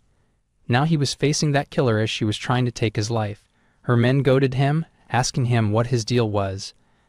They held back, but he should not have dodged their attacks so easily. Even they knew that it was not normal for a student to be able to move like that.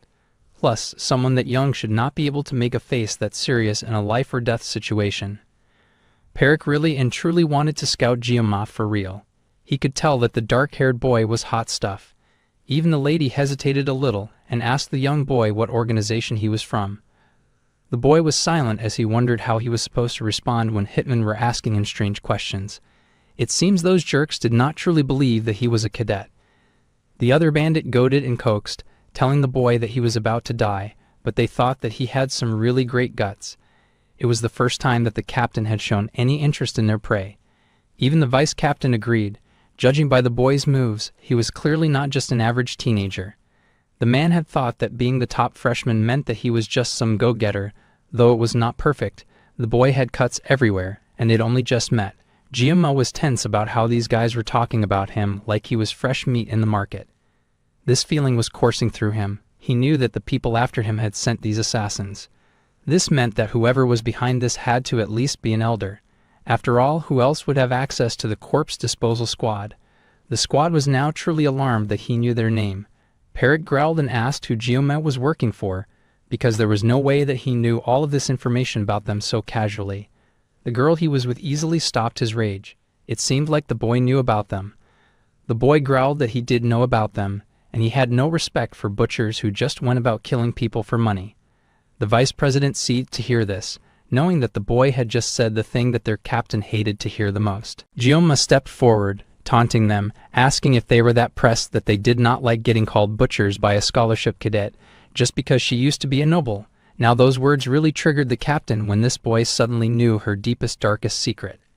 The vice-captain raged and prepared to punch Gyama, but in that breath, he immediately activated the sword god's blessing.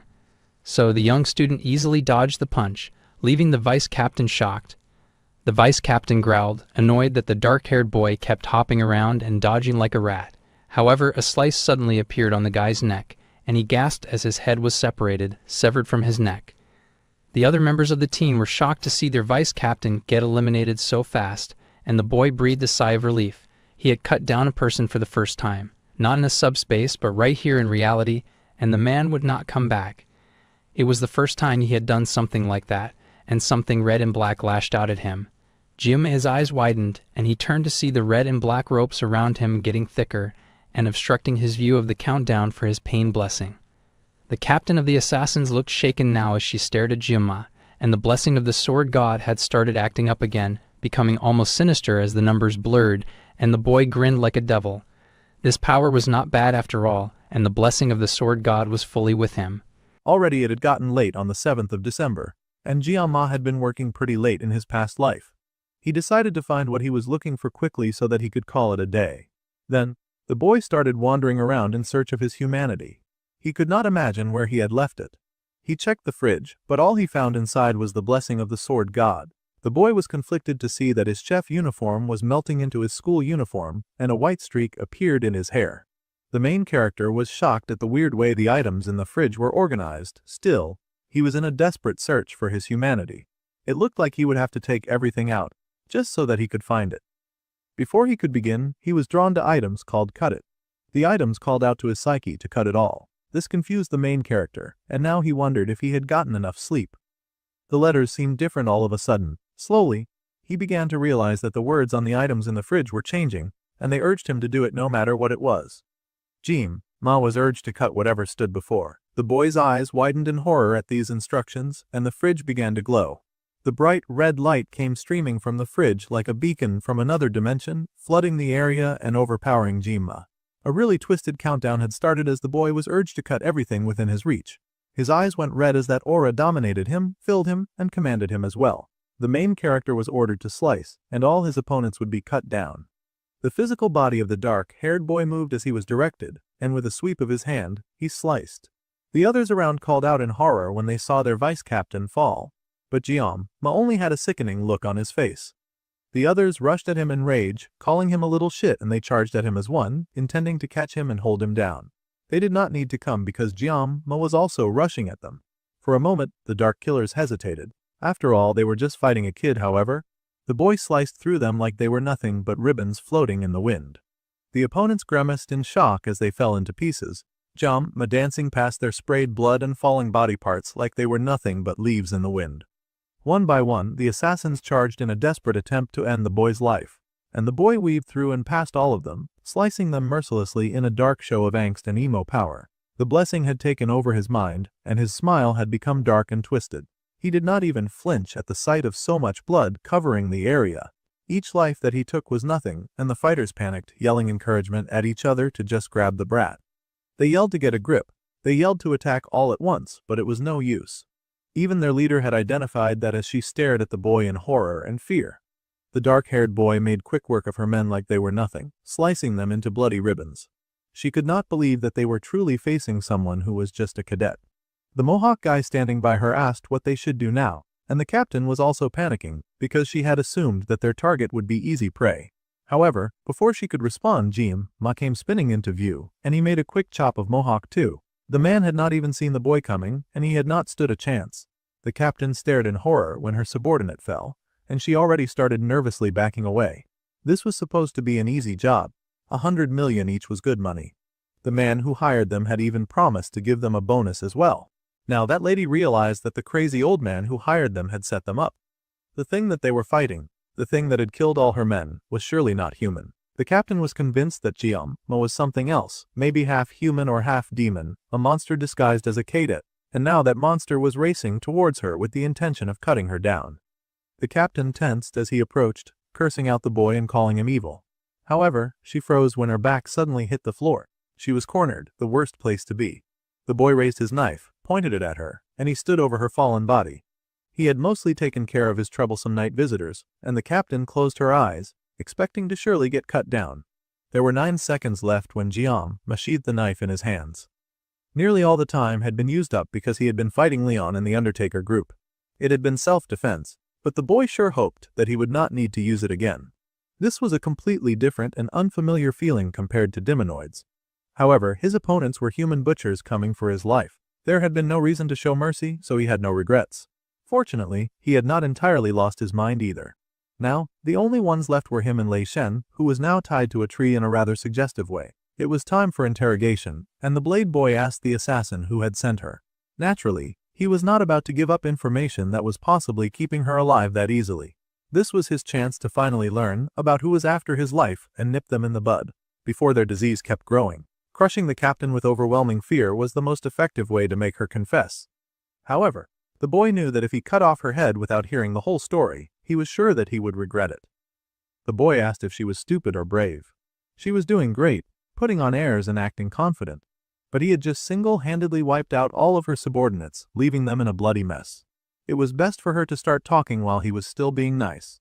The lady bit her lip, gritting her teeth in rage as she hissed at him, reminded of the carnage that he had wrought.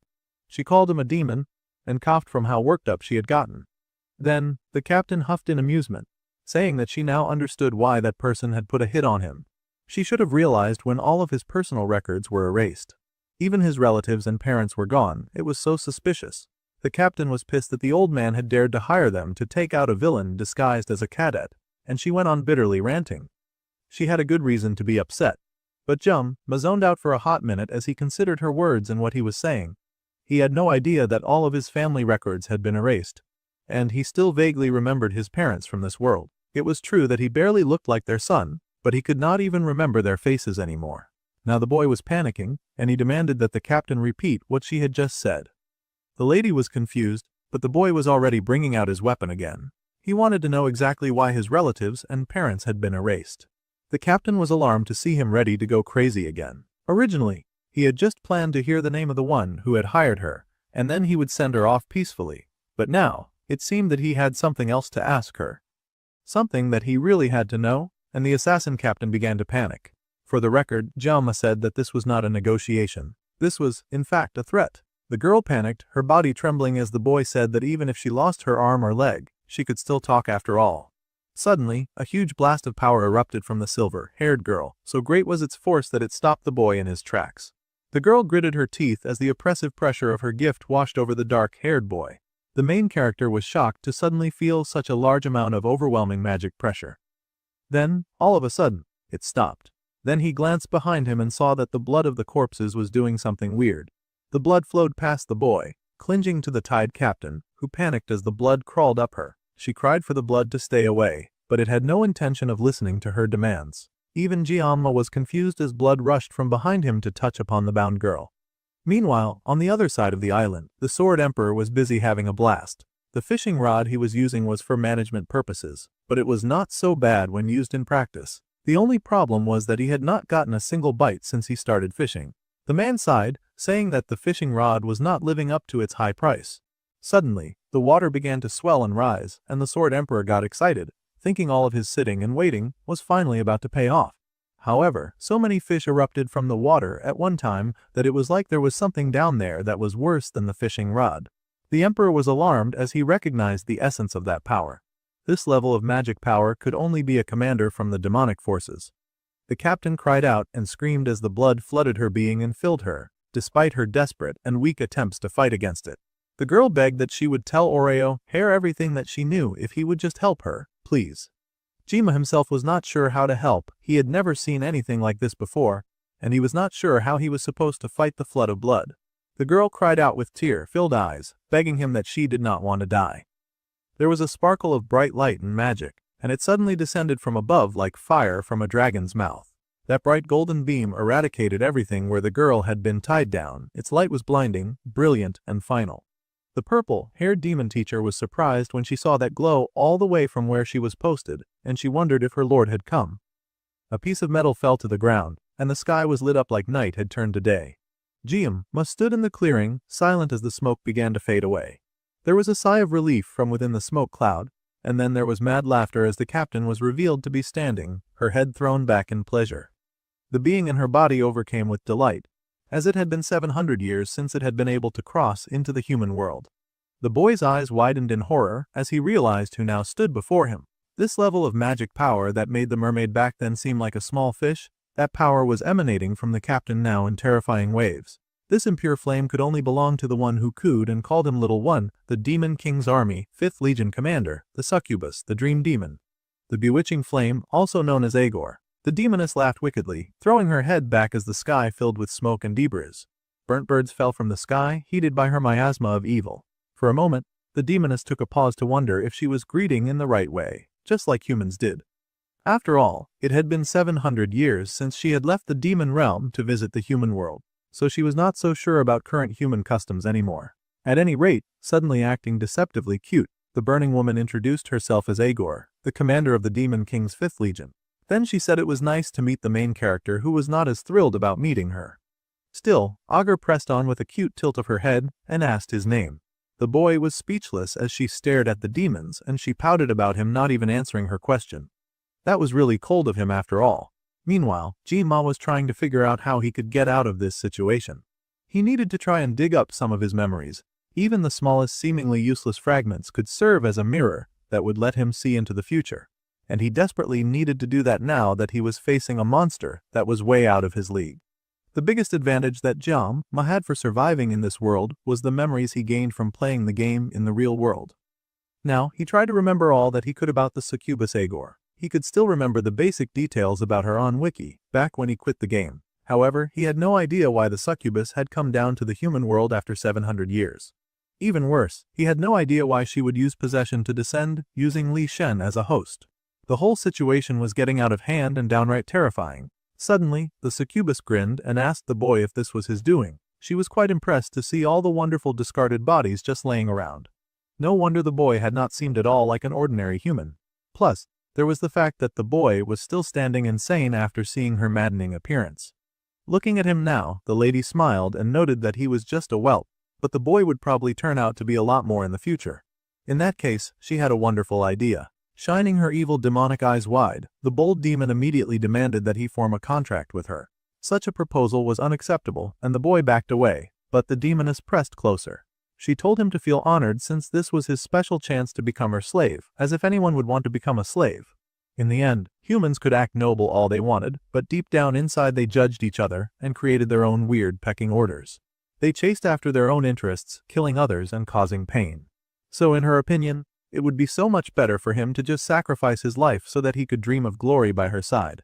She had come really close now, gently rubbing his chin as she tried to seduce him. The boy found his mind getting taken over, and he found himself thinking that perhaps this demon was right. Human beings had always been the worst of most creatures on the earth. Honestly, the tired main character wanted to survive and accept Agor's offer. It would after all be the right thing to do, according to his drugged mind. On top of that, his ultimate goal of survival would be much easier if he just sided with the Demon King's army and brought down the human race. The beautiful Reedhead cooed, and even called him handsome as she filled him with her powers, evaporating common sense with her special dream of glory. Ji-ma started to seriously consider accepting her offer. However, his thoughts were quickly sliced in two. The blessing of the sword god ignited in his soul, and it informed him that the opponent they were to fight was a demon, the succubus queen Agor. Meanwhile, the succubus queen was shocked to see that the boy had actually broken free from her high-level magic. That was extremely shocking, and she wondered if her weak vessel was messing up her powers. She'd only made a contract with the girl, because she wouldn't stop whining, but it did not seem worth it anymore. The demon sighed and complained about the guy who supplied her hosts and asked how she could do anything if her host was this weak. Suddenly the boy before her began to laugh, and this surprised the succubus queen very much. She asked if he had just laughed, and the boy said that he found all of her nonsensical barking rather amusing. There was silence at the audacity of this statement, and for a moment, the fairy queen was too shocked to say anything. Then, Ji-ma reached into his clothes and pulled out his weapon as he prepared to give her an answer about the offer to become her slave. Naturally, he was going to pass on that, and the demoness grinned with irritation on her face to see him fighting back. She mumbled about how he had no manners. The boy was lit with vibrant blue flames of justice as he prepared to battle his foe, and he sliced at her flames as she hummed and idly blasted more fire in his direction. The main character fought earnestly, but he'd been fighting since his encounter with Leon and she was a top-level foe. So, he struggled to land a hit on her and she yawned in amusement at his weak skills. Still, the boy did not give up, and he swung his knife with the urge to kill, exciting the succubus as she watched. The knife was swung in a brilliant blue arc that surely would have severed a normal foe. Instead, the succubus just laughed at his efforts, truly amused beyond comparison. The demoness laughed that she had been half joking when she said it the first time. But all of this effort he was showing was really making her want him more, which was concerning since he was so young and she was grandma age. Now Iger was visibly interested in the fight, and she called out to her opponent to ask just how far his abilities could go. She called herself his Nuna, which means elder sister in Korean, and said that she would have to check for herself. The demoness then activated Inferno, which exploded in a blast of fiery magic all over the fighting space. The main character was alarmed by the sudden shock of power, and the demon laughed, telling him to do his best. Roaring flames came soaring towards him, but the boy was unperturbed. Instead, he pulled out a sashimi knife, slashing the flames and the fire split, unable to touch him or do him serious harm. The redhead was shocked when she saw this, but she was also pleased. Jin-ma was fast at dodging, and he zipped around at the speed of light. Those flames were unable to touch him as he swept through the area with his sashimi knife. Now the demon was cautious as the boy was now showing power that had gone past human limits. Meanwhile, on her end, she wondered how long it had been since she had descended, and she was adapting a bit slowly to her new form. Before she could compute thoughts, she saw her opponent behind her raising his knife. He had already caught up, much to her surprise, and she was so pleased to see how fast he was. Then he sliced, their power hitting together in a huge blast. Smoke filled the area after that huge attack, and the demoness couldn't help but chuckle. Her opponent really had an impatient personality, and she couldn't help but smile about it. Despite his strong attack, she had been able to block it with only one hand. The boy was shocked. Ager grinned, asking him why he was in such a hurry. After all, his big aunt was here and she had all the time in the world. However, he had no time to mess around. His painless blessing could only last for so long, and he could not risk drawing out this fight for longer than he could handle. The redhead was surprised when Jian-ma lunged again with his next attack. His time was fast running out. The seconds were counting and ticking, and Ager realized that the boy was getting faster and faster. Their power clashed and there was a huge blast in the area with sparks of yellow and red. The counting numbers reminded the main character that he was running out of time. Still, the battle raged until those counting numbers hit 0. There was a huge spark in the area, and slowly the dust settled to reveal the main character. The boy was panting for breath, his body covered in bruises, his sashimi knife sparkling with power, but he had run out of the healing blessing. If he fought any further, he would be in huge pain. Meanwhile, Ager casually flexed her cut-up fingers. They had been sliced to ribbons but were already quickly healing. The claws from 700 years ago was slowing her down, and she just could not get used to this red blood. The demoness licked her lips as she laughed at how it felt like she had become a human herself. It was really such a waste to leave the talented boy that she had scouted as only a human, and she greatly admired the determination that consumed her opponent's body. It was truly captivating to her. The boy was lacking in manners, but she admired his fiery passion. At his age, he might have more potential than the other kid that was prophesied to be the holy vessel. Meanwhile, Jian-ma was struggling to get his bearings as his opponent continued to idly chatter, saying that she was almost fully adjusted to this new body of hers. Then, she wondered if he could become the one to fulfill their wish. So, Ager would give him one last test, and she leapt into the sky, her hands bubbling with flames, telling the boy that if he could withstand her last attack, then he would pass her test and win her game. The magic that she activated was called Flamma, and the boy barely had the strength within him to move.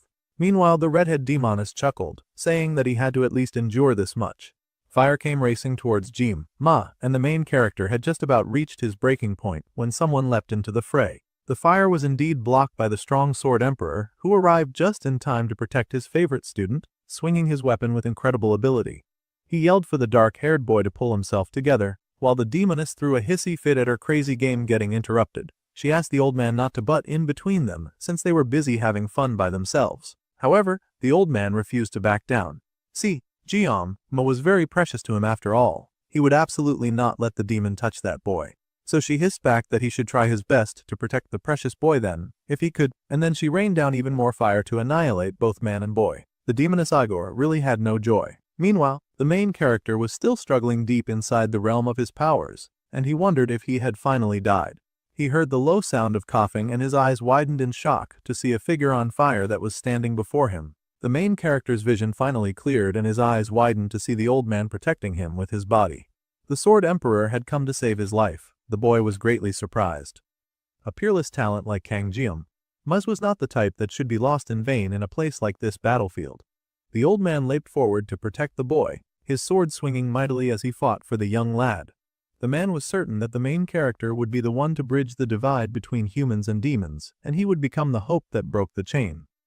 With this in mind, the man fought relentlessly, throwing back the demoness attack and saving both his life and that of the young lad behind him. The old man coughed from the effort he had expended just blocking off that attack and asked the young lad if he was all right and had finally returned to his senses. Then he told the boy to rest for a while as his body recovered. From what the man could see, their current situation was very dire. The boy was visibly struggling with multiple bruises, but he did not fail to notice the Sword Emperor's arm. The old man told him not to worry, as there was no need to use two hands to grip a sword. Instead of worrying about him, the dark-haired boy was told to focus on getting himself together. Then the dark demoness stepped forward, calling out to the old man with mocking laughter. She hummed, saying that it felt rather strange that he was taking her magic head-on. After all, he was just a mere man, and she was rather irritated by all these people who were somehow able to match her power. There was silence as the three opponents faced each other. Agar was a demon of Legion Commander rank, and it meant something for someone like her to show up. A flesh offering was likely used to summon her, and to loosen the barrier between the demon realm and the human world. And she was likely possessing a human body that was acting as a catalyst. Due to the backlash, the demons could not bring out their full strength while possessing someone. However, that did not change the fact that they were unstoppable disasters. The demoness scoffed at how annoying she found her current situation. It seemed the body she had possessed was not a good match after all. She could understand struggling against a lively brat, but if she could not even beat an old man like the Sword Emperor, then surely this body was the height of useless. Agar stepped forward, saying that she was unsure what tricks he had pulled, but this time she would take more than just his arm. Then she launched at him with fire in her hands and the intent to do harm. The old man narrowed his eyes as he prepared for her attack, and they both swung at each other at the same time. He with his glowing blue sword and she with her flaming sword of attack. The demoness hissed in rage, and her sword fell along with one of her flaming arms. This was an unacceptable situation to the Legion commander, who demanded to know how the old man could do such damage to her. The old man mocked her, calling her out for being scared, and the demons hissed, calling the old man an insolent worm as she launched yet another heated and rage-filled attack. The man did not know exactly why the wicked commander had crossed the demon realm to come to their world. However, he raised his sword of justice. He could see that her eyes were clearly filled with fear, and a slash of his sword dispelled the flames that soared towards him.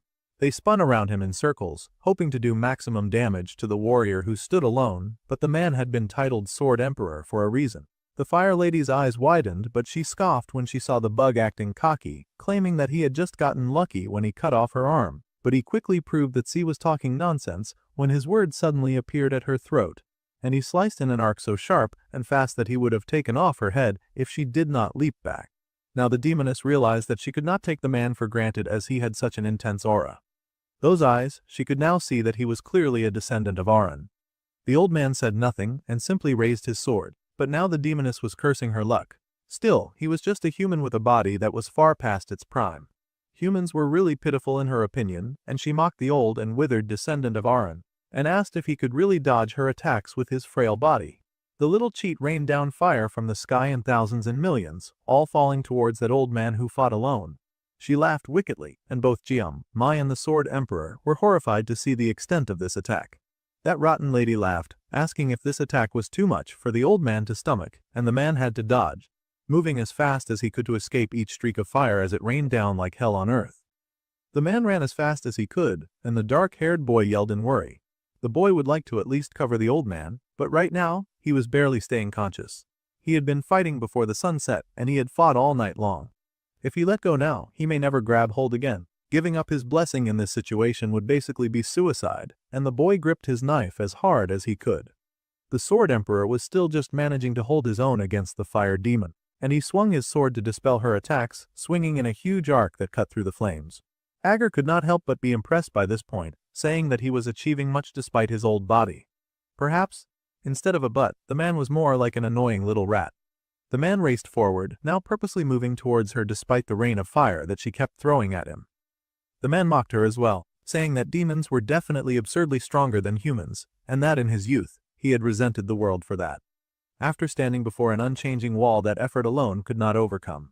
However, the old man had now realized something now that he was this age.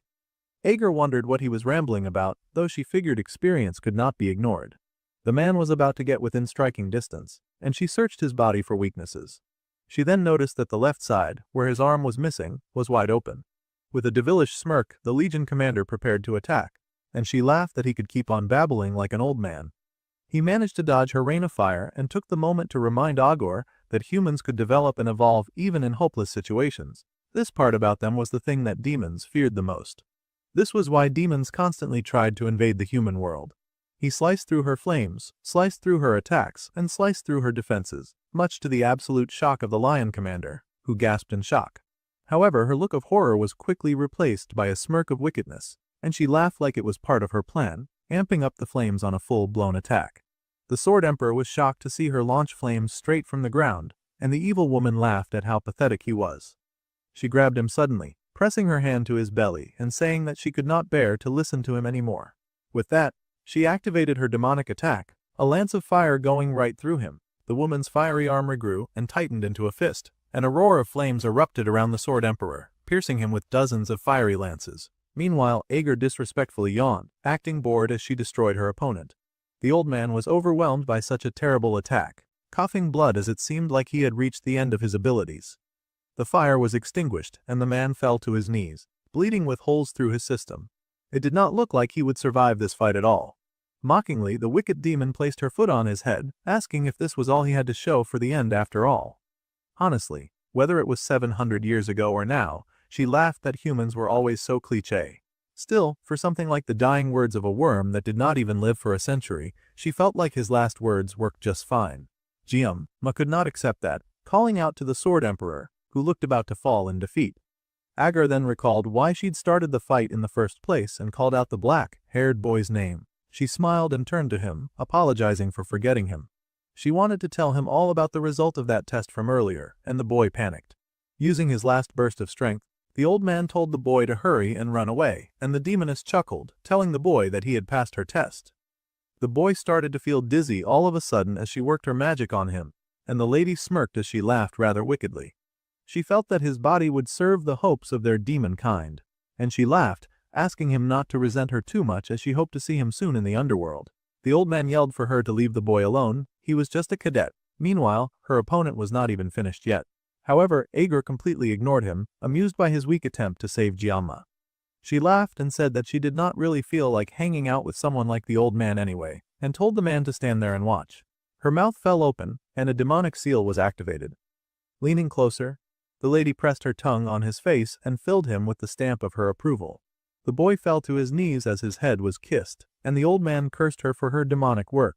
The redhead blushed and asked if that was a compliment. After all, being demonic was what he did best. Her demonic energy filled the main character, flooding his mind and body and soul. Suddenly, his eyes snapped open with pink light, and the mark showed on his forehead in a bright purple stamp. Her magic traveled all through his body in weird, forceful patterns, trying its best to do a demonic takeover. There were loud buzzes of error and caution all through the main character's system as an unauthorized external intrusion was detected. Of course, the Sword God did not like that, and the defense program was immediately activated. The countdown began, but an unexpected error occurred because the main character's level was too low. Jiama was too weak to protect himself from the attack. This error message was transmitted all through his system, and then activate the Yggdrasil as a catalyst to temporarily increase the user's level. The program then began to run using its restraining to readjust and synchronize the world line. The program began to run, and the countdown got even faster as the defense was activated. The numbers floated fast on the screen, and it kept going up and up and up until they reached take off. At 100, the conditions were met. Meanwhile, Ager was still teasing and fighting the old man, laughing at how much slower he was now as he kept trying to beat her. She could not imagine how he was still moving and then decided to cut off his head to make sure that he would never get up again. He could barely hit her now, and he could dodge easily. Even if it cost him his life, the man was still determined to at least cut off her legs permanently. This made the demoness pause for a moment as she noticed the color of his aura. It was like 700 years ago, in the Great War, just like the Sword Saint's aura. The man had evolved his aura right up to his dying breath, and the demoness was so disgusted to find out about this. The woman was then determined to kill the old man for good. She launched at him and told him to just give up and to die quietly like a good descendant of Aaron. Suddenly, a huge charge appeared and zapped the demoness out of nowhere. It was like someone combined 1,000 bolts of lightning and launched them at her, hitting her at the same time in a huge shock wave. Agar was shocked to suddenly get roasted, and she turned in rage, asking what the heck had hit her. However, she was shocked by what she saw behind her, unable to believe her eyes. There was an unpleasant feeling in the air, and a boy who hovered above the ground, lit in brilliant light like he had wings. It reminded her of an unpleasant feeling that had hit her about 700 years ago. Meanwhile, Jiaome's system was forcibly raising and manifesting the level of all the users' blessings. The blessings of painlessness and the blessing of regeneration were manifested simultaneously, and the blessing of transference was also activated to half the world line's pain and damage. Agar was pissed that the worms were getting in her way, and she asked how he dared interfere, because she could recognize Joaquin from anywhere. The blessing of the sword god had been temporarily deactivated as Ma floated and was bathed in light. The gods now bore witness. At another part of the island, the lady swordswoman tightened her hold on her weapon. After a very long and eventful practice, they had finally reached the last day for their exam. However, staring out at the rising sun, the girl still felt worried as she glanced at her phone. The blue-haired archer was also staring at the blue sky, and the orange-haired boy behind her groaned, asking why she was awake when it was not even dawn yet. However, the young girl already knew that it was over, though the boy was not sure what she meant. The archer insisted that sunrise was a long time ago, but the orange-haired boy could not accept that when the sky was pitch black.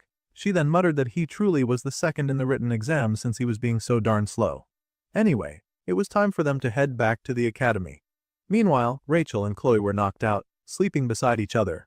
It was best for all the students to start waking up and to hurry to get to the return point. She bet the other cadets had already gathered at that spot since yesterday. So, it was time for them to hurry up, as the archer did not think that this was a good sign at all. Meanwhile, in the clearing where our main character stood, there was smoke and dust everywhere. The fire from the demon still raged around them, and Ma glowed before his opponent and his ally. Agar ground her teeth in fury to see what she believed to be the reincarnation of Joaquin, and she asked where he had come from. Lightning sparked everywhere that Ma put his feet, and the boy shone with such bright and powerful light that he was barely visible to them. The boy began to come closer, and the fire demon finally saw that it was still Ma that she was facing, but he radiated so much power that it left her confused. Agar had been aware, even if the boy gave the same feeling as Joaquin's blessing, Joaquin was still human, so there was no way the man would be alive after 700 years. However, this was the worst. The body she possessed sucked, and even her judgment was slipping. Still, just now she could have sworn that she felt her old rival. Just now, this seemingly harmless boy had hit her with an attack on par with her old foe. This was not a situation that she could just brush off, and she cursed in annoyance. The old man was still bleeding heavily as he stared in shock and awe at the glowing boy, detecting almost the same things that the woman detected. The old man fell to his knees in awe-filled salute and basically bowed before the main character. The boy was still out of it, as he was currently being possessed, but the being inside of him acknowledged the old man. Suddenly, the hole in the sword emperor was filled, and his health was restored, and bleeding stopped. The old man stared in awe at his healed skin, free of the damage that he had earlier sustained. Then his eyes raised to Ma, wondering just what was going on. This was far more than he had anticipated. The boy still glowed like a brilliant bolt of lightning, and his eyes were shut in concentration, summoning a million sparks of silver power. They danced around him, energetic waves, pulsing the story of his strength in the surrounding area. Ma dominated now, and he stepped forward unafraid, turning his attention to the demoness that dared to bother them, and then immediately attacking her. White powder zoomed toward the shocked Agar, and her eyes widened in horror. Suddenly, the boy appeared behind her, and her eyes widened because he was moving too fast. The demon found it terrifyingly strange that she could not get a clear grasp of his form at all. Shui wondered if her lousy body had something to do with it, but deep down, she knew that this situation was just beyond understanding. This situation was dangerous, and the opponent she was facing could not be human. In that case, the lady fired up her hands as she begrudgingly apologized. What she had said just a few moments ago, she would have to take it back after all. With that, she fired a shot into the ground, breaking and cracking it open as fire spilt from the ground. The boy's body would have definitely made a very fine vessel. However, she could not let a powerful foe like this continue to live. If she did not take him down now before he mastered his powers, then she was sure that the boy would block the path of the demon folk. The lady was ready to go all out against him. She swung her hand and tossed hot, fuming flames at him. These flames burned like molten lava, and they formed a fiery tornado so intense that she named it Blaze Tempest. That huge fiery attack was so large that it was 100 times her size and bubbled in the air like a raging storm. The Sword Emperor was horrified to see an attack that large, though Jiang-ma was largely unbothered by it. The wicked lady laughed, saying that she would think of this encounter as brief but really fun, and then she launched the attack, telling the boy that she would see him in hell and all that. The flame was furious and golden, and she threw it. That raging storm, sure to destroy anything in its path, flew to her opponent, and it scorched everything around it. It sailed through the air like a moving mountain of fire, a heated bullet train that would stop for nothing, and the Sword Emperor watched in horror. The man glanced at Jiang-ma, worried about what the boy would do, and the being inside of him spoke. The main character activated the blessing of the Sword God, and was instantly filled with its divine strength and demonic power. Shalkut was activated, and the world was disclosed into specific colors so that the boy could focus on his target. The large ball of lava got closer and closer, and he stepped forward, physique popping, and assessed the danger coming right at them. The red line in the middle of the flames marked the core of the attack, but the boy found the core line within and slashed it. It was a cut so smooth, so precise and so deadly that all color was erased by how quickly he moved. The thousand sword technique was utilized, and the attack was split neatly from top to bottom. That large mass of flames, carnage and burning lava had a cut that went directly through it, breaking it in half, and Iger watched in confusion and horror as the line went right through her as well. The explosion from that attack was phenomenal. Flames, lava and carnage split in two, with the caster behind it also suffering some damage. There was an explosion so great that the world went white out for a second, the sound so loud that anyone nearby would have surely gone temporarily deaf. The flame demoness could not believe her eyes or her ears. She had launched her best into that attack just to get flamed so easily. The attack was split in two, and she let out a small cry before hitting the ground in defeat.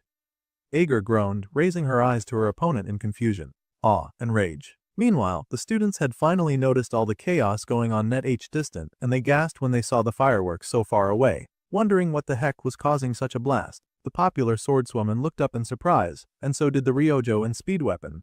All of Jiama's friends said the explosion would happen. Even more amazing than the rumble that shook the earth and the fire that painted the sky was the aftermath.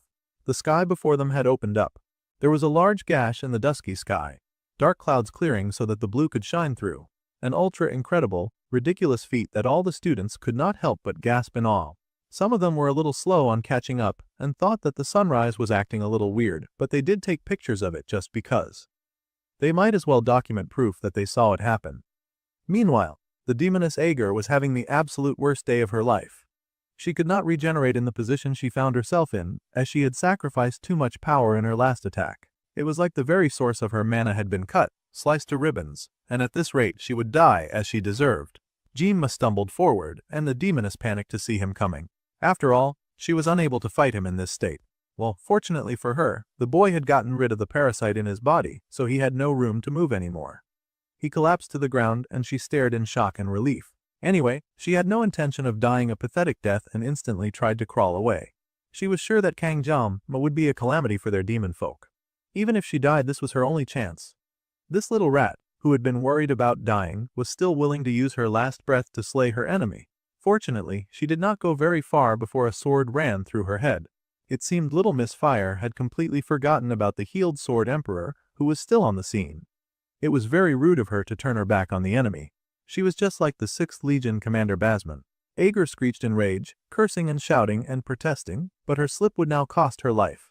She cursed Aron's descendant, but he just told her to go back to the depths of the underworld, where she belongs. The lady screeched and wiggled, but it was too late, and she dissolved into nothing. Ager was dead, or as dead as a demon possessing a human's body could be. The old man glared at the ashes of the flames, saying that his name was not Aron's descendant.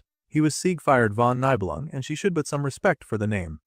At any rate, he turned to Jiamma, who was passed out on the floor. The old man rolled the boy over to check on him.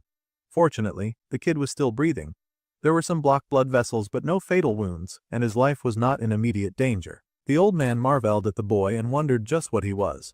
In that moment, his act of courtesy to kneel before him had been an unconscious response as a swordman. Long ago, since ancient times, humans had believed that an incomprehensible will resided within all living creatures.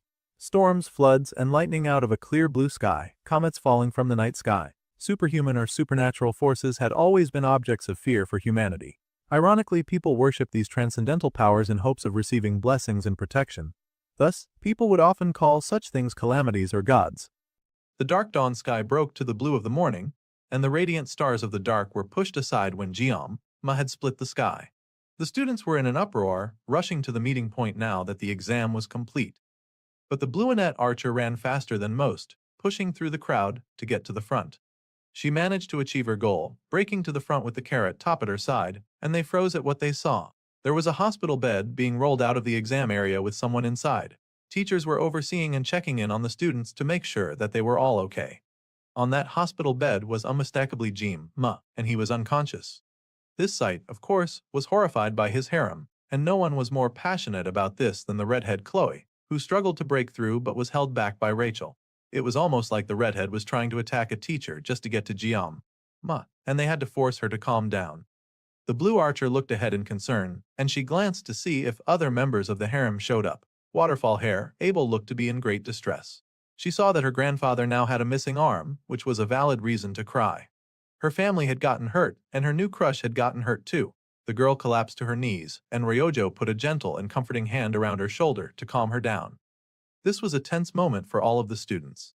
As humanity remained in a ceasefire with the demons, they would have no choice but to suffer a significant loss in power due to the Sword Emperor's recent incident.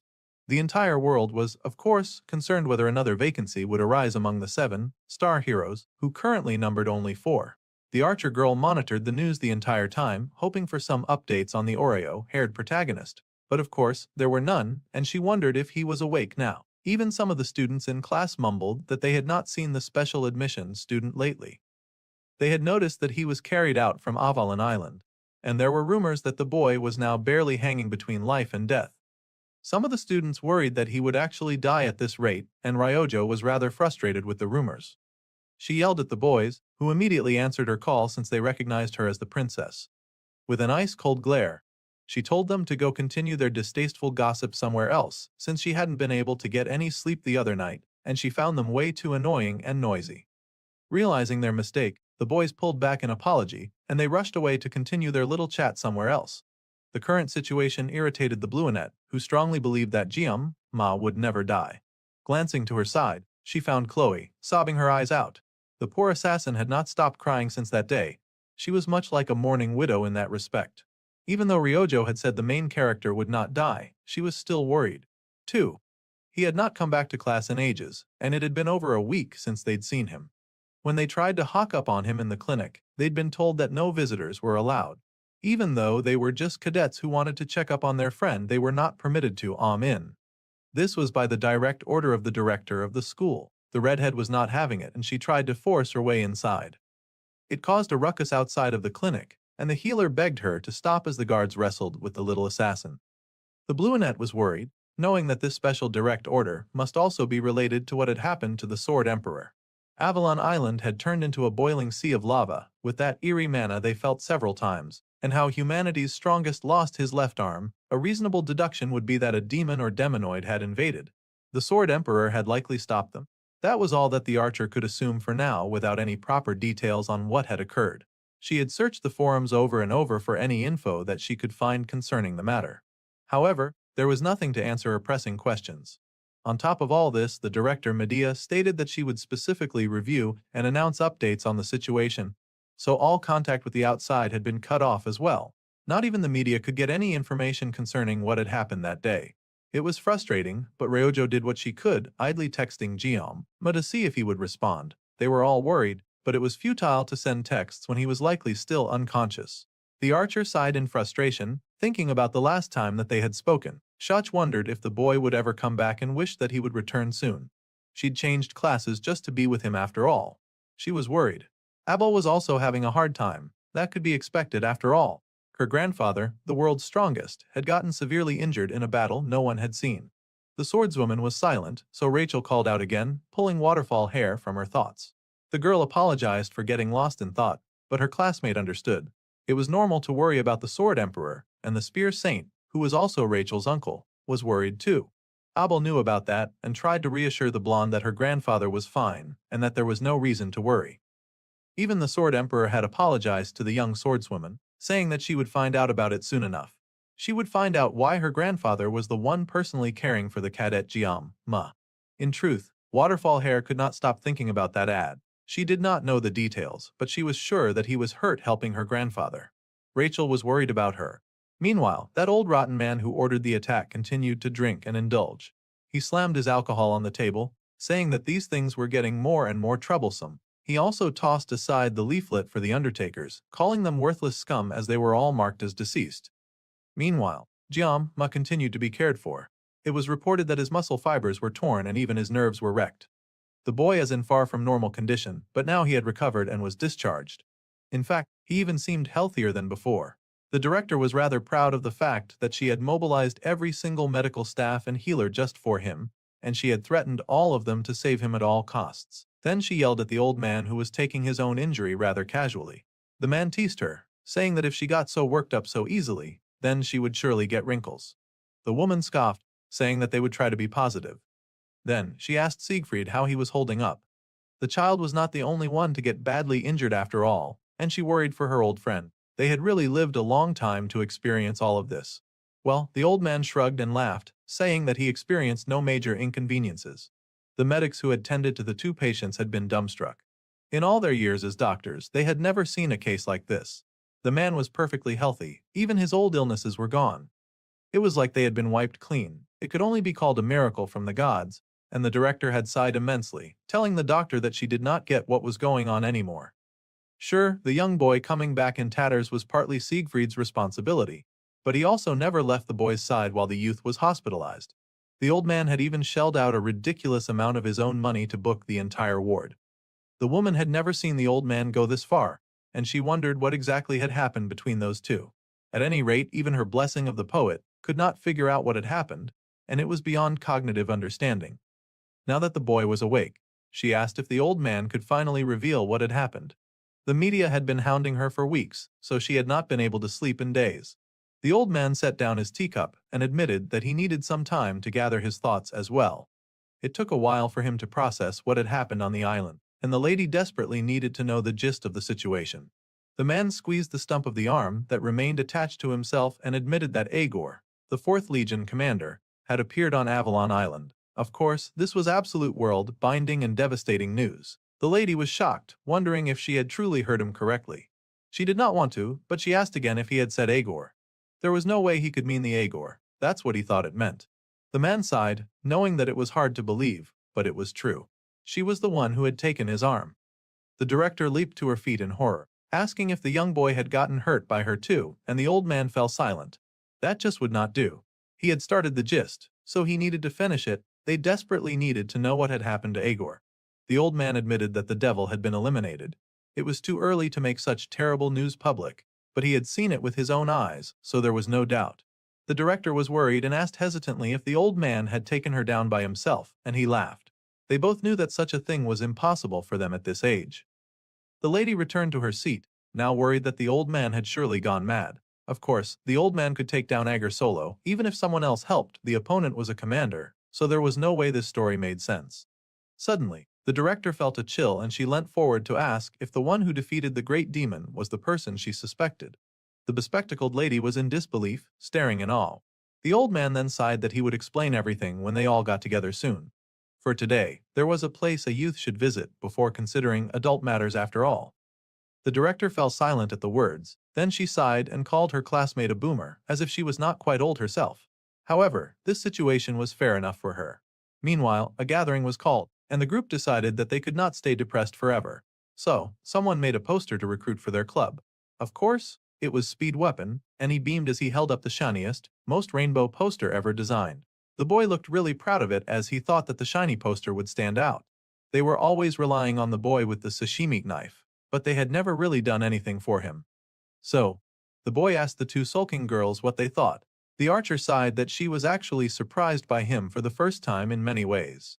She did not think that she could make a poster that outrageous if she tried. The healer did not get the hint and beamed, saying that color was everything in a poster, and it would surely catch the eyes of passers-by.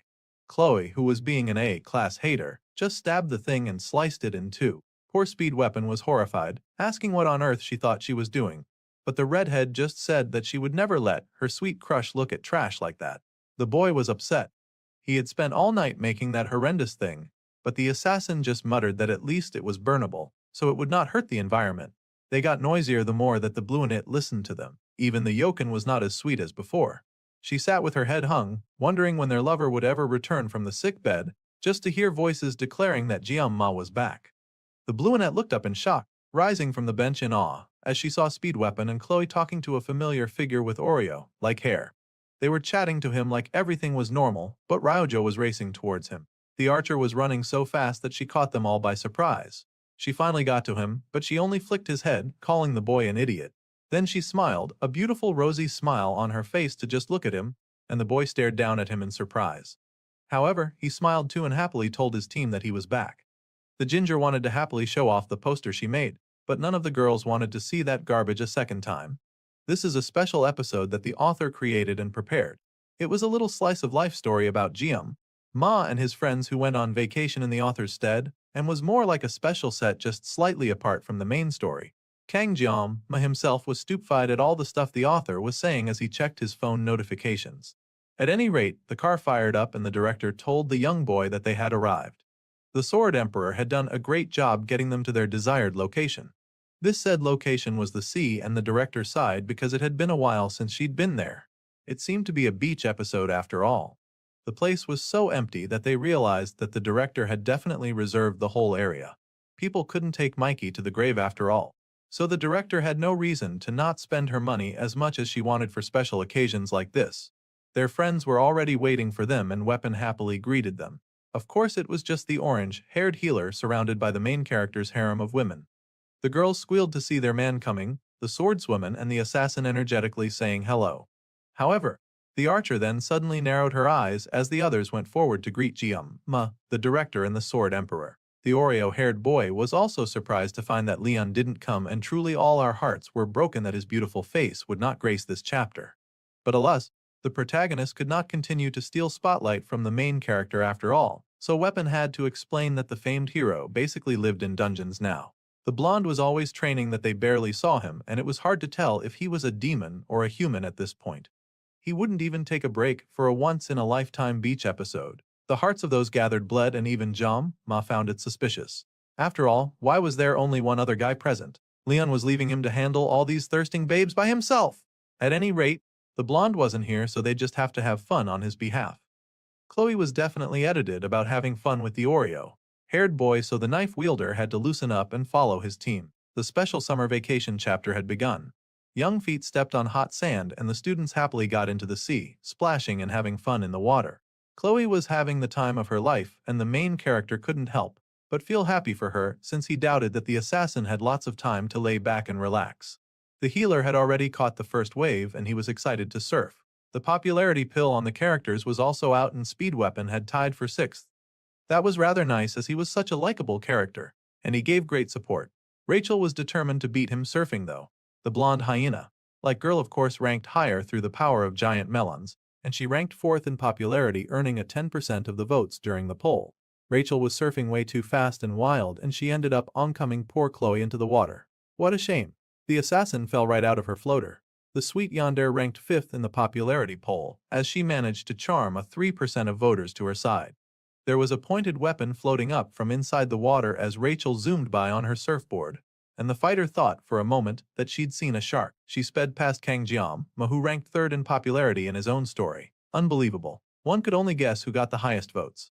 The girl with hard eyes ended her surf and stared with awe as Rachel and Abel came into the water. Abel wearing the most scandalous swimsuit known to man. They were both looking especially fine today. And even the blonde had to complain that it was cheating for those two to look so good. Abel blushed nervously, wondering why everyone was looking at her in her surprisingly skimpy swimwear.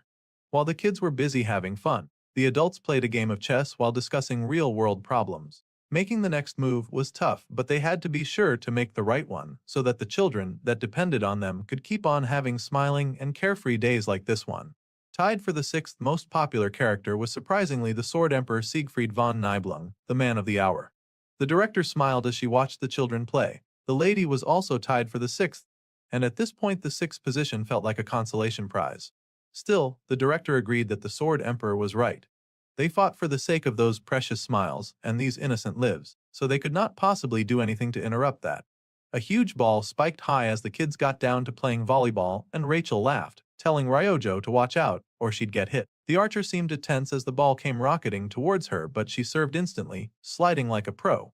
The healer was impressed, telling the blonde hyena to go easy on them. That ball had come in so hard that the archer fell to the floor just serving that pass. She was angry at the blonde gorilla, but her eyes widened when Abel leapt into the air, the picture of grace and beauty. The female swordswoman had a high number of votes that truly appreciated her style and noble nature.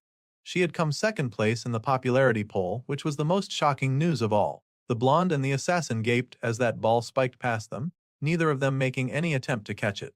The swordswoman landed daintily with a happy smile on her face, seeming satisfied at the violent ball that she had just served. The bluenette was having a great time, and the smaller archer sighed, lowering her head in defeat and wondering if there was anything that the swordswoman could not do. Abel turned to Ryojo, offering up a hand to help her stand, but the archer's smaller hands dug into the sand in an effort to control her jealousy. Still, as a show of good faith, the girl did offer up her hand to the swordswoman, joking that it was a planned assist, and it was not so bad after all. The bluenette also smiled, saying that they had won because of the archer. Meat began to sizzle as the sun set, and there was nothing like a good barbecue in the beach air to really get things going. The kids were now a bit more dressed as they settled around the dinner table. Jam manned the grill, and there were lots of people crowding around him to get a taste of the meat. Meanwhile, Ryojo sat on her own for some reason, silent and distant. While Abel tried to cast a Japanese spell on the meat to make it more delicious, Ryojo slipped away. The girl took a little stroll on the sandy beach, wondering what the swordswoman had even been doing with that Ushiku Nair spell. Nothing was going the archer's way that day, and she was feeling really bummed out about it. The girl continued to take a casual stroll underneath the light of the moon. Then, she paused when she found a suspicious bottle laying on the sand. That was so curious, so the young archer opened it. And Leo, and behold, it was the first annual popularity poll that was definitely breaking the fourth wall. The ink was smudged, so it was a little hard to read. Still, Ryojo was determined to try her best. She wondered what kind of poll it was, but was amazed to find that first place had 60% of the votes. That was unreal. She didn't know if this was a prank, but the pretty bluenette did feel jealous about whoever it was that took the first position. She wanted to be first too, to be the best at something too, and her little bunny-like ribbons flopped on her head. Her stomach also growled because she was really hungry, and she'd left all of that really delicious food behind. She had barely eaten anything before coming out to sulk, and now she was experiencing a lot of regret concerning that. Just thinking about Abel made Ryojo's stomach twist.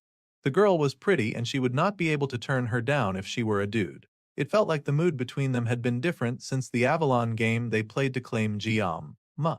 The swordswoman, who had been previously icy, now openly sought out the Sashimi warrior, smiling at his side and laughing while Ryojo was out by herself dying of hunger, and she was so upset about it. That was when Jiam-ma suddenly showed up with a stick of meat. The main character had no idea what she was doing out there, but he wanted to inform the archer that the movie was about to start. The archer gasped, shocked to see Kang Jiam-ma, and her whole face flushed with embarrassment. The boy had startled her by appearing so quietly, and she nervously asked how he had gotten there. Well, obviously he walked. How else would he have gotten there? Naturally, she didn't appreciate his sass, but it was her bad for getting distracted. The boy then admitted that he'd been worried about her. Those words sent her eyes widening, heart racing and breath quickening. Her crush had thought of her enough to come out to find her. Naturally, the small brunette was happy to hear those words. With a blush, the girl spoke, nervously looking at the stick of meat he held in his hand, because she so desperately wanted it to the point that she was shaking. It was so amusing, but he happily shared some of the meat with her, and she was grateful for it. The meat was so delicious, and Ryojo giggled as she ate it.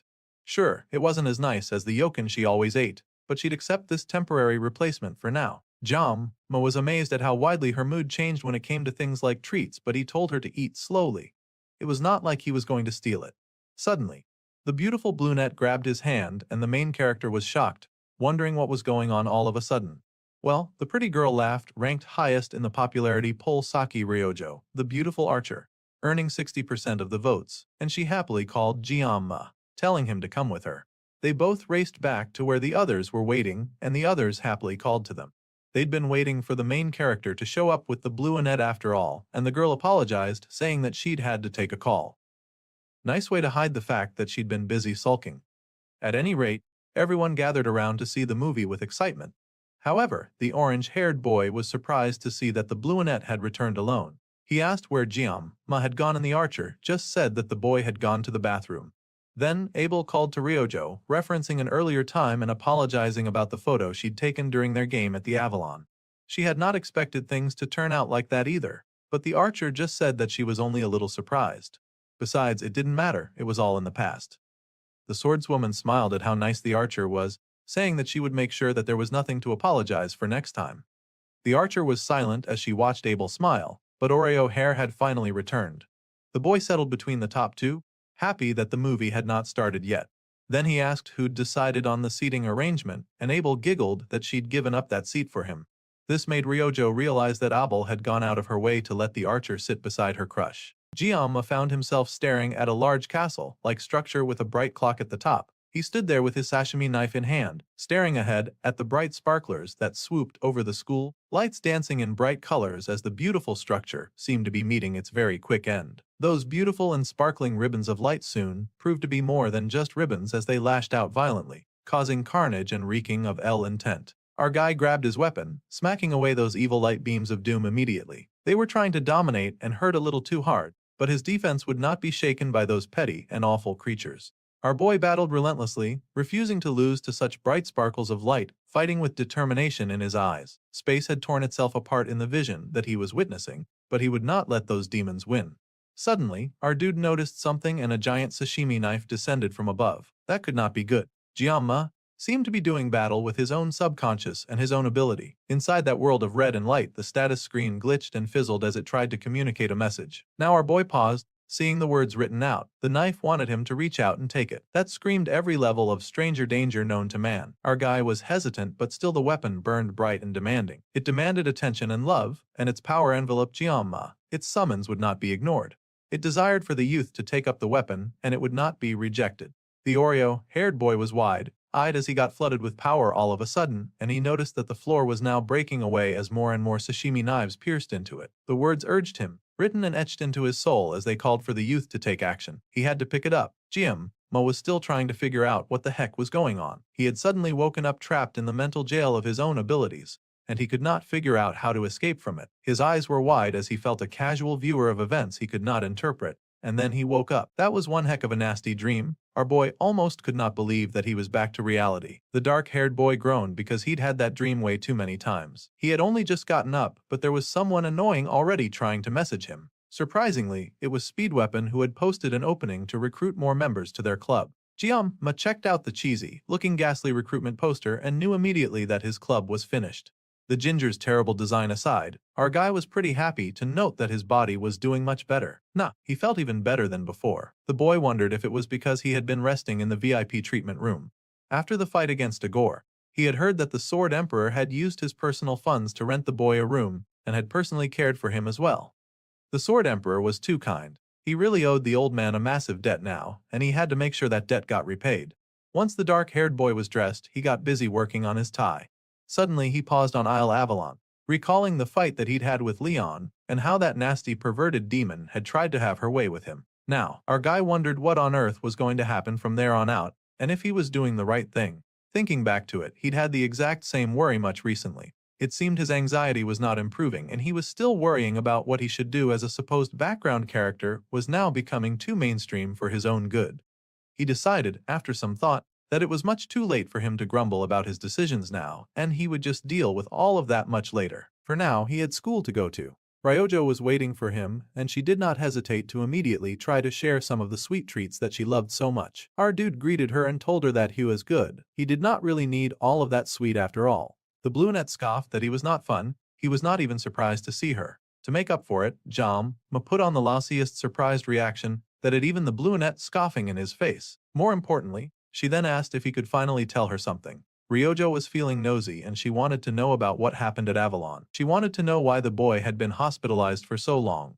Obviously, he was under strict instructions not to talk about that, so he kept his mouth shut, much to the nosy girl's disappointment. She kept pestering him though, like a little blue bug. Ryojo refused to give up. That was a little more than annoying to our dark-haired dude who'd had fairly enough of her whining. The brunette noticed a change in their fearless leader, teasing him. She was the strategist of the travel club, the worst name possible for their club, and she insisted that she deserved to know everything that there was to know about our guy, including his age, height, and measurements. Since she was not going to respect his boundaries, Giamma then settled for completely ignoring her, which the Blueonette did not like at all, but she would have to deal with it. Our dude was still looking at that eyesore of a poster. It had to be by far the most wretched thing that he had ever laid eyes on. They were never getting recruits thanks to that thing. They barely got permission to put up a poster, and the ginger was using their hard work to put up garbage. Since the archer was their strategist, it was her job to intervene as soon as possible. They would never be able to get a new member at this rate. She could tell that she was being dismissed, but it was not like the dark-haired boy had any intention of informing her where he was going. Instead, the boy kept to his secrets, and a conversation was had about someone who was surprisingly good at making tea, considering their appearance.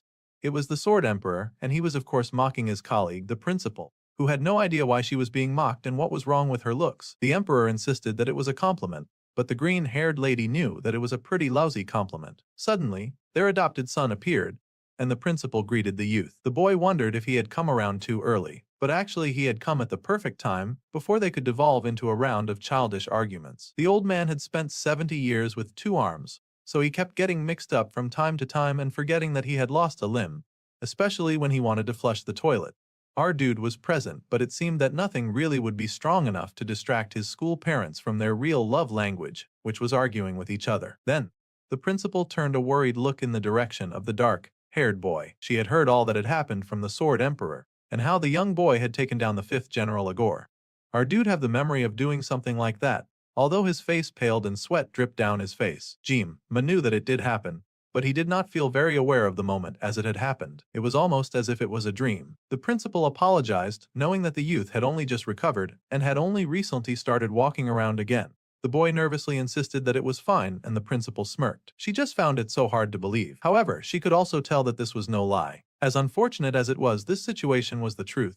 The old man had been there for the fight against Agor, but it had really been Kang Ma who had done all the heavy lifting. All praise to the child who should not have been in that much danger in the first place. The old man hung his head in shame, apologizing to Medea. He had not meant to hide information about Avalon Island. The poor man had no choice but to stand by. The demons must have sensed the disturbance that had caused by now. He was no longer in his prime, but even if he was, no human could stand against a demonoid of the general level currently. He did not know how Agor made it to the human realm, but their actions had a clear motive, as if it was to prevent something. This theory clearly bothered the principal, but it was time for them to wake up to reality.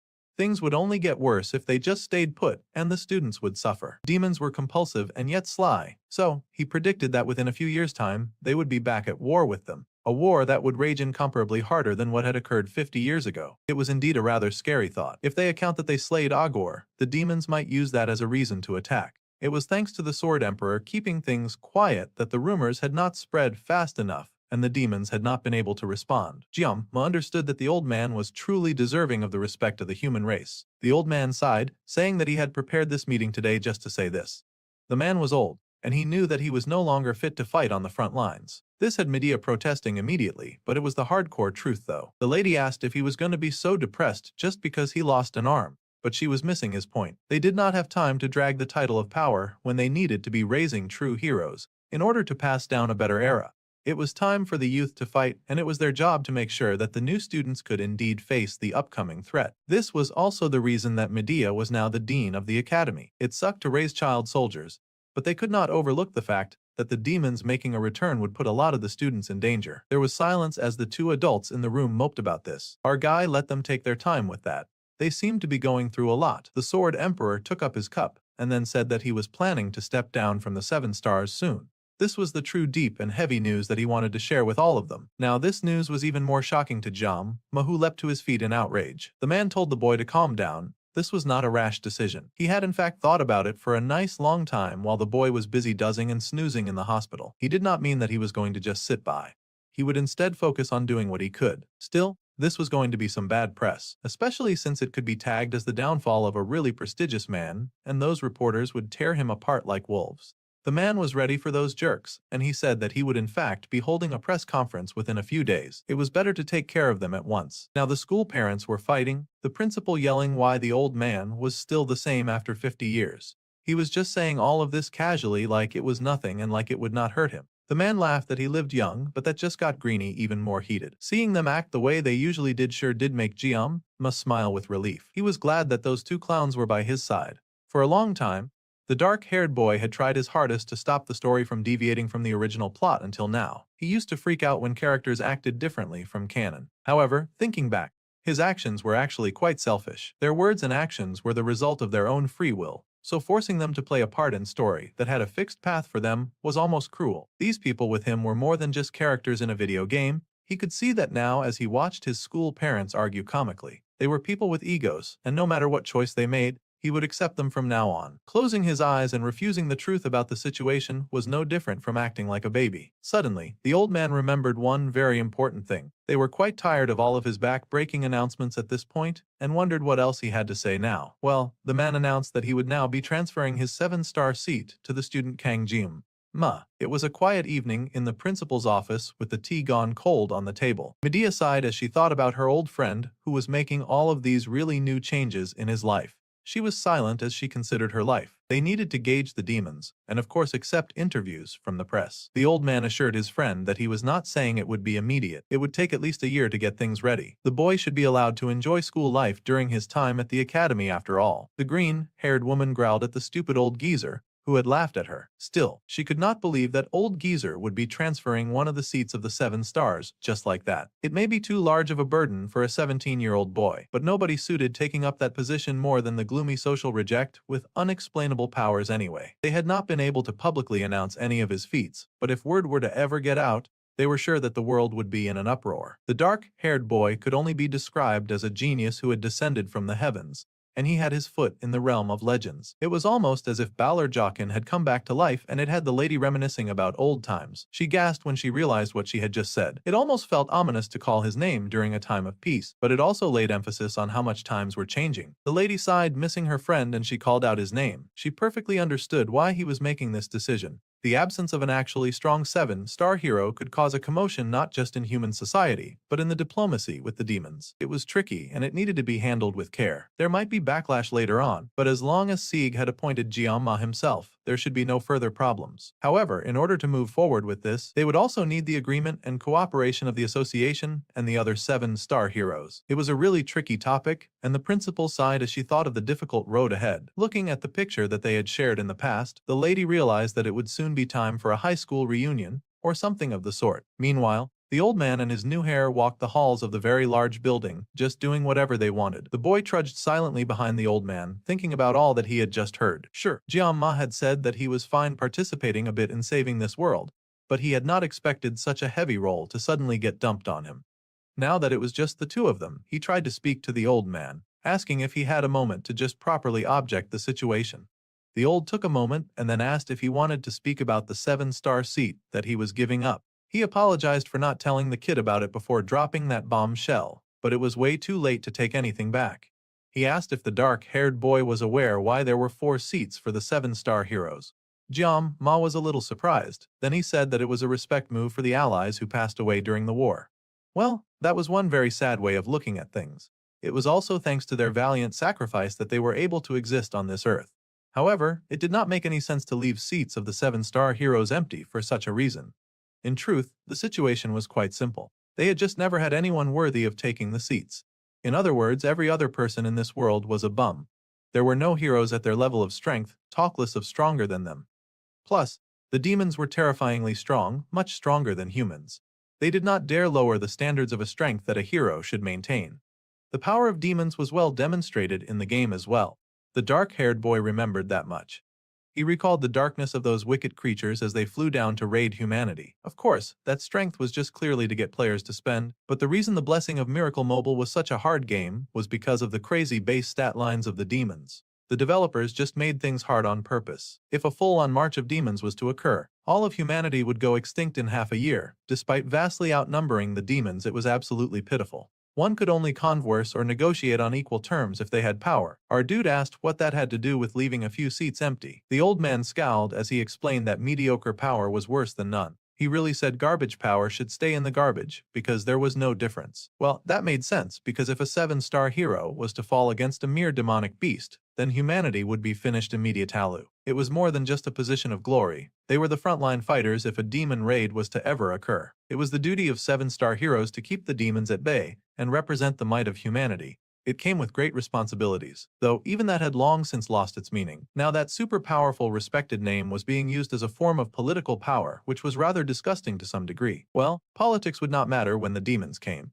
Ruling a nation using the name of the 7-star heroes, a prime minister served for 40 years and basically became a dictator. The prime minister of Japan, the absolute beau, Saki Kojima, one of the 7-star heroes and Ryojo's father. A really awkward situation. The man was strange and he apparently never appeared outside of being mentioned in the game. The Bluenet never really talked about her family either. Even the assassin of the group talks more about her folks than the archer. All the girl would ever say from time to time was how much she hated the 7-star heroes. This might be the one and only cure to her relentless crush if she felt this strongly about them. Our dude understood the Sword Emperor's sentiment, however he had a different question to ask.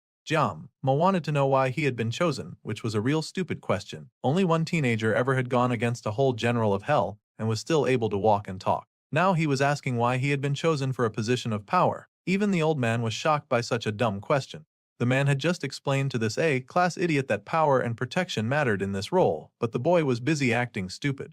The man was giving this stupid boy his seat of power, because that dark-haired brat was stronger than him by a ridiculously large margin, as large as a raindrop meeting the sea. Some people were blessed with talent, but not enough sense. He had been the one to push Igor to the brink of death, but the boy was still having an identity crisis about that. After all, he had been mostly out of it when the real battle begun. He did not think it was his power that was responsible for that, but it was maybe whatever creature was possessing his body.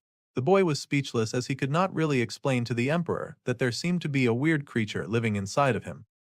However, the old man had his own suspicions and questions about the boy, and he needed them answered right away if he was going to go through with this. First, he wanted that idiot child to explain his power immediately. The boy's power seemed to have a time limit, and Ma was shocked that the old man had been able to gauge that much from just observing him. He had never once told anyone about that, so he was shocked and wondered how on earth the old man had figured that out. The man placed a gentle and comforting hand on the boy's shoulder. This was not the time for him to get a panic attack, it was just a guess anyway, and him fizzing about it confirmed that guess to be true.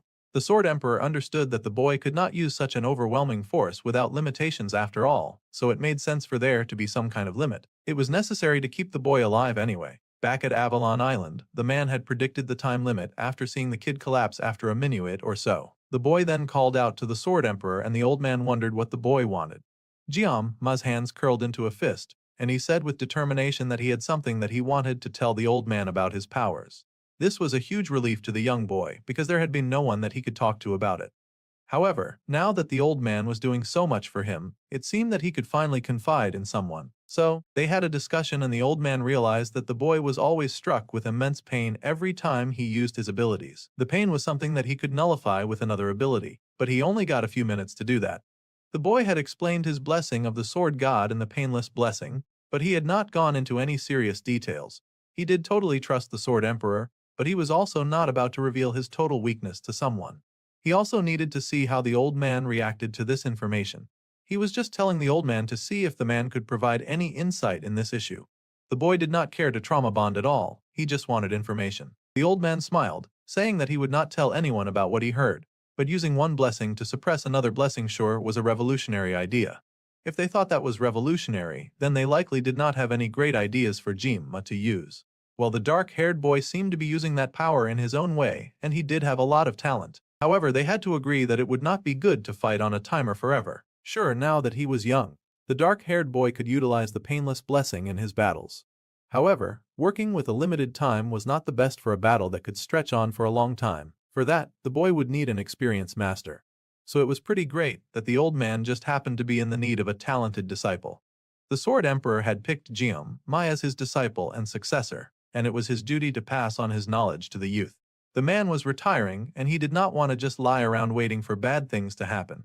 They'd had a really long conversation that day, so the old man was happily checking out. Suddenly, the man paused and pulled out something. Abel had told him to hand the strange item to the young man. Ma was surprised to see it, and the old man just smirked, saying that he would call the youth once things were sorted out. For now the boy should enjoy his academy life. The old man laughed as he walked away, the picture of jolly and casual relaxation. Our dude had said that he would contribute more to the plot. He had not asked to suddenly become the Sword Emperor's successor and disciple. That was just too much chance to talk that old guy out of it later. Little did he know that he would never succeed in doing that. Meanwhile, night fell over the academy building and our dude groaned as he had yet another thunderous nightmare. Poor boy could not catch a break as he was assaulted in his mind over and over again by that giant and thirsty sashimi knife. Once again he saw the large clock at the top of the large school tower. He fought against the dancing red threads with his knives, and then he groaned because he was having the same old dream again. It was a very not funny situation. Once again he saw those shaky words in the sky, breaking and reforming over and over again. There was a spark in the sky and the boy wondered his options. If he accepted this again, he was not sure what would happen. Then a voice mocked him, saying that he seemed to be taking Jin that power for himself. The Sword Emperor had told him before to accept that power, working with a time limit while hindering his growth, after all, and they needed his defense adjacent the demons. So this time, our dude turned towards that bright light and hit accept. The knife in his hands began to buzz and stretch and change, and the boy stared with his hands out, wondering if this was some kind of dream. Suddenly, a huge sashimi knife came down from above, piercing through the sky, and our dude readied himself to meet it. This time he was accepting that huge power. He just sure hoped that he would not be dying taking that huge risk. Bright colors whooshed as that knife dove right for him, and our guy gasped, feeling the full brunt of the pain as the sharp tip of that weapon slammed into him. It was a horror like his period had just started for some reason. Still, Jama was not the type to run and he stayed steady, absorbing all of the pain. Oh, it was agony. He could barely bear and his eyes kept glitching from the intensity of it. Soon, bright light filled the room and blockaded out his vision. Our dude fell back, his clothes torn to bits, and he lay in that limbo world, feeling a power encircle him and form into a seal on his chest. He sure looked like he was getting proper possessed now. Suddenly, our boy could stand again with tiger markings on his face and body, like he had been born anew. This power radiating through him made his eyes widen in surprise, and his gaze sharpened.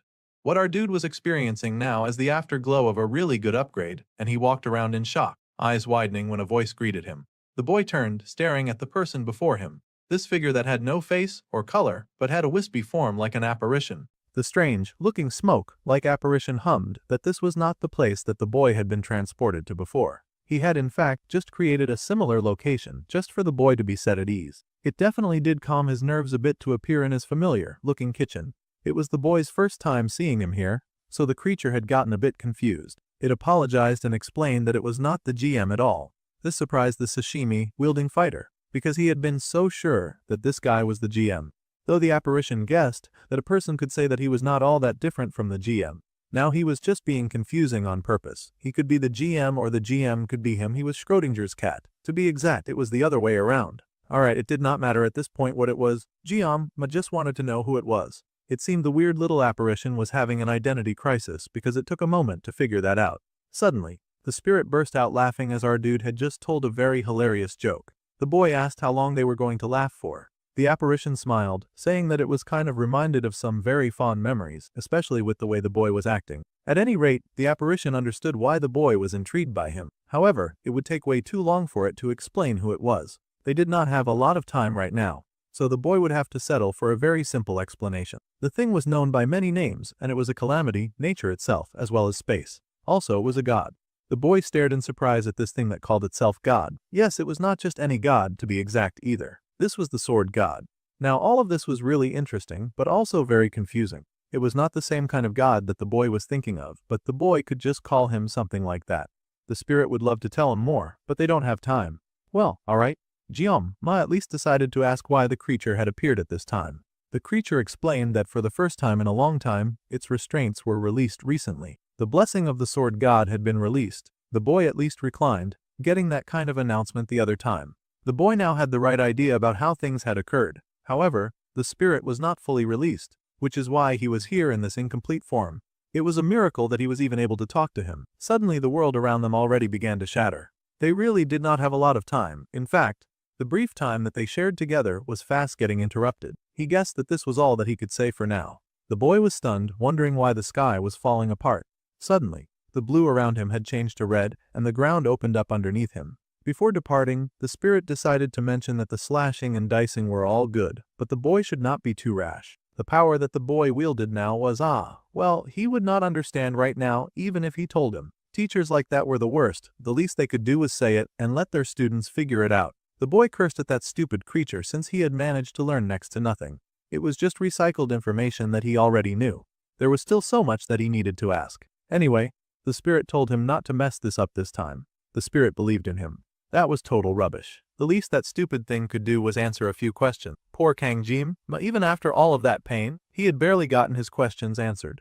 The boy was left on his bed, staring up at the sky with his hand outstretched like he was trying to grasp his destiny. Well, it was much too late to stop the transition, so the boy sat up and sighed. He also got an announcement that the synchronization had hit about 21%. Carefully, the boy got to his feet and rushed to his desk. There, he wrote down everything that he had heard in that strange dream. His memories were quickly disappearing, so he had to write fast. He groaned, knowing that what was important was that he kept getting clues. It was monsoon season already. The boy with the Oreo-haired was rather wary of how high the synchronization had shot up. However, high synchronization had never been to his detriment so far. The boy glanced at his phone as he seemed to get an incoming message. Oh, it was not a message, it was a call, a very loud call from someone who felt like making so much noise very early in the morning. That was kind of annoying. However, this was great news. Their little startup team had somehow gained 52 new members, even with that ridiculous poster. They almost could not believe this amazing news. They wondered who on earth would want to join their club, especially with that ridiculous poster. They did not know that there was still some of that trash left over, even after they had tried to take it down. Even the orange-haired kid looked shocked that it had worked out so well. They wondered what kind of people would try to join their club. Well, they were already suspicious just from the fact that they were intrigued by that poster. They had to make sure to interrogate them thoroughly. Ryojo was now in full interview mode. Jiama hoped that she would not be too harsh on their new recruits. Chloe was also feeling very suspicious about the whole thing. They even banded together for the first time in a while, united in their suspicion. Even the Oreo-haired boy admitted that there was nothing wrong with being wary. After all, he still did not know the identity of the female instructor who was trying to kill him and was behind the dungeon guard and the Lai Shen plotting. This new member could be a spy who was trying to kill him. The ginger-haired boy nervously asked their club president if tomorrow was okay for the interview. The boy had said that he loved fish dishes, so the club would be established soon, and they needed to congratulate him on his recovery. His teammates were so sweet and thoughtful. Well, the boy was pretty picky about food, but he did like sushi. He also did not feel like it. They were going to take him to one of the most famous food places in the academy. Even getting a reservation was hard in the place that they were, plus it had 300,000 reviews, and it seemed like even Japanese people enjoyed it. The place looked delicious. The boy sighed, and he had to agree with it. The celebratory feast could not be so bad, plus it would suck for him to refuse their kindness. Suddenly, someone stepped into the room. The first person to step in was a nerdy-looking girl with mint green hair, asking if this was the travel club. They happily welcomed her into the place, giving her a seat and being very hospitable. She looked rather normal than they expected, and the boy figured that she probably was normal compared to an assassin, a lazy archery bum, and a boy who healed with a recorder. The girl was focused on Oreo hair though. She also happened to adjust her glasses with her middle finger, which was kinda suspicious. Well, the ginger-haired boy thanked her for applying to join the travel club. Ryojo instantly shut down that thanks by telling the girl to give them an introduction. They needed to assess her right away. She was really going into hard mode right off the bat. The others were kind of intimidated. Since it had come to this, the girl introduced herself as Sanhana, second year of the ordinary class. She was from Busan. The boy was surprised that she was Korean because very few of the major players were Korean, so he had not even realized that there were Koreans in his class. He had never heard of the family name San, though he guessed Kang of the Seori region was not a family line that existed in real life either. After all, this was a fictional universe. The boy smiled and said that he used to eat tons of pork kebab when he lived in Busan. He was clearly thinking about his previous life, but the girl was rather excited to talk about her home. She loved gukbap so much. If she put in more species and shavings into the white broth, it was so good. However, Ryojo snarled him out of the friendly mode immediately. They needed to get serious. Once again, Ryojo hit serious mode and asked the girl about her motives and reasons for applying to join the travel club. The girl explained that she had seen on the poster that the primary activity of the club seemed to be traveling and clearing dungeons. Her marks had been underperforming this year, so she wanted to clear a few dungeons to boost her scores. What an earnest but kind of low-drive reason. Their primary focus was traveling and clearing dungeons was mostly an additional feature. It was funny that the archer said that, considering they had cleared more dungeons than any traveling that they'd done. There were plenty of clubs that had a large focus on dungeon, though, so the brunette asked why the mint-haired girl wanted to join this club in particular. The girl sighed and explained that now that they were second-year student, no club wanted to let in an ordinary class student like her. They were considered low class and weak after all. It was inevitable that someone as useless as her would get left behind in a dungeon raid. The archer was now kind of feeling sorry for her, so she asked the girl what kind of weapon she used. The girl did not really have a specialized weapon or anything. This interview is not looking good. However, if she had to pick one, she would say her fists. Her fists. She was a rather small and normal-looking girl, so her fists did not look very intimidating. They were worried now and asked if she was sure that she could clear dungeon. Well, the girl reminded them that they said that clearing dungeons was not the primary focus of the club, even though there was someone trying to kill Ma.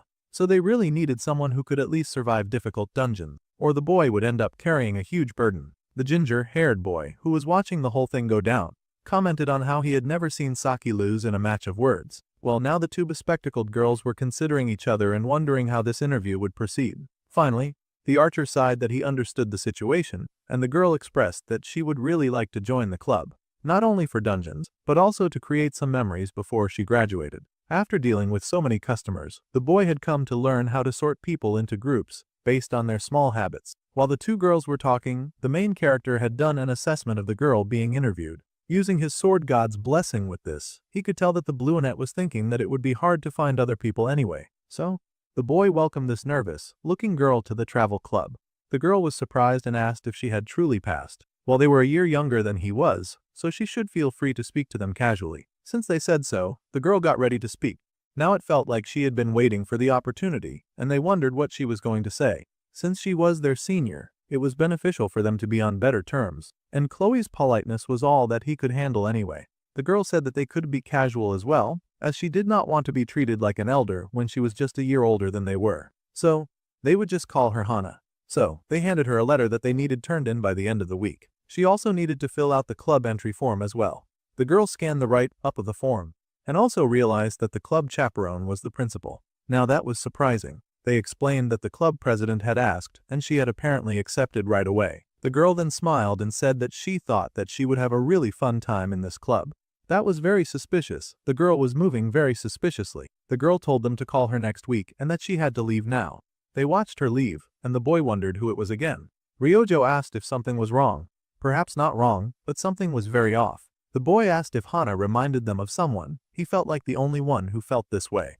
The girl did not really remind the others of anyone else. She did look rather generic with her round glasses, and how she had raised them like an anime character. The archer giggled, and the boy told her not to copy that behavior. Suddenly, they got a text, and the Oreo-haired boy realized that it was from the principal. They wondered if she had already heard that they had a new member already. There was no way for her to know that at the speed of light, and she was probably just replying to something that he had asked her about. Apparently, his student records had been sent to him, and the boy stared in shock. For some very strange reason, his information was turning up empty. His date of birth and his biological family, even though he had had a family when he had worked in this universe. For a reason he did not understand, his information had been wiped clean. After seeing those very concerning results, the boy had to stand up and take off immediately. No insult to his teammates, but his past had just been wiped clean, and he needed to investigate that immediately. The group wondered what was going on with him, especially with that really serious expression on his face. The redhead wondered if the principal had sent for him. The brunette just sipped on her drink. The boy had a very serious issue to address. For a reason that he did not understand, his relatives and his family had been wiped clean. It was like his past as an ordinary background character had never even existed. He could not even remember the faces of his parents. So, this was what Lai Shen meant when he had cornered her back then. The principal was sad to break the news, and she was not sure how to tell him. His records had truly been wiped clean, and his family information that should have been filled out was gone. The only information left was all the stuff that happened after he entered the academy. That was not normal. No matter how hard Ma thought about the situation, he could not remember his parents' faces at all. He did not want them to worry, so he had not contacted them since the mid-term exams. He grabbed his phone and decided to make an attempt to call them directly. After all, their phone numbers should at least still be on his phone. The boy made a call, standing tense as he waited for someone to pick up the phone. The phone rang, and then finally, he got the dial tone that the number that he was calling was not in service. His eyes widened, sweat dripping down his skin in alarm. He could not reach his parents. It was like an important part of the main character had just been stolen from him. The boy stood in the middle of the street, speechless, with his identity lost. His hand fell from his ear, despair bleeding from the burden on his shoulders. His family was gone. Suddenly, it began to rain, as if the sky as well pitied him enough to send a downpour to mourn with him. Slowly, the boy walked in the rain. He did not seem to have a destination in mind, but he needed to keep moving. The boy was in such despair that he even went ahead to sit on the bench underneath the rainy sky. Slowly, he checked out the photos that he had with his family, sure that eventually those two would be erased. He could already barely see their faces in the pictures that he had. This situation was not a hallucination. and his memories were not wrong. The effects of the blessing of the sword god disproved all these theories. His parents had merely been people who had helped him adjust to this world. Perhaps if he thought of them like that, then losing them would be that much easier. However, it was still a sad situation. Outside of the school, Kangjama had no home to return to. In his despair, the boy sat getting soaked by the rain, thinking painfully of the person who had created the situation. This someone in question was, of course, the sword god who had cursed his life with a really painful power, and now a painful reality. The boy reached into his coat, then yanked out his sashimi knife. It was either one or the other, maybe even both the sword god and the GM. He was just pondering how depressing his life was when the bench beside him suddenly got hit by an awe-inspiring bolt of lightning sent from the heavens. The boy, fortunately, had his weapon drawn and raised to deflect such an awful attack. Even in times like this, the poor kid could not even be spared a few seconds to mourn his hopeless situation. Someday, the boy promised, things would be different. Meanwhile, somewhere at the other side of school, Rachel was having a blast. The grinning blonde hyena was walking around with a mighty air, as many people begged her to accept their things. The girl laughed at the boys and told them that they were just not on her level. Once they were gone, she sighed in relief and headed inside the class. Abel felt sorry for her, even sympathizing because it must be hard declining all of those advances every morning. The girl sighed, her giant bazongas just bouncing on her chest. The hyena girl was not as cheerful or as playful this morning as usual, so the swordswoman wondered if maybe the rain had gotten to the blonde. Rachel then asked if her classmates would be so kind as to listen to her problems. So, the waterfall-haired girl asked what the matter was. The poor blonde pouted about how her self-confidence was at an all-time low these days. She really did not think that she was that bad. After all, she was strong, and her face was pretty enough that lots of guys would chase after her. Most importantly, looking down, she had a great bod.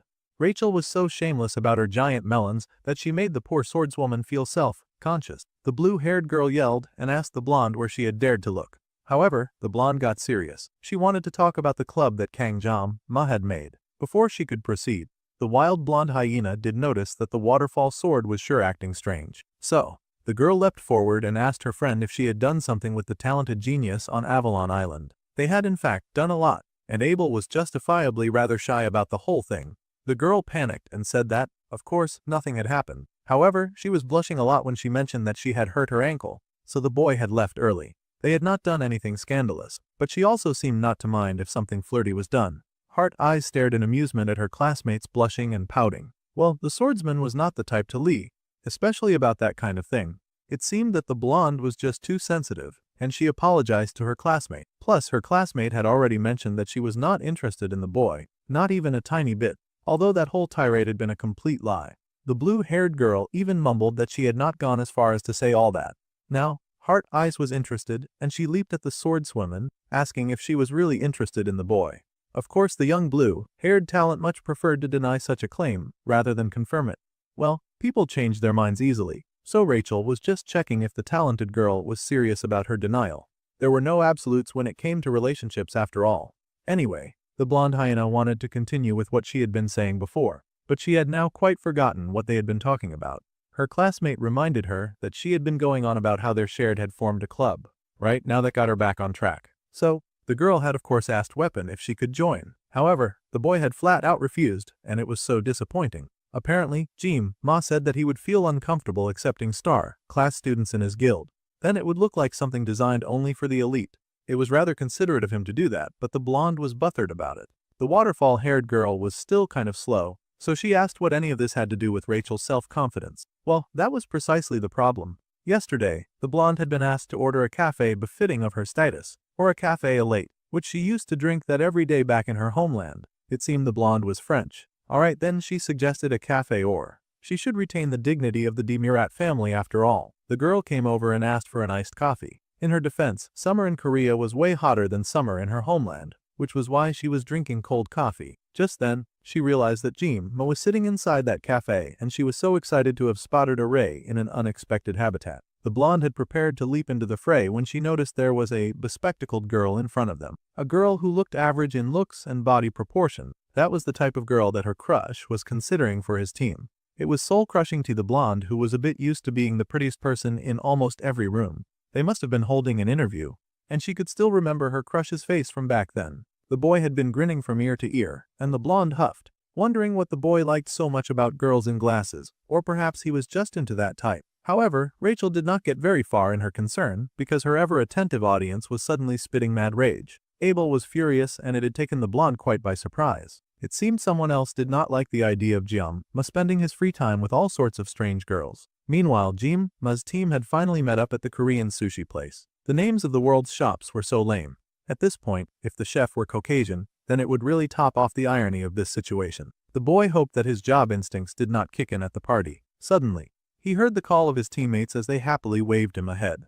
The boy came over to greet them, but was surprised to see that their newly recruited Hannah was not present at this gathering. They informed him that the girl could apparently not eat raw fish, so he had to pass. The Oreo-haired boy thought it was weird for someone from Busan to not be able to eat fish. However, the food smelled really good, so the group headed inside excited to eat.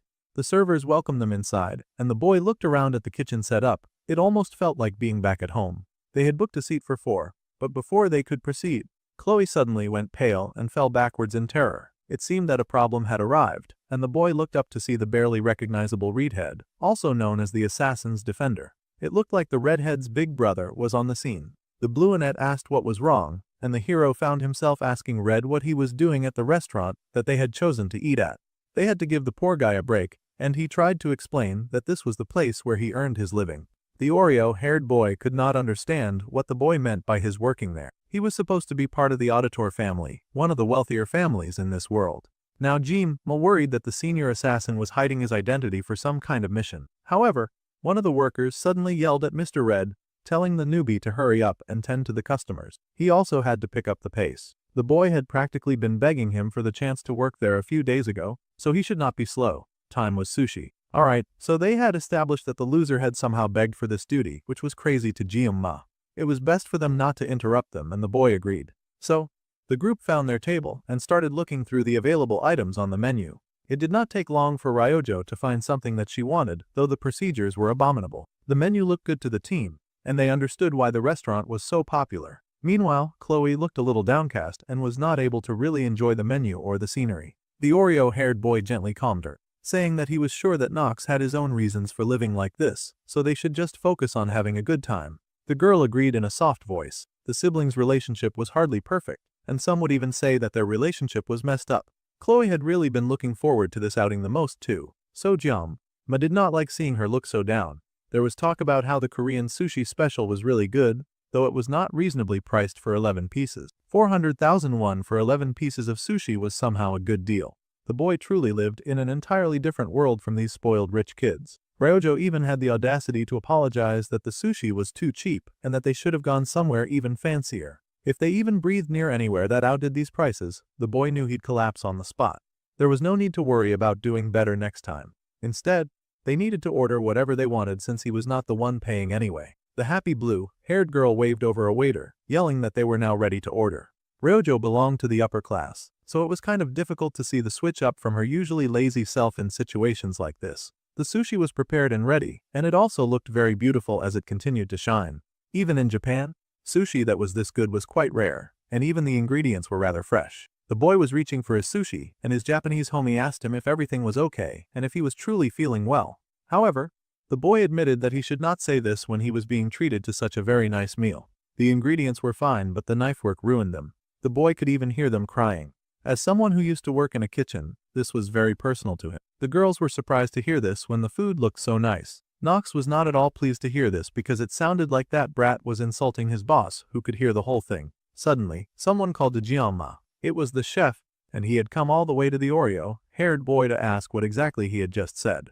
There was a tense air for the students, but the black-haired boy seemed rather calm in this situation. The boy even had the audacity to explain that he said that the chef's skills were okay, however, they did not deserve this price tag. Now those were fighting words. The chef was not about to back down either. Since it sounded like the boy knew so much, then he might as well show them how things were supposed to be done. Well, now Big Man Chef was offended, so he was telling our dude to put his money where his mouth was and to show him some of those big man skills. The rest of the party felt rather nervous as things had taken a really odd turn. Even if Ma did critique the fish, there was no reason for the chef to turn confrontational when they were paying customers after all. Even the other guests worried that a fight was going to break out. It was kind of unfortunate that the chef had such really sharp ears. Considering how much nonsense his Korean sounded like, the man could still somehow understand the language pretty well. Well, if that was the case, our boy was indeed ready to put his money where his mouth was, and he stood up. Now, Ryojo was concerned, asking Oreo Hair what exactly he was going to do. The chef only further goaded him, blaming his arrogance on the fact that he came from Jokwin Academy. It almost sounded like the chef had beef with that school. The chef's Korean truly was very broken, but he said that he was Mansur and he had been swinging his sword for 12 years, longer than this boy had held a knife, or so he thought. He was so arrogant that he even offered that if this kid was truly better than him, then they would get a free food deal. He was on, and there was no going back on his word alive. He had just challenged a dude who had spent a good part of his former life slaving away in a kitchen, and the chef was about to eat his words. The chef was still feeling boastful, sure that he was just talking to an arrogant kid who did not know better. The chef thought that the boy just wanted to show off in front of his friends. He would give the boy a difficult fish to cut, which was a flounder, that would teach him a lesson. The chef was about to suggest they use a flounder, but Ma was not going for cheap fish like that. He wanted high stakes on this deal. He challenged the man using a red snapper fish. Now the air in the restaurant really got chilly. There was a red snapper fish right there on the cutting board, so it would be perfect for them to start right away. The chef was shocked. He wanted to humiliate the kid, but he did not want to take it so far that the child would get hurt. Nox watched the whole thing go down with an air of apprehension. Nothing ever went right when that sashimi-wielding maniac was around, so he was rather concerned. For now, the redhead told his boss that they should just watch for now. The chef was not having it, of course. He yelled that his employee was crazy. They would get in big trouble for letting an outsider into the kitchen. Plus, a red snapper fish was expensive. They could not waste that on the boy's terrible cutting skills. The redhead sighed, knowing it was not his place as a mere server. However, he was sure that the chef could count on the crazy maniac. Giamma stepped into the kitchen, as he belonged there. It was almost refreshing to be back. The red snapper fish lay on the counter before him, like a call beckoning him to his rightful place. It had been such a long time since he had entered an environment like this one. The black-haired boy shrugged off his jacket and faced his fishy foe. As soon as he reached for the knife, the blessing of the sword got activated. Now this was a little tricky as he had to be sure to use it carefully and not break the kitchen table. Within seconds, the greatest stabber in the nation had sliced up that sushi to absolute perfection. Even the chef who challenged him could not believe his eyes. The man bowed in total defeat. Even if he was arrogant, he was at least the type who was able to admit his loss. That was a good quality. The other guests also watched the boss prostrate in awe, wondering how good the fish had been sliced to make the boss man apologize like that. The man had worked 12 years swinging a sword, but he had never seen such pristine sushi in his life. He was even ready for our dude to take him in as a disciple. Now that was just going too far. The student begged for the chef to stand up. The chef just got louder and yelled that he was rude. He was even ready to call the student his master. Our dude would not be able to show his face in this establishment again. The boy insisted that he stand. He did not know about a disciple, but he could at least give the man some advice and tips. The chef was overjoyed to hear this and celebrated the mercy of his kind master. Bro even pulled out a notepad to take notes. This was a very serious situation for the chef, who actually wanted to learn more. He was a good sport. So, our dude gave him the advice he craved. He told the guy that his skills were not bad, but he could make use of the knife a bit better. He should also try to use a blade made for a left-handed person. The chef was surprised to hear this, but our dude insisted that this was important. From the cut, he could see that the chef had too much power in his right arm, which was why the flesh was so mushed. Switching knives would greatly improve the man's output. The rest was something that the chef would understand after a few more years, so the boy did not need to mention that right now. At any rate, the chef was really and truly overjoyed, and still trying to call the boy master. At this point, there was no escaping his new accidental student. Then again, the boy asked if the head at least remembered their agreement that they would get to eat for free. However, he had even given the chef some advice, so he joked that the chef should be paying him now. The chef did not even hesitate to agree. It seemed he would kiss Jianma's boots if he asked. After asking the boss, the boy yelled to the room that he had got some awesome permission to treat the customers in his stead for free. All the present customers were overjoyed to hear this, and they greatly thanked the weirdo who had come in here and challenged the chef in the first place. Sinking back into something familiar was a nice form of therapy for Jianma, so for his welcome back party, he really stood in a kitchen and got busy cutting sushi for everyone. They even let him use the most expensive fish available. Of course, his party was kind of concerned because they had brought the boy here to help him relax after having such a difficult experience and to celebrate the growth of their team. However, the boy had a smile on his face, so Chloe smiled too. She did not know that their captain could smile so easily. Even Ryojo had to admit that the boy was truly doing something that he loved. As long as he was having fun, they were not going to interrupt. The ginger-haired boy got to his feet, asking if they should help out at this rate. It seemed the brunette did not rest his capabilities and even asked where he thought he was going. With the club president so excited, the healer could not help himself and could not just sit by. He wanted to help out too. The Bluenette sighed, but she got up and even called the redhead to go help. They were going to do this as a team. Still, the assassin hesitated when she got to her feet. Yeah, she was still scared of her brother for some reason, which was almost hilarious considering that he was so scared of Jianma. However, the boy just gently said that he would teach her. The redhead glowed, a soft, happy aura gathering around her from her brother's gentle approval, and the girl thanked her sibling for his kind consideration. Well, it had been a pretty eventful day, and after all the fun and games, Jianma found himself staring at a wall. It was supposed to be a club party, but he could not resist slipping into a role that made him comfortable, especially when a sashimi knife was involved. 50 seconds was more than enough to prepare 3 fish. After spending time cutting demonic beasts and people, cutting into fish felt so refreshing that the boy could not resist. After he graduated, he was even considering opening a sushi restaurant. Suddenly, someone came over to join him, and he was surprised because he thought this person would still be busy. It was Nox, and the boy said that the ingredients for the day were all done, and the boss said that he would take care of the rest. Also, Jianma's friends were helping with the waiting, and his little sister had sent him here to go talk with the brooding boy. Well, while they had the time, the arc-haired boy decided to ask why on earth the redhead was even working a job in the first place. The angry assassin said that the hero had been the one to say that if he worked a real job, then there might be something he would learn. He had really taken those words to heart. The hero barely even remembered saying those words. Nox was so offended by the boy's forgetting. The hero joked that he had not forgotten, but he was still a little surprised. It seemed that when the assassin boy set his mind on something, he really saw it through till the end. That was plenty admirable. The redhead blushed, saying that it was not like he accepted his advice or anything like that, but the redhead would admit that there was something to be gained from doing real labor. That was why he was curious. The redhead even wanted some advice on how to handle drunk customers. Well, on this topic, Jianma had loads to share and he happily did so, citing some examples to help his assassin acquaintance get by at this new job that he was trying out. Once they were done with talking, everyone could finally relax. The redhead admitted that the more that he talked with the sashimi wielder, the harder it was to believe that the kid was really his age. He even asked if that kid was lying about his age. Technically, he was, since the boy had come from another world, but that was a really dicey subject after all. The dark-haired boy just laughed and said that the redhead could have just complimented him by calling him experienced, instead of making him sound old. Then, the genius asked if the assassin had any more questions. Normally, leaking their family matters to outsiders would be a grave sin. However, the assassin had tried to get Clue to tell him, but she would not pick up the phone.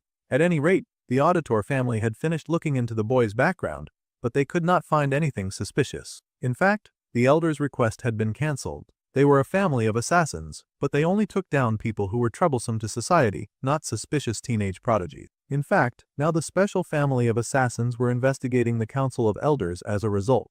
They needed to know why an association of old men would want a kid dead.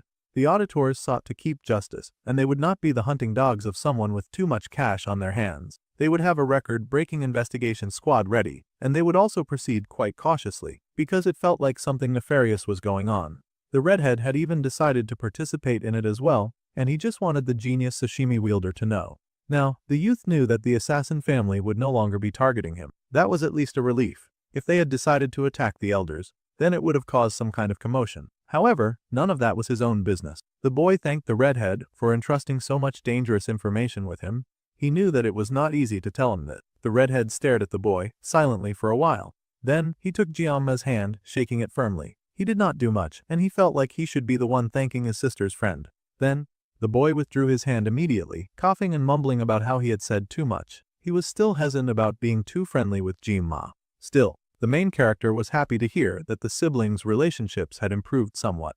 Then, he recalled something. He asked if the boy had heard of a girl named Hana.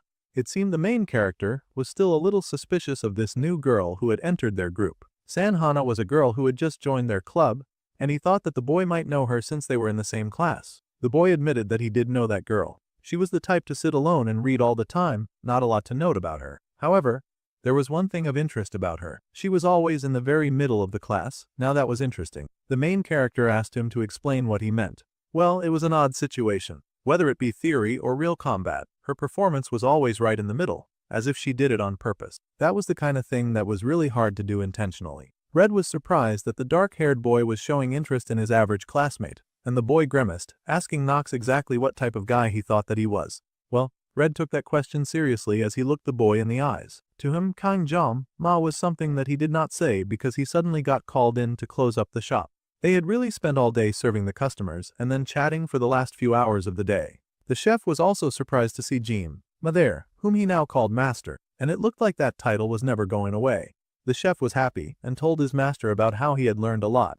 In fact, he was so happy with his growth that he wanted to give his master a nice gift. The man pulled out a nice-looking knife. The dark-haired boy was shocked. A knife was a chef's life. It was not the kind of thing that they could just hand out to anyone. The blonde chef properly understood that too, and he bowed low, explaining that this knife just did not match him at all. The man used to believe in that knife, but now he knew.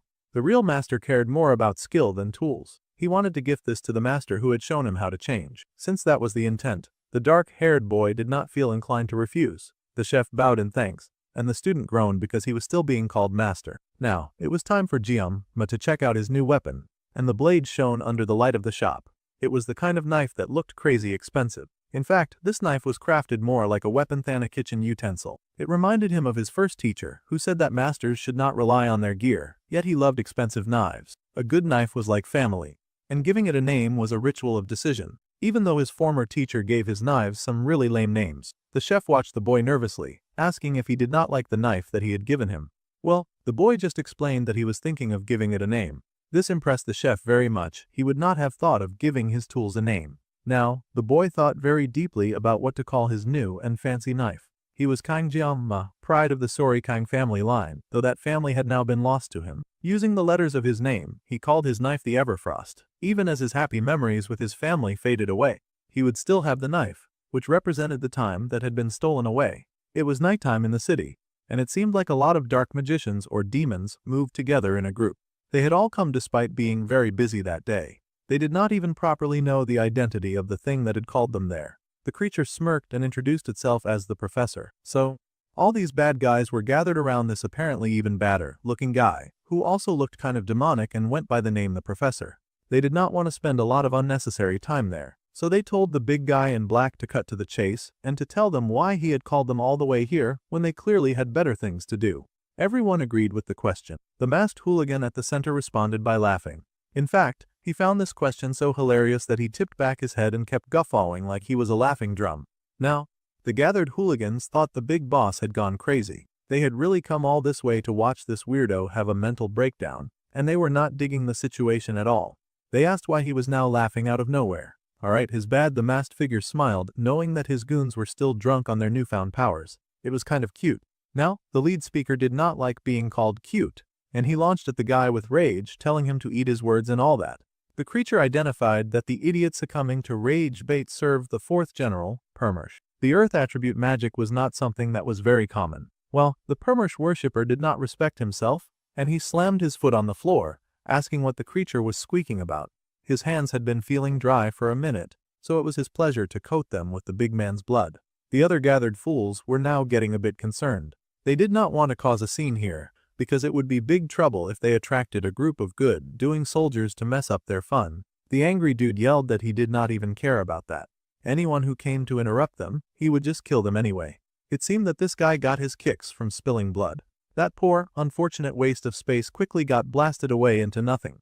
There was a giant hole where his torso had once existed. It was kind of pathetic indeed. The masked figure dismissed the fallen corpse, saying that such a loose guy did not deserve this awesome power. The traitorous teacher was in attendance at this meeting, so it seemed that even she answered to whatever this creature was. All the other gathered goons were shocked to see that big guy go down. The masked, robbed figure had not even stressed himself to kill that guy. Now, the figure would prove their worth to the others watching with this sample. He thought that this quick dispatch of the easily rage-baited fool should help clear up any misunderstandings, and it should suffice for his introduction. If everyone was fine with that, then they would move forward with the meeting. Yeah, everyone was fine with that. No one felt like interrupting now that they had seen the power of the second General Korn. Then, the general called out into the crowd for his student. Actually, his student was named the instructor. That was the traitor's cue. The beautiful damsel stepped out, and the masked villain was happy to show her off to the crowd. Being a teacher for so long, the man had gotten quite used to calling other people his students. Now, she would explain the details of their work. The teacher was not smiling, which was kind of new for her usual persona. She turned to the crowd and said that she would just get straight to the point. Unlike the rumor said, her master did not die at the sword of the emperor. Now this was huge news. The sword emperor was a big fraud.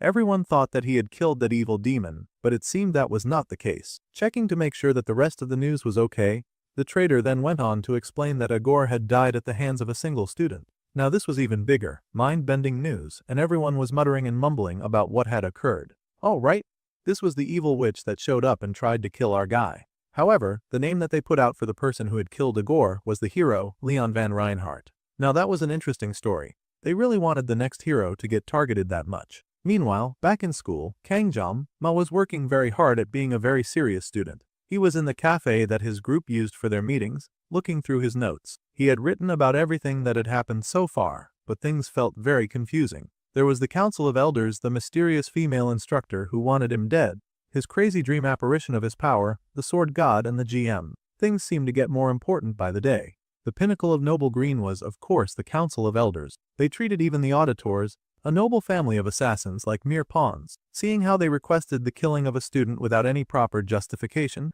they had really expected the family of assassins to work like their own personal hunting dogs. Thanks to their sloppy mistake, the boy had been able to dodge a really painful bullet, and he had gained the assassin family as his allies. The boy remembered that this was part of the reason that parties that sought to weaken Leon disappeared in the game later on. The Council of Elders got caught scheming things by the auditors. The boy now felt like he was in a similar situation, being protected by the assassins now. The auditors were the type to shed human blood instead of Leon. That was the mercy of the game developers. That was a really funny way to get their protagonist not to kill anyone human, but it also worked well. However, now that the boy thought about it, he realized that he was in even more trouble than Leon, and he had so many enemies after him. However, now that the auditors were on the job, he should know the truth soon. The one mystery left was that unknown female instructor. He got more information when Agor had talked, and she had mentioned that she had gotten a contract with her because of her whining. It was kind of two-faced for the demon to complain of her own disciple as whiny, but then again she was a demon.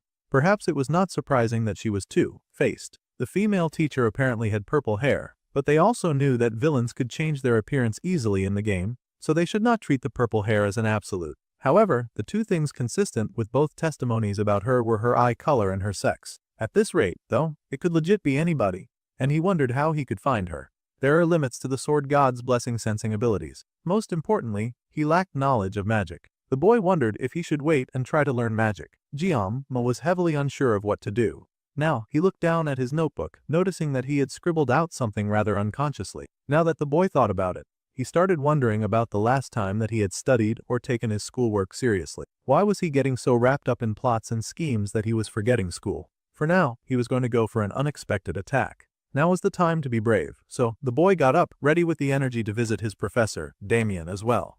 Before he could leave, his teammates came in, with the healer and the archer bickering as usual. The archer was complaining that the healer needed to stop getting so excited over tiny things. The healer protested that it was not a tiny thing. In fact, he could not believe that Saki did not know what day it was. The boy asked what was going on, and the bluenette groaned. Before she could even try to tell the boy, the ginger-haired boy jumped right into it. The orange-haired boy was excited to tell the captain all about it.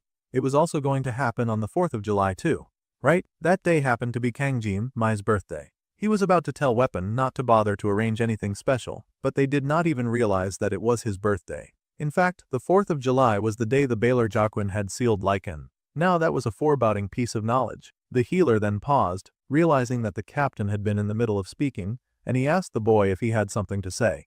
The dark-haired boy quickly backtracked and changed the subject. It was awkward to remind people about your own birthday after all. Ryojo sighed that there was no reason to make a fuss about a bit of demon sealing, as if it had not altered the course of history for a lot of people. It was not just the remembrance ceremony, but the strongest assassin, known as the Old Man of the Mountain, Altair Auditor, the next master of the Iron King family, Milan of the Iron Legser, and even the Pride of America, likely to become one of the 7-star heroes, all mute. All of these really amazing superheroes were going to be participating in Hijakian Academy Festival. Yeah, that was indeed a very big deal. Speedweapon was beyond excited, and now was a good time to recall how obsessed the boy was with heroes and the like. He happily wanted to get some club stuff done to keep the principal happy. The Bluenet yelled that the boy just wanted to shamelessly enjoy the festival, so he should not lie about doing club stuff. Jima was thinking that the whole situation was such a mess. Then, the redhead nervously asked Jiam May if the boy had any plans for that day. Well, it was his birthday, and probably he would have done something family-oriented if his family had not been erased. The boy admitted that he had nothing planned, so the redhead took her chance to shoot her shot. Nervously, she started to attempt to ask the boy out, but that got wiped out by speed weapons hooting and hollering. He wanted them to make a tasting booth of all sorts of juicy treats. Their club captain was great with the knife, so it would be best to put his cutting skills to use. This could be a good advertisement for the club. Well, all of that was all well and good, but the boy was not crazy about working on his birthday. Chloe was so pissed about getting interrupted that her inner yandere started flaring up again. She had spent a lot of time being cute, so it was about time that her demons started crawling out again. Ma needed to save Weapon's life fast, so he yelled out that the idea sounded great, much to Chloe's surprise. The girl was obsessed with him, so naturally, she would agree to everything that he said. The boy was so touched by his captain saving his life and even agreeing to his bogus and ridiculous plan. Ryojo was horrified, of course. The girl yelled that she had no idea that their captain was interested in such a vulgar display of power. Well, that was a huge accusation. She yelled that he just wanted to show off his power to the higher-ups. If he could help it, the boy would prefer to fade away from view, and the girl was talking a lot of smack for someone who was the daughter of a huge political figure. The boy explained that he did not really have a goal or anything by agreeing to Weapon's idea, but if it was just the break, then they would just be clearing dungeon. Until then, they would not really have any other opportunity to have some fun. It was very important for them to enjoy festivals as much as they could, especially while that was still an option. In the future, things could get dicey, and they would not have time for fun. Suddenly, the archer got cold and asked the dark-haired boy exactly what he meant by them not having enough time. The boy froze because now he had entered a dicey part of the conversation. He had unconsciously thought of what would happen in 3 years with the second human-demon war, and he had spoken too quickly, like he was Apollo with the gift of prophecy. He could not believe that he had made a mistake like this. This was proof that he had gotten way too comfortable around his friends. Now, the brunette leaned forward, demanding that he reveal if he was privy to some sort of knowledge that they did not know. Rojo was the type that did not like to be ignored, and she was not easy to deflect like Chloe was. Just like the last time, they wanted full information because he seemed to be working with a future that they could not see. Unfortunately, Chloe was now getting heated behind him because the brunette was leaning too close. In his attempt to save Weapon, the boy had ended up putting himself in huge trouble.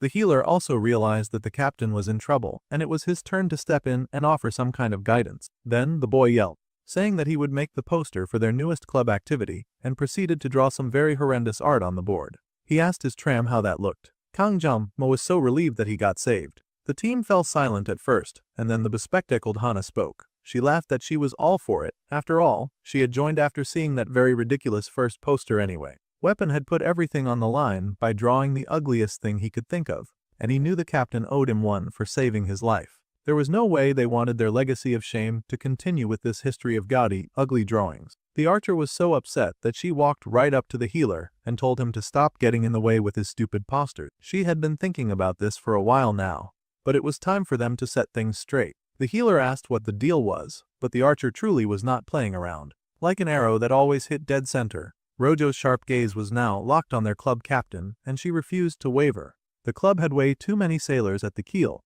and they were going to make the hierarchy in this club clear, just so that the hare would never say dumb shit again. The archer had been so offended by that poster that she was really duking it out with the healer in combat. The healer was nervous but told her not to regret anything when she lost. The archer was confident and told the boy that if he won, then she would never go against him again, and she would even go along with his stupid plan for the festival. Now that was a really brave promise, and the poor club captain worried about what he had accidentally caused. Things had escalated way too fast. Now, Weapon and Ryojo were going for the type of showdown that you'd think only happened between battle rivals. It seemed that the ugly poster had truly been her last straw. The ginger-haired boy was still standing strong, though, grinning and saying that they would show off to their captain, who was the better help. The brunette could not forgive that statement, and she was planning to get revenge for it, too. The blue-haired girl was the type who used a long bow. She could not usually shoot her bow in here when they are not in the subspace. The ginger-haired boy needed to keep his distance and stack debuffs on her. Hana was officiating the fight, and she told the two to get ready. Then it was time for the start to take off. Without wasting any time, Speed Weapon hurried and stuffed his long recorder in his mouth to kick off the battle music. Saki was also already reaching for her bow. They both had their weapons in hand now, and it would be determined by who made the first strike. The girl was going to use her bow in the battle. This acting made the healer hesitate, and he wondered if she was truly going to shoot him. He did not expect her to do that. Nothing had changed, and he just needed to keep debuffing. At least, this was his mindset until the Japanese girl suddenly appeared above him like a nightmare. It was rare for her to close into fight, so he panicked and called her a dumbass. At this distance, There was no way her archery would work. However, the girl knew that there was more than one way to use a bow. She really swung it around like a bat, slamming right into the poor healer's ribs. The bluenet meant business and no mercy because she sent that poor boy flying. He flew so hard that he broke the wall. It seemed like Saki had some serious anger issues that they should probably address much later. The others who were watching were rather speechless about this behavior. Then the girl turned and called to her captain, beaming as she asked if he had now clearly seen who was the most useful one. That fight had happened so fast that everyone else barely got the chance to blink before it was over. The poor boy had been wiped so far off the scene that all that was left was a beautiful scenery that just made the girl look good.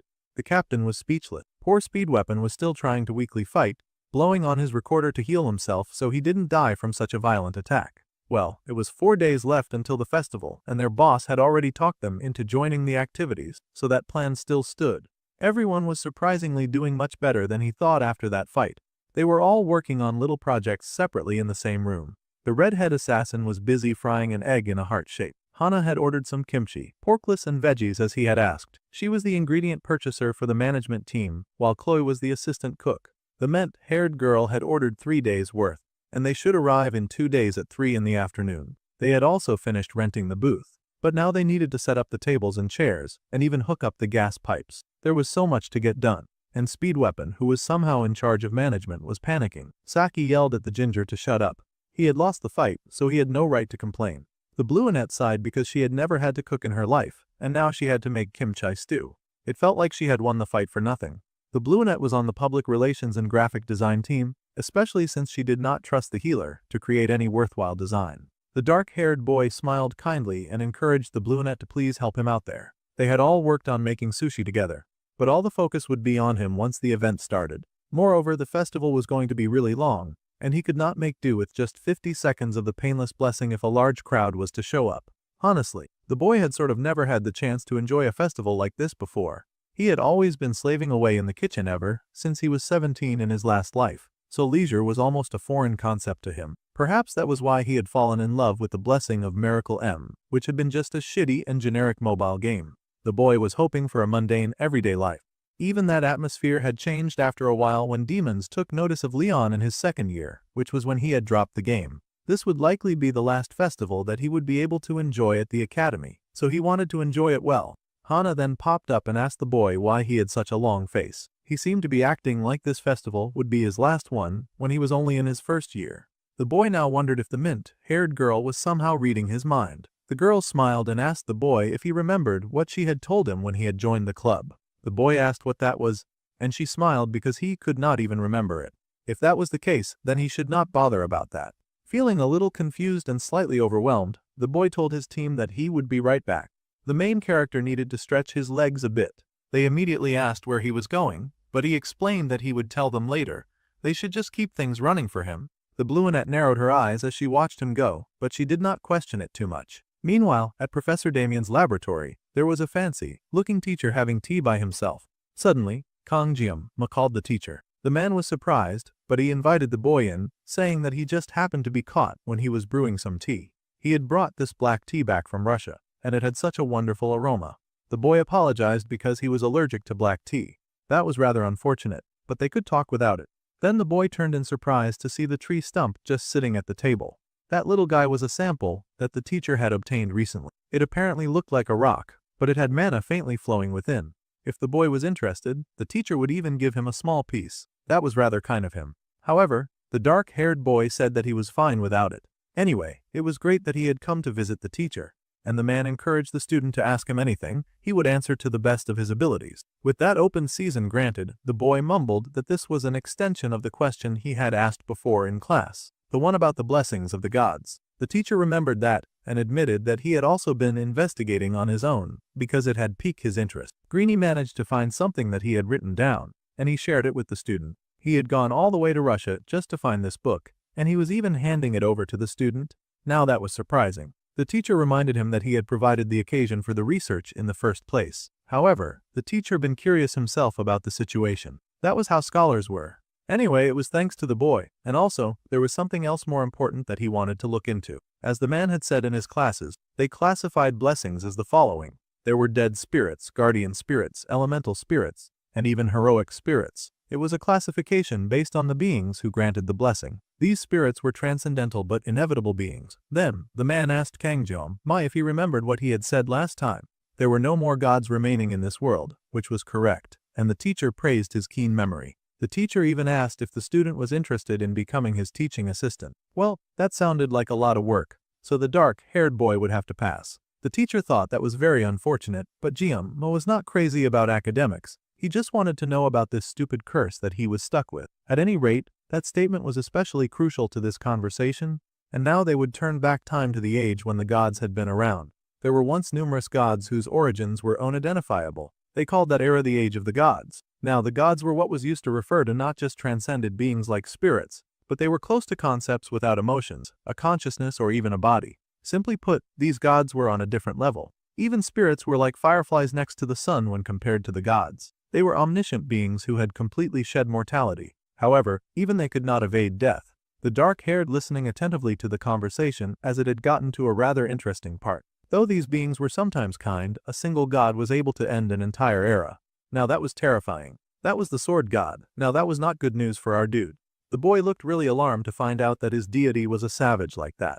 Apparently, the greeting of "May the gods' blessings be with you" was a phrase that humans used right after the Age of the Gods in order to praise the powerful sword god and borrow his power. Well, that was all very concerning. The teacher then happily asked if that had answered the student's question. Well, it had, but it had also opened up a nice can of worms that came with a whole new set of questions. The boy walked around carefully, his hands in his pockets as he thought about all he had learned. He was not sure if he fully understood, but the teacher had been so kind to go all the way to Russia for him. Now the boy wondered if he had been too selfish with his inquiry. Even so, he would like to avoid Russian uranium tea. Suddenly, the boy realized why he had felt so uncomfortable. He had not brought this sashimi knife with him to the teacher's office, so his senses were unheightened. Feeling uncomfortable just because he was missing his sashimi, his life was truly turning upside down these days. The main character knew that he had changed. It was still 4 days left before the festival, and everyone was busy getting ready. The team gathered together to help Chloe with the eggs. On the third day, they got together to set up their stall.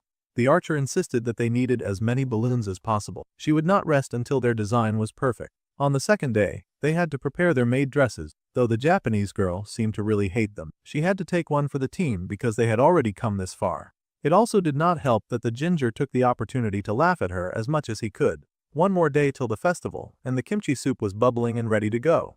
They truly had put in a lot of work to make this day special and unique. The gathered people were impressed by Jima's cooking skills. It was finally D-Day, and the team captain stood before the stall that they would use, a sort of proud look on his face as he admired their little setup. In his 20 years of working, he had revived numerous restaurants that he had worked at. He had always refused high pay and visited stores on the brink of closing. It was not because he liked doing charity or anything like that. It was more for his own satisfaction, like how he had acted up at Korea Sushi. One sashimi blade launched the fireworks that symbolized revival, and it was a bit embarrassing to admit this, but the boy thought that this was kinda cool in its own way. He would, in fact, admit that he had retained his edginess until way later, probably because of his first master. Anyway, his teammates had arrived all dressed in their costume. Speed Weapon should have stuck to his usual hairstyle, because the new one was doing him no favors. It was 10 minutes until they opened up. Serving food in exchange for real money was no light-hearted feat, but they did not need to be too nervous. They would do things just like they had practiced. The team gave each other a smile of encouragement. No matter how things went, they had each other's backs. This could be their last time together at a festival, so they would make the best out of it, no matter what. The day had finally arrived for the Jockeying Festival, and the school bubbled with life and wonder. The blonde Rachel was in high spirits as she seemed to have gotten over her temporary depression. She told Abel not to worry since they were covering their faces, then no one would recognize them. Everyone was too busy looking around at the festival that they would not even care about who was walking in their midst. She even encouraged the shy swordswoman to say cheese. Abel participated in the picture-taking, and she even seemed to be having some fun. It was rather noisy around the festival, and coming outside was a great idea. Both of them were comically disguised, with Abel in an ugly fake mustache and Rachel wearing shades. Wearing that stupid mustache would make the swordswoman stand out even more, especially when she was clearly wearing a skirt with the wrong color of hair on her head. However, it did feel nice to enjoy herself once in a while, so she did not mind so much. They were at a festival, and the blonde wondered if there would be anything fancy, like the Sword Emperor making an appearance or something like that, maybe even a congratulatory speech. The swordswoman explained that her grandfather was retired, so he would be doing no such thing. Plus, he was not really the type to like events like this in the first place. The blonde recalled that, also, her uncle would never come to stuff like this. Thanks to that, it was easier for her to attend and have lots of fun. That was when the duo spotted a cute little flyer for the best kimchi stew ever made by the travel club. Rachel plucked up the flyer from the ground and grinned mischievously since she would remember the name of their dude's club anywhere. Meanwhile, an announcement went out at the festival that they would introduce the heroes who had once again taken the lead in protecting humanity from the threat of the demons this year. First, the two most talked about rookie heroes of the year would be taking the stage. The first person they called up on was India's hero, the great adventure king, Mahatma Sinbad. There was also Russia's #1 hero, the one who walked through flames, Vladimir Yesov. This year's festival was on a whole different scale. The reporters had rushed to be the first ones to record this hot new scoop with their phones. Then one of them spotted all, mute, who needed to be filmed right away as breaking news. The reporters happily surrounded the beautiful hero, asking her if she was a candidate for the 7-star heroes. They even asked if she had any comments concerning this. They wanted to know if her friendly stance towards Korea, one of the strongest nations, was unchanged. They even asked if she knew about PTS or kimchi. Reporters were the kind to fire off all sorts of questions in hopes of getting celebrities to answer at least one. Meanwhile, the students present at this festival were also freaking out. After all, they got to watch their heroes within such close quarters. One of the boys was freaking out about all, mute, gasping about how she was so calm and cool. He looked so much like Weapon with his bad new haircut. The boy had ripped apart the booth advertisement flyer in his excitement, gasping about how the hero all, mute was so awesome, and that this just made others admire her even more. Suddenly, someone grabbed the ginger's ear. Yes, it was indeed Weapon, and Ryojo did not take kindly to him just fooling around. They had told him to hand out flyers, and here he was ripping them up like they were replaceable. The girl was working herself to death, yet the boy was spacing out over here when this whole business was his idea in the first place. The healer tried to protest that the world-class heroes had shown up, and it was normal for him to freak out. The daughter of an important politician did not care less, and she yelled that he was the one who said that they should run a booth. So it was his fault that he could not just stand around ogling heroes, and he should get back to work or die. The boy sadly had to drop his hero worship and get back to work. Suddenly his leg hit someone, and they both looked up to find Rachel and Abel, both in their very poor disguises. Well, this was not a very good day for either of them. However, the duo did find what they were looking for faster thanks to this. The kimchi stew order was now ready and presented before the customers, who were excited to eat some of it. Chloe was hard at work in the kitchen, slicing up vegetables. Our dude had only shown her a little about how to dice, but she was so good with a knife that she had caught on right away. He was so proud of her. Since he could not use knives without his blessing activating, he had left the prep to Chloe and focused on doing all the cooking. Besides, he was the only one there who knew how to make kimchi straw anyway. Hana was at the front welcoming customers and was surprised to see Saki drag Weapon in like an escaped prisoner. Meanwhile, the captains were focused on the inflow of customers. He was worried because it had taken a while for the other two to come back when they needed all the hands they could get.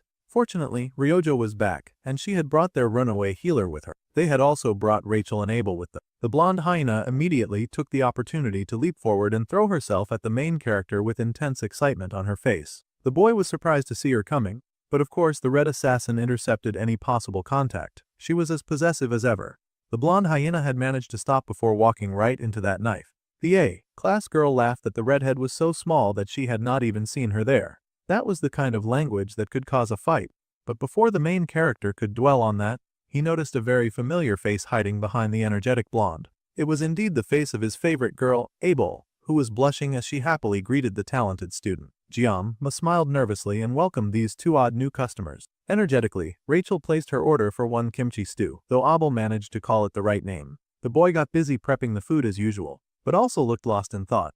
He had indeed devised the stew, but he had not expected those two girls to show up at their booth. Before the customers swarmed even more, they had to feed these two talented people and to send them off quickly before their presence attracted even more people to their little shop corner. Someone else yelled that they would like to place an order, and Hana was going around to each table taking orders. Rachel was excited that she could now point out the new club member to Abel. Those two had at least taken off their ridiculous disguises, and the swordswoman peered at the new girl of the Travelers Club. The blonde teased the genius girl for pretending not to care when she had been boiling the first time that she had heard about Hana. Abel blushed and yelled that she did not care at all. She was feeling really shy, especially when it came to her feelings for Giamma. Well, the blonde would at least stop teasing her for now. After all, a festival was a festival, and they should enjoy themselves. Now the girl wondered if they should have done something too. However, the diligent student reminded her classmate that final exams were coming soon. They had a lot to prepare for, so they could not waste time indulging in things like this. However, Ryojo had overheard those words, and she almost seemed offended by how rude they were. The two girls with blue hair locked eyes, and the swordswoman now felt nervous about what she had been about to say. The blonde was glad that she was not the one who had been caught saying something insensitive. She turned her eyes away and pretended to be very occupied with the beauty of nature and all that. Weapon told their captain that they needed to serve table 9, 3 servings. Ma was a little concerned because the healer looked to be out of it. The healer still had the strength to gush about all, mute, though the hero of his country and a candidate for the 7-star heroes. He had even gotten to see her in person. The main character had not forgotten about the healer's obsession with heroes, which was how the healer had become his fiend in the first place. The boy sulked that, of course. He loved heroes, however. He had gotten hurt by Ryojo for his love, so it was best to put some ice on the bruise that he was sporting. The Sashimi swordsman then sighed as he considered the hero all mute. Her real name was Elizabeth Kahn, and she was an American hero being talked about as a candidate for the 7-star heroes. The United States was a superpower ranked first in the national hierarchy, right alongside Korea. With that level of influence, they had built an independent system in the hero society. Most notably, they treated their heroes like it was a form of business, the most American thing to do. They say that true heroism leaves their name through death, but a hero in name made a living off their name. So, the world respected true heroes while it cheered for those who were heroes in name alone. However, neither true heroes nor heroes in name alone were anywhere near Jerem's ideal thought. Besides, right now, he was just grateful that he did not reincarnate as an American. Thinking of how flashy their heroes were, he thought that he would rather die than wear a skin-tight suit. Besides, even if it was unofficial, Elizabeth Kahn and he could cross paths one day, especially since the Sword Emperor had marked him as his successor. The whole situation was very dicey. Of course, the boy planned on refusing that offer anyway. He had enough problems as it was and did not need extra targets on his back from an unwanted title. However, if possible, the best move would be not run into the lady at all. All he had to do was stay inside the booth for 3 days and spend all of that time just making some good kimchi stew. There was no way that someone like her with her level of attention would come all the way there to eat Korean stew. Meanwhile, it was a battle of the Bluinettes over at the swordswoman's table, and she nervously tried to explain that she didn't mean to belittle their little shop in the festival. She had seen what the archer was like before she had skipped a grade. She even knew that the archer used to sleep in class. The blonde wisely stayed out of this conversation, and for good reason. The archer glared and said that club activities were a completely separate thing, and Elle sounded very biased. The swordswoman still doubled down on her point, saying that it was not about club activities, considering the ridiculous outfit that the archer was wearing now. The archer could not take this disrespect, and she yelled at Abel, while the hyena laughed at this growing tension. Suddenly, a voice came from the entrance of the shop, and someone mentioned how something smelled spoiled. However, they had definitely come to the right place. The people inside the shop gasped in shock, and the students looked up to see who had arrived. They could not believe who just walked inside the little shop. Ott was one of the two at the top with all mute. The violet-haired woman ignored all the students gawking at her and walked right to the team captain. She smirked and noted the boy who had done all that before to her brothers. Ma turned and stared at this person. It turned out that she was the older sister of those 2 thugs that he had dispatched so early in the series. Those jerks who had been about to kill Chloe during the exam, the wicked twins, the Mao brothers. This was Iron-Legged Maolan. The girl laughed, saying that the twins had told her that the boy would look like some kind of beast. However, he somehow looked more refined than what Jun and Shun had described. Then again, they had never seen those two talk nicely about anyone. Everyone was rather concerned about the appearance of this lady in their tent. The lady then waved her hand, and the servant brought over what she desired. She took a seat, legs spread for some reason, as she said that she was borrowing it for a while. It seemed that she was trying to assert dominance. She wore the S-rank armament, Storm Greaves. If she were coming here wearing armament, then it seemed like she had come for revenge, which was rather concerning. Chloe was not into the idea of anyone threatening Ma, and she leapt in to defend him, but he discouraged her charge immediately. This was not one of the students whom they could play around with. This woman was the real deal. They didn't need to step in, he would handle this, and that command went to Ryojo and Hana too. The purple-haired woman grinned, saying that it was not what he thought. She had no business digging up something from months ago now. If that was the case, the main character wanted to know why she was here. With her status, she probably did not even have time to wander around like the hero all mute. Some stray shade is thrown to poor all mute. The purple-haired woman did not appreciate the comparison either. After all, they had just met. Anyway, there was no particular reason that she was here. She had come to see what kind of person had beaten up her little brothers. They had trash personalities, but they also had skill. However, they started acting up whenever Jiam's name came up. It was really something to watch. The lady got curious about what kind of kid would traumatize them so deeply like that. The boy was silent and wondered if the whole family was just made up of weirdos. The lady then smiled and said that she was kind of grateful. Her little brother Shun and Jun had dragged their family's prestige through the mud. She had tried to rein them in before, but they were both so painfully hopeless. However, after the wild Sashimi boy had fixed them up, those crazy brats had finally stopped causing so much trouble. So, from the family's standpoint, it was such a relief that she had even come to thank the dark-haired boy. The main character wondered if this was appreciation for getting rid of the kids who would get in her way in the future. Mao Lan was likely aiming for a seat among the 7-star heroes. Everyone wanted that seat, it seemed. The lady's position and popularity rivaled that of Elizabeth Khan, but among the candidates for the 7-star heroes, she was lower ranked. Her ability did not measure up to all mutes, and she also bore the stigma of being the sister to the Wick twins. Sibling issues and 7-star hero seats had nothing to do with him, and there was no reason for him to accept her friendliness either. He also could see no reason to accept her. If she was done talking, he wanted her to leave now since he had so much business to attend to. The lady laughed and agreed, which made the boy feel that she was easier to talk to than her brothers. Suddenly, the violet-haired woman said that there was one more thing that she was grateful to him for. The boy turned, and the woman grinned, thanking him for opening a fermented vegetable booth for them. This made her feel very proud. That appreciation felt very suspicious as the woman told them to do their best with a wicked smile on her face. Now, the boy was pissed, and he called the name of his older sister before she left his booth. He glared at her and told her never to compare kimchi to fermented vegetables ever again. He was very passionate about his food. This time, the main character was going to let it slide quietly. He did not want to stand out for no reason. However, he could not forgive that insult to his food. There were things that he would not let pass, and he tossed aside his apron, letting it dance in the wind as he freed himself from his responsibilities. The dark-haired boy promised to cut her down, so much for not attracting too much attention, because the buzz that the hero Mao Lan and some trainees were about to fight a duel quickly went around the festival, and most of the students were excited about it. The iron-legged Mao Lan had accepted a duel, and they had to see that fight. Apparently, they heard that it was the special student who had fought the auditor guy before, so they were extra excited to watch this fight go down. They wanted to see Mao Lan destroy him.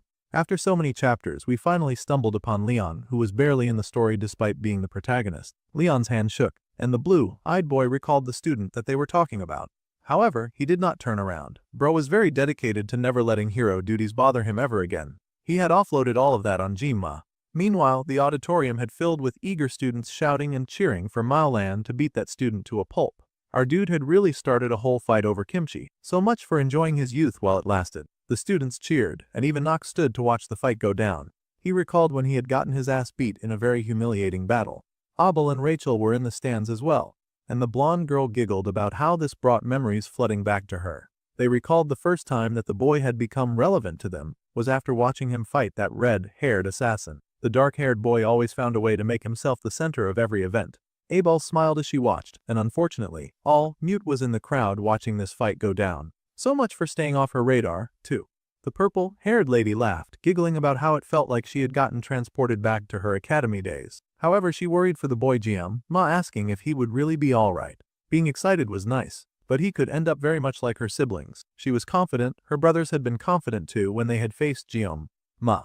The lady went on about how the boy had such a pretty face that he would not be able to get married if he went crazy. Then she said the weirdest, perverse thing about how she was fine with marrying a clearly underage boy after she had wrecked him in combat.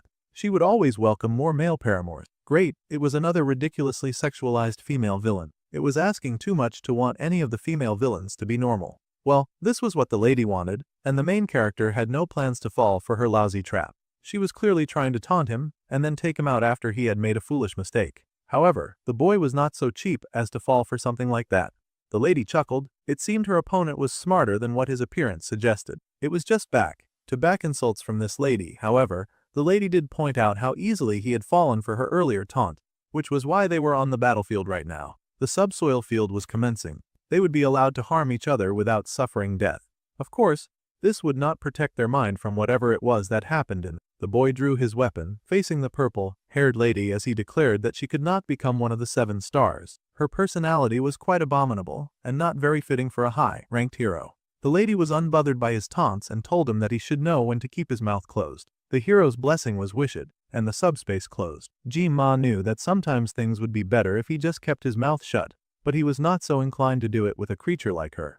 Well, now she was not so crazy about being his lover anymore. Well, that was a huge relief, partly because she was too old, and partly because he would never do to a lover what he was about to do to her.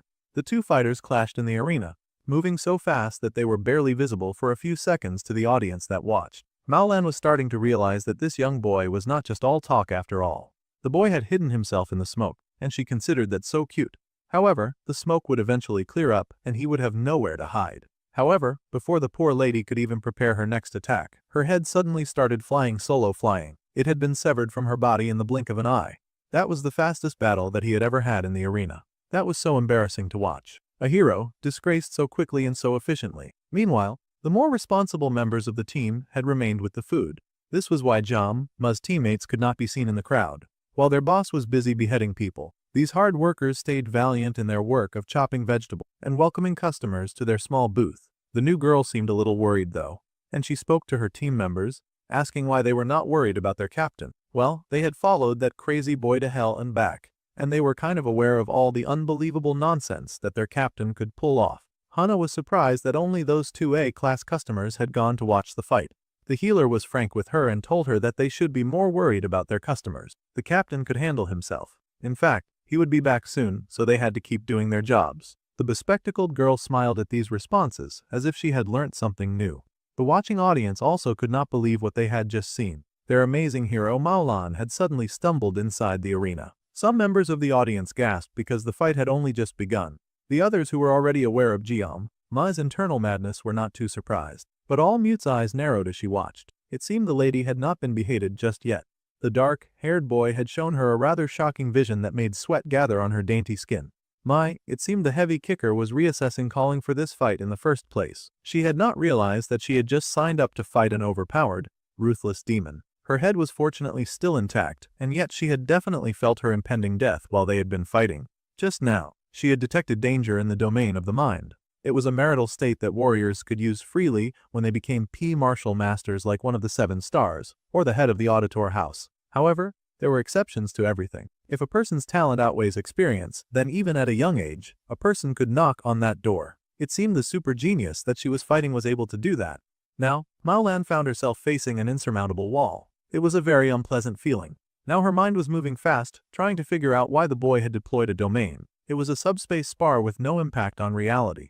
Then she realized that the boy had done that to spare her pride, to show the gap in talent through a domain, but also to avoid an incident between nations. It was so considerate that it made the iron leg want to puke. This boy's depth of intent was on a whole different level.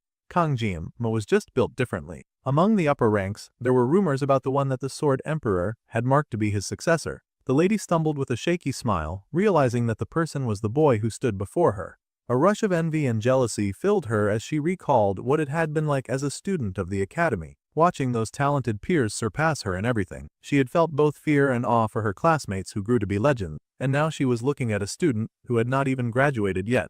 But he was already marked as the next 7-star hero. Of course, a woman as prideful as her was not about to take his mercy and run with it. Not after she had come all this way to go to teenager into a fight. She growled at the dark-haired genius not to get so darn cocky. She had not gotten this far purely on luck, and she was going to prove that by beating him up. Well, he had given her the chance to withdraw, and there would be no more holding back. Thanks to the team that she had come to fight, her head had cleared up, and she flew right at him, hatred burning in her eyes. The warrior moved at max speeds, somehow hoping to be faster than the teenager that stood before her without dodging. That should have been the first red flag to alert her to the danger that she approached. However, the fighter did not care as she activated her whirlwind kick, determined to take the teenager out one way or another. She also used her stomping Greaves kick and her axle kick, a combination of 3 attacks at once, and yet he had managed to dodge every single one of them. That was kind of embarrassing. Still, the woman persevered as she fought, and the audience watched with bated breath.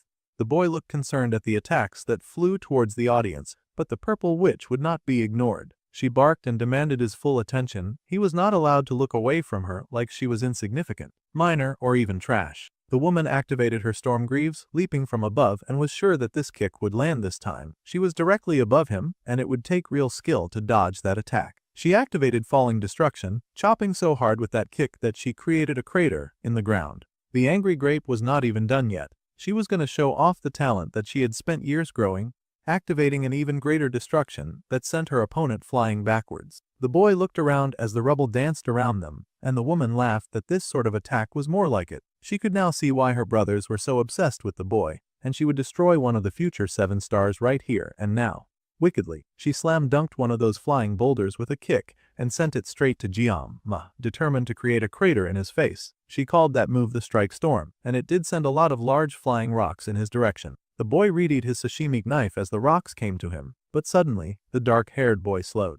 It seemed that the lady was not the only arrogant person in the ring, and it looked like a laser of purple light had shot right through him. The boy froze as the woman activated Storm Greaves, the heavenly drive. She was like a flying purple demon, and she looked cool doing it, too. The lady flew right at the teenage boy, who stumbled backwards, raising his arms to shield himself like he was afraid. She realized that the boy had used his short sword to block her attack. It had been strong enough to cause cracks in his knife, too. Ma did not appreciate Jima using what looked like just a flimsy sword against her. However, that pathetic weapon had hit its limit. She had just thought that when the boy ran his hand over it, and the sashimi knife repaired almost instantly, the boy now started to spark, which was a sign that things were about to get wicked. The woman was alarmed, but she was not about to stop her mid-jump to kick his ass. It probably would be wiser to backtrack, but she was drunk on all that she had managed to achieve so far. Besides, a small knife like that would not scare her so much if he were not so very fast. Her eyes scanned the battlefield, trying to guess where the next attack would come from. Maolan spun around, her danger kick flying as she sensed her opponent's energy from behind. No matter how fast he was, she could still predict his movement in advance. She then lost her arm. It turned out that being able to predict an attack meant absolutely nothing if you were also unable to dodge it. The purple lady was absolutely shocked and speechless to suddenly lose her arm. Once again, this was proof that Jiang-ma could have beheaded her, but he was choosing not to. Oh, the pain and anger exploded within her in waves. The highly ranked hero was both infuriated and in pain. It felt like she had split into 2 people, with one person being shocked speechless and the other screaming in rage. The boy behind her was cool, face unreadable, and he stood untouchable, side by side with all of those that she had greatly admired and the ones that she despised. One of the 7-star heroes that she despised so much and also envied. Jiang-ma ran his hand over the beautiful blade of his weapon, noting that his opponent was still so full of spirit. Maolan was an opponent whom he would not underrate. He would face her directly, attacking every shred of pride that she had left. She was not the type to crumble as easily as some of the weak fries that he had fought before. That was why she was a hero. Abel's eyes widened when she remembered that stance, and Nox paled because he also had traumatic memories about that stance as well. Unfortunately, angry Miss Purple was new around here, and she didn't know what she was in for. The lady was panicking, refusing to lose to someone like this. If she lost, it was like letting go of all of her dreams. The dark-haired boy had already given her a chance to back out once before, and she had refused to take it. Slowly but surely, her spirit had started to crack. The lady had gone through so much to make it this far. She screamed, her spirit soaring to the surface as she refused to back down. She was the hero Maolan, beloved and feared by many, and she was not about to lose to some no-name rookie from her former academy. The ground shook and shattered around her as she leapt into attack mode, and her opponent also blitzed until he was a barely visible fast-moving blur. The last thing on the purple lady's mind was her head reaching out desperately to catch up to a friend who was leaving her behind. Ili had left her behind. Jiang-ma had carried out his attack, and the lady got beaten so bad that she was having flashbacks like a low-class villain gunning for sympathy points. Just as he had predicted, her head was swiped clean off, and the poor lady realized that this was it for her. She might have gotten defeated, but at least she looked hot going down. The audience was in awe. It was an earth-shattering silence around the entire student body and the gathered guests. A lot of people had not seen Jiang-ma fight before, after all. Even if they had, they did not expect the boy to beat the brakes off a hero without getting a single scratch. Those who knew him stared in pride and all mute sat in absolute shock. The winner of this subspace spar was none other than a cadet from Joaquin Academy, Kang Jiang-ma. What a national disgrace for the poor Maolan. Fortunately, this was a subspace battle, so she still kept her head as she fell to her knees. The boy, meanwhile, sheathed his weapon and was ready to return to his cooking. It was funny that the dark-haired boy did things like this and still thought that he could somehow live a normal life. The star of the continent, Maolan, had been defeated. Ryojo had been watching patiently when she got wind of the outcome of the battle, a satisfied smile on her face as she heard the news. With a smile, she informed her team members that the fight was over, and they could hear the cheers from the training ground. The Bluenet beamed, just like she had said, the boy would now be back soon. Rachel sure thought that it was a shame that they had not been able to have any of that kimchi stew at the end of the day. Maybe they could have had a nice meal if Abel had not decided to insult the waiter before their food even arrived. However, the swordswoman was busy blushing and smiling about how she felt very full, actually. The blonde easily reached the conclusion that watching Geom, Ma Kick-Ass had filled the Lady Apple with all the nutrients that she desired, and she would not hesitate to tease the lady about it either. She even asked what about that had tasted so good. She bet it was his looks. Meanwhile, poor Maolan was very shaken after getting traumatized in the worst possible way. She had not only just gotten pounded in a very one-sided beating, but it had also been a very public disgrace at her old school. Her servants rushed after her, asking if she was doing all right. The lady insisted that she was fine. After all, a person could not get injured in the subspace. Their pride could take a serious beating though. Now that she had done this, it was very likely that she would now be facing a global issue. She had just lost a battle to a 17-year-old in front of an audience. It was not looking good.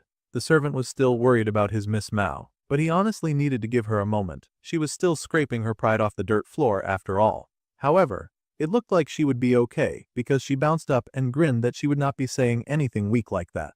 Kang Jian-ma definitely had insane potential. That kind of kid would definitely skyrocket to even higher levels in the future. She had not just gotten beaten by any random 17-year-old. She had gotten kicked by the dude who was supposed to succeed the Sword Emperor, which was no small feat. By then, people would definitely have to rate her skill higher than before. The servant was impressed by her immediate comeback, cheering her on. In fact, now that the lady is considering it, this was probably the best time to get beaten by that kid. Soon, everyone would watch as every other big hero was brow-taught their knees before that same child. Even all, Mute could not guarantee a victory against that sure talent. The servant was curious about this, wondering if that trainee was really that powerful. He really found it hard to see why the purple-haired hero was judging the boy so highly. If that idiot had paid attention to the fight, then maybe he would have understood. The lady looked a little sad as she stretched her hand out into the distance, like she was reaching for something forever out of her reach. Kang Jian-ma was definitely no ordinary student. She had seen many people called geniuses in her life. Elizabeth, in her trainee days, and the 7-star heroes once she had graduated. However, watching that boy walk away from her after the battle, the lady realized that this boy before her was walking a path that effort could never get you to. That boy was a monster, and she could not help but admire that. Miaolan had some really brass balls because the star of the mainland was taking a public beating from media reviews. Someone had taken videos of the unexpected subspace fight that happened in the Jokin Academy, and everyone was now talking about the monster newbie who had toppled the star of the mainland. The great pinnacle of the mainland had fought a first-year student, and it had ended poorly, with the outcome being decided in an instant. A potential 7-star candidate's head was chopped off with a single sashimi. Now, the rookie who had done that was already being given a bunch of swordsman titles, and the videos had, of course, gone viral across the continent. They expected this to have a great impact globally as well. It was amazing, no matter how many times they watched it. The video already had 19 million views, and everyone wanted to see the guy who had defeated Maolan, the Sashimi Sword Saint, they called him. Unfortunately, thanks to that stupid video exploding to over 20 million views, there were now a ton of hungry kids packing outside the kimchi shop to get a glimpse at the Sashimi Saint. It was Jian-ma's worst nightmare. They could not believe that their amazing swordsman was cooking at a little soup shop. They now had so many guests that they had to hand out numbers just to keep up. They even had a guest with the number 238. Chloe was very busy chopping as fast as she could. At this rate, they would run out of ingredients before they ran out of customers. Some dude had shown up to interfere with their business, and Ski was trying to get that guy to scram. It was one of those pesky reporters trying to interview Kang Jian-ma for 30 or even 15 seconds. Well, their boss did not want to talk to him, so they needed the man to beat it. The girl yelled that the man was still trying to force things even though the boy said no. The reporter had to get out immediately or he would get hacked. The reporter kept begging, but the archer was not having it. Somehow, they managed to shoo him away.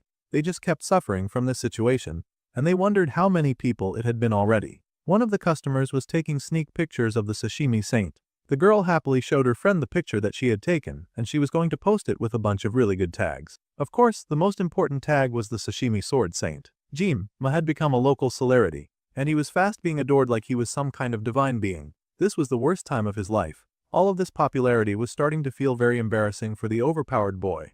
After that day, tons of articles and videos had poured out, all of them hailing the kid who had somehow taken down the star of the mainland. The boy would not lie that he did not expect it, but that one sentence among the headlines really stood out. He was already being called the Sashimi Sword Saint, which was the most embarrassing line of all. The Sword Saint was a title that one could not get through the blessing of Miracle M. In fact, the Sword Emperor was the one to get that title later on. However, as he was going to retire from this world, the title disappeared. That was what the boy thought until it reappeared and was now latching onto him like a hungry child to its mother. The boy shook, wondering why on earth he would get this stupid, annoying and heavy title that he wanted nothing to do with. After cleaning up yesterday, Ryojo would not stop teasing him about the whole thing, and the rest of his team happily joined in the laughter as they checked out the videos. The title of the Sword Saint, which should be an honorable one, was now lumped together with Sashimi, and now the boy sounded like some kind of weird joke. There was no time to focus on that now because the healer ran up to the captain to inform him that the straw was not done yet, and they needed to get some food to their 250th customer. These guys were working themselves so ragged that they might as well close shop for the last day, because they were definitely going to run out of ingredients. The captain asked how many more people were waiting in line, and apparently they had over 600 customers in line, but they were even running out of paper to give out numbers. That was insane. They probably had over 1,000 people waiting in total, if they counted the people who did not have a number yet. That was insane. The boy had wanted to have some fun, not grow into a conglomeration overnight. He had never had so much business in his previous life either. Poor Chloe was chopping so fast, just trying to keep up, that she had an accident with the knife and stabbed herself. This was no good. The girl sulked that she only had a small scratch on her nail. Fortunately, there was no blood, but if they kept trying to move this fast, the girl would get hurt, and they were too short on hands. Even if they had that many hands, there was no way the stew would cook fast enough to serve over 1,000 people. The boy needed to use a sword to keep things going fast enough. Sure enough, our dude had no choice but to call his special discipline backup in the form of that one chef that swore his life to him, and the Red Assassin. The chef was, of course, impressed to see his master pull in such a large crowd, as expected of the boy that he had decided to follow. The dark-haired boy was about to dismiss the chef and say that he would visit the man at a different time, but the boss had actually not come as a customer. The blonde chef had expected the poor guy to get a lot of people after seeing the news, so they were here to help. Knox was also going to help, whether he wanted to or not. It had just been one short meeting in the past, but here they were ready to help. The dark-haired boy truly appreciated their presence here. The chef was more than excited and loudly yelled that it was his pleasure as the boy's disciple. This was no problem, and he felt like he should be the one thanking his master for a chance to help. In fact, he would happily join in on this new thing and call the boy the Sashimi Sword Saint. Jima was not really digging that title at all, and he told the chef that he could leave if he was going to joke around with that stupid title. The little red-haired girl was still rubbing the part of her hand that got hurt, and her brother smirked. He almost looked like he was mocking her, but he was definitely gushing over his adorable baby sister. The captain truly had no idea how to handle that weird dude with the sister complex. At any rate, they did not have to worry about not having enough hands anymore with Knox and the big chef helping out. They did not have time to dawdle, considering all of the customers that they had to serve, and the chef was absolutely elated for some reason to see that they were making kimchi. Truly, the man seemed to have gathered a bunch of weird friends, but they were at least the type of friends that could help him out of a tough situation. The customers kept coming in, and they could finally seat customer number 252. Every member of the team contributed in their own way as they served out the food and attended to the customer. They would not even get a second to play around the festival because of how busy they all were. Time passed, and the line slowly began to shorten, despite the vast number of customers they had. At the end of the day, when the festival had quieted down, there was finally silence and peace at the kimchi store. The dark-haired boy was relieved, and he didn't think that he could do this kind of rush hour twice. It might be best not even open the store on the last day. It was fun while it lasted, though. Knox announced his presence by clearing his throat, so the genius decided to ask how the cleanup was going. They were pretty much done, and the boss said that he would bring some missing ingredients for them if they were going to do this again tomorrow. The dark-haired boy thanked the assassin, and the boy just said that he should thank the boss instead. Anyway, those two had really lessened the pressure for the day and made the work easier to do. So, Jima really appreciated that. Then, the redhead asked Jima if he had any time later. The dark-haired boy asked why, and the assassin let him know that the family head wanted to meet him. It seemed going viral had unlocked yet another pretty situation. The head of the assassin family and the greatest assassin of all time. The man who maintained order in the shadows, the old man of the mountain, Altair Auditor. For a guy that important to want to meet the Sashimi swordsman, it had to be related to the elders who wanted to assassinate him. The man had also very likely watched his battle against Maolan as well. Those who knew how to use the domain could tell even from afar. This was the first time that the Auditor family head had shown interest in an outsider. For him to show his face, even a 7-star hero would not be worthy. To be honest, even Knox asking the boy was just out of manners. Once a summons was made, it was not even a request. A summons from the Auditor family demanded obedience. Of course, the dark-haired boy would probably want to meet him as well. The redhead guessed that the young genius had a lot to ask. Well, Knox was not wrong about that. Jima had many questions that needed answering, Plus, he owed Mansur and Knox one for today, so he had to pay them back. They both rested in silence after that conversation. A beat later, the redhead asked the boy why he was so silent. After a lot of contemplating, the boy decided that he loved to cause trouble, so he declared that he was not going, as a true troublemaker. The redhead asked why the dark-haired boy would ignore the summons, and the dude had the audacity to say that he was much too lazy and tired. He thanked the redhead for helping him out today, but he was going to do the cool arrogant protagonist move and ignore the assassin family. What a troublesome and annoying goat. Later, at the principal's office, the woman got a guest. Someone had shown up, and they greeted the lady, saying that it was nice to meet her again. It had been a while since they had greeted the chairman. It was all Mute, the hero from America, who could clearly talk just fine. However, the principal knew the girl as Little Ellie. Speed Weapon had been the one to borrow all the outfits to wear at the festival, which was before the start of the show, of course. Ryojo was wondering why they needed special outfits to sell kimchi stew. However, Weapon apparently wanted to get some goodie points with the academy. There was a customer segment for raiding clubs at the festival too. The brunette was not really into the idea, and she was even less intrigued when Weapon pulled out some cute maid outfits. He had gotten one for all the girls. Chloe was immediately thrilled since she never got to wear anything like that for fun. However, the archer did not share this excitement. She refused to wear it and asked the boy to pick something that was not weird. Meanwhile, the boy reached inside the box and pulled out a girl Santa outfit. It looked way more summery than the maid outfit too, so that was the other option. It was a season-limited offer, too, and they had 5 of them. Now was the only time that they could borrow these items, and there was the fact that they would still have 2 left over as well. It sounded like a great option. That ridiculously short and revealing dress would be the death of Ryojo. But Weapon was already thinking of how good it would look on everyone. Even Jiamma was coming close to agreeing with the healer. He could see the rather shiny vision of the girls wearing those costumes. The healer was about to push for the girls to totally wear those costumes. The poor healer got slammed in the face with a 2-booted kick, shocking the other members of his team. Needless to say, they went with the maid outfit after all. The principal was so happy to see one of her little students again, and she gushed in glee at the girl. It had been 5 years since she had graduated, and she asked if the young hero was enjoying the festival. Yeah, the festival was all well and good, but it did not take Mint hair long to realize that the blonde was interested in their star student. Everyone was these days. The hero even noticed how the principal called the boy so fondly. Immediately she was interested, asking what that trainee was, because he barely moved like a human being. The principal asked her to clarify what she meant, and the blonde pointed out that this mysterious boy was capable of using the mind realm at such a young age. The principal acted like all of this was normal. After all, Mute could use that realm as well, so it made sense if their young student could use it.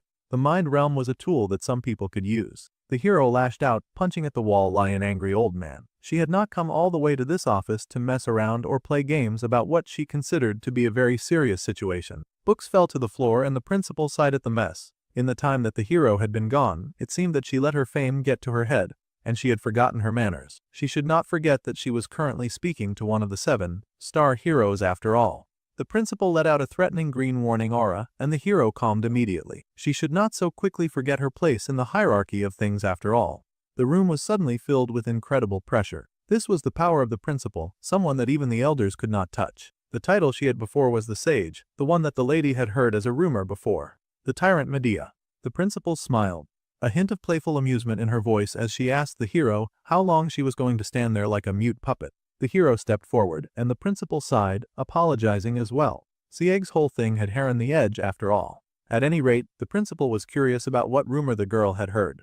Legally, the lady could not provide any information about the students, of course. The principal had a duty to protect them fairly. Plus, she had told Ellie something many times when she was a student. The blonde didn't seem to remember, but the principal was happy to do a little reminder.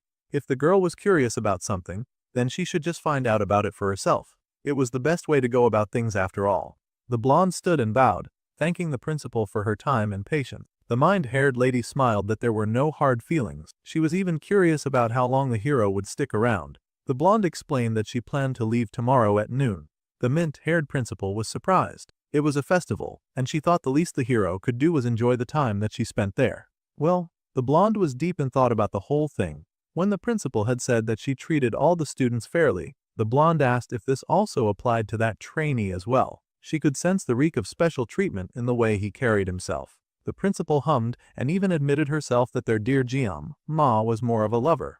What a scandalous thing for a school instructor to say about one of those precious students that she should be looking after. The blonde girl had already slammed the door shut, possibly out of alarm and possibly because she could not stand such a silly joke. Now that the blonde was safely away from the principal's gaze, she was still sweating, wondering who on earth that boy was to suddenly be so close to the principal. Being a lover to such a high-ranked individual was no joke after all. Very soon, the last day of the festival came around, and the ginger-haired boy tiredly dragged his feet to the shop. He apologized for coming in late, explaining that he had probably gotten sick or something similar. The blue-haired girl mocked him for being so feeble. The dark-haired captain, however, acknowledged that the team had worked themselves ragged for the days of the festival, especially with his popularity blowing things out of proportion. He suggested that it would be best to close up early today, and they did have some free time in the evening. The ginger was instantly cured now that he knew the day would not be a total drag.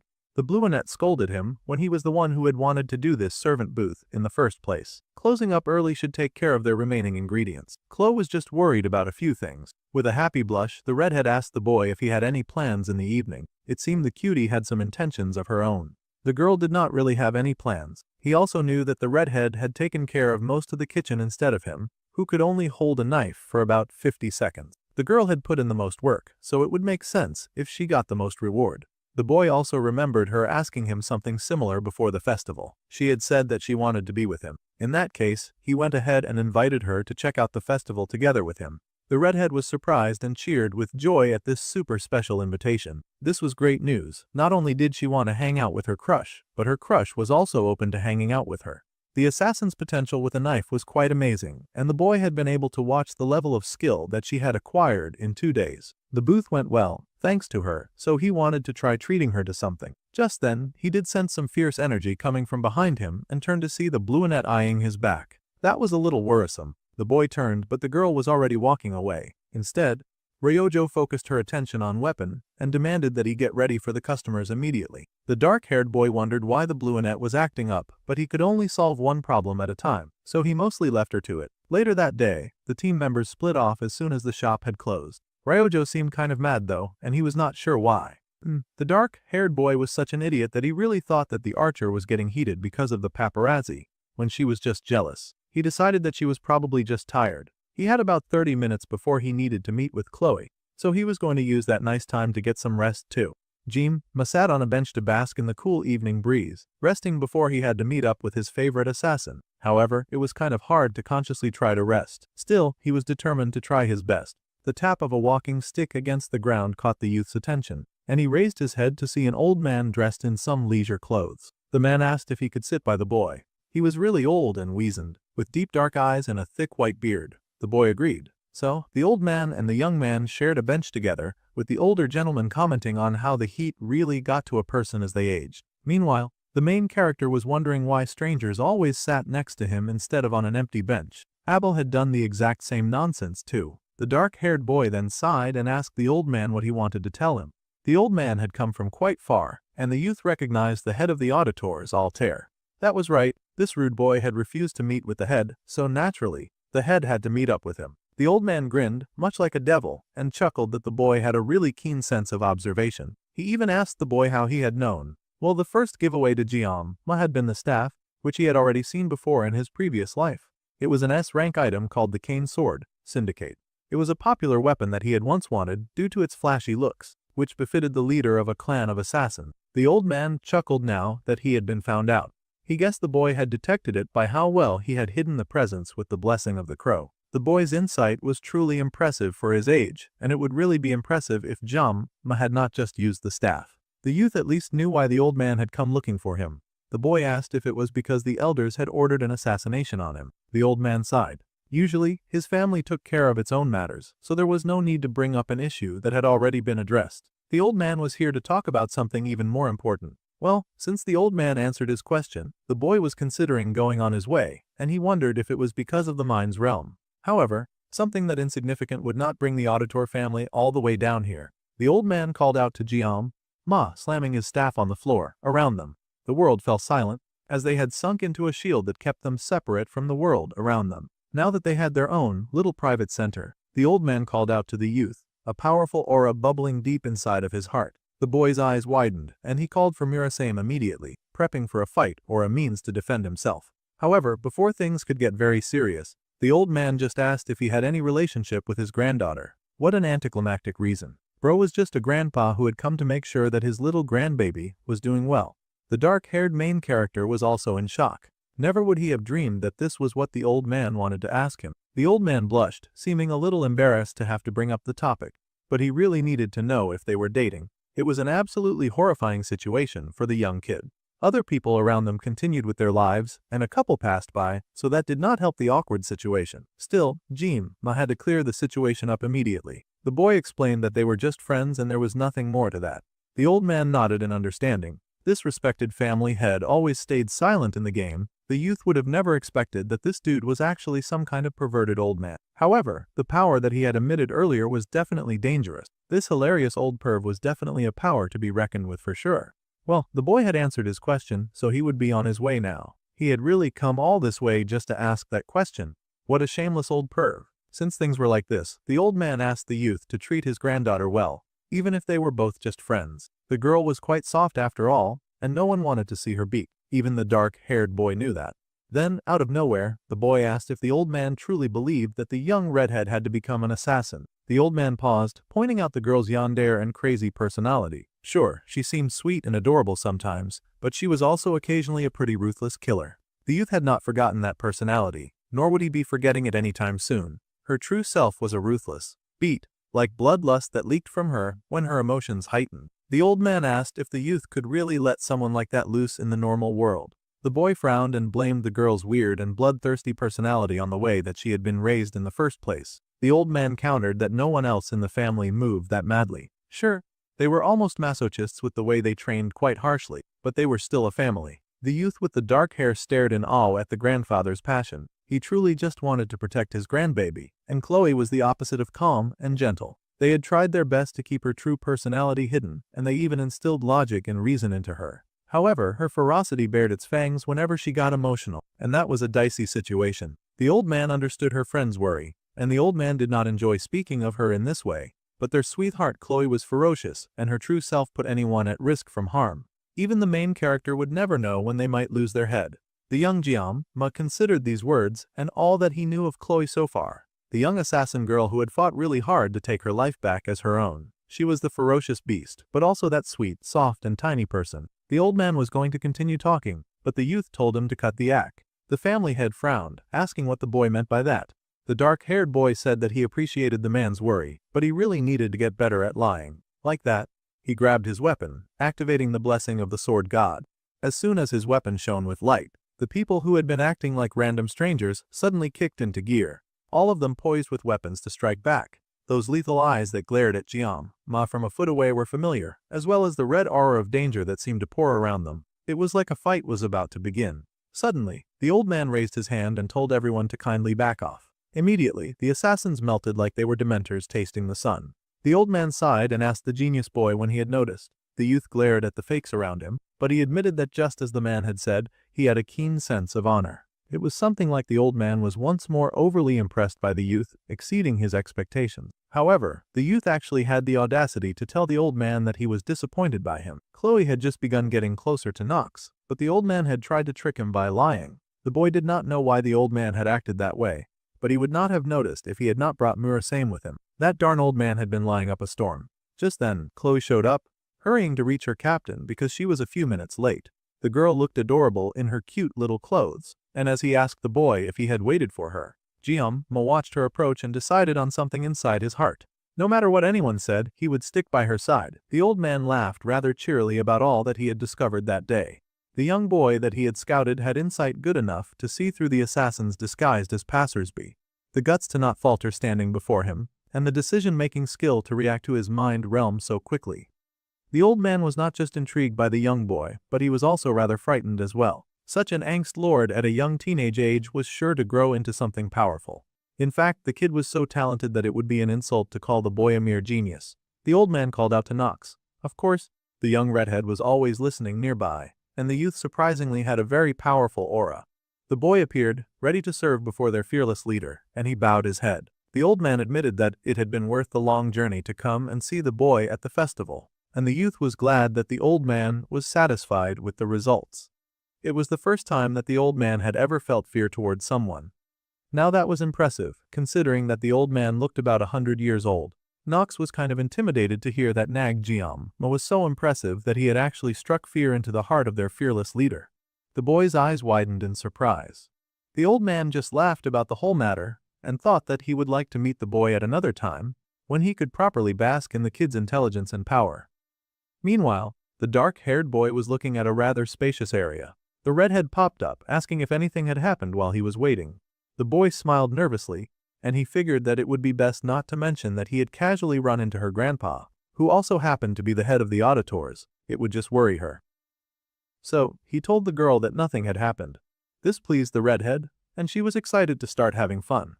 Well, they had seen the earlier schedule, and there would be a parade in the afternoon and fireworks at dusk. They had some time before the parade, so he wanted to wander around a bit.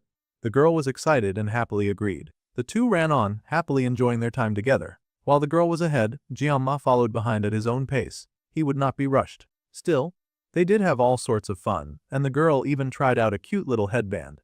They even looked over the balcony and could see all sorts of cool stuff. It felt like Chloe was busy having all the fun by herself while the boy was her mute statue following her everywhere. Goodness forbid he let down his guard to have a little fun. He was just existing everywhere she went. After all of that running around, it was time for them to sit, and the main character finally revealed to the audience his old man tendencies. That was true, Jiama was way older than all of his classmates, considering that he died in adulthood in his previous life. All of this running around was barely exciting to the young lad anymore. He was a bit tired. The redhead nervously asked if he was tired because of her, and he tried to dismiss her. Still, the gloomy lady wanted to take some part of the blame, and she sulked, saying that she should have helped him more. Outside of carrying him on her back, which would never have happened, there was very little that she could have done to help. The girl was blaming herself for not being proficient at cutting ingredients. Actually, the boy was thinking about how he had to manage the pot the entire time, and then he had to stop to beat up a rude jerk halfway through, and then come back to looking after that stupid pot. They had spent a lot of the festival standing and cooking and serving, so it made sense that the boy was tired. If it were not for Chloe, the cooking booth would not have been possible because her chopping skills were excellent. So, the dark-haired boy gave the girl a soft smile and ruffled her hair. He knew that the girl needed encouragement from time to time, or she would get sad. He told her that she had done a good job, and she blushed. The boy paused in surprise, and the girl happily thanked him. He told her that it was no problem. Nervously, the girl fidgeted and played with her skirt. Then she called for Jiama and asked if he could do something for her. Before the girl could work up the nerve to spit out her request, Weapon showed up and he was happy to see them both. Chloe was not happy to see him. The boy rushed over, and he had even brought the two other girls for some reason. The healer apologized that it had taken quite a while to get everyone there. This was news to their captain because he had thought that everyone was going to hang out separately, while he spent some quality time with the shy Chloe. However, that egg-headed healer said that he had gotten the text that he wanted them to be together at 5. The boy started in shock at that text. Jiama had sent out no such thing. However, it was easy to guess the person who had used his phone to do such a thing. Ryojo was also looking guilty as heck, and she had the audacity to stick out her tongue at them. That fairy, selfish jerk would not stand for anyone interrupting her private time, but she would ruin Chloe's little moment. Well, there was nothing to be done about the situation now, and the group had to hang out together. They watched the parade, and Chloe was absolutely excited to see those dancing people. Weapon wanted to get closer and see the whole thing. Jiama was not really crazy about doing that, but the whole team was into it, and Hana reminded them that the parade would pass by if they kept squabbling uselessly like this. The healer ran forward, and they got Chloe to follow them. Which sucked because now Ryojo got to spend time with the main character, even though she did not deserve it, that selfish rat. The blonde was busy eating a chocolate bar as she watched the other team members go on. The team captain sighed and went ahead to lower himself on the bench. He was no good with crowds, so they had to make sure that the next festival would pass by a bit more quietly. He watched the other members of his team enjoying themselves as they watched the parade. Much like a father looking out for his children, still, he felt a little distant, even though they were together. He had been hoping to spend a bit more time with Chloe. It seemed like the girl had something important to say earlier, however, it was nice to see her looking happy. As long as she was able to enjoy the festival, that was what mattered the most. However, pretty soon, the dark-haired boy realized that he was seated at a rather dangerous spot. The only thing that surrounded him now was couples. It was almost embarrassing.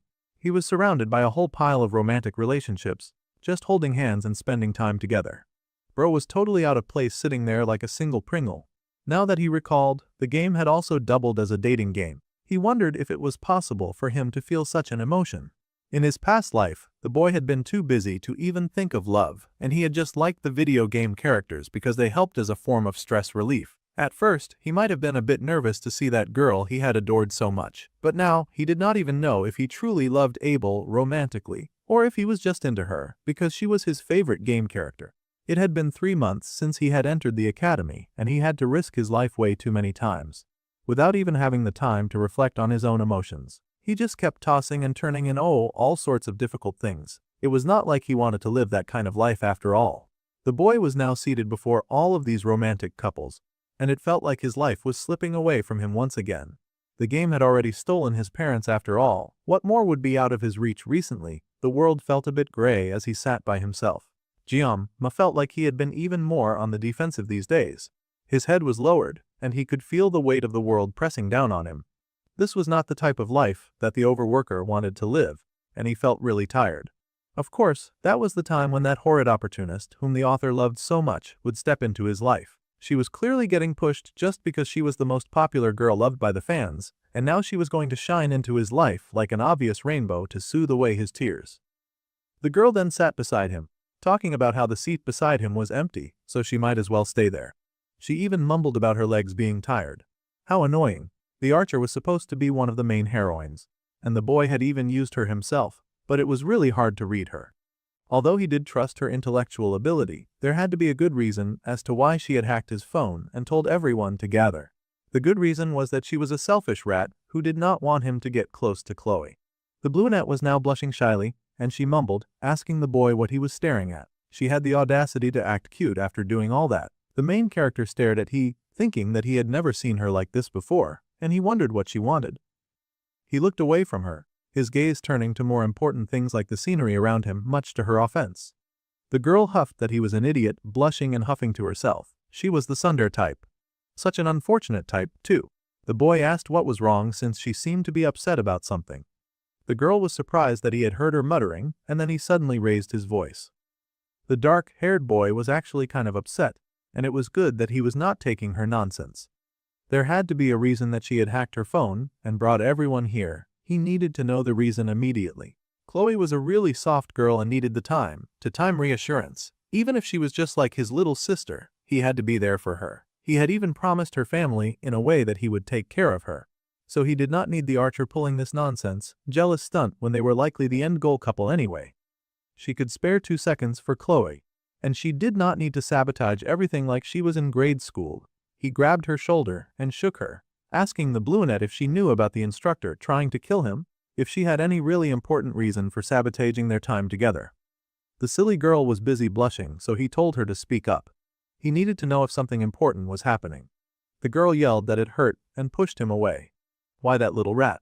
She yelled that he was gripping her shoulder way too harshly, and she yelled that he should not shout at her so suddenly, especially when he could be so daft sometimes. In fact, she had not interrupted Chloe's time because of something important. It was nothing like what he thought. The boy stared at her and asked why she could not speak in a normal voice either. She also did not need to push him.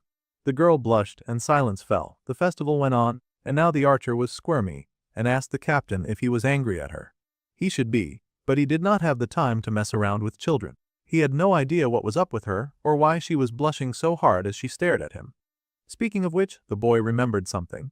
He called out to Ryojo, and the girl instantly raised her head at alert, ready to answer his questions. The boy knew that it was sudden, however, he wanted to say something. Now the girl was panting like she was about to get asked on a date or something. In her dreams, the boy simply asked if there was a guy she liked. Haha, in her face, the guy she liked was irredeemably daft and had no idea that she even liked him. The girl was immediately offended. She stared at him in shock with a hick blush on her face. For some reason, Ma was thinking of Saki back when she was just a video game character. She used to blush like that at the protagonist and say that she had been waiting for him. Back then, he had not been moved by that behavior at all. Now that he recalled, she always acted weird, fidgety and blushy around the main lead a lot because she was trying to charm him. Now that he looked at her, her face in the video game was the exact same flustered expression that she was wearing right now. What a happy coincidence. Unfortunately, our main character was pretty dumb. He recalled seeing her make all of those blushy faces for the protagonist in the game, so he just immediately assumed that the fact that he was seeing those faces now was for the same reason. So, that idiot asked if she was crushing on Leon. Sometimes Ryojo could be pretty despicable, but her karma was falling in love with a royal idiot. The girl was so irritated by that assumption that her face instantly twisted into a disgusted frown. The dark-haired boy had the audacity to be surprised. He could not believe that she did not like Leon. Meanwhile, the girl was cursing her own stupidity for somehow expecting that idiot to accurately guess who she liked. The boy was still thinking in terms of the game, sure that the brunette had become blushy and flirty with the protagonist before the finals, when he had played the game. If he would just use his brain and reason that the one the girl had been spending a lot of time with was not the protagonist, then maybe he would realize why she was not following the script. Unfortunately, the boy was still lost on why things were changing so fast. Suddenly he jumped to another really stupid conclusion. It was kind of admirable for our dude to be so smart when it came to other things, but then to be confidently wrong in things like romance. His next guess was weapon. If he kept going at this rate, the girl would end up beating him up. Ryojo actually smiled at that guess. That smile was clearly a threat. She was not having this level of disrespect. Then the girl cursed in total frustration. Well, it was time for our dude to survey the rules of his power once again. It was always important for him to go over those in case he got an upgrade, or in case the sword god felt like stealing anything from him, since he now knew that was an option. The boy groaned as he rubbed his head in pain. It seemed Ryojo had gotten her get back for all of those foolish guesses. Served him right for being such a clown in a serious situation. He actually mumbled in wonder about how an archer could even hit that hard. The notification screen lit up in front of him, and the boy stared at the bright light, seeing a new list of upgrades. His restrictions on the sword had lessened, his mind grade had moved up to 10, and his words and actions would exude more intimidation. He had an armament grade 6 now. All of his pain would be reduced by 2.5 levels. His armament moving up was probably thanks to the 10,000-year-old frost that he had gotten recently. That was good news. The synchronization had also gone up even when he was dreaming before. It had gone up from the battle against Milan. He did not know if this synchronization thing was helpful or harmful to him. He was certain that it had something to do with the blessing of the sword god though. The festival would be ending soon, and all the bright lights and chatter were starting to die down. That was a relief. There were monsters and magic, but it was not that different from Earth when he looked at it during times like this. The boy did not really miss his past life of nothing but endless work. Back then, only his master had been his friend too. Although he had been abandoned by him, too, once he had learned to wield the knife a bit. He had been made when that happened since he did not know the reason, but he sort of understood it now. What was more important than learning skills was the ability to adapt to unexpected situations. There was no better classroom than the real world. His master used to say that all the time. This academy seemed to have the same mindset as well, with all the wicked twists and turns. Suddenly, the boy's eyes widened as he felt the movement of someone lingering in the shadows. He was not alone, and there was someone closing in on him. He could also sense mana from the person, so it had to be a villain. The boy grabbed his sword and got to his feet, ready to fight at a moment's notice. With the floor as the medium, he activated his mind palace. Now he could detect where the danger was coming from and respond accordingly. He was ready and poised for any form of attack. Then, something alerted him. It was better than he expected.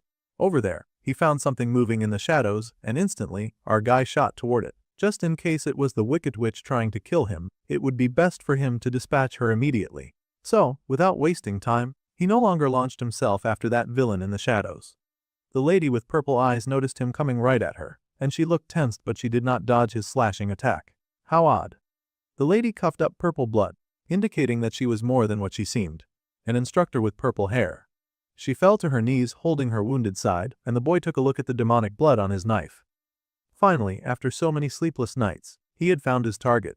The shameless lady screeched, making a huge fuss about how he was trying to kill her. Well, that was rich from someone who had attempted to kill him. She whined and mumbled how she thought that she might be able to talk to him, but he had instantly launched to kill her. She was here to negotiate. He had no reason to respect or trust someone who had clearly been working against him and had gone as far as to hire assassins to murder a darn teenager. She was the villain who had been after him for quite some time now, ever since the water buffalo dungeon. He had gone through hell in his school life because of her. Well, since he had her on her knees anyway, he figured that he might as well hear her out. The lady shook where she knelt, but he at least had the decency to bow. Her name was Choi Seol, and he immediately wanted to know why she had gone by Instructor Kim, hiding her name.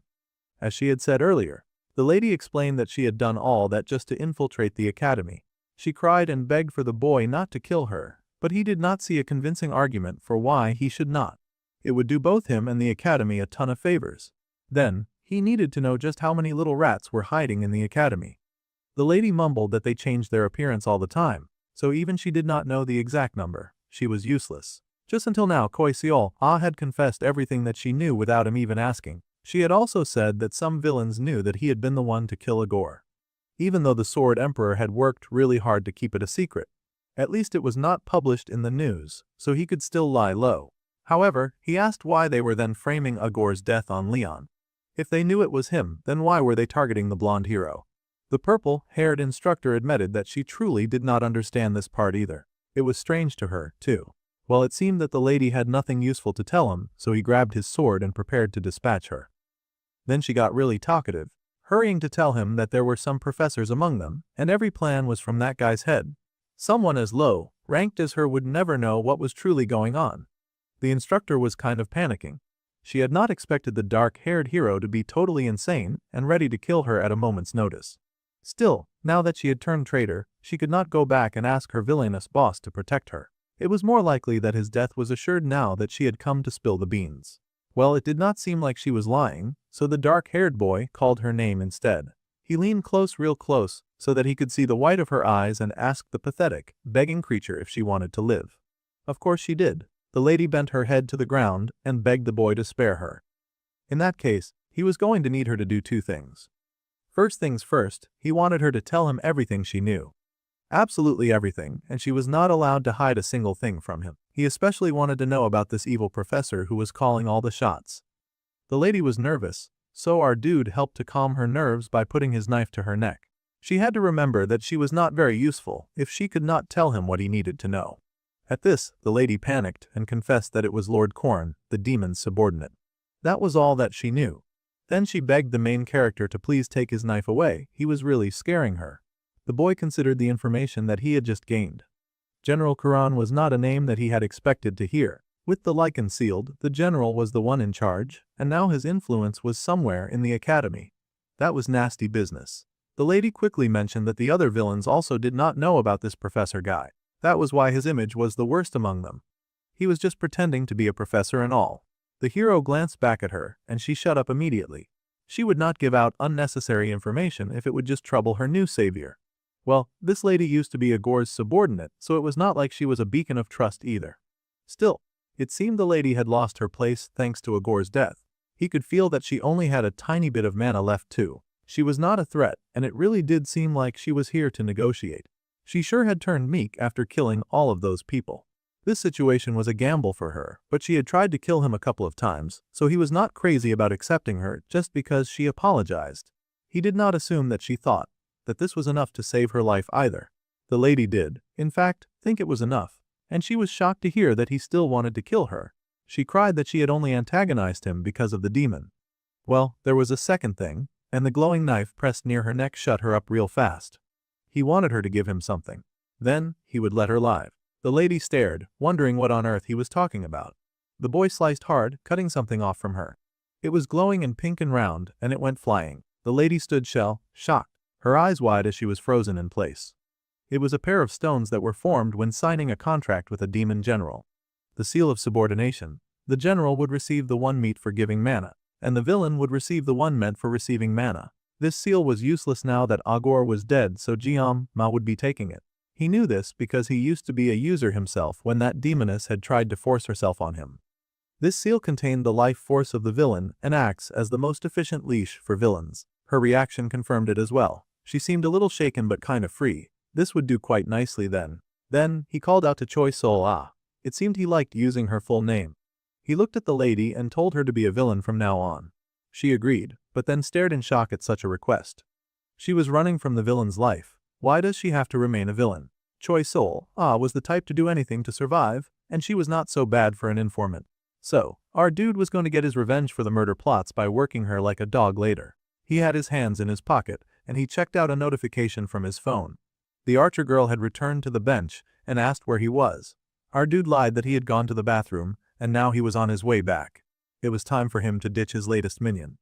The archer dared to ask why he could not have held it, and it was not like he was going to wait around to get beaten up by her a second time.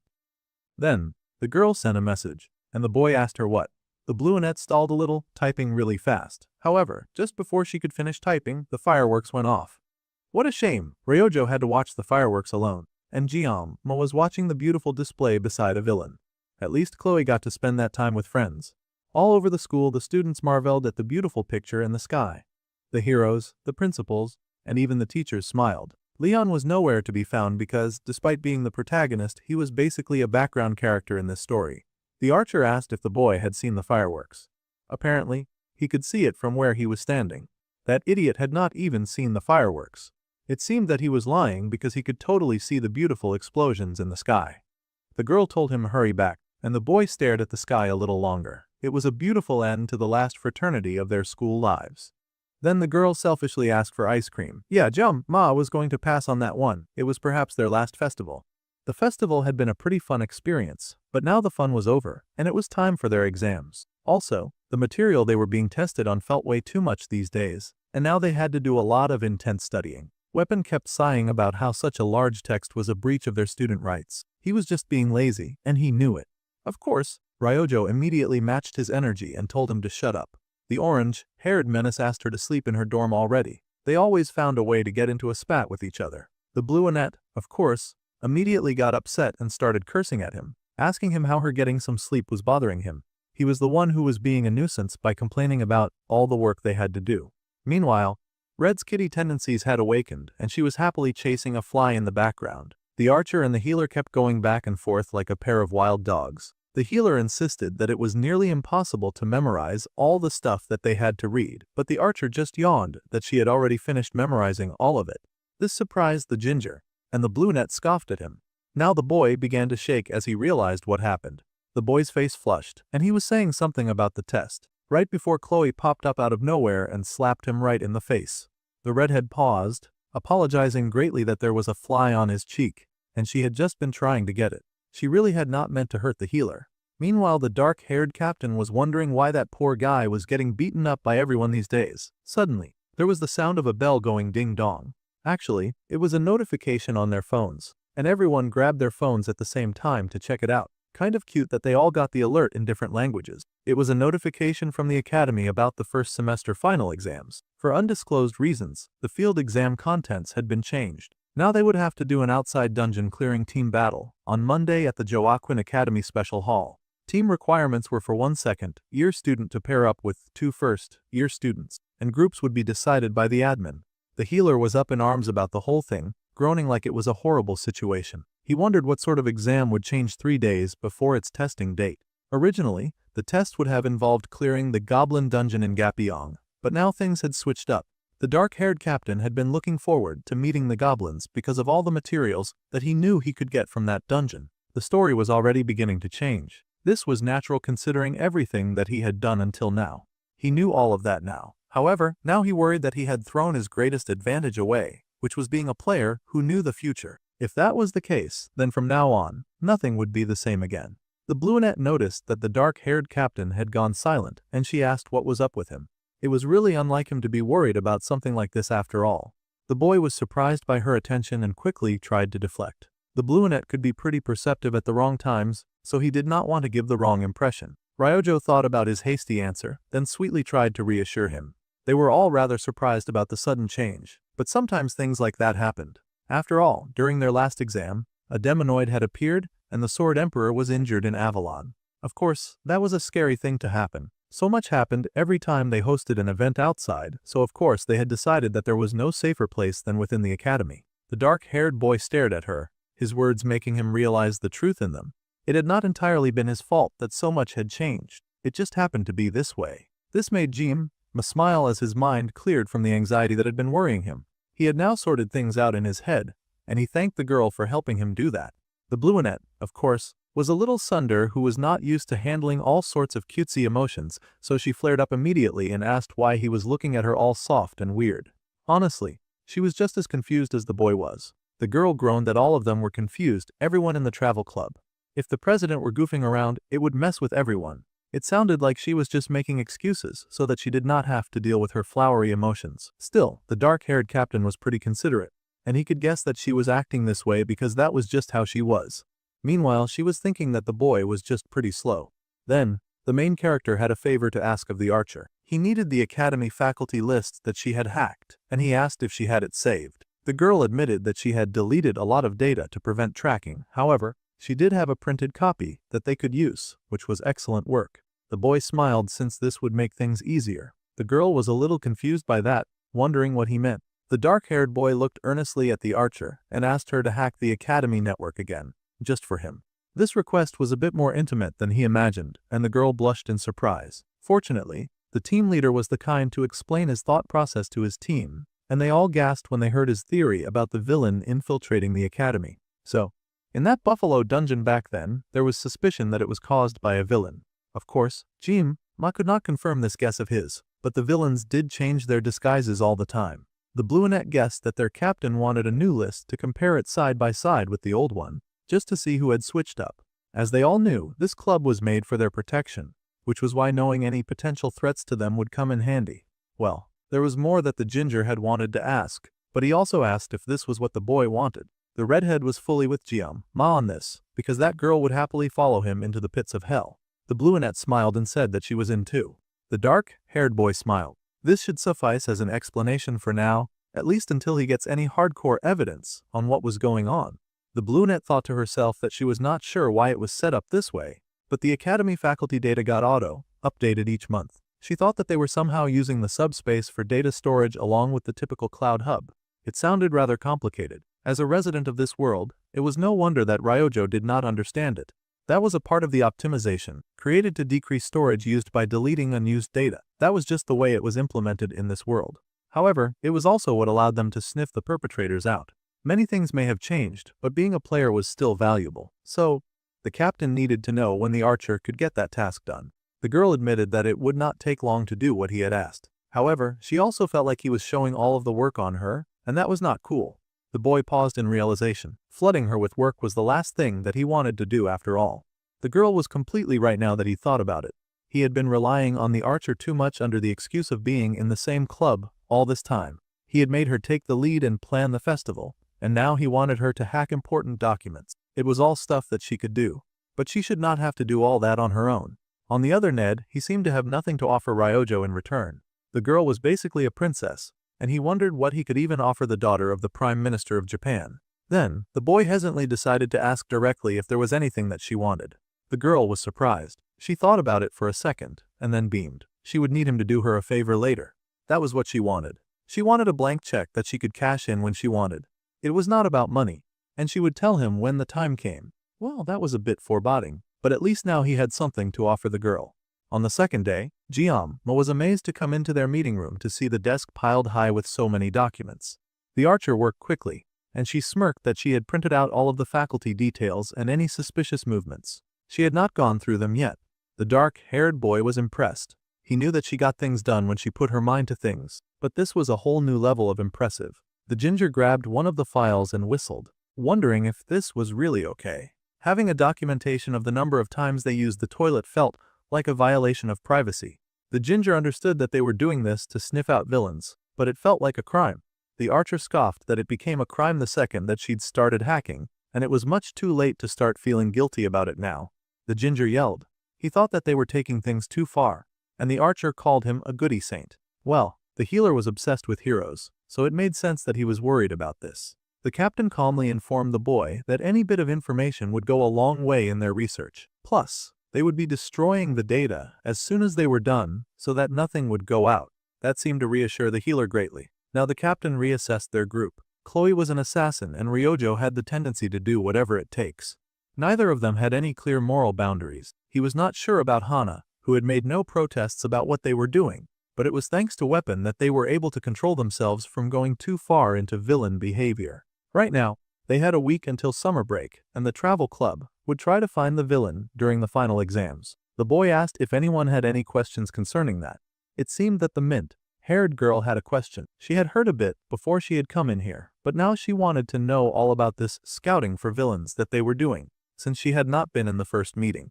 The healer admitted that he also wanted to ask, and the archer sighed that they never questioned the club president anyway. Now they had brought up something that Ma would prefer to gloss over. He found himself in a pretty awkward position now. He could, of course, not reveal the connection with Choi Seol.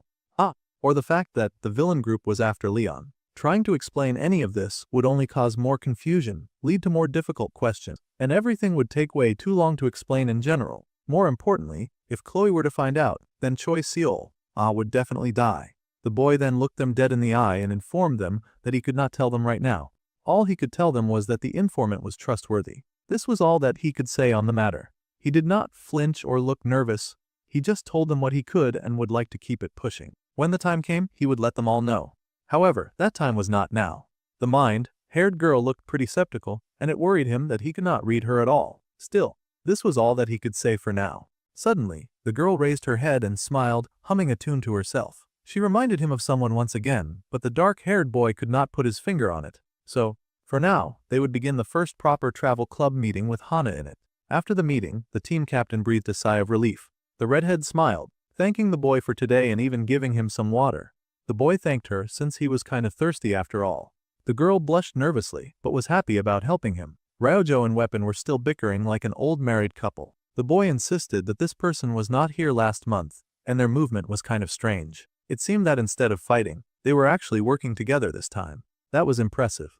The archer told him to give that to her, and she would keep looking through the rest. There was no need to worry so much. Ryojo and Weapon would enjoy this sort of work. Plus, Chloe could do something that they could not.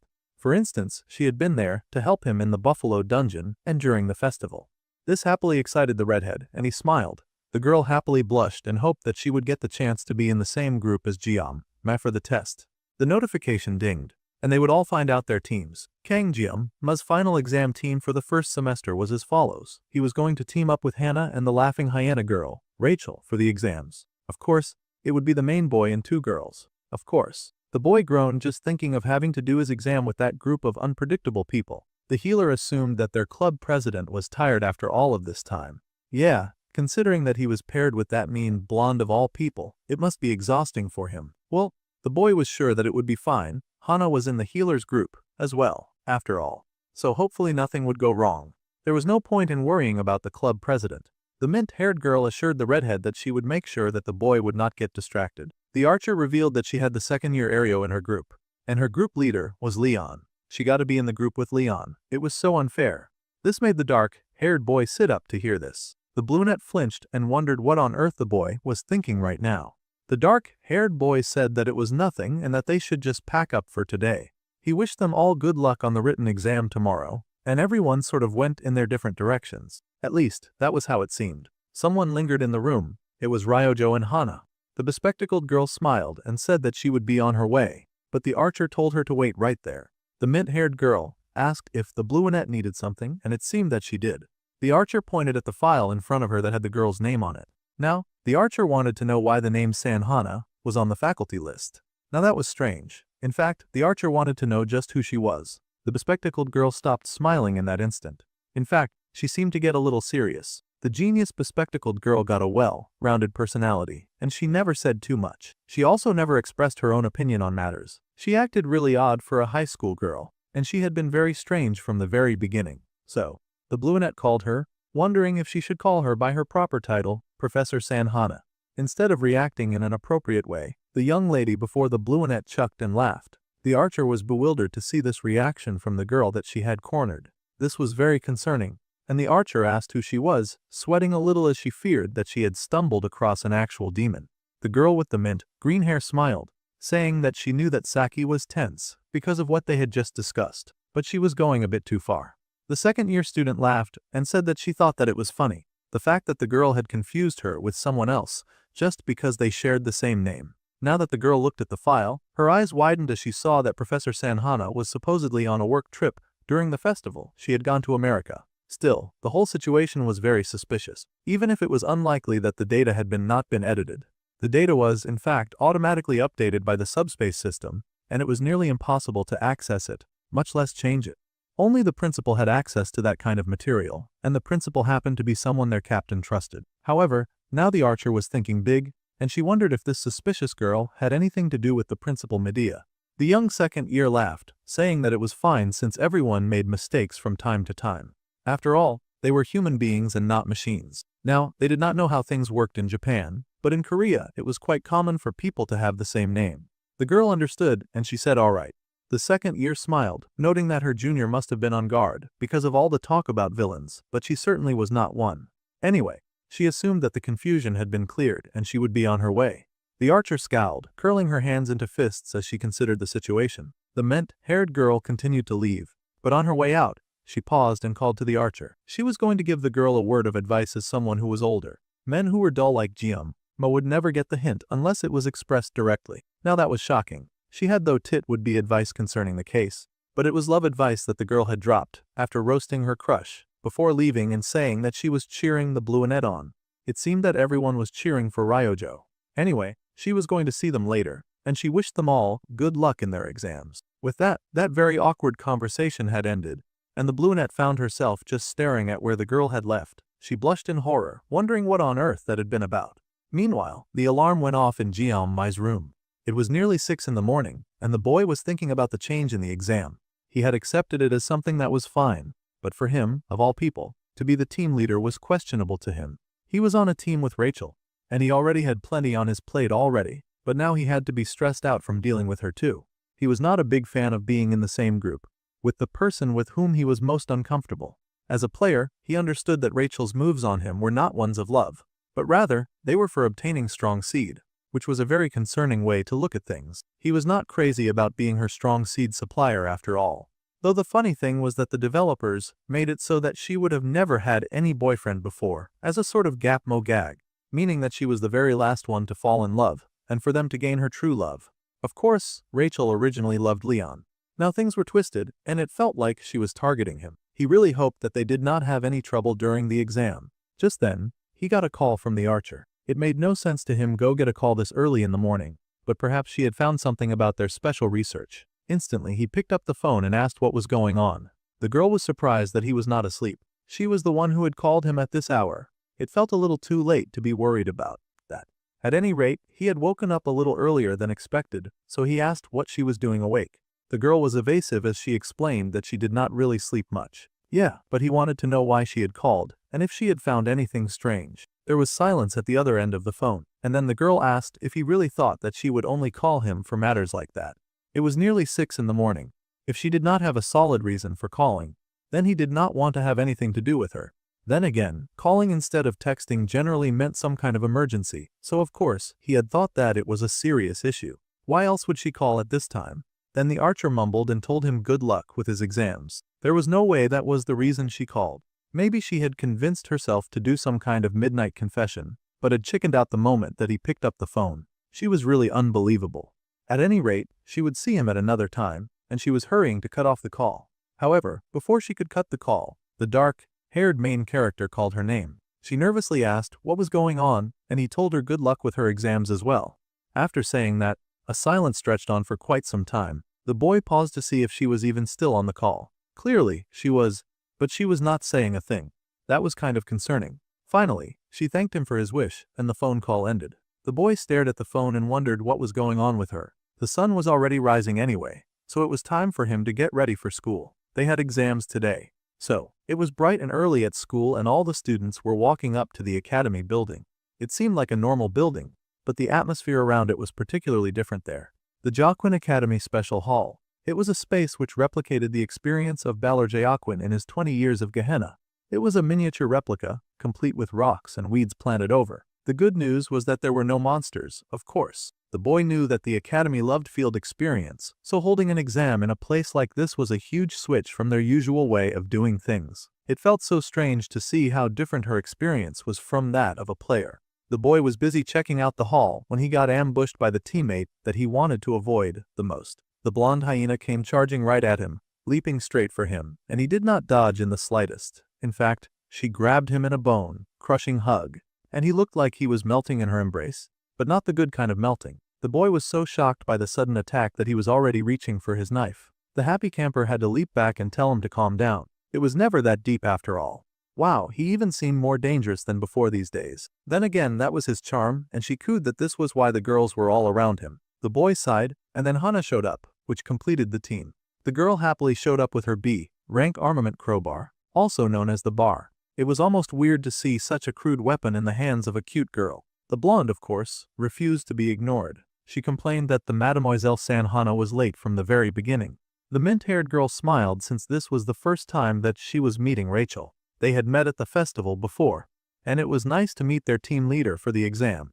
The blonde gushed and laughed, clearly pleased to be called the team lead, and she told the senior girl to leave it to her. She would make sure that things went well. Ma had to admire Hannah's ability to handle the usually energetic blonde. Then an attention call rang out across the school. Everyone seemed to be there, so they would explain how the exam would work. The first-year final exam was being held in the special hall, as they had all established, and it would be a team versus team event. Goodness gracious. However, things were going to be a bit different from what they might expect. The exam was simple. They would go through the gate and reach the checkpoint within an hour. The teams that made it within the time limit would move on to the next level. If they were late, they would fail. Now this sounded a bit too easy to some of the more stupid and slow students who thought that they just needed to run really fast to reach the goal. However, Ma knew that a simple race would never be enough for a final exam. Once they entered, they would be met with artificial Gehenna, which was a replication of the demonic realm, Gehenna, just without the demonic beast. They would not receive the protection of the subspace there, so the first years should pay special attention to the rules of this game. There were no demonic beasts, though, so some of the stupid students were still wondering what they had to be worried about. They were wondering if it would be kind of trick exam that would make it hard to breathe or something like that. The announcer told them to be quiet. All of their stupid guesswork was not going to give them the answers that they were looking for anyway. This exam warns that the impulsive children carrying weapons might lead to casualties. Because of that, the use of weapons would be banned in this exam. Now that was concerning. A timed event in the artificial Gehenna seemed much fairer than the midterm exams, though the subspace and the Gehenna could not coexist. In a test without the help of subspace, the boy wondered how the students would be graded. Each team would be assigned one instructor and they would be there to assess them. However, this was also to prevent any possible casualties. If they wished to give up at any point, they needed to inform their instructor. Instructors were then asked to come forth, and they pulled up like a cool gang from the shadows. All the different instructors with different levels of intensity. Rachel sighed that the whole exam sounded very boring. She would have preferred to at least exchange a few blows with classmates. The bespectacled girl just smiled that her weapon was too heavy to lug around anyway. Now, it was time for the students to turn in their weapons as their instructor showed up. It was that traitorous teacher with the purple hair who had been assigned to Ma's team. How ironic. Even she was shocked to see that he was a part of her team. It was like she had not looked at the assignment sheet at all.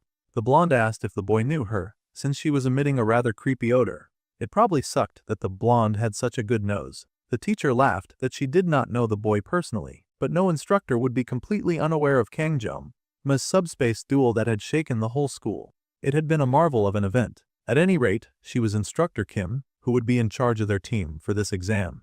The superintendent was in the act of cursing out this whole situation. Of all the students in the school, she had ended up placed with the one that she wanted to avoid the most. It seemed both she and Ma were not having the best of days. At a time when her seal of subordination had been taken too, she had no choice but to play nice with the boy. Now she was just yapping about nonsense and talking about how beautiful she was. She would be shy if he kept staring like that. The blonde was so rude and said that she barely looked beautiful. She, in fact, looked like a darn yam. Now that was just rude. The instructor glared. Just because the blonde had large breasts full of fat did not mean necessarily that she was beautiful with her stupid, long banana hair.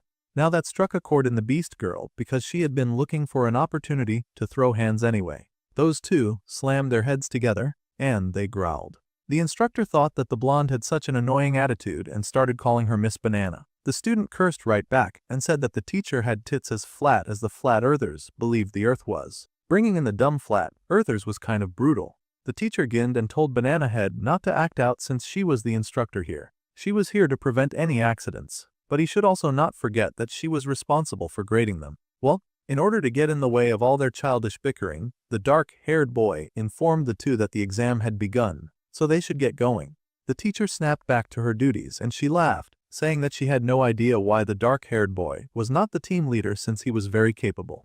This, of course, made the blonde even angrier about the situation. She was the team leader here, and she demanded respect. However, Rachel's outlook had suddenly changed as soon as she stepped into the exam space. They had entered the artificial Gehenna, and the first trial was the wasteland. The teacher was impressed as she walked around, amazed that they were looking at the real thing.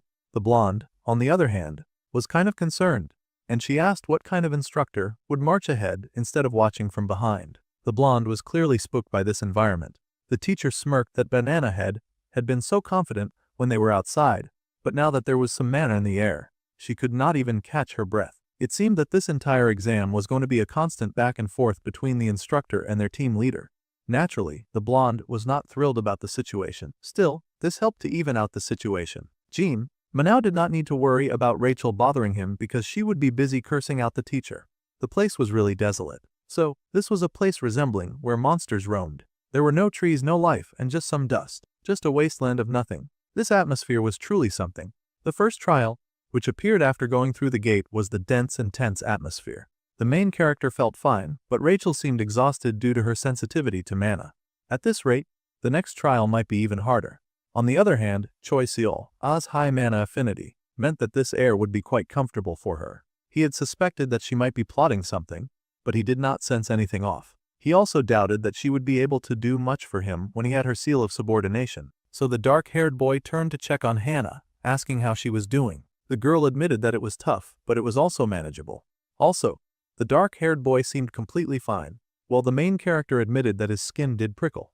The girl was amused that all this intense atmosphere did was prick his skin. Hana also seemed to lack mana affinity as well. She was a member of the club, but the boy did feel a bit suspicious. According to Choi Seol, villains had infiltrated far deeper than their expectations. She did not seem to be acting, but he did not have a sashimi knife on him right now, so he would just stand by.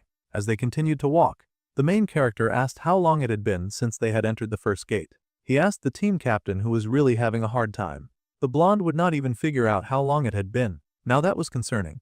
This was a timed exam after all, and they all needed to get to the checkpoint on time to pass. Hana had been keeping track, and it had apparently been 25 minutes. The boy knew that they would not have much time, but now they only had like 35 minutes left. Both of them were struggling and they were losing time. It was time for something to change and to be done differently. At this rate, they would definitely fail. The boy really did not want to fail when he did not know what the reward might be. If he had his knife, he could have used it to sense mana. The standard issue was that the knife was kept inside the standard issue in the subspace pocket, but Choi Seol-ah held that. Suddenly, the dark-haired boy paused as he realized something. That very scary attack dog that was on their team, now that could consume mana like it was food, was actually on his leash now that he had her seal of subordination. Now, the boy had found their way out of this very difficult exam. They had their mana-sniffing dog right there. The mana-sniffing dog immediately got to work, and she walked around sniffing up all the mana that she could find. Jiamma watched her with some amount of disbelief. He knew that he had called her a mana dog, but it was crazy to see that she was acting exactly like that. She could really smell where the mana was as she walked. Meanwhile, Rachel was making a few leaps and bounds in the right direction. She leapt forward to plant her foot on the ground and then launched herself forward and repeated. Step by step, she was going to reach her goal and destination of getting to the victory spot. So slowly he counted each step, going 1, 2, 1, 2. The Oreo-haired boy paused long enough to ask if she was alright because she was acting really weird. The girl laughed and said that she was fine. She could grit through this mana with willpower. That was good, and he smiled about it. It really seemed like everyone was getting used to the heavy pressure somehow. Rachel was excited about proving to everyone that she was the leader. The teacher noted that she had somehow gotten acclimated already. It seemed her scores were not for nothing then. Plus, Hannah seemed to be doing better than before as well. The teacher smiled at how Jiamma was completely fine, and she wondered what his secret was. Not like any of that was her business. The boy even joked that maybe it was because he had M and A in his name. The teacher wondered what on earth was up with his jokes. He was really cracking her up. Well, the blonde girl stepped forward carefully and took each step one at a time. As the students progressed, the teacher whispered to the student. She could sense strong mana from the northwest. She figured that they were going to reach the first checkpoint if they walked 10 minutes or so in that direction. His mana-sniffing dog was doing very well.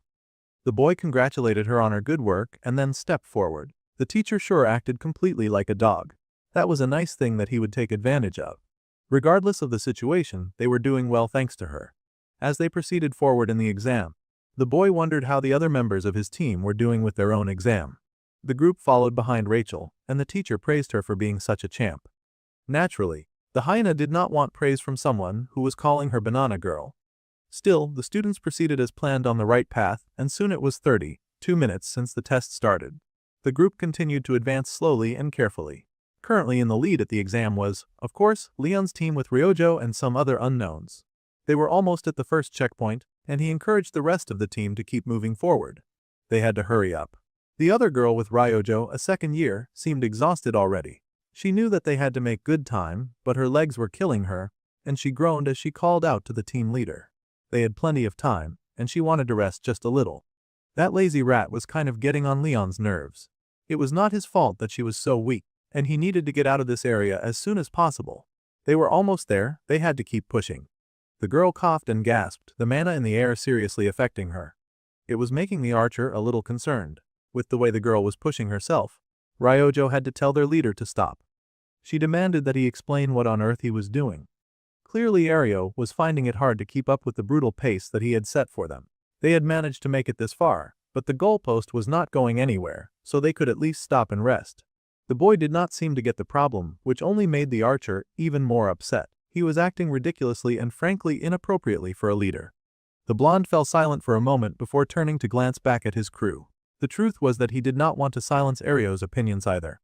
However, he had the duty as the team leader to get them through this place. The archer was not having it and accused him of just wanting to play captain because he had gotten a little power. The land was barren and empty, with a heavy oppressive air. As the marked hero, Leon had many enemies. Of course, he did not want to stay long in this place where anything could go wrong. The boy sighed and told Saki that she was free to interpret his words however she wanted, but he had no intention of reaching out his hand to teammates who would not believe in him. Now those were some cold lines. It was not like they did not believe in him. Ario was legit going through it behind him. Clearly the poor girl was suffering. Then the blonde added flame to the fire, saying that he did not know how they did things in the travel club, bringing up the Bluinette's beloved club run by her crush. Now the boy turned, walking right up to Saki Ryojo, and he placed his hand on her shoulder. However, she should not expect him to be anything like her precious Jiam, Makun. Now the girl was startled, wondering what on earth the blonde was talking about, but he did not stick around to explain himself. The teacher was just standing there observing this fight between the students and not saying anything as the two squabbled back and forth. The archer demanded that the blonde explain what he meant by that, and the blonde scoffed that he was just not as considerate as him. That was all. The brunette was infuriated, wondering what on earth was up with that guy. Ario placed a hand on the archer's shoulder to calm her down. She realized that this fuss had started because of her and she wanted to apologize. As their senior, she should act like a guiding hand, but it felt like she was just getting in the way. Either way, the girl wanted to at least try her best for them. The teacher also laughed that it was natural for younglings to fight. They were in a high-stress environment after all, so the leader was probably feeling a lot of pressure. It was best if everyone just tried a little harder so that they could get done with the exam as soon as possible. Since everyone was willing to try again, Ryojo lost some steam and thought of Jiam, Mai instead, hoping that he was doing okay. It was a dark, desolate area. They were better off getting past this place as soon as possible. Meanwhile with Jim, Mai's team, he noticed that they had walked for 30 minutes already, yet they had not managed to run into any other teams the entire time. The team leader chuckled that it was that kind of place, sort of like a room that you cannot leave without a bit of shebang. The mint-haired girl giggled at that example, but they basically got the idea. It was part of the test that they would not interact with anyone else but their teammates. The teacher did not appreciate the filthy example, but it was like the island training from last time. The same rules applied for the test. Each group would have a different starting point, and the warp would send them to different places. Then, the boy asked if there was still only one checkpoint. If they were all headed to the same place, then they should have seen other people by now. That just went to show that the majority of the people behind them might have given up on going forward at all. The blonde just groaned that it would be so much better to get a test where they got to beat each other up, which was fairly nicer than having to drag through such a torturous path. The Oreo-haired boy could not help but see her point. They would have given up by now, honestly, if it were not for their mana-smelling teacher. Who could tell them that they were moving in the right direction? Then, the boy called out to the teacher, who turned nervously to him. This whole situation was kind of suspicious. He needed to know how people who gave up on the exam would get back to the school. About that, the teacher told him to hold on as she grabbed a device. It turned out that she had a mana signaler, and when they pressed that big button right there, their location would pop up right on the screen. That was what the teachers had said anyway in the control. The boy was curious and wondered how it would function in a place where even the subspace was not active. Well, the teacher had not known that the boy was the curious type. He wanted to know so much, like a flopping fish desperate for water. Well, she had no clue as to how it worked exactly, but she had heard that it was made for training purposes by the Hero Association's research department. Besides, she only heard that it was made by making fewer replicas of an artifact. This subspace bag was issued to her by the association as well. She felt like she had explained the situation quite well, but the whole setup was still rather confusing to the boy. Before the lines between magic and blessings were drawn, a relic from the Age of Gods was made. This was called the artifact because it held mystical power. Its value was priceless. Moreover, with fewer than 10 World Heritage relics currently in existence, international law dictated that it could not be held by a single country. So, the Hero Association regulates them, keeping the power of nations in balance. However, that darned evil association somehow managed to replicate it and turn it into standard issue items. That whole situation sounded like big trouble to him. The teacher quickly stuffed this special item back inside her bag, saying that he could not have it, just in case he was going to ask for it. If she lost it, then she would have to pay them back, and she already got paid almost nothing in wages. It was such a down-to-earth thing for a villain to say. Still, the teacher assured the boy that as long as she remained by their side, then things would be fine. Suddenly, the girls in the front stopped and called out for the Oreo-haired boy. The blonde beamed and pointed at the checkpoint, gasping that they had found it. The teacher was feeling very smug as she pointed out that there was no way they would get lost with her by their side. With that reassurance, the purple-haired teacher stepped forward and congratulated the banana-haired girl for finding the right spot. Of course, the main character was still suspicious about so much involving this situation. The current time for Rachel's group stood at 48 minutes and 20 seconds. They would have to restart the clock for an hour once they got through the second gate. So, they were fortunately past the first trial, and the group was feeling pretty relieved about it. So now they were faced with the second gate. They stared at the gate for a moment, no one too pressed to rush inside. They wondered if they had really found the right door. Even the teacher whispered that this did not look at all like an ordinary checkpoint.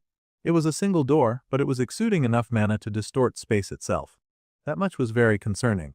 It seemed this one menacing door was very powerful. How troublesome, obviously Jiam, but did not want to deal with something that annoying. The girls could not see anything behind the door that could give them a clue to where it would lead, and there was no going back. So the only step available seemed to be forward. Banana Hair asked the teacher if she was sure that they should open this door. The teacher admitted that the clock would start ticking the moment they got in, so that was definitely the right door. The girl asked if the teacher was just messing with her, but the teacher insisted that it was the right door. Everything about this situation was very odd though. Well, Rachel was the team leader, so she would have to open it. Naturally, she was not thrilled with it, especially with the heavy aura coming from behind the stupid door. The teacher braced to start the timer, and the rest of her teammates braced to enter with her. Jiam Ma also got serious because he could tell that things would get difficult as soon as they walked through. So, the blonde tossed open the door with a bright smile, asking what really could be the worst thing happening behind that door. She prepared to step right through the door, and nearly walked right into a deep pit. Scratch that, she fell right into the pit. The girl was horrified, her eyes wide with fright, but fortunately, the mint-haired girl grabbed her. Now that was a huge relief. The blonde thanked Hana for coming to her rescue. Then the blonde hopped back and yelled at their flat teacher for nearly getting her killed. The purple-haired flatty said that it was her first time here, but this truly was the second gate. No one had expected it to open to a drop though. Plus, the timer had already started, so they had to get going. The blonde cursed at her in annoyance. They had reached the area for the second trial, the artificial Gehenna.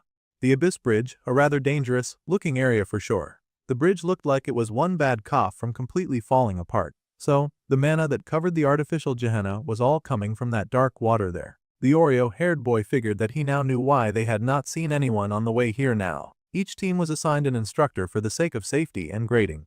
However, this existence itself encouraged the students to give up at the first sign of stress. This exam was the kind to inevitably get dangerous if a person did not know its contents. Such a steep drop would discourage anyone, let alone in the exam's hostile and suffocating environment. Leon, of course, was already on that very delicate bridge. His teammates watched the area warily as they walked, wondering how their steadfast leader could keep walking without fear.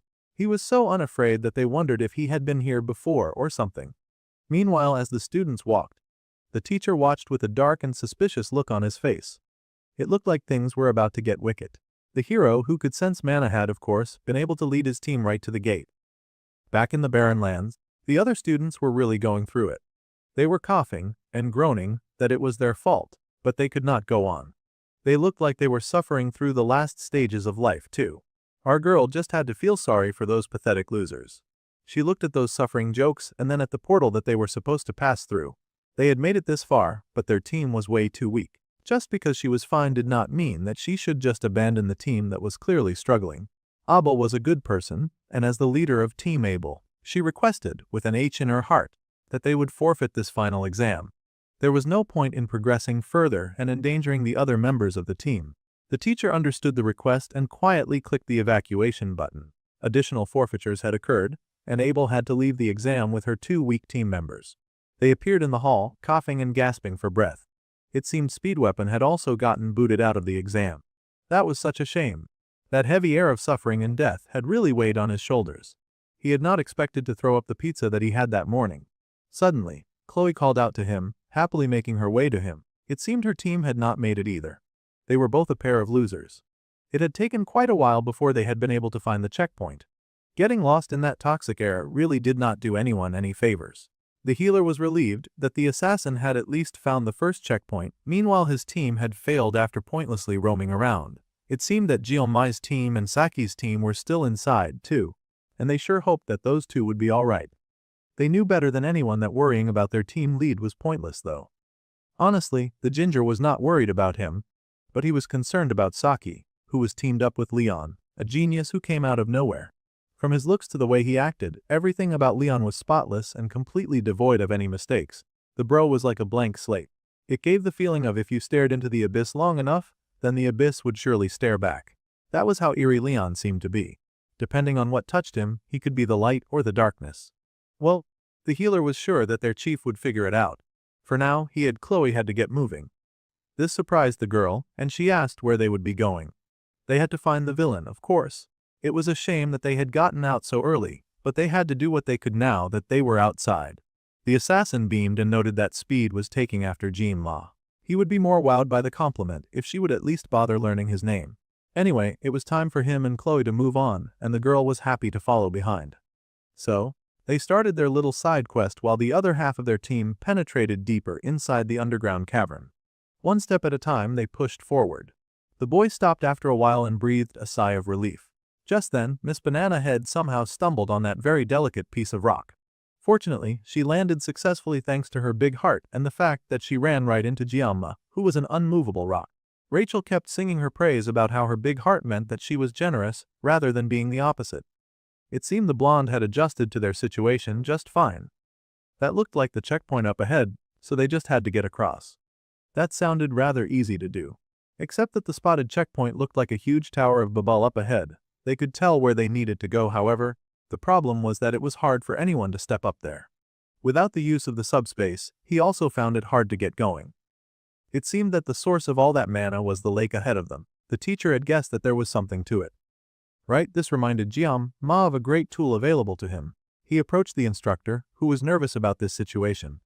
Well, since she was so good at sensing mana, he encouraged her to lead the way.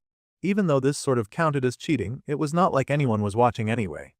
Very few students had made it into this dark pit after all. He had already used her as a sniffing tool, so it was too late to turn back now. She might as well lead them to the promised victory. The reason why instructors have tagged along is to prevent mishaps, so he figured that she should step up at this time, given her objective. Yeah, that manipulative little rat was clearly just making her do all the hard parts for them, so that they would not run into any unfortunate accident. The lady tried to protest that this was their exam and she could not possibly get involved. In that case, the boy agreed that they would take whatever penalties were necessary. Besides, things would be fine as long as their stories aligned. Their team leader, Rachel, was in full support of this, and even Hana was happy to go along with this plan. It was 3 against 1, and the poor teacher found herself speechless and shocked. She fell to her knees, opting to say that she could not possibly help them when she was clearly so deathly afraid of heights. That was an interesting dilemma, quickly solved by the Orayo-haired boy stepping up to her and giving her a direct order to cross that stupid bridge immediately. If she crossed the bridge for them, he would even grant her a wish. That should be enticing enough for her. Sure enough, it was enticing. Well, he would do anything but the mark of servitude. He was not about to get tricked by the devil. She was annoyed, but a wish was a wish, and that was more than she had before. So, the teacher got to her feet and beamed, telling all the students to follow behind her. And they had to make sure that they got across safely. The bespectacled girl was so excited that she clapped. That definitely worked to boost the teacher's ego. This bridge was really sturdy, and the flat-chested teacher was making a huge show of all the risk she was taking to help them cross the bridge. She was really crawling on all fours, and she informed them that she thought it was safe after all, so they should just follow behind her.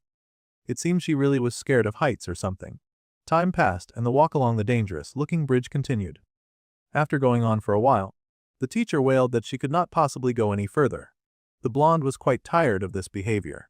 Their teacher was acting less and less like an adult and more like a child, for goodness sake. They had gotten across safely thanks to her, but now she was throwing a tantrum. The boy stepped forward and thanked her for her good work, at least. If she were truly tired, they could take the rest from there. This greatly surprised Purple Hair, since she had stopped halfway, but the boy just repeated his congratulations to her. The teacher was overflowing with passionate emotions at being appreciated. She was acting like no one had ever thanked her before. Suddenly, she was motivated all over again and raced forward, saying that she was the instructor and she would happily lead the cadets. She was acting so jolly that the blonde asked the main character if he had given that ironing board money or something. Truly, the new insult names that she was coming up with were diabolical. Obviously, he did not have enough money to bribe a teacher, and the combat junkie dared to laugh at how broke he was. Then Banana Hair raced ahead too, telling the teacher not to go too far since she was still the team leader. The teacher just huffed that instructors must lead. While they progressed forward, Hana finally pulled up to smile at how those two were getting along pretty well. The boy was doubtful about that statement. The mint-haired girl grinned and said it was all because Ma was such a bad boy, which was an interesting choice of words.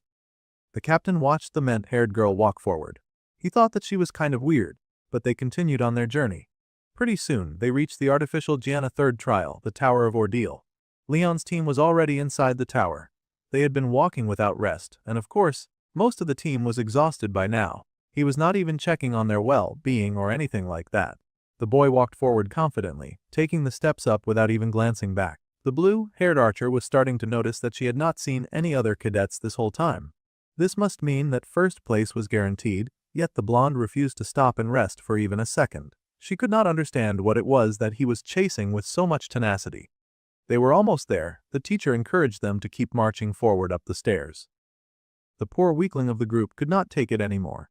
She had tried her best to endure for the sake of the team, but there was only so much that a girl could do without rest. Ryojo noticed her suffering and once again called out to Leon. He had to look back. He had to notice that his teammates were suffering and that they needed him to slow down a little. The boy kept his eyes forward the entire time.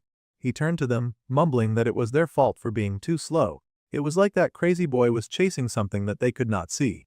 The brunette stared blankly at him, the rest of the team also staring at the blonde in disbelief. This behavior was not natural. A few minutes of rest would not kill anyone, yet the hero was going forward like they were machines that would obey no matter what. The blonde hesitated this time, seeing the same expression on all their faces. He recognized that he might have gone a bit too far this time. He looked down, shaking off whatever evil spirit had consumed his soul, and apologizing for his tone. They were almost on the 5th floor, so they should rest there at least. The blue-haired archer, however, stared ahead in shock. It was like the boy's eyes had changed color.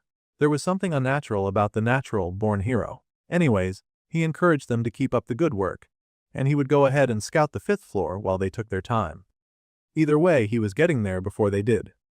Ario finally fell to the floor, letting her legs collapse from the exhaustion. The poor girl cried to her instructor Paul that she cannot possibly walk anymore. She was so desperately tired that she really wanted to quit. The teacher tried to encourage the poor cadet, but she was exhausted. They had been walking without rest this entire time in this oppressive environment. She was tired. Finally, Ryojo could not bear to witness this level of pathetic suffering anymore. Gently, she lowered herself and offered her back to her senior, asking the girl to get on her back. This surprised the senior, but the archer explained that those who could should help those who could not. So, she demanded that the blue-haired pathetic baby get on her back before she changed her mind. To be honest, the blue-haired girl was not doing that well either. She must be taking after that stupid captain of hers, because she was not going to leave this girl to suffer. In the past, she might have ignored such a pathetic wimp, but Giamma was changing her life now. The senior was so relieved, leaning her weight on the junior girl. The senior sure weighed a lot for someone so skinny. Suddenly, something absolutely weird happened that made the girl's eyes widen. It was something so shocking that the main character felt the sensation of it from where he stood. He looked up into the thick air, wondering what caused that feeling. The blonde combat girl asked what was up with him because he had suddenly stopped. She wanted to know if he was scared. Of course, he was not, but something was off about the environment inside the tower. Still, he could not pinpoint the problem, so he just said that it was nothing. However, a bloody dagger proved his sharp instincts to be correct. Ryojo stumbled where she stood, shocked and horrified as she fell forward with the senior on her back. There was blood on her hands, and the blue net shook. She had been stabbed, the blue-haired archer was bleeding, and she coughed up blood calling for Jiama. Meanwhile Jiama's group was still scouting out the area as they continued their journey to the nearest finishing line. They had come this far, they might as well treat the experience like some kind of ungodly excursion. While his teammates were walking all calm and collected, there was something off about the air to the Oreo-haired boy. He thought he was overreacting or being too sensitive. After all, the place was filled with the most demonic shit, so it almost made sense for him to feel like the atmosphere was off to some degree. The teacher forged ahead up the stairs, and she told the kids that she would be taking the lead this time as well. They were not about to run headfirst into danger, so they happily followed behind her. The next level was stairs, so the team leader checked back with the dark-haired boy to make sure that he did not have trouble with the stairs. This structure almost completely replicated the magic tower. Joaquin was by no means an ordinary guy. As they continued to walk, the boy slowed when he noticed footprints on the stairs. Now this was interesting. He had previously believed that they were the only ones present at this leg of the game. It did not seem like any of his teammates had noticed, they were just moaning and groaning about having to face stairs at the very last stretch. It did feel like some kind of epic bad luck. Meanwhile, the boy stared as they walked up. Feet meant people, but they had not seen anyone since they had started the exam. If there was a team ahead of them, then he wondered who they were. The dark-haired man did not have a lot of time to spare, wondering because he soon found himself stepping in blood. Things were about to get hot and heavy really fast. The Oreo-haired boy froze, all of his internal alarm bells going off at the same time. Even Rachel had stopped because she could sense that something was off. Instantly, the boy zoomed off. It seemed he had not stepped in blood, but he had scented the traces of it coming from nearby. He raced past ahead of the teacher and his classmates. The boy who had previously been fine, dragging his feet at the back of the line, moved like he was being pulled by his soulmate. True love was real after all. The teacher called for the boy, but even she could tell that shit had gotten real. She could detect mana after all, so she knew danger when she smelt it. Immediately, she told the two other girls to wait right there. They did not have the luxury of dragging any other students into this mess, and she had to go after her number one target. Meanwhile, the boy was moving like a bullet train up the stairs, all of his energy and strength focused on running as he sensed something eerily familiar. It felt like there was static in Ryojo's vision as she looked ahead at the person holding the weapon above her. Her sight was blurry, but of course it was. It looked like she had been attacked by the person that she had tried to help. Now, she stared at her blood-stained hands in confusion, but recalled quickly what had occurred. The pointy bit sticking through her melons sort of worked as a great reminder. It was poison, even worse. This poor girl was lying on the floor and fading away. At this rate, things would end poorly. Looking ahead of her, their team captain, Leon, was engaged in combat with the teacher on their team. Now that was interesting. Leon, bloody and bleeding, was fighting the instructor, Paul, who had a weird grin on his face. It seemed that guy had been an undercover villain. The blonde boy groaned as he threw a flaming attack at their teacher. But that weak loser actually had the audacity to dodge. What a jerk. The teacher did not flinch, saying such strength was as expected of the hero candidate. He prepped for a sneak attack, but the hero had already appeared behind him. Leon was moving fast, hopefully fast enough to stop the teacher. However, he was just the protagonist after all, half of his gains had already been snatched by the main character. That teacher dared to call the hero underwhelming. Even if he was the hero candidate, he was so easy to hurt. Surprise, surprise, it was not the teacher who pierced through his body, but it was Ario, that crying loser.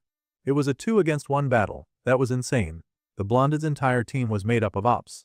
No wonder he'd had no intention of slowing down for any one of them. He probably already guessed that they had been trying to take him out. They had already taken down Ryojo, and now they wanted to kill him too. The boy howled in pain as the wicked, blue-haired evil lady laughed. The hero was strong, but at the end of the day, he was just a human. It seemed the student Ario was even the big boss of the operation. She sighed and criticized the teacher, Paul, saying that he still seemed incapable of handling Permersh's power well. The man apologized to the student, but she sighed and figured that they would keep things moving. However, the hero had gotten beaten pretty fast. They could not help but wonder if they were even fighting the right guy. That was very rude of them, and he would be way more impressive if he did not have to share the story with that aura, stealing black demon Jiama. The hero candidate seemed quite insufficient to hold Lord Permersh. That was so rude of them. They wanted to plant an ugly demon inside Leon. The evil Bluinet was now starting to doubt that the Great Agor had really been defeated by something like this. It felt like that professor had been lying to them. Well, the teacher admitted that their opponent had lasted this long without armaments in a place like this, which was quite similar to the demonic realm.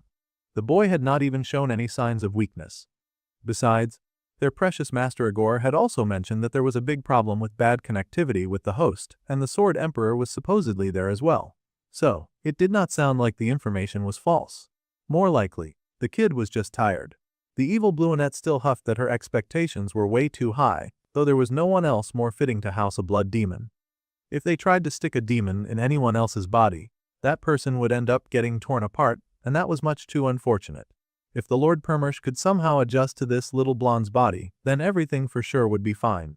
At this point, these two jerks were just idly gossiping while two students bled away before them. They figured that results would be satisfactory, and they needed this to work since Lord Permersh had taken them in after Lord Igor's death. Suddenly, the evil Blueonette paused because she noticed that the good Blueonette was looking at her. As someone who had clearly dedicated her life to all sorts of shameless evil, the evil Blueonette scoffed and flipped her hair when she noticed her 5-minute savior was awake. Saki Raojo, the girl who was now dying from the crime of just trying to be nice. This is why it was so much better to be a jerk sometimes. She could not believe that this was how she would die. It felt like her life had been full of too many empty moments. A repetition of daily life, a dreary family, she'd had no particular interest and had just inherited her father's passion for the boy. The girl had not entered the academy to be a hero, and she just needed an excuse to die anyway. Still, there was one part of her academy life that lingered in her mind. Meanwhile, the evil Blueonette was laughing it up. That little rat had the audacity to ask if her acting had been any good. She had been worried that she would get caught on the way to this tower. But the sweet Get Blueonette had ended up setting the stage and causing troubles all by herself, so it made things way easier to get to the tower. Sticking up for Ario, being the one to challenge Leon, helped to take off any suspicion from the girl's suffering pretense. Ryojo had eaten her act and fallen for it hook, line and sinker. The Blueonette growled, asking why on earth these evil people would do such a thing. Well, naturally, because of very simple evil reasons. The Blueonette paused and bent for a nice toxic Yuri moment, piking at the poisoned dagger inside the poor sweet Blueonette. Honestly, Ario was so disappointed that the archer might not know it, but the evil witch had always thought that the archer was somehow similar to her. Those dreary eyes and a face that acted like she was done with life, she had thought for sure that the Blueonette was much closer to people like them. People who did not care for other people, who took advantage of other people and made others suffer, just because they thought it was fun.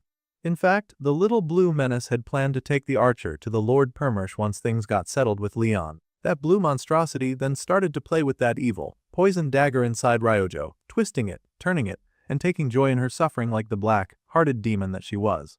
Ario was sure that Archer would be an evil witch too. She could not believe that the girl would actually offer to carry her. It was so annoying to see the girl so suddenly awaken a love for humans, it made her feel sick. In the end, the archer was nothing more than a mere human, and the wicked witch of manipulation was terribly disappointed in her. That blue terror was truly something menacing, because even the teacher was clearly uncomfortable with such blatant torture. Then, she had to stop because she realized that the archer was too defeated to hear the other reason that she had decided to do this. The little archer would not be dying alone with her keeping her company after all. Well, she wanted Saki to die alone, so that blue rat stood up and waved her goodbye. The poor girl was tired and bleeding, with tears in her eyes as she lay on the ground. In truth, she really did not want to die, not in a pathetic way like this, cut down because she had tried to be kind. Tears welled up strongly in her eyes, and she cried again as that thought echoed in her mind. She really did not want to die. Not now, not when she had found for the first time a reason that she wanted to keep living. A reason that had dark hair with white strands, and was so deadpan it was almost frustrating. However, no matter how frustrating he was, Ryojo wanted to live a little longer for Jian-ma. It was starting to feel like there was no god in this world, and her tears slipped from her eyes as she thought very passionately of Jian-ma. The world began to spin around her, and footsteps walked up the path. She could see him, the vision of someone who looked so much like the boy that she liked. Her sweet and passionate Jian-ma. How she had missed him. Her hand reached out without thinking, asking for his hand in return. Even if he was not there, even if he was just an illusion, the archer made one final request. She prayed for him to save her. The boy looked like he had been possessed. Well, that was a fair reaction when you walked in on one of your closest friends being murdered and dying in a pool of her own blood. This was not part of the plan, and this was not supposed to happen. The plan of a sweet and quiet teen life was erased from his mind when he saw that Ryojo was dying. The two demon worshippers turned in surprise to see that they already had a guest. They had not expected it. The purple-haired teacher had also caught up with Jima, and she was horrified by what she had found. Instantly, she called for the dark-haired boy, telling him that they should leave together immediately. Suddenly, she froze when she realized the scene that she had just walked in on. The hero candidate Leon fell on his knees, and he looked out of it. The girl Ma was friends with was lying in a pool of her own blood. They were both barely alive, but clearly something had gone very wrong with the exam. Ario noticed Sol, and even said hi. Long time no see, since they belonged to the same cult. The teacher could not believe it. The girl happily greeted her, asking her how she had been. It was nice to see her after such a long time. Right, they had been together in the same gang, but these two losers had jumped ship the second that Agor died. In fact, they were inviting their fellow worshipper to join them in the service of the Lord Permish, who they had signed a new contract with. She knew traitors like the pathetic teacher would always need a new master to serve. Plus, her mana was surely running out right now. There was no way that she could survive alone on what Agor had given her. Even if she was a cowardly traitor, Seol was not crazy about getting lectured by the loser who had jumped ship as soon as they could. Then, the blue-haired menace noticed the star pupil from the festival and teased him, telling the Sashimi sword saint to stay put. She was being so disrespectful and putting her foot on Leon. The evil blue thought that it was pretty impressive that the young teen had defeated Iron Leg. That was all well and good, but right now, there was no way that he would stand a chance against her, and surely, he understood the situation. She even stepped on Leon and crushed him into the floor. Even the hero candidate could not fight against her, so there was no way that he could stand a chance. Clearly, that witch had no idea who Ma was, and she mocked that an unarmed human could do nothing against her. Well, that was fair. He was kind of nerfed when he was unarmed. Alright, for the sake of old time's sake, Ario was even going to give Seol an offer. She was talking a lot of smack for a lady who had no idea who she was really talking to. She asked the teacher to kill him herself, and then she would inform Lord Permish right away to make her his disciple. The lady had the weapons after all. No one could fight against anyone as long as she kept the swords stored inside of her handy bag. Now, the teacher found herself in a difficult situation. On one hand, she was addicted to the sweet taste of mana. On the other hand, she knew properly what Ma could do to her if he got the chance. She legit understood that this was the kid who had put a belt to behind on her former master Agor. This was a tough moment for Seol. Meanwhile, the boy in front of her just stretched out that hand of his. It was smaller than hers, yet a tad more calloused. He was young, just a high school boy in appearance. However, he carried so much strength, and he was making a request with that one gesture. It was time for the purple-haired teacher to pick a side. It was almost humorous that a woman who tried to get them killed in a dungeon one time now had to face this decision of helping her former enemy. She had to choose. Of course, her fellow cult members were confused, and the teacher's head was spinning. Ario smirked in that menacing way of hers. She was slowly beginning to understand the situation, and the purple-haired teacher tensed. The boy was showing her his back, 2 students lay flat on the floor, half dead, and a demon master loomed ahead in her future. She could go back to living life the way that she used to. However, Seol shut her eyes to shake that image away. She flinched and reached into her bag, grabbing the sashimi knife and raising it as she charged at Ma. The blue demon and her companion were busy smiling and acting like it was a one battle. However, the purple-haired lady let it be known that Ma was, in fact, her new master. She set the sword in his hand on her knees and let her master do his thing.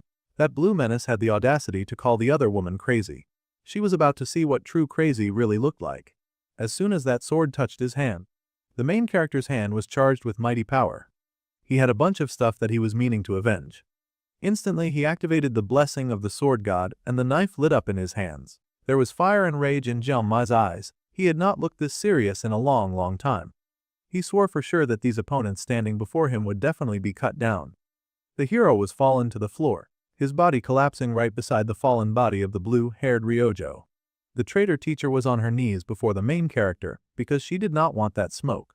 Ma unleashed his heavy power and activated the blessing of the sword god. The boy was moving violently and was highly charged to slice everything in front of him. The other traitor teacher in the room boldly said that he would be handling Ma. Someone was trying to match himself with a fighter that was way out of his league. The Bluenet was focused on taking down Seol because she wanted to punish the other lady for being a cowardly traitor. She would also choose that option once she understood the beating that she was about to receive. Immediately, the fight began. Our dark-haired boy was not wasting any time today, and he burst forward with a sharp slice that seemed to cut through the very air itself. Bro was supercharged with the power blue, and he was storming through the place like a conqueror from an intergalactic realm. The teacher was still talking gas and laughing that his attacks barely landed a scratch on the boy. As he defeated Iron Leg, he would fight him with everything that he had. The boy should focus and understand that this cave they were in was overflowing with mana, which meant that it was the perfect place for dark magic users like them, because they could use as much magic as possible. Showcasing this strength, he tossed a bunch of rocks in the air using his super awesome magic. Those rocks flew as burning projectiles, so they got pretty impressive very fast. The man laughed because he could not lose even if he wanted to. He was about to find out that he could very well lose, and he was going to lose diabolically too. The teacher kept laughing, saying that he had made the right choice following Ario to make a contract with Lord Permersh. As everyone could see, his Lord Perm was clearly overpowered and filled him with so much diabolical energy that the man could not imagine getting beaten at this high-class level. He was tossing around fairy stones like they were high-grade bombs. Those explosions were loud and thunderous, lighting up the area in bright light. It was easy to see what Bro was so jolly about. The traitor teacher was not so jolly about the situation. She could not do any real fighting after all, and she had to dodge all of these dangerous flying rocks on top of everything. This situation really was the pits. She wondered if this new Lord Perm had given her old colleague the ability to use 2 attributes. Dang, now she was jealous of Paul. However, she was also pretty sure that the kid with her was not going to lose to that sucker. The man was really high on his power, laughing and asking the Sashimi swordsman where he had disappeared to. He was so sure that the kid had run away in fright when faced with his all-powerful might. Witnessing his super might new perm fire, combined with Lord Agor's power, would definitely send any normal student running. A mere human should know which lines not to cross, and now the Sashimi kid would die since he did not know his place. Teacher Paul was still talking hot gas when that dangerous blue line sliced right through him. Bro hardly counted as a serious enemy with how clean that sharp cut came in. The man stiffened, unable to understand how the student had gotten past his attack and breached his defenses. He looked around in fear, trying to spot his opponent, wondering where he had gone. The man barely managed to dodge that first attack, and he gasped, blood spurting from the new open wound at his side. Oh, that was dangerous. Ma was very clearly not fully cutting him intentionally. Bro had unlocked the torture option, and he was about to regret it. The teacher was dancing around trying to spot his opponent, and Ario had the gall to tell him to get a grip. She was talking such hot shit, just because she was not the one cornered like a rat right then. The teacher lost his mind, searching for the student by setting the place on fire. He tossed fiery rock after fiery rock, screaming for the student to show himself. He demanded to know if that boy was really going to keep hiding instead of fighting him like a real man. He would not stop his magic, no matter how much destruction and fire he raised in their immediate environment. Bro was going to burn this tower to the ground and leave it in ruins until his opponent manifested. Well, Ma heard his eager cry and showed up just in time for Paul to realize that he had made a terrible mistake. Risking his life, he bent over to block what would definitely have been a deadly attack. In that moment, the boy could have cut his neck. The teacher was starting to realize how close he was to dying in this match. Despite having all of the advantages, the young student kept aiming for his sides. Clearly, this was not the first time Ma had to kill a person, either, yet he was stalling when it came to eliminating the trash that had hurt his archer. The man then paused when he realized that he was getting sliced in the same area that Leon had gotten hurt. Oh, Ario was going to hate herself when the dark-haired boy got his hands on her. The teacher was terrified, now realizing that all the nonsense he had been saying about never losing did not count in this match. This match was way too deadly. Paul was starting to suspect something, his eyes glowing pink. It became clear that the child had been playing with him since the beginning. That dark-haired main character had not been fighting him seriously from the get-go. It was both insulting and terrifying. The man growled that a mere human dared to disrespect him like that. The teacher had to remember that even if he had borrowed demonic power, he was still human. However, the teacher was so offended at being treated like a weakling that he burst through his clothes like he wanted to show off just how inhumane he really was. The man roared like an animal, abandoning his humanity in a wild cry. Even Ario was stunned to see what he was doing, and she yelled at him. However, Paul was too far gone, and he had fallen right into Ma's trap. The student stood before that monster, that ugly, terrifying beast that had hurt his friends. With a darkness bubbling in Ma's eyes that bordered on madness, the boy looked at that monster. The teacher was not about to give up, and he raised his heavy, muscular arms, intending to squash the boy where he stood. Seol, yelled out in alarm, and the evil Blueanet stared in awe as the young Sashimi swordsman made just one clean and smooth cut, like he was cutting into the monster's very soul. There was a silence that was very loud. This was the silence that followed. The main character had hit that beast with a cut so cold that even his speech bubbles split apart. It was a death so instant and nasty that his words got disjointed too. The teacher was a villain, and he lay there in shock as his body fell in two different parts, cut down by the terrifying high school boy in front of him. The purple-haired teacher was in shock that the boy could even use an aura at this age. Just as she had thought, the safest place in the world was definitely at his side. Without even breaking a sweat, Teacher Paul had been dispatched, and now Ario was both heated and alarmed.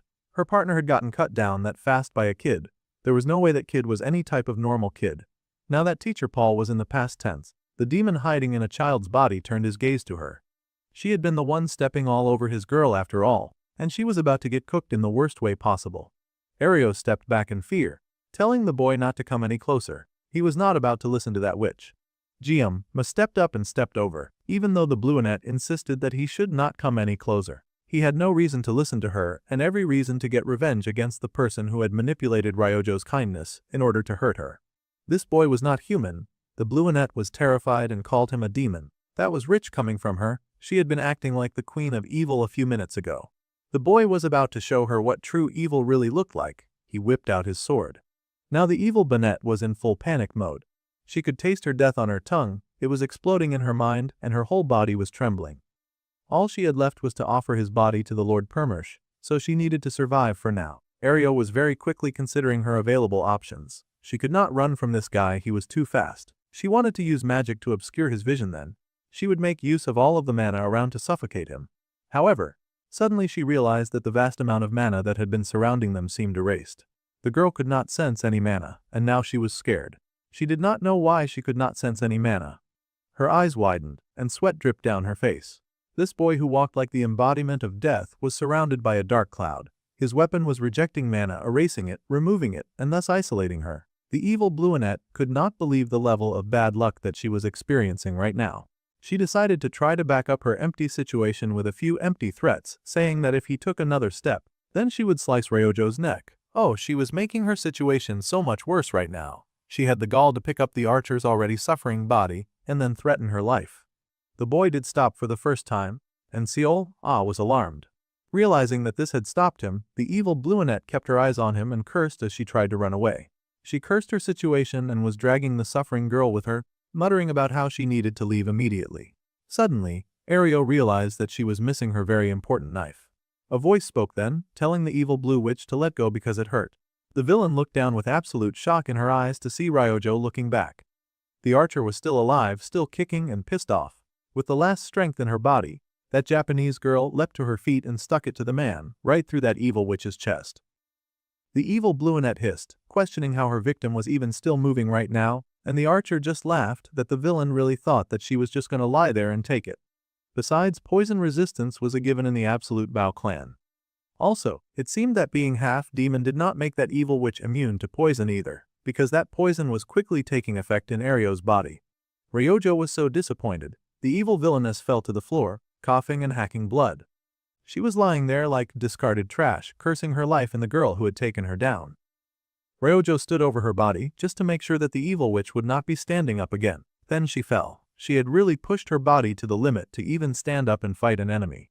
The Sashimi swordsman was there in seconds, catching his girl. Rachel and Hannah finally showed up at the scene. They had been taking their time coming up the stairs, but all of that noise had definitely attracted their attention, and they finally made it to the top, just in time to see the precious moment between the swordsman and his girl. The archer laughed, scolding the boy that it hurt when he gripped her so hard. Also, she was wondering why he looked so sad. A few days ago, he told her that he would do her a favor. With a tired sigh, the girl huffed out her words as much as she could and asked the boy to stay like this with her a little longer. A light shone over them as she rested in his arms. She looked like she was dying.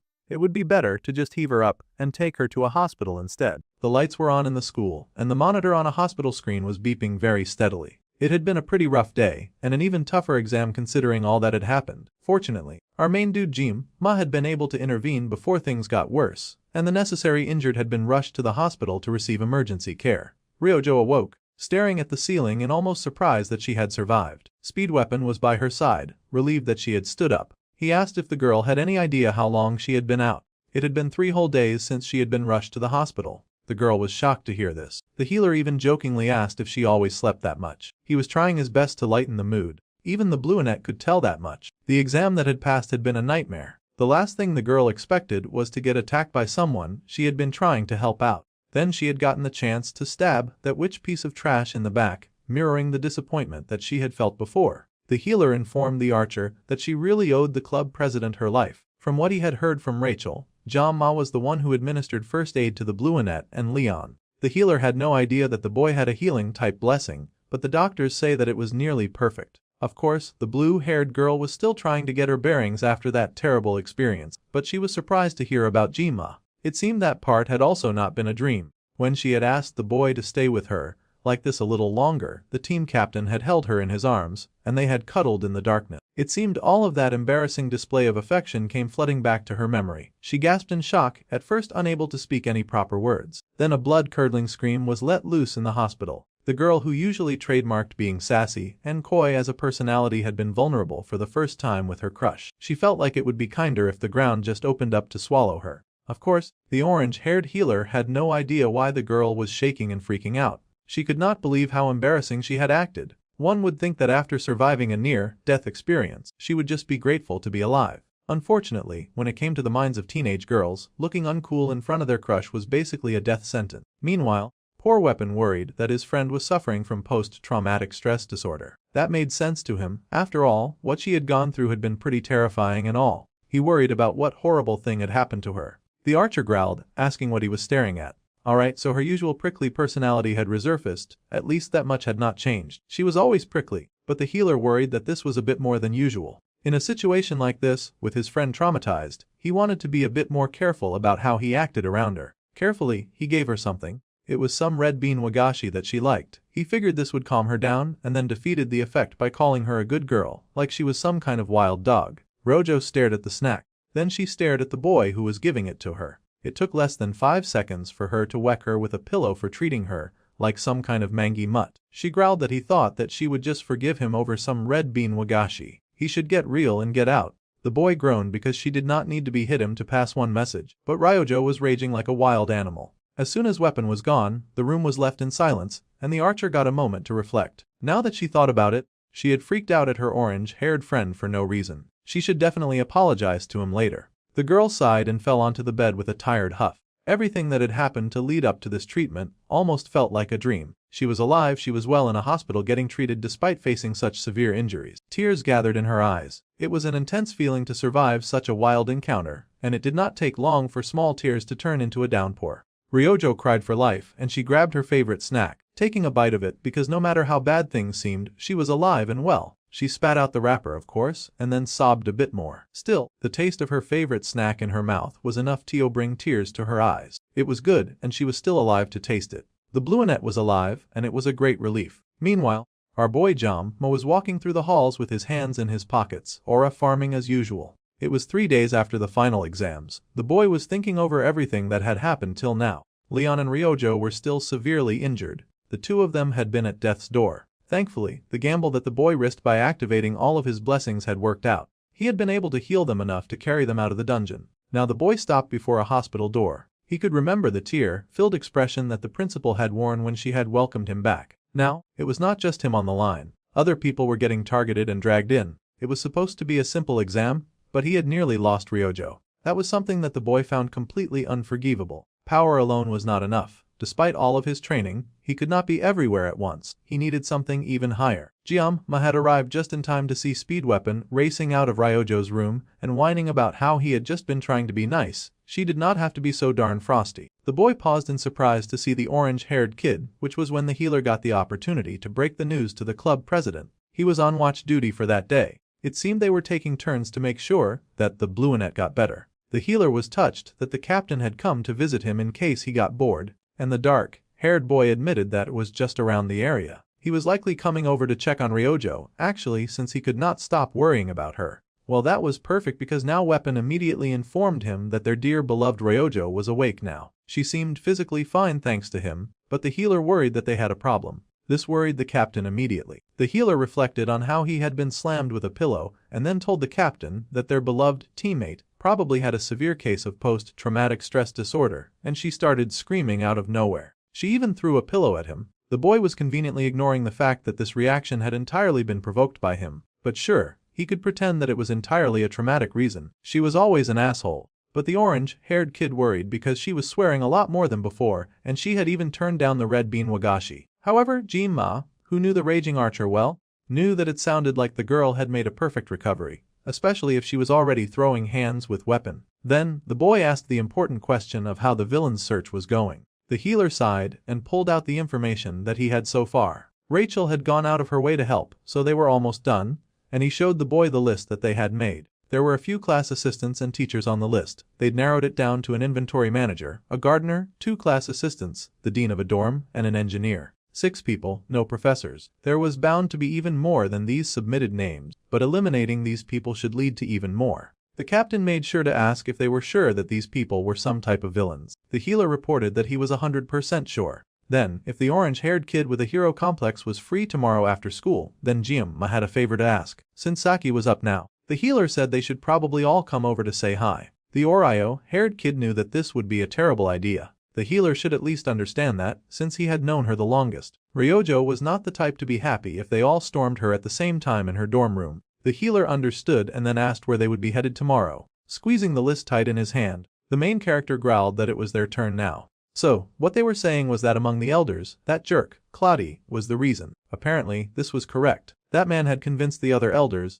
and he was also the mastermind behind the appearance of the demonoid in the midterm exams. They were still investigating the fact that the jerk was also somehow involved in the final exam spectacle as well. From Cloudy's transactions, they had found records that even undertakers had been hired, a despicable group of assassins known to eliminate anyone for a price. The aura in the principal's office was heavily intense today, and the lady's feet crushed into the tile floors beneath her feet. Of all the things that she had heard today, the Undertaker's news felt like the most grievous offense. Those filthy subhuman killer mongrels had been hired to take out students of her institution. Naturally, the lady was disgusted by this information. They had reported that these people were last seen at a port near Avalon Island. She got even more vexed to find that Avalon Island had been involved as well, which had been the first big disaster that the school had faced involving Jin-ma. It was an intense gathering in the principal's office that day, with the Sword Emperor in there along with the head of the top auditor family. The Sword Emperor told his former colleague to calm down a bit, and she exploded at him. How could one author expect her to calm down and sip tea when villains were moving and actively trying to kill the students in her school? She had that duty to ensure that each student in the academy was safe,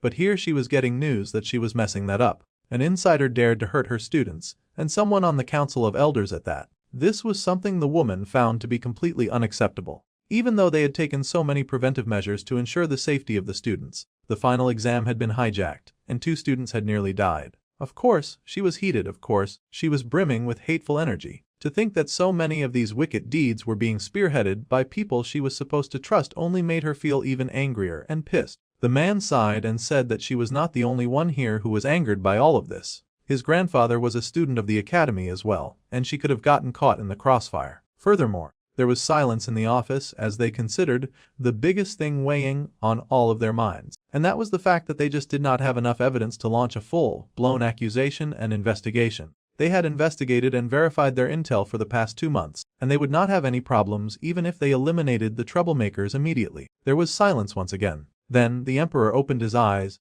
a dark aura filling the room as he understood what the head of the auditor family was trying to communicate. The cup of tea that the Sword Emperor had been pretending to be so peacefully sipping had shattered. If they had evidence, then the time to move was now, and the time for peacekeeping was over. The man stood and said that they would move tonight. However, someone was here for some urgent matters. Suddenly, Jin-ma walked into that office like he owned the place. The very important dignitaries sharing the space with him were barely his concern. Bro had matters to attend to, and he would be heard immediately. He refused to take no for an answer. As soon as he appeared, the room fell silent, and the shocked principal asked what on earth had brought the boy today. In addition to the final exam incident, the boy had something to tell all of these very important people, and it was in their best interest to pay attention to his words. Speed Weapon was a little nervous, but he was allowed to speak first concerning the issue that they had come to address. They were going to discuss what they knew so far about the undercover villains infiltrating the academy. First, the principal wanted to be sure of the identity of the boy talking to her. She had never met him in person before, but she knew that he was a member of Jin-ma's travel club. The student blushed before the beautiful principal, intimidated by her beauty and power. Now that she knew his identity, she went through the list of suspects that they had submitted, who were apparently likely to be half demon scum. Obviously, they had no proof just yet, but they had investigated those people multiple times, and each investigation had shown that their hiring process and work seemed suspicious. A dark aura sliced through the air, deep red eyes narrowing as the principal carefully inspected the list. The more she stared at those names, the more furious she became. One thing that she could not stand was children getting hurt when they were under her protection. The second thing she hated were lying rats hiding underneath her roof. After checking with her blessing, she was able to confirm that all the people on the list had not been hired by the academy. Since she had verified with the blessing of the poet, then it was certain that they had narrowed down on some demon scum hiding among them. That was progress at least. The Sword Emperor and the head of the assassins listened closely to the conversation. Now, that was that. However, there was something else to be addressed. She was going to ask exactly how these little bandits had somehow accessed the list of the faculty. This was information that was supposed to be out of reach for students. The orange-haired boy flinched, of course,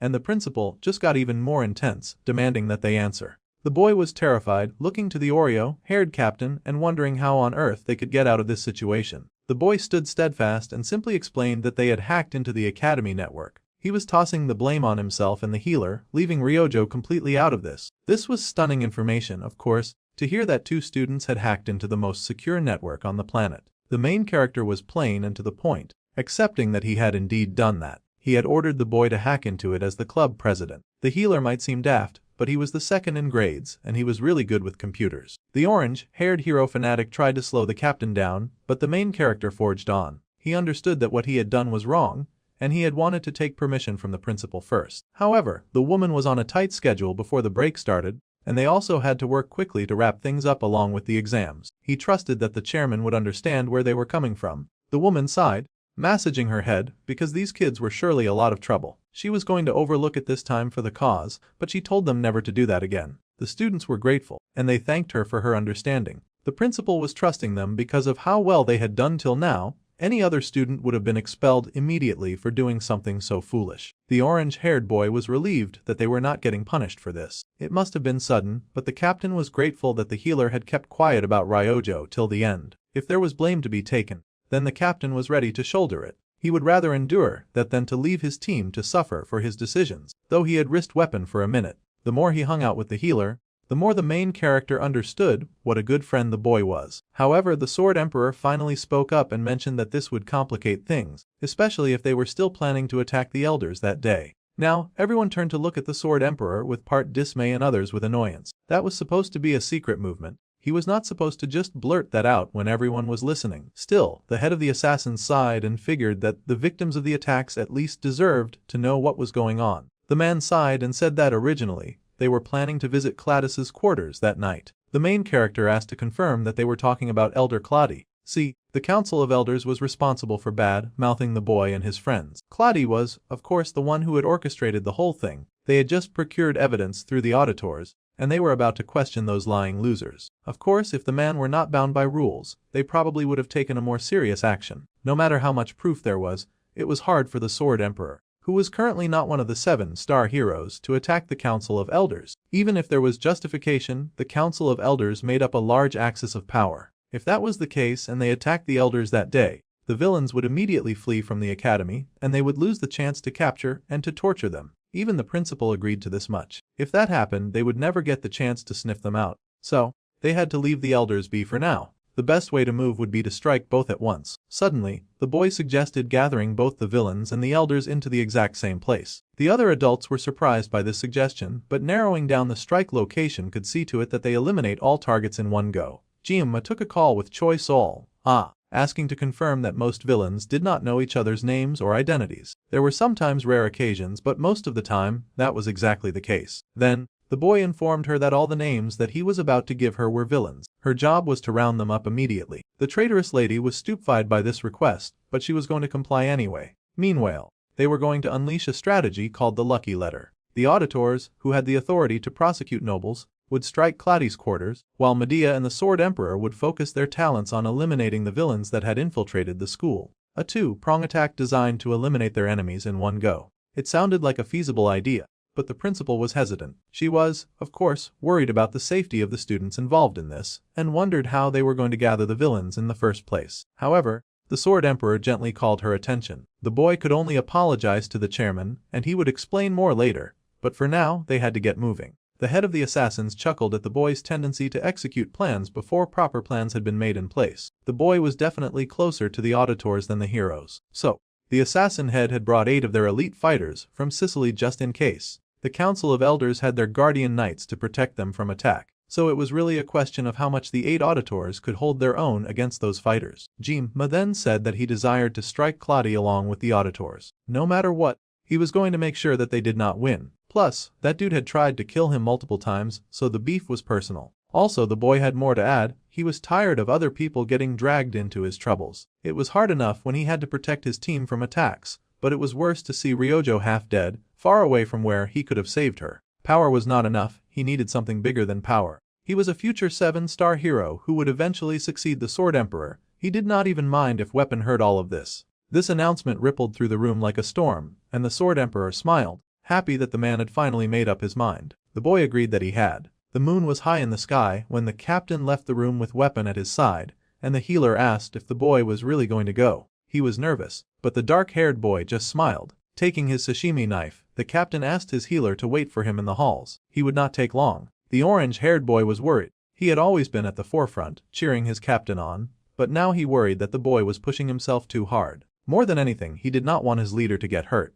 Meanwhile, one of the side characters checked his phone and received a mysterious message that he had received from a professor, telling him that a great misfortune was going to hit him the next morning at 3. The dude blew up and yelled, kicking the wall angrily when he received such foul news. Right, the name of the head honcho of Evil Hat had gathered them the day before was called the Professor, and some of the villainous thugs did not like being pushed around by him. However, they were sure that this message had come from that guy. Still, they hated the way he treated them like they were no more than just his mindless goon. In fact, one of them was determined to show the guy his place. Bold words after they had seen what he had done to the last guy to try that. Some of the other villains laughed that the dude was acting quite bold for someone who had scrambled to get to the meeting spot as soon as he could. That guy kept raging about how he was not scared, but the others told him to simmer down. They all hated the professor, but the best thing for business was to do as they were told and follow orders. However, they did wonder why the other demons were not gathered here. It was odd to them. Suddenly, they heard some movement near the crates and figured that was the last guest. That person should hurry up and get in line with them. If he were late, the professor would surely make them pay. Little did they know that they would be paying in a completely different way. They could not sense mana from this newcomer, and one of them tried to raise the alarm. It was too little and too late as a loud bang echoed through the dark room and a bloody hand appeared in their line of sight. Their one extra had just been killed. Immediately, alarm shook through the veins of every evil soul in sight, but they reacted too late, because the principal had come in question to hold a second interview. They could not see her just yet. Floundering around in the dark as they demanded their attacker reveal themselves. Well, she did just that, stepping up to those weak thugs as she laughed at how she had been drowning in peace all by herself when these guys were out here causing havoc. Well, she had come to greet them now, and she was going to make all of that scum pay. The staff was, of course, shocked to their core to see their chairman rock right out of the shadows, holding in her hand the head of one of their comrades. Kang Jam was recognized as a rather peculiar fellow. The boy wondered what the head of the auditor family could mean by saying that. However, the old man thought that the boy was very strange. He could never figure out just what the child was thinking about. That did not happen to him often, especially as someone who specialized in these matters. The dark-haired boy fell silent as he looked at the master assassin. The man then chuckled, saying that the confusion must definitely arise from the boy's intense eyes. He had such pitch, black eyes, intentionally devoid of emotion, personality, and ego, like a well-sharpened blade. The old man asked the child if he knew the difference between a monster and a human. See, monsters considered themselves to be regular people. The main character had to ask what that had to do with the current situation at hand. The moon was high in the sky that night, and very bright as well when the old man chuckled. Then, he told the young man not to become a monster. It was a very dangerous path to walk and an even more dangerous line to cross when it came to the people that he cared about. The scent of blood painted the night, and around the man manifested many hooded soldiers. The young boy looked around, recognizing Nox as one of the assassins by his side. The master assassin had brought 8 of their most elite just in case, and he was still the pinnacle of matters of the night. The boy smiled in recognition and looked at the wizened old back of that retired genius. Auditors, in the name of the family of order, it was time for them to draw their weapons and condemn the corrupt. It was time for the purge. Meanwhile, somewhere else, the last head had rolled off the floor. The terrified men around stared in shock, horrified to find one of their people's heads on the floor. The last person they expected to feature in this villain meetup was Medea the Sage. Hidden beneath her youthful beauty was a warrior who had endured countless battles. The remaining villain immediately got powered up as they prepared for battle. One of them warned their peers not to get fooled by the appearance of the person in front of them. She was just an old hag who had been away from the battlefield for more than 40 years now. The villains believed strongly in their power from the Highness, and they were now going to drive away this washed hag. Well,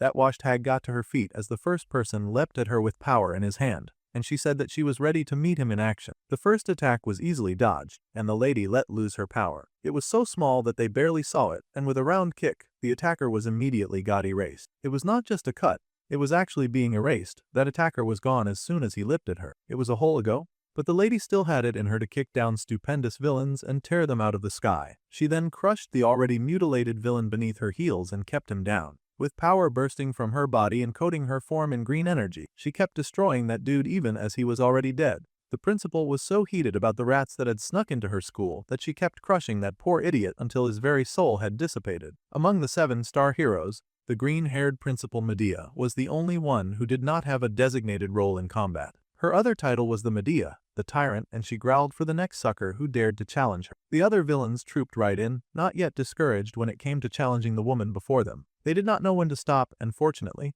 there was a babysitter who actually cared about their sanity as they passed peacefully to the other life. The Sword Emperor cut down the next person who ran at her, slicing that person to ribbons as he scolded the green-haired principal for her fiery temper. She really did not know how to hold back, even against cum like this that was so much weaker than she was. The green-haired lady just scoffed and said that he was late. Now the other villains were even more horrified to see the Sword Emperor appear before them. The principal stood behind as they prepared to fight back to back. He noticed that she was still wearing something that he recognized. This was like old times of their youth when they had fought together against beasts and terrifying demons. Back then, she had also worn that long gray coat to battle. It was nice to see her wear that again. The girl said that she had never forgotten for a second the fierce battle that they had fought. The other villains were very intimidated by the presence of these two powerful figures, but they could not just accept defeat without a fight. They gassed each other up and then set their hands on fire, getting ready to unleash all of their mana. This was something that the two recognized well, and it was exactly why the principal could not forgive the rats who snuck into her school. She leapt at them with merciless intent in her eyes, and the fight raged on.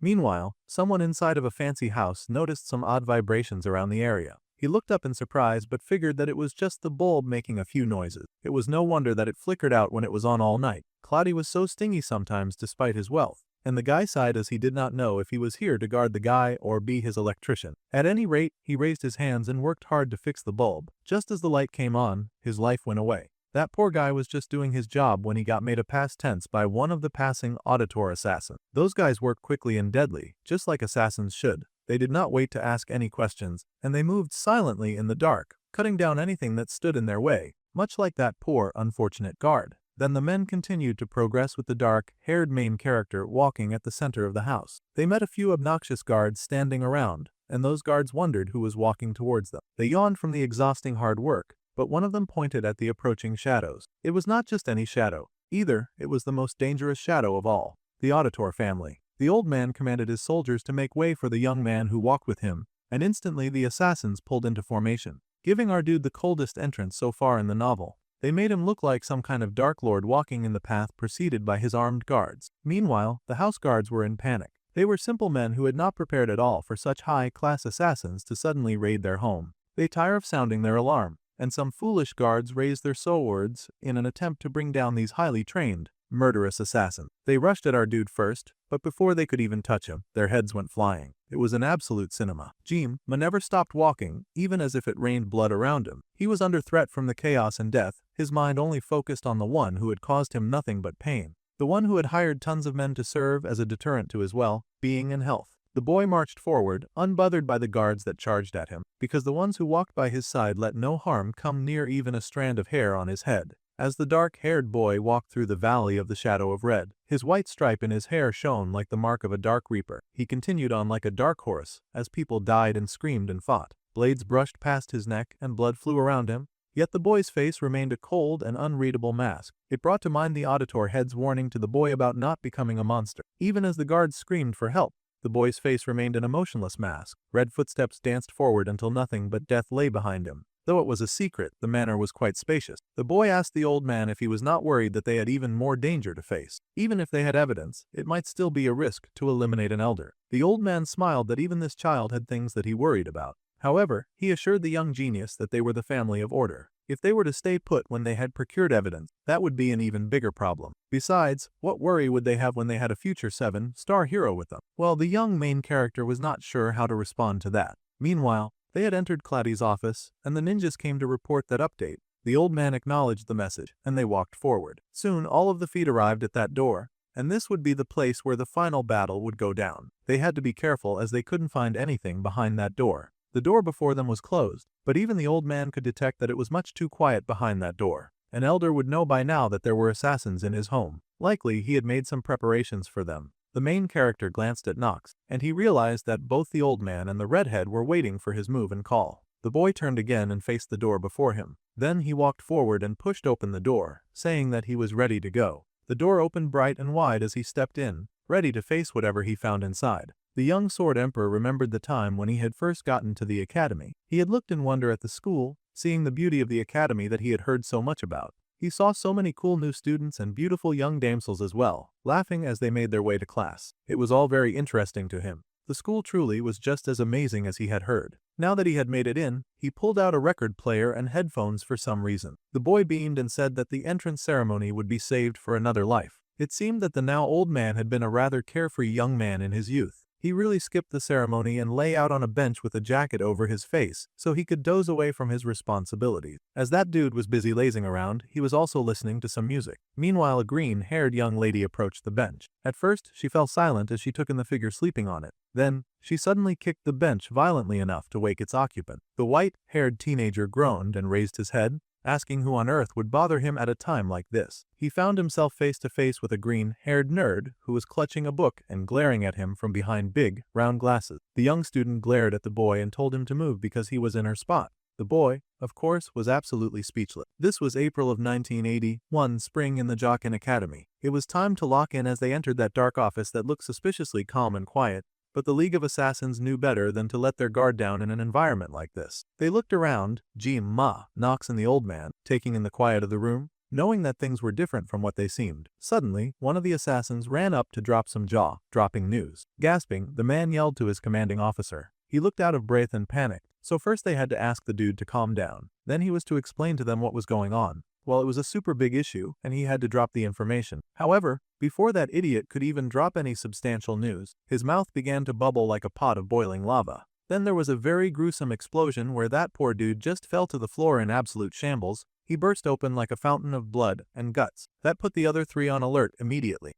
Ma was going to be fine since he had a main character boost, but the other two had to stay on their guard. In front of them, the lights came on. That was a sign that stuff was about to go down. When the lights came on, they could see the discarded body on the floor. But their alarm went up when they saw that every assassin that entered the room seemed to have died the same way, through some kind of explosion. It really sucked that the idiot had not told them anything useful before he passed away. Now they had to figure out what had happened by themselves. The redhead was alarmed, but immediately the assassin told the boy to suppress his emotion. They were dealing with something that was probably not human. The old man's hand on his staff tightened, and the young teen noticed. Finally, something emerged from the shadows, clapping as they had just watched a very amusing show. To think that the old master would advise his young student to hide his emotions after such a sight, that was truly the mark of the leader of the auditors. They could expect nothing less. Finally, their enemies emerged, and it seemed to be a gang of losers. Their fashion sense was kind of odd, not uniform at all. Definitely a gathering of demon worshippers, and they chuckled that the old man seemed to lack emotion. Nox was already getting heated.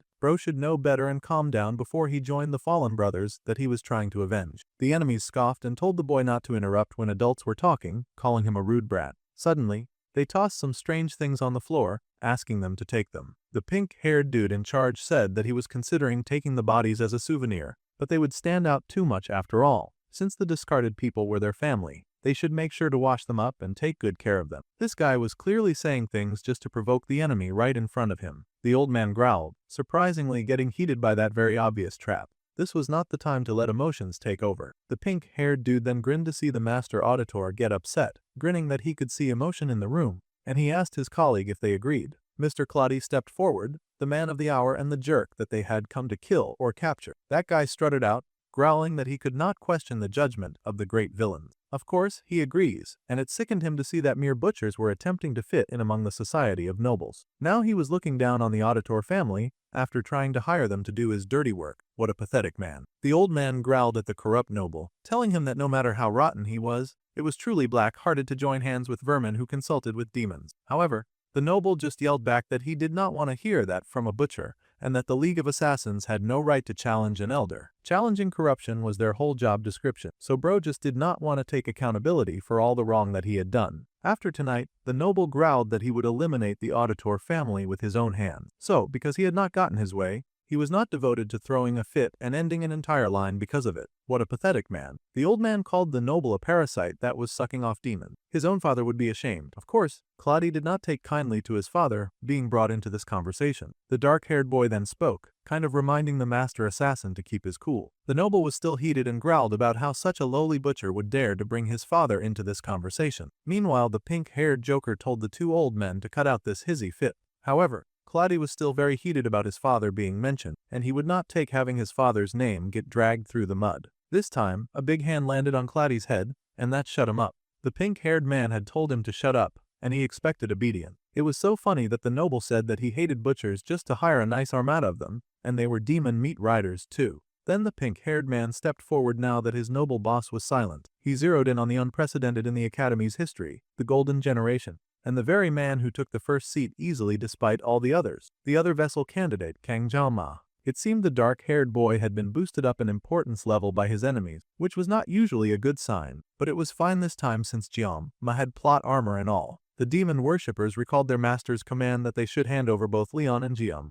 to him, and he would provide them with unlimited glory. Well, this got the demon bot lickers very excited now that they saw one of the candidates in front of them. They were facing an old man and a teenager. It seemed a relatively easy job that they could frankly do in their sleep. However, the boy had not shown emotion since he had entered that room. If anything, the air around him only became so much darker. Then, suddenly, the air around him became even more oppressive, and it was directed towards the demon-worshipping scum. Frankly, Jiama did not rate such evil people, and he could not wait to eliminate them. The pink-haired big guy hesitated because he had not expected to feel such strength from such a young lad. Somehow, the noble Claudia was back to yapping again, and he growled that a mere commoner should not dare to glare at them. Without Medea's protection, his life would surely end here. It seemed that the idiot could not feel Jiama's power level at all, which was why he was still old and talking nonsense. Jiama just stared at the loser like he was dirt underneath his shoes. When they had started this stupid saga of cat and mouse, Elder Claudia had continuously targeted him for no reason. To be fair, that demon-sucking parasite had first targeted Leon, but our dude was always within the vicinity long enough to be collateral damage. Then the wicked elder had actually started trying to kill him, and then things got personal. As if that was not bad enough, the man had recruited a bunch of undercover villains who could not discover him. There was no better time than now to repay that stupid noble for all of the wicked things that he had done. In fact, he drew his knife and said that he would leave their necks to the two others at his side. The other two leapt into action as well, the old man drawing his sword from his walking stick and the red assassin pulling out his blade. Within seconds, they had become deadly, and the demon lovers laughed, saying that they had guessed that the boy was different. But it seemed that he was just crazy. They laughed that the boy could do nothing about the magic, asking if he was going to cut it with that kitchen knife of his. Yeah, that was exactly what he planned to do, actually, and it was nice of the pink-haired idiot to clarify for the other idiots in the room. Our boy raised his weapon and activated the blessing of the sword god, kitchen knife style, just to make the situation extra juicy for the non-believers in the room. With a grin, he told the pink-haired dude that his guess was correct. The battle began so fiercely that the doors of the noble's office got torn down right off. It would be a fortunate thing that he had money. But after this battle, that dude would probably never see this office again. The demon suckers released all of their magic at once like a bunch of cowards, laughing as they covered the room in smoke. Once they could barely see anything, their ringleader told them to stop attacking. He was sure that their opponents had probably been blown to smithereens by now. All after that onslaught of magic was surely enough to kill them. It was pretty foggy in the building, and the old noble sort of mourned his office, but the people he hired obviously didn't care. Pink Dude asked one of his lackeys to finish off any survivors, and that dude stepped forward. The poor lackey flew into the fog, detecting movement and laughing that he could clearly see his victim trying to hide. Unfortunately for that idiot, he was the victim, and he got sliced expeditiously. Bio came apart like a cake, parting like the Red Sea as he provided a cool background for the two assassins who were still standing and very pissed with the situation. The enemies were shocked. unable to believe that they had not even landed a scratch on the other two people. They wondered if their magic had missed or something. The leader raged, calling his colleagues idiots. Surely it shouldn't be that hard for him to hit such obvious targets who had been standing at just one side of the room. He yelled that they should work on their stupid aim and actually hit the targets in front of them. He commanded them to fire again, and the losers underneath him did exactly as they commanded. They put all of their evil spirit into the next attack and hit the opponents with all the magic that they could muster, striking at their enemies with everything they had. They tossed in fire, ice, and even some bad juju. However, this time, the assassins were not standing around for some pretty background effects. Nox jumped in first, aiming for the well-dressed gentleman among the villains. That dude looked up and shouted the alarm. Another of his colleagues noticed Nox and rolled a boulder at him. It looked like it would be lights out for the assassin. However, that was when Jim rolled in with his knife and did exactly as he had promised to do. He sliced that magic in half. The red-headed assassins advanced, and the old master stared in awe. That boy really did have the ability to cut through magic. That was an insane power-up. The demon lovers could not believe their eyes. They had sold their soul just to end up being mid-cannon fodder to a teenager that could do what they thought was impossible. Now the team of enemies was scared. The pink-haired dude barked orders at them as usual. He told them to keep attacking and to fight the enemy in front of them. That was rich, and they asked what he was doing to defeat the enemy. That bro said that he was overseeing the battle. However, some of the younger idiots were having fun since they rarely got a chance to spam their magic. Their logic was that as long as they kept shooting, he would not have the opportunity to cut all of their attacks. So, they kept raining hell down in hopes that at least one attack would hit the dude in front of them. However, they just so happened to have alternate magic, and the first attack was vaporizing the ice attacks because of the collision. It was driving the ice mage nuts. Well, the fire mage cursed at her too and told her to aim better and stop shooting at the same time as her. It was kind of difficult since they were aiming for the same target after all. The girls were going to keep bickering, but one already got beheaded by the old master, and her friend followed suit.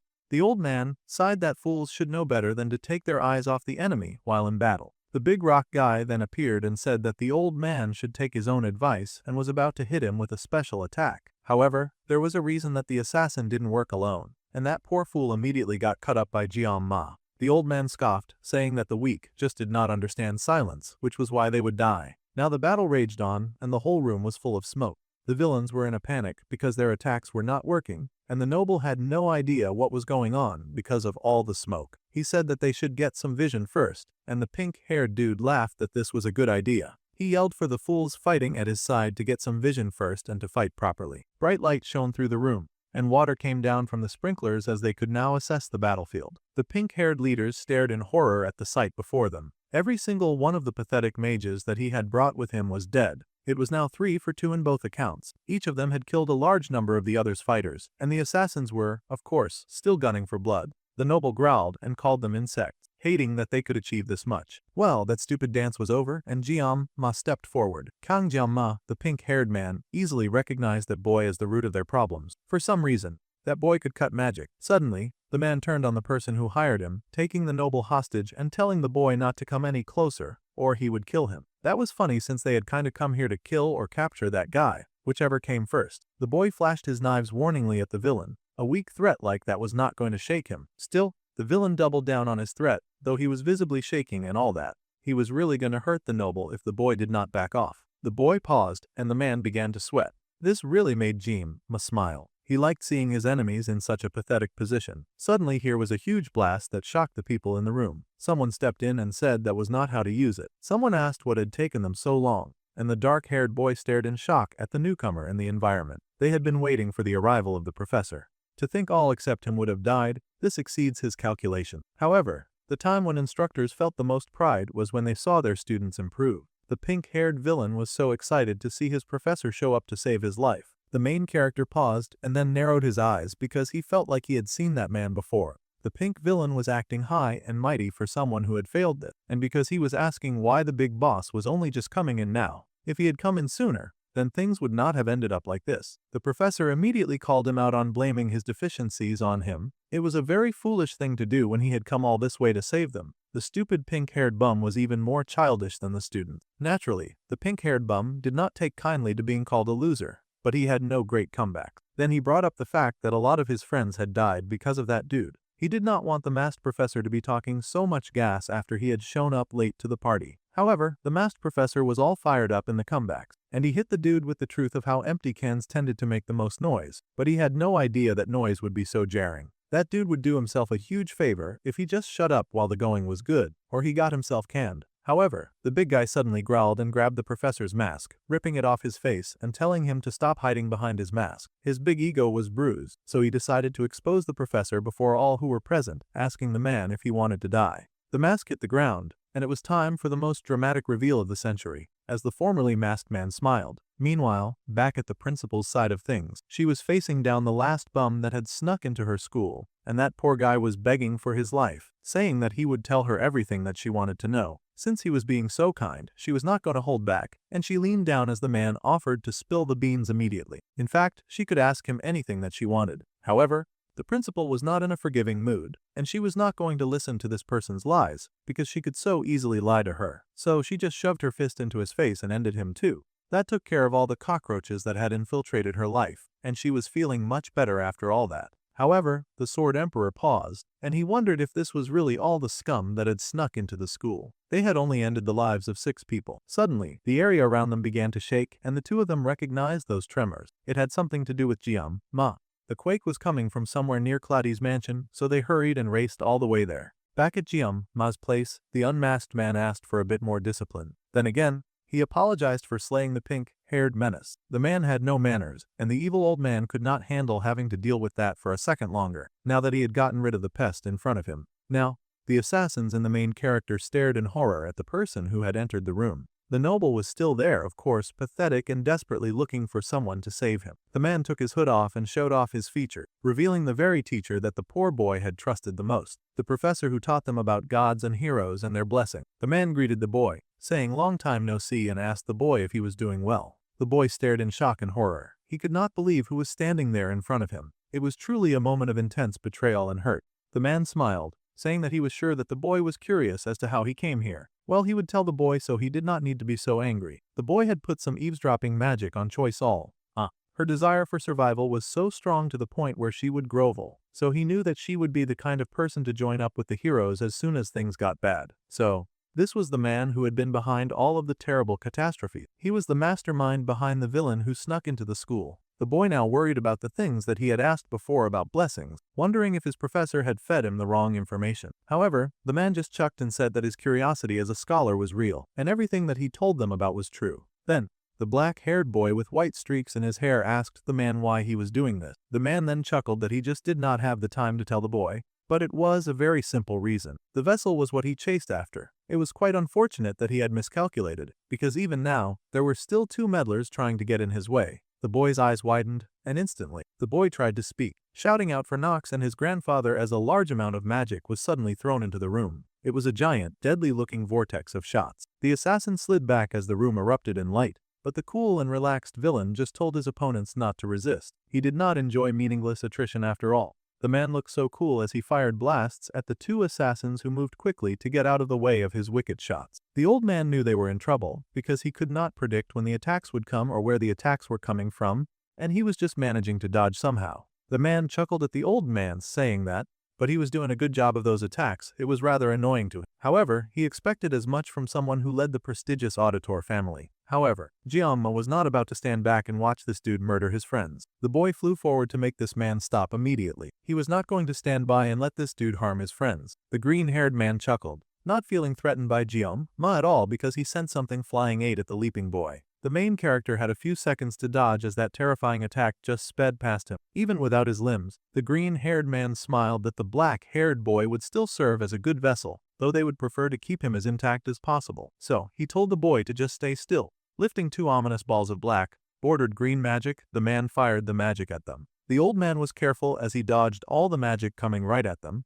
and he asked his student if he could not cut through this magic, as it was rather hard to approach the bad guy that they all wanted to cut down. The boy scowled because it was difficult when the magic was the kind that exploded the air in the target area. Then, if he cut it up, it would still sweep them away in the stupendous explosion, so it was hard for them to move forward in this battle. Magic truly was hard to grasp. Perhaps this was why the auditors did not focus on it so much. The green-haired villain was surprised that they could already talk this much about his magic by a single glance. He was rather intrigued. The boy was indeed different from the others, and it had the villain salivating like an old pervert. The man chuckled that it was like the boy just had the ability to see everything. A magical glow filled the whole building, illuminating it underneath the bright night sky. Jiam stayed steady as he fought. He realized that the place was getting blown up with that head motion, however, he couldn't tell where it was exploding from. He had 15 seconds left. If he just kept dodging, then things would end grimly for them. The old man called out to them, telling them to read the flow of the air. The green-haired villains admit that their attempts to fight him are truly laughable. That hater kept shooting at them, of course, trying to catch them in his nefarious rings like a child predator. Each time he focused his magic bubbles at one side, his opponents would flash to the other side.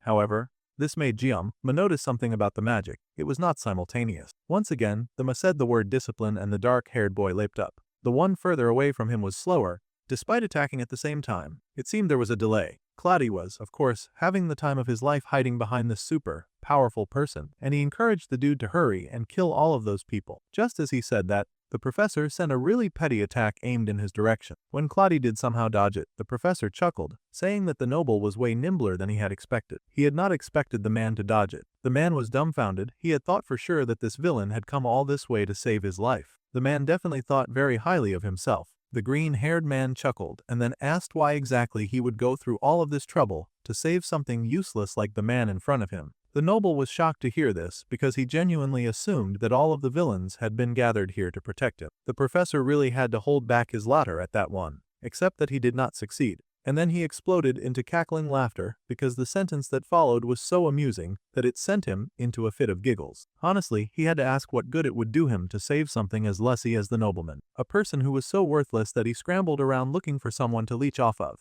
The man was basically an insect, scum, trash. Those words were not even enough. His father was likely crying in the deepest parts of the underworld to see what his son had become. The professor then turned to the confused noble since he clearly needed someone to spell it out for him. To put it very plainly, he was bait designed to split them up. Even the professor could not handle the Sword Emperor, the chairman and the auditors at once. He had not assembled the villains for any particular grand reason whatsoever, and they had not come to protect him. The villains were here so that this noble could not run away. After all, subhumans like him would always try to run. All of the weaker villains had died now, but it was a total loss after all. His goal was accomplished. The noble was furious and cursed out the villain, which was rather ironic given the circumstances. Then the professor chuckled that it was unfortunate that those would be the noble's last words. He raised his hand to say goodbye as he activated his technique. At the same time, our dude, who had been waiting for an opening, finally used his mind's eyes, and it spread all through the room. Jiam was searching for something. As he looked around and assessed the attack, he noticed that there was currently a bubble surrounding Claudy, and what was connected was a string tied to the professor's finger. This was the fuse that was likely what our dude had to cut in order to stop the explosions from going off. Now that he had found it, our dude launched his weapon. It happened to coincide with the professor wishing the noble a good riddance, and that nice cut clear through the attack, slicing it to ribbons, which meant that nothing happened to Claudy. It was a bit disorienting when magic users had their magic cut. The noble stared in surprise, and so did the villain. For a moment, he tried to activate his next attack, truly floundering when he noticed that his power was not working currently. He had been so focused on being a narcissistic, arrogant jerk that he did not even notice what the main character had done. The man even panicked and vocally wondered what on earth was happening with his magic. That was when Jiam pulled back his sword, and the man realized what was happening. It had to be understood that the young body had not saved the noble because of any good conscience or anything like that. It just so happened that he had called dibs on Claudy's head first. That man's head was going to be his. The green-haired professor was so furious that he opened his eyes and called the boy's name like a curse. However, the boy just did the same right back, and he informed Damien that he would be the one to cut him down. Time was relative, just as when not even a second had gone by, and he looked through the villain's magic. The main character had been able to see it. He had seen the line that connected him and the explosion, and he would now be cutting that wicked man down. The old assassin was quite shocked at how quickly the tables had turned, and he wanted to know what on earth was going on. The villain felt for sure that it must have been a fluke. He was not about to admit loss to some kid. It would ruin his steez after all. So he squared up and prepared to use his destructive magic once more. However, as he moved to activate his wicked skills, our boy Jiam was moving to do the exact same thing. This time, the main character hit the blessing of the sword god sensitivity spectrum, and the entire room became clear around him. He could see the center of the villain's magic like he was playing a target game, and he saw the thread linking evil and green to the magic circle in the sky. A sight that he had captured with his mind's eye once could now easily be spotted using his enhanced senses. Without any hesitation, the boy drew his weapon and sliced a very clean line through what he could see before him. The villain was shocked when he sensed the magic falter in his hands, and all those who watched stared in awe and confusion as they saw what had happened before repeat itself. Now the professor was dumbfounded. and half stumbled backwards to see that he was being once again made a fool of. His magic was gone, and he began to hesitate, worried that this boy, who was his enemy, could really see the core of his magic. This was terrifying news, and the wimpy noble was thinking the same thing. It was also a really big shame that this idiot had somehow not died yet despite being in obvious massive pain. The noble was already calculating how he could escape this situation by ditching everyone else because he was high-class scum. Meanwhile, the villain was busy panicking because his super awesome tricks weren't working anymore, and he was not happy about that at all. He couldn't believe that a mere human would be able to see through his attacks that had been blessed by a high-class demon lord. However, the man tried to gas himself up, saying that it did not matter anymore. He raised his hands and prepared to fire out even more attacks. It would take all of them in this room to bring him down, and he would just take all of them out at once. Immediately, the man manifested more magic circles than he had before, and he planned to take out the whole building and himself along with it. The man cried out to Kang Ma that if he could really see the core of his magic, then he could watch it all he wanted, but he could not handle disarming all of these attacks at once. This dude sincerely underestimated exactly what our main character had gone through. He'd had to deal with people trying to kill him long before he even unlocked this level of skill. This bombardment of bombs was nothing to the main character. The dude was still giving his gaudy monologue about how he would blow up this entire building when Ma simply raised his knife and once again sliced through that ridiculous array of bombs before it even had the chance to go off. The man was horrified. His opponent raised his small sashimi knife in challenge, daring the villain to try him a second time. It was the kind of warning that would chill anyone to the bone. The green-haired loser could not believe it. Now he was thinking that he would do whatever it took to make even one of his magical attacks go off. He was panicking now, and he had to be careful,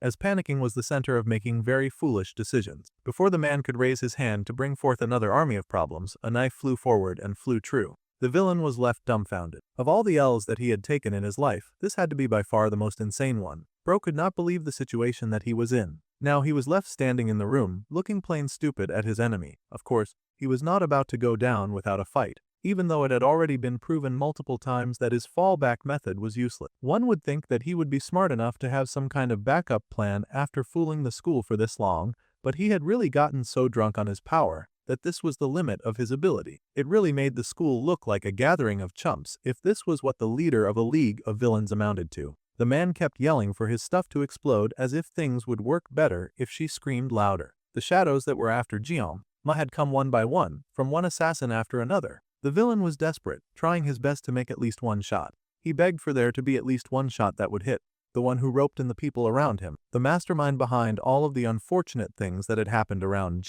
Ma had been a teacher whom he had respected the most. The villain was still hopelessly begging for his evil shot to explode like a wimpy loser. It was actually kind of sad to see him keep trying to make his abilities work just for Ma to keep cutting it up without any emotion. Honestly, the boy was greatly disappointed with the display in front of him. He could not believe this was the dude in charge of running his life. That man was snapping his fingers so desperately until they began to bleed, and finally one of his shots did explode. Bro was so happy that it had finally succeeded, he had completely forgotten to aim. He was just so focused on making at least one of those shots go off. However, the old man just sighed and said that it was over. Truly, this battle had come to an end because the dark-haired boy had swung his knife the final time. Now all the fallen bombs had become tangled with each other. The villain was horrified to see what had gotten in front of him, but it was too late. The boy had somehow gathered all of that magic energy without the man noticing. Now, Ma stared at the man with a darkness in his eyes as he regarded the person before him. In horror, the green-haired man tried to recoil, but then he realized that it was much too late as one of those green bubbles drifted towards him. It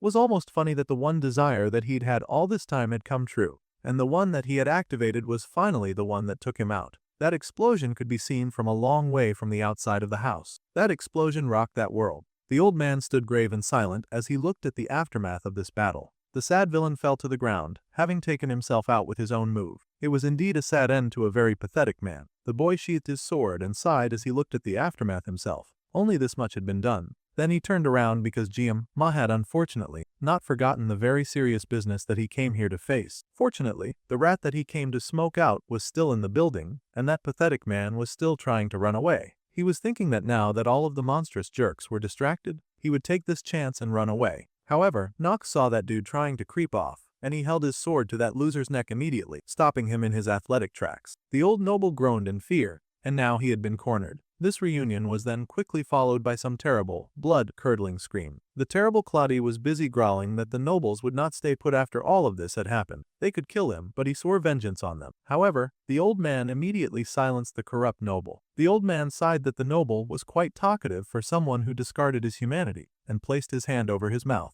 Jima looked down at the noble with disdain in his eyes, while the old man's knife lingered on the wicked man's neck. The Sashimi swordsman pulled out his knife, and the wicked noble tensed. That jerk still had the gall to call the boy a lowly subhuman and curse him out as he was at death's door. They sure were taking their time with killing that guy, but finally our dude sliced his knife, and the noble screamed with pain. However, much to the boy's surprise, the boy had simply healed the noble instead of killing him. How curious. It seemed our dude was interested in political power now. The boy then sliced his knife again, and the man screamed as he was definitely slashed this time, but the boy made sure to heal the man each time he sliced his face. The man cursed and hated on the boy who dared to cut him and heal him, and then cut him and heal him again like he was a toy. He asked just how long the boy planned on mocking him. The noble yelled at the boy to stop this at once, but the look on Jiama's eyes was so empty and dark that he did not care. This time, when he sliced, he cut off that old man's head and sent it flying from his body. This was exactly the kind of revenge that the young boy lived for. He got the vengeance for how often this man had orchestrated the toying with the lives of his friends and his own. There was silence in the room as the old man stared as well as the young assassin. The old man noted that Nox seemed calmer than expected in this situation. The boy said that he was not calm,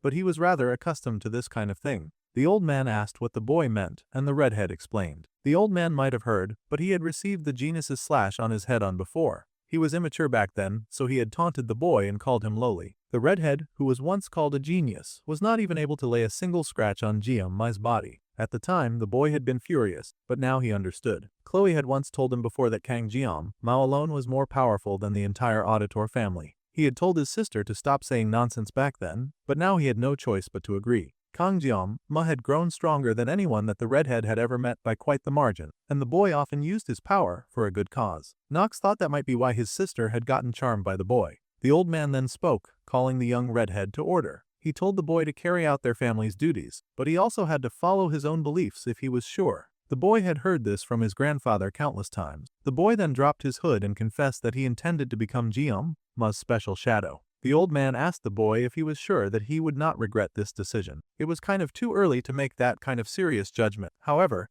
the boy assured his family head that he definitely would not regret it. In the ruins of that noble house, there was all sorts of dirt on the floor from the previous battle, and in trooped the principal, accompanied by the Sword Emperor. They both looked around, taking a good look at the surrounding area and everything in it. The principal froze in horror when she saw the state of the place, obviously immediately worrying about her allies and if they were doing okay. She gasped when she looked around, and the Sword Emperor was kind of speechless as well. The whole place was a huge mess, and the dark-haired boy stayed silent as he looked at his victory with empty eyes. First things first, the Sword Emperor broke the very foreboding silence by asking what exactly had gone down in this place, and why it looked like a funeral was taking place. The old man said that it was exactly what it looked like. There were some villains waiting to ambush us, and those people had killed the staff of assassins that they had brought with. Of course, they then took care of the villains who attacked them, including Claudia, whom they had come for. They had suffered quite some losses in this fight. The principal blew up immediately. She could not believe that she had sent her student into one of the most dangerous battles available. She also could not believe that the most elite of the audience had not been revived, exchanging hands with a gathering of villains. In the first place, they had not expected villains to even be in this area. If they knew that things would get this bad, they would have never sent Jiama.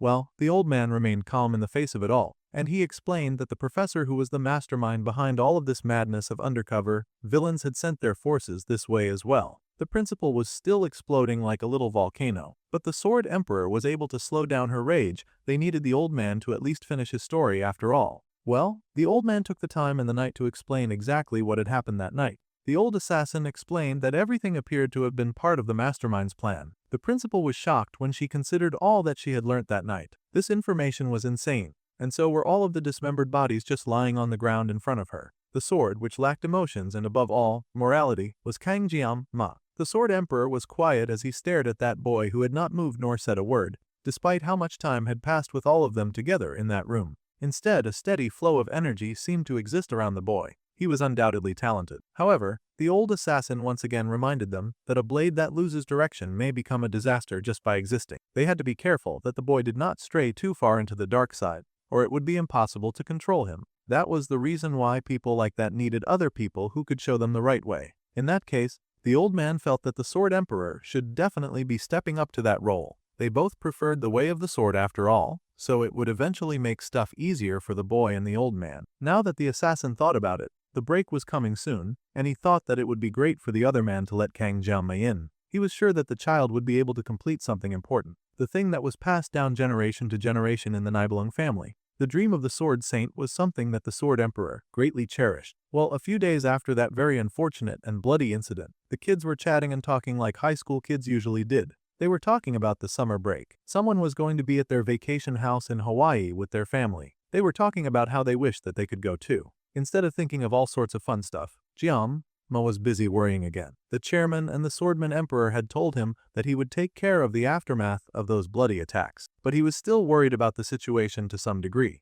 Considering that it was an incident in which one of the elders died, the boy knew that it would not be easy to handle. Still, the auditors were not the kind who moved blindly or stupidly, and they had gathered new evidence on Claudia before antagonizing him or moving to execute him. They also had evidence that the wicked old noble had been working with villains. The boy paused when he noticed Chloe hovering near him silently, and the girl nervously mentioned that she did not want to be separated from him during the break. Right, her yandere tendencies were still a full-blown storm, but now she was acting even clingier than usual. The boy looked back then, and there came his fancy blue girl. Saki was finally out of the hospital and walking on her own 2 feet. Everyone was so happy that she was finally doing better that she didn't even have her usual rivalry with Chloe. The blue-haired archer blushed to see that her friends had already gathered in class, and she wished that she had come earlier so that she would not feel so awkward. The girl said that she was alright now, and Chloe was so happy to hear that she was doing well, reminding her to take plenty of medication. Saki then moved in and happily sat at her usual spot right beside Kang Jianmei.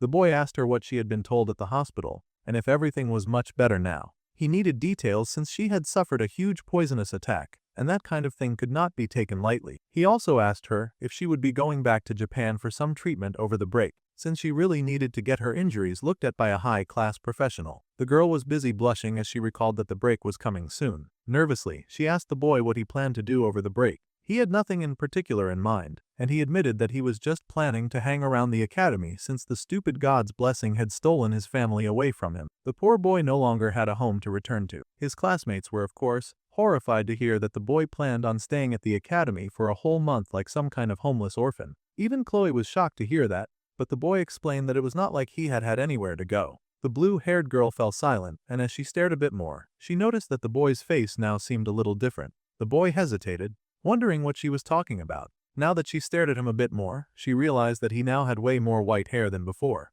At first, it had been just a small streak, but now it was spreading all over his head like he was speed aging. Now that the boy thought about it, he did remember taking note of this little development in the bathroom mirror. He had taken his shower and then stared emptily at the reflection that stared back. It was a good thing that this boy had friends, or he might just have turned into a monster with the way his powers were mutating him. His appearance kept changing daily, and he also had tons of calluses on his hands now, too. In the boy's previous life, calluses were a sign of the growth of his skills in the kitchen. However, now, this was a result of the countless lives that he had taken, and he was not sure how to feel about that. He recalled the villain he had killed and the noble that he had tormented for a bit before taking him out. Those people definitely deserved to die, so he didn't feel much in the way or regret. However, the boy tossed the clothes from his body, and he was getting a rushing sensation of discomfort. It made him lean his hands on the wall as he showed and thought deeply about his life. The boy had no hesitation in using his knife, and he thought it was because of the blessing, but at this point, it was starting to feel like his body reacted before his mind.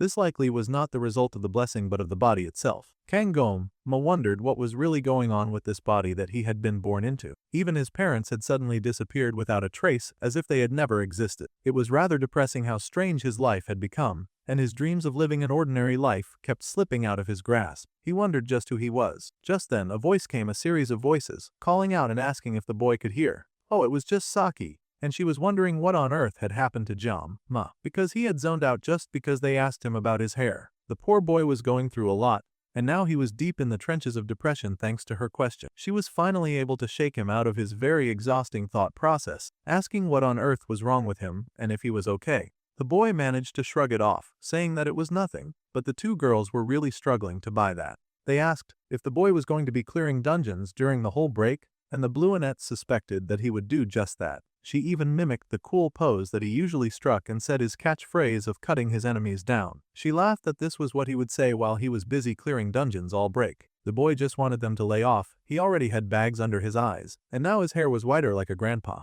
At any rate, they knew that the boy was not acting very ordinary, even for him, and suddenly spacing out during class was a new move. In truth, the boy was lost in thought again. He recalled what the old assassin had said about monsters believing themselves to be ordinary. Suddenly, the boy turned and asked his friends if he was ordinary. It was a silly thing to ask, but they both laughed and very vocally agreed that the Oreo-haired boy was the furthest thing from ordinary. They were, in fact, 100% certain about it. Even the redhead laughed that every student in the school knew how far from ordinary he actually was. Well, those words were not very reassuring. Now he paid attention to the words of the assassin, who told him not to become a monster. Now that the boy thought about it, he did not want to dedicate every day of his life to becoming a monster. He figured that he might as well get some rest during this school break, and that decision really surprised his friends. They thought that he was the kind of monster who just worked non-stop. If he was going to be resting, then Chloe would not mind staying at the school for the break as well. Now that Ryojo knew that 2 of her teammates would be available, the girl nervously fidgeted, and she started suggesting that they should do something over the break, just for the loud teacher to choose that moment to walk in and tell all the students to be seated immediately. The girl sighed as the man insisted that they all be silent and take their seat. The Sword Emperor was with the teacher as usual, and today would make the start of the summer break. The teacher understood that the students were very excited, but they were still students of the Joaquin Academy, which meant that they had to stay vigilant even when they were outside the academy. Their action would affect the public opinion of the academy after all. The teacher was quite pleased with how eager his little students were. Meanwhile, the Sword Emperor was silent. Some of the students wondered if the Sword Saint would give some kind of hour-long lecture before they went on break. They expected as much from a legendary hero. However, the man cleared his throat and then said that it was only clueless old fools who spoke more than they needed to. He hoped to see their growth next semester. That was all that the man said. Immediately, the students erupted in happy cheers of awe, especially thrilled that the man had not spoken much. Summer break had finally begun. All the students got up and they were ready to head out. The redhead greeted the Oreo-haired boy, and she told him to have a nice vacation. He wished the same to his assassin friend, and then he looked up and saw the senior assassin lingering in the hallway like some kind of freak. The redhead nodded at Gielma,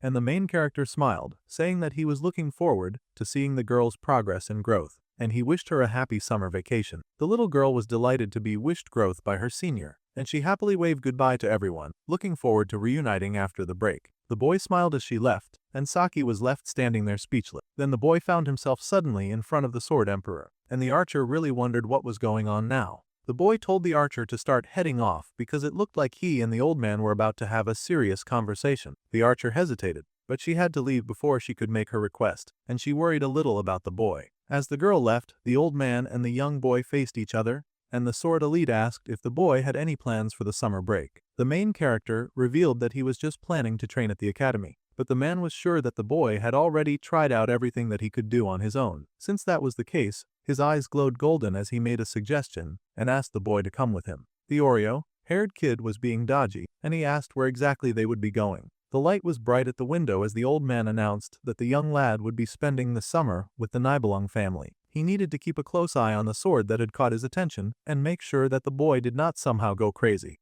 It was currently 9 o'clock, and the blue-haired archer did a little running around as she skipped and hopped her way down the road. With a grin, she opened the door and greeted the room. However, she was surprised to find the house very silent. Confused, the girl walked around, wondering why everything was so quiet. She eventually went outside and searched there too, but she still could not find it. Tired out from her search, she sat and sighed, thinking about how Gielma had told her that he planned to stay in the academy. She had rushed all this way, excited to see him, especially since she had decided not to go home for the break either. She had even sent in a message to ask if he was up yet, but he had not even replied. The archer wondered if her crush was sleeping or something. All this time had passed, and she had not been given the opportunity to thank him for the time when he had saved her in her bloody and vulnerable state. Just thinking about it made the Bluinette blush. Later, in the male dormitory, someone was moving around. The someone in question was the blue-haired girl, and she had come all the way to the boys' dorms like some kind of creepy stalker. The girl blushed because it was his fault for not replying, and she shakily raised her hand to knock. However, slowly her hand lowered instead. The shy coward could not bring herself to do it and suspected that he was just a little tired. If that was the case, then she could surely wait a little longer for him to wake up. He had not had a break since the festival. It was just the first day of the break anyway, so she did not mind having some fun. Of course, he decided to sleep in so she could wait. After all, they had all the time in the world. Boosting her confidence in this manner, the girl quickly walked away. Meanwhile, she had no idea that the dark-haired boy was nowhere near his dorm room and was actually on a bus out of town. The main character did some pondering about the current situation. He was a little nervous about going abroad. As he was set to succeed him, it was time to teach him properly. They wanted him to think of it as some transitional training. However, there was something actually more important. Though they had enough evidence to execute the traitor, the Council of Elders would find out that he was involved, and that would cause a lot of problems for the student, especially if they left him alone. Due to that, the Sword Emperor was going to invite him during the summer break, when there would be fewer eyes around, especially since that would be the best time for their enemies to act. Although the auditors were trying their best to keep the information under wraps, it was really a matter of time until what happened leaked out. Since they couldn't stop that,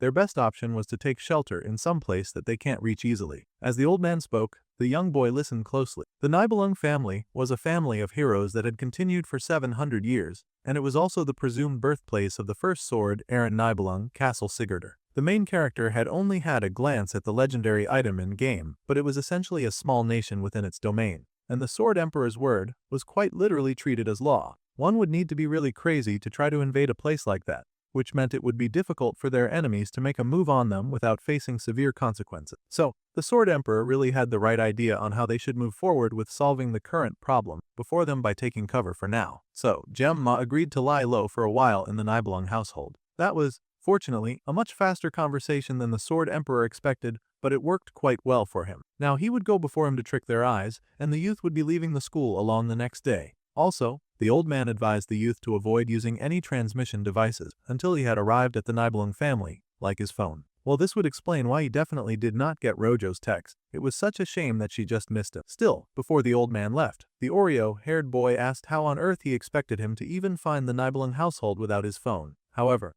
the old man was departing with the last mysterious words that the boy should not worry, and they would come for him when the time came. Jiam's memory was interrupted by some kids in the bus getting excited when they saw something. Their crazy shouting had really surprised him for a brief moment, but fortunately, he managed to keep his cool. However, the students had gasped and were now whispering because of his presence on the bus. Unfortunately, it seemed these two girls recognized him from the festival, and they all gasped because they realized that he was the guy who fought Iron Leg. That was correct. Jima these days was the student that they had dubbed the Sashimi Sword Saint. It was a pretty weighty title, and caused him no end of embarrassment. They were even whispering about how he looked way hotter than he did in the video. The boy wondered they could so shamelessly gossip about him when he could so very clearly hear them. They were even gassing up each other to try talking to him, and they giggled, saying that they might even end up marrying him.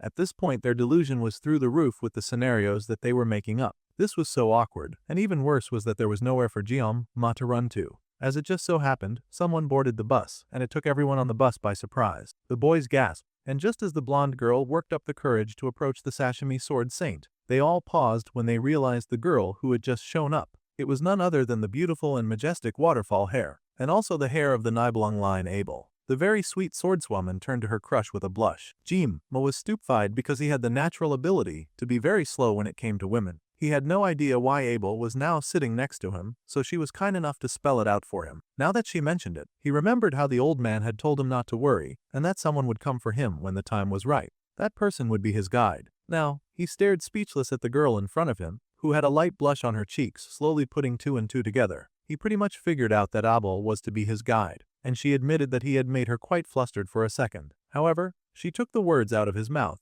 considering she had just walked in and sat right beside him. The girl smiled and then told him that she would leave it to him, and the boy figured it made sense that she was his guide. After all, they were going to her home. The bus traveled down the beautiful forest greenery, its white exterior sparkling in the sun as it took the students down the road. The other students in the bus could not help but whisper, considering two legends were currently sitting together. They could not believe that they would see them in person, but they also wondered what on earth was going on with them. It seemed better to just look now. Meanwhile, Abel sat all prim and proper beside her crush, a very light blush on her face as she tried not to freak out. This was the first time that they had been alone together since that day during the mid-term exam, when they had shared a campsite. They had talked and shared food together, and then she had woken the next morning to see the other boy getting wheeled off in critical condition to a hospital. It felt awkward sitting beside him now because he was busy being grim and glaring outside the window. He was not even saying anything to her. She wondered all sorts of cute and giddy things, like what he was thinking and why he looked so dark. Sitting there, the swordswoman was also thinking of all of the rivals that she had in the way, like Saki, Rachel, and Chloe.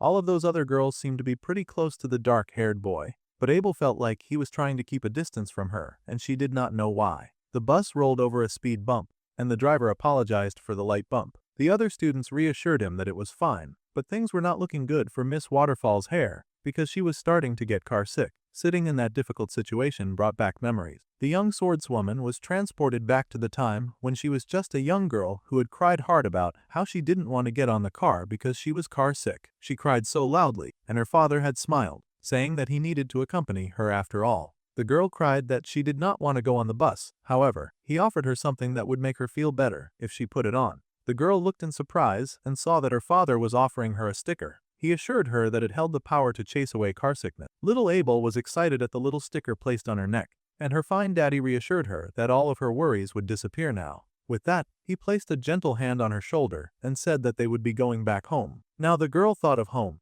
It had been about 10 years now since that day that stained her home with blood. Even though the girl had lost her parents, even though her grandfather had lost his child, home was the Nibelung family. Her thoughts got swarmed in memories of darkness and pain when suddenly the main character called her name. Abel was shaken from her melancholy musing by the gothic chap who offered her something that should help her with her car sickness. The girl was absolutely shocked to see her crush present her with a sticker, just like her father did. Jim Mai explained that the patch was created for car sickness, but it just reminded her of the memory from before. He asked if she knew how to use it just to be sure that she wouldn't put it in her mouth. However, Abel knew how to use it just fine and laughed nervously because Jim Mai would not rest until he had accidentally seduced every single female member of the cast. The girl yawned and rubbed at her eyes, apologizing that she had fallen asleep. Honestly, she was supposed to be the guide, but here she was messing around. She had even fallen asleep as soon as she put the patch on. Poor Jim Mai had to look after a babysitter. Just about everyone in his life. He should probably not even mention that she had been drooling in her sleep.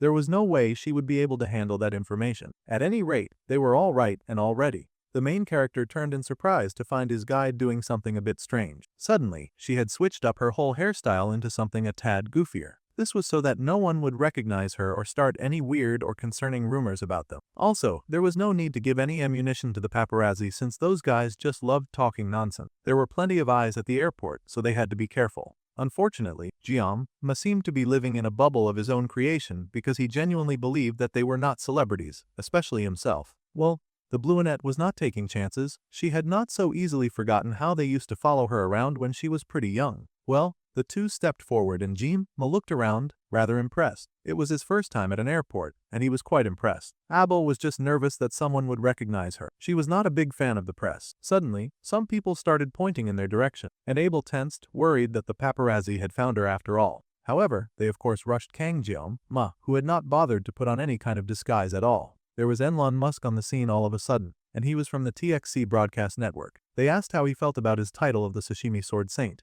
Also, he had recently defeated Mao Lan, and they wanted to know all about his future plans. In fact, they were all so excited to hear about the main character that they practically just shoved the brunette away. There were even some reporters from the British CCB, and they asked him about his next goal. The boy was overwhelmed as they kept shoving voice recordings and excited questions at him. The poor kid couldn't believe that there were actual reporters just swarming around him. They were asking what purpose he had for visiting the airport that day, raising phones at him and asking suspicious questions. The whole global hero community had their eyes on him, so they wanted to know everything about him, even his plans during break. The boy stared at those guys with concern. Regardless of how they found out that he was coming here, it did not seem like they would budge unless he gave them some kind of an answer. However, it was very important for him to hide where he was staying over summer break, or things would get very difficult for the Nibelung family. He could not reveal his destination, especially not to these hungry reporters who would sell the information as soon as they got it. Abel was starting to worry, and the reporters waited with bated breath for his response. Finally,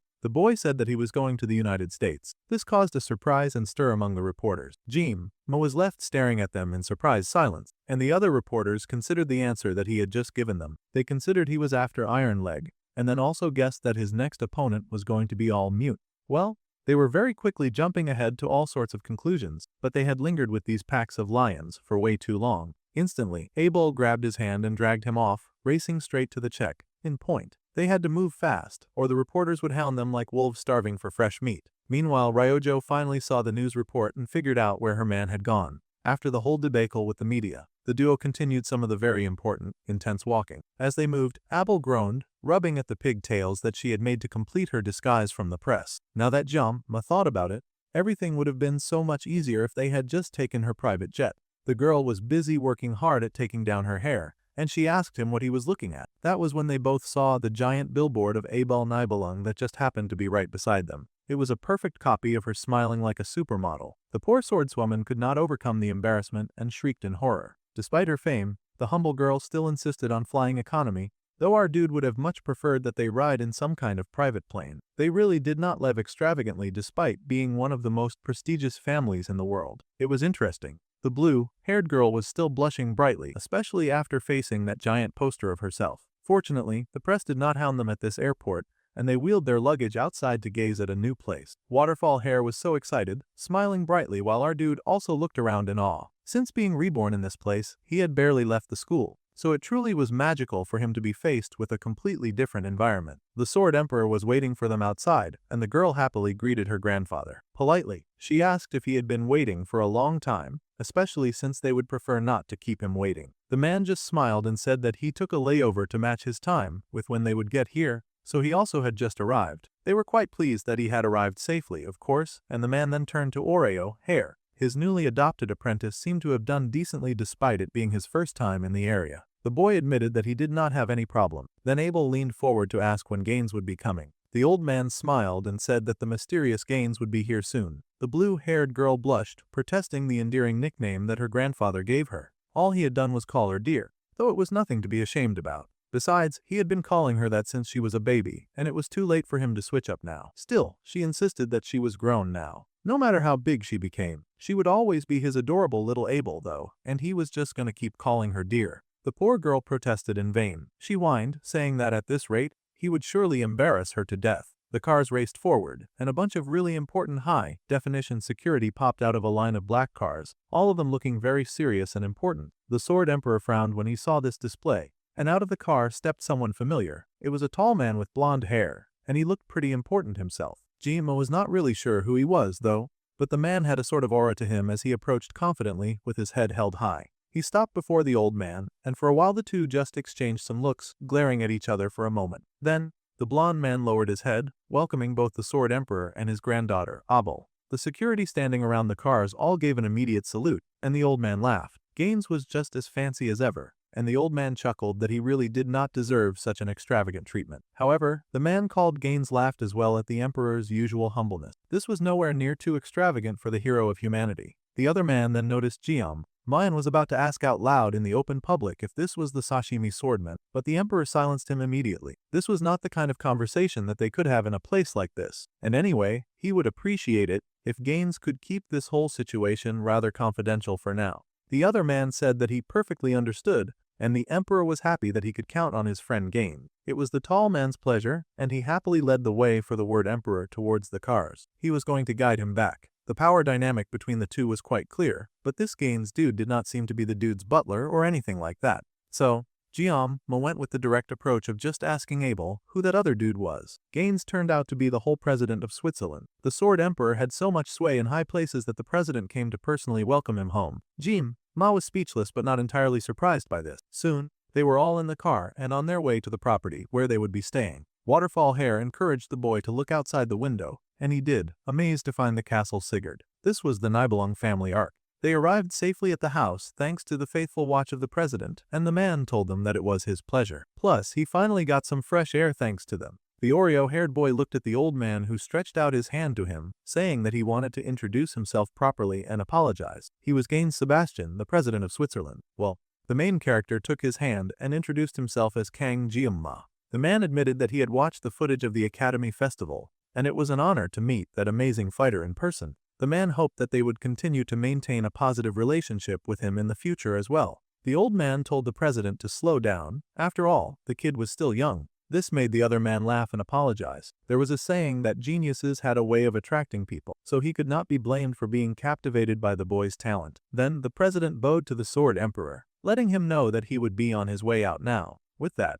The enrurage entered their cars, and they drove away as our dude watched from beside the Sword Emperor. The man just casually had the president doing pickups for him, but the emperor then turned to his new students and asked the boy what he thought of President Gaines. The voice said that the man seemed rather casual despite being the president, and the emperor chuckled at that analysis, amused that this was Ma saw him. The world was currently obsessed with figuring out who was going to succeed the Sword Emperor, and he was not sure what Gaines would think now that he saw the old man invite the young boy into his home. Gaines was someone who prioritized reason over emotion, which meant that if he believed it would be beneficial to him, he would keep his mouth shut.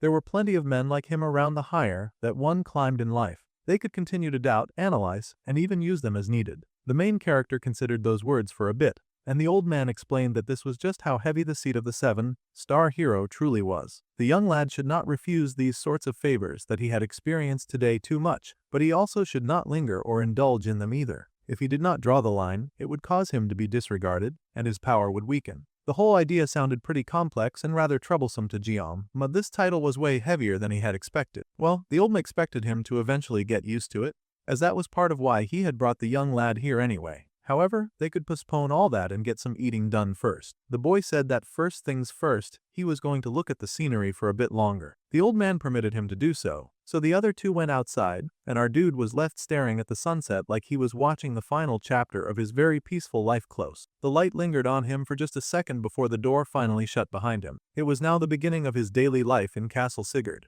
At 5 o'clock in the morning, our dude was woken by a dark, dangerous maid spreading open his window blind. Then she turns back to him, sparkling in every single way as she greets him with a good morning, saying that the Sword Emperor is waiting for him. The boy is absolutely stupefied to see the maid Shile, who specialized in all things maid, along with hunting, patrolling, and shutting down crime. By 6 in the morning, the family had breakfast at their very giant and long table that only sat 3 people.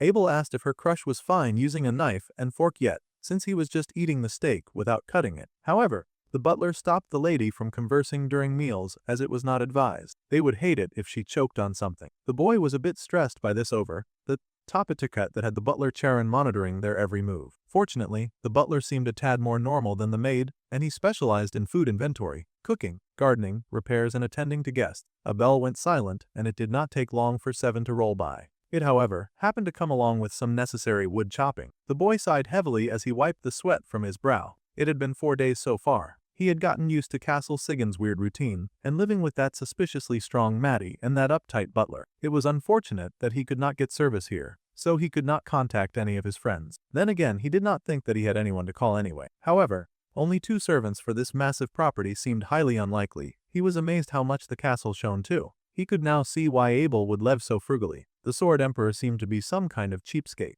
That was why the boy had to chop firewood for the house by hand, with a bow, which could also serve as some kind of training regimen. Still, the air was fresh, and it came accompanied by a wonderful view. The boy was honestly very satisfied. If only that were all that was involved in his life. By 4 in the evening, it was training time, and the Sword Emperor would run him through some meditation drills. The basis of his blessing was already complete, however, because its power was too strong and primal. It would not do him any good to increase it further. The first step that he had to take was to converse with himself. Apparently, they had to meditate to hone and sharpen the blessing. The boy got the idea, but flying all the way here just to meditate was really ticking him off. The boy groaned about the pain in his legs, but the old man just told him, saying that he was much too young to fuss about pains in his bones. After a round of meditation, someone knocked on the door and Oreo-haired turned curiously. 2 knocks usually meant that Karen had stopped by, and the butler showed up, bowing before the Sword Emperor. He admitted that he had something to tell the man, and then the butler whispered this secret message into the Sword Emperor's ear. Suddenly, the Sword Emperor exploded in rage, cursing at some ridiculous and crazy person who had set him off.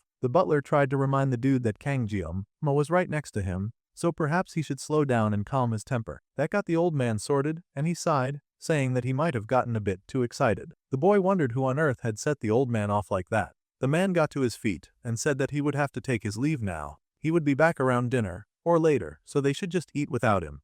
Ma watched the whole thing unfold, looking speechless the entire time. He had been expecting something more from the training for the strongest among mankind, but all he had done was meditate and chop wood these days. This situation was really jacked as it was much different from what he had in mind. He wondered if they would ever get the chance to actually use the bodies like he did when clearing dungeons. Thinking about dungeons, the boy realized that he had truly gone mad, because now he was over here daydreaming about violence and getting bored with peace. Since they were in Switzerland, he was already taking his time to map out the closest dungeon to them. The Oreo-haired boy paused when he saw a blade by his side, feeling very lucky to see a weapon. Now, he knew that it took at least 3 people to enter the closest dungeon, and the reward was also extremely rare. Suddenly, the boy heard the 3 knocks, and he paused. That was usually Shyle announcing that it was time for dinner. He told the maid that he would be coming out now, but he was surprised when he opened the door and found Abel standing outside, blushing nervously like a tomato and looking shyly up at him. That was not who he had been expecting at all. Abel looked to him with clear golden eyes, her gaze sweet as she asked gently if she could come inside.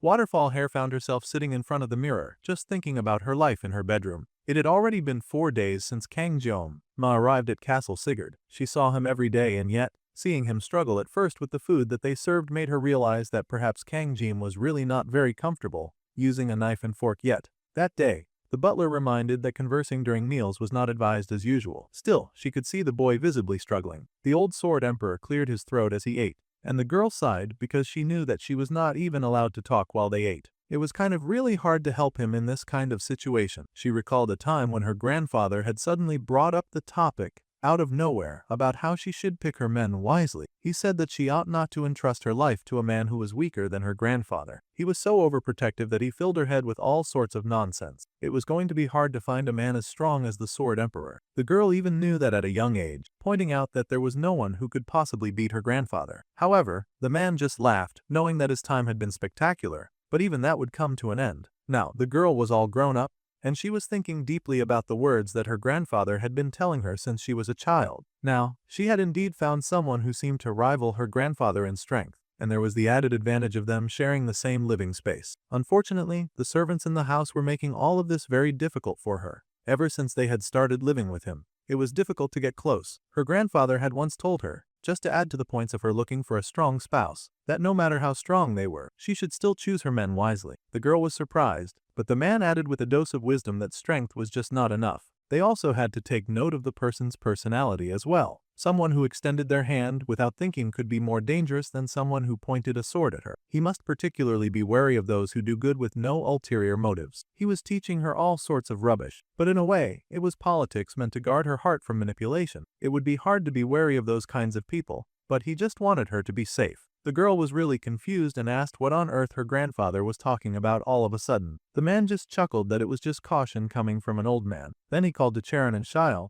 telling them that their new guest was here for training, and they were ordered to make sure that he could stay without being disturbed. They understood the situation and agreed to try their hardest. Meanwhile, the blue-haired girl was left pondering to herself. She knew as well, so it really should not bother her so much. Just sharing the same space should not be enough to make her so darn giddy every time she laid eyes on him. But she unfortunately was, and she could not stop her heart racing every time that she saw him. She felt so childish because she would sometimes find herself stalking him around the house, just so that her gaze could linger on him a little longer. The poor girl was blushing and wishing that her crush was a little less nice to him. Then she could get over this terrible feeling. The poor girl was in agony, and then she turned and noticed something in her bedroom. She considered what her grandfather said about doing good with no ulterior motive, and then considered giving back a blanket in her room. She struggled with this decision on whether or not it was even okay to give it back yet. She tried to resist, and then the maid appeared and caught her attention, nearly scaring her to death. The maid sighed and explained that her grandfather was currently absent due to an urgent issue, and he would not be coming back until much later that day. The girl was surprised and asked why she was being told this. Well, the maid just said that the look on her face seemed like she would want to know this kind of thing. After all,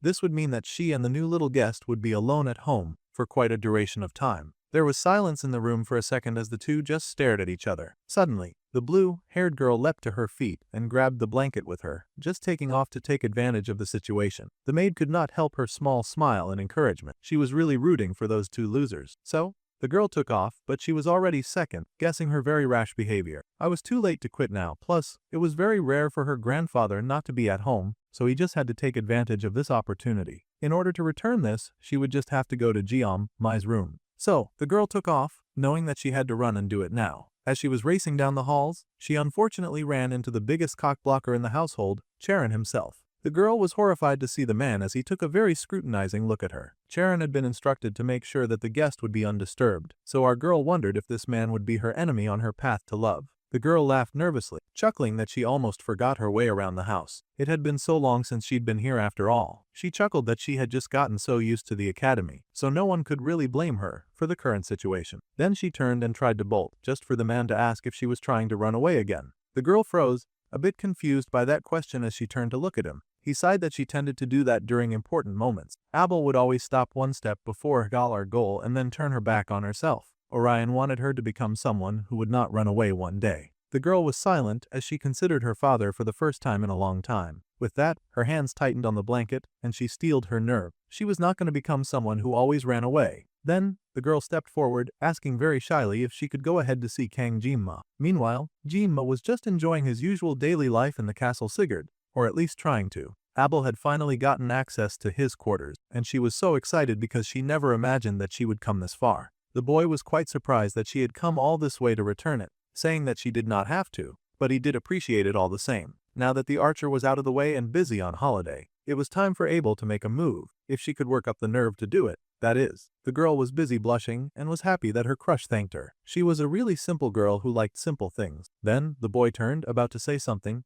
but she just bulldozed over whatever that was going to be by asking him if he was going to be free tomorrow afternoon. The boy was so stunned by that question that he was left gaping speechless at her. Then he asked why she was asking, and she mumbled that she wanted to go on a walk. Also, he should not answer her question with a question when she had worked so hard to work up the nerve to ask. She barely had time right now, so she needed him to answer as fast as possible if he had time or not. Well, since it was such a hasty thing and the Sword Emperor would not be here tomorrow, then he was free. He had a feeling that he would be paralyzed from the waist down, sitting all day, so a walk would be nice. It was also perfect because he had quite the favor to ask her. He called Abel, and he asked if she also wanted to get some lunch tomorrow. The girl had come in here asking for a walk, and now he was suggesting lunch. It was basically a date. The boy was all the way in Switzerland, so he wanted to try eating out for a change. The girl blushed a full face red. For a moment, she was so speechless because it was basically a date, and she wanted to clarify if it was. Actually, she did not need him to clarify. She would happily go on a date with him, which was even better than a walk. She had even heard of a nice sushi place opening in Geneva.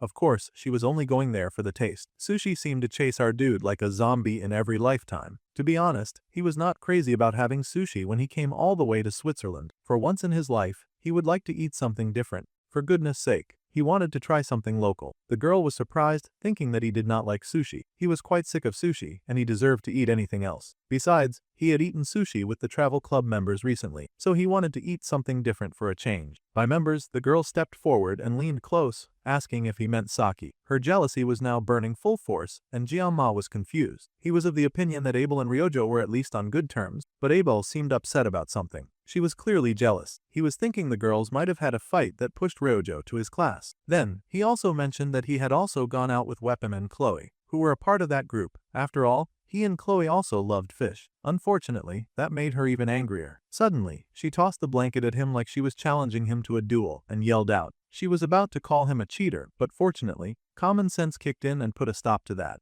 At any rate, her only request was for him to be on time tomorrow, because she planned to blow his mind. Just like that, she walked away with her back to him with an annoyed huff, and he watched her leave in confusion. Honestly, Ma had no idea what was up with her, and he could never tell what she was thinking, but he really did not want any sushi. At any rate, Abel made it back to her room. And now the sequence of events was unfolding in her head, and she was heated by her behavior. The original plan was just to ask this dude to follow her on a walk, and then it had spiraled with him asking her out to lunch, and her heart was pounding so fast because they were about to go on a date, and she was so excited that her face was burning red. Meanwhile, an agent looked alarmed to see that the arrival of the Sword Emperor had returned. At another part of the island, something serious was unfolding. The Emperor seemed to be in a sour mood, and he told the agent to skip past the formalities and to fill him in on the situation immediately. As the report said, this person had visited out of nowhere and was pressing the president to reveal who the Sword Emperor had brought with him. However, the president had kept it a secret and said nothing on the matter. The president even went as far as to say that this visitor feared the Nibelung but not the Murat.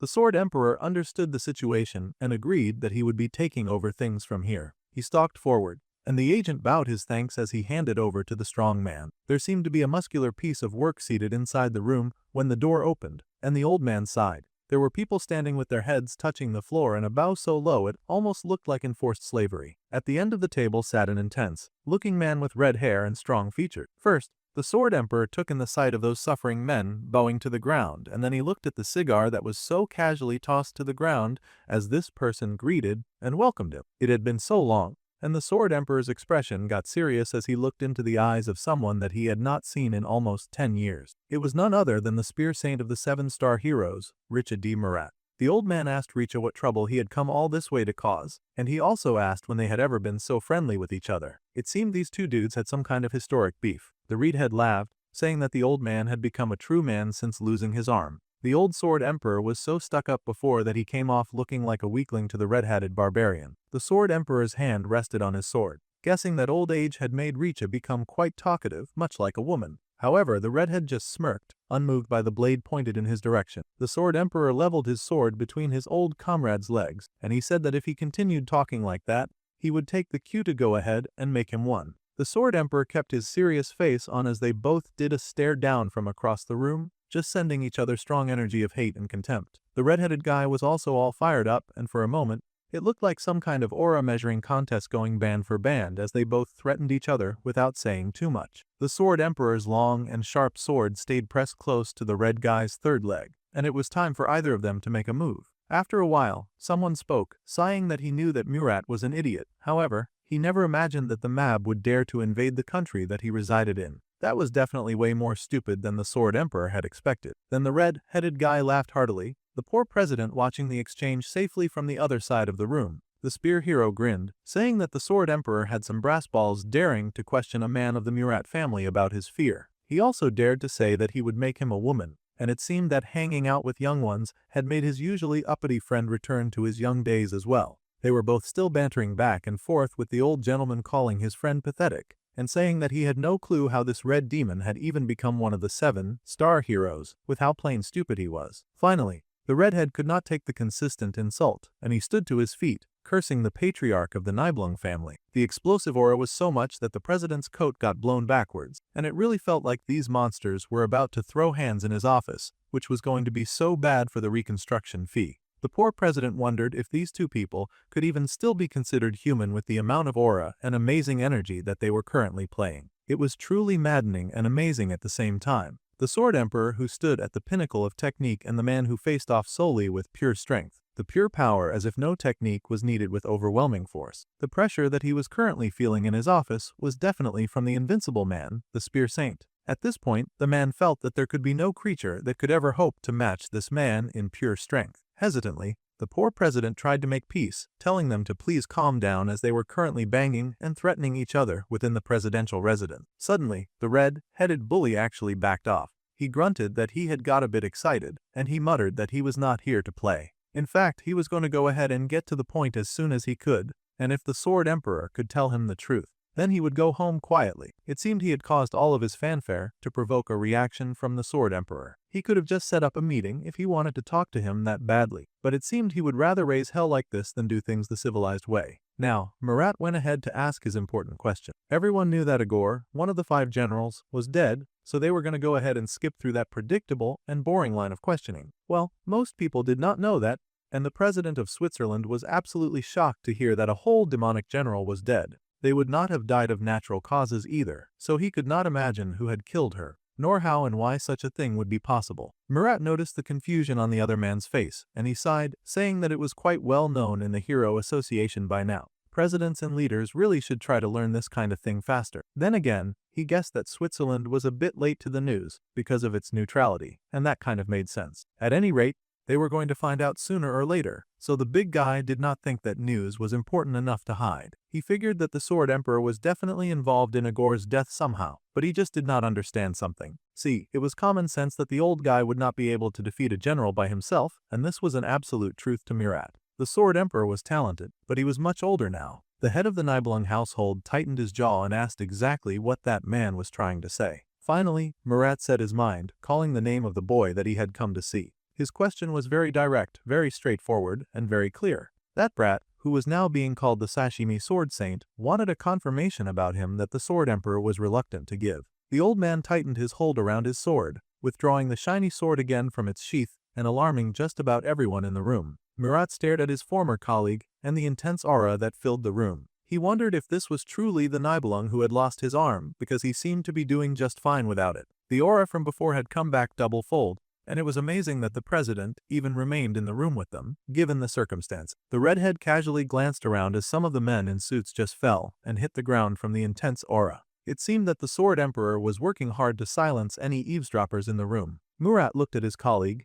impressed that he had grown yet another step, though the president was not having a fun time with this interaction at all. If things continued like this, a war was sure to break out, as this reedhead had come to cause trouble in his homeland. Rather than answer that simple question, Nibelung threatened to cut off his colleague's tongue. The redhead laughed at the threat, celebrating that his friend had finally manned up. Rather than let the poor boy Kangjam become a target of the association, the sword hero would risk a war by cutting down the spear saint. That sounded like a waste of good manpower that could really help them when the demon thing became a very serious threat. However, the president begged him because his own powerless human family is what would suffer if a war were to break out between the two countries. They really could not risk that kind of shakedown. Murat chuckled, lighting up the cigar in his mouth as he pointed out that his old friend had lost his cool with age. The redhead smiled at his friend, saying that it sure was nice that his old friend had become a bit more fiery, but this sort of empty hot-headedness really did not suit him. The Sword Emperor seemed to agree because he sheathed his sword. The silence between them was tense and heavy as both heroes leveled their gazes at each other. They had barely looked away since making eye contact, and the president continued to silently panic in the room. Seeing how sensitive the old man had gotten,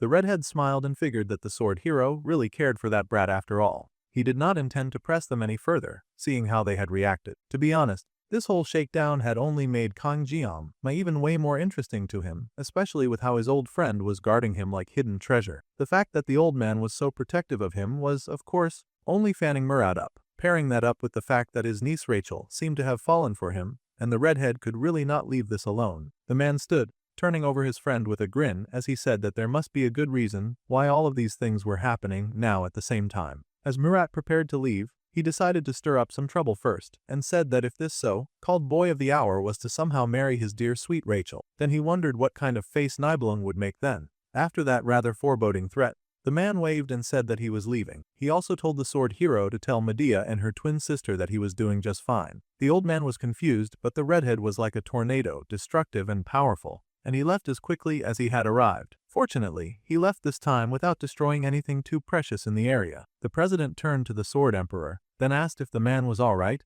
and the man sighed that he had made quite a fool of himself, posturing like a barbarian to that gorilla of a man. He apologized for his behavior earlier, but the president soothed him immediately. If not for the Sword Emperor, then they would have had some serious problem. Then, the man hesitantly asked the Sword Emperor if he had some time next week. He would really wish for the man to join him for dinner that he had mentioned before. However, the old man was thinking deeply about Gines, who had gone after Kang Jiam, so obviously. The sword hero admitted that he just did not think that he would have time on that day after all. The president was shocked, considering he had not even mentioned what day it would be. However, the Sword Emperor declared that he was much too busy all through the week. This surprise meeting had set him on the edge, and he felt the need to move quickly. After saying all that, the old man took off, much to the dismay of the other old men who weakly called out to him. The Nibelung arc had now begun, and things were going very differently for the Sashimi sword saint in question and his bright and shiny host. Kang Jiam woke up pretty much like it was a typical day, while Abel was all bright and flowery. Happily, the girl looked through her things as she sought to pick out something nice to wear that day, while our dude just pulled out the few clothes that he even had in his cupboard.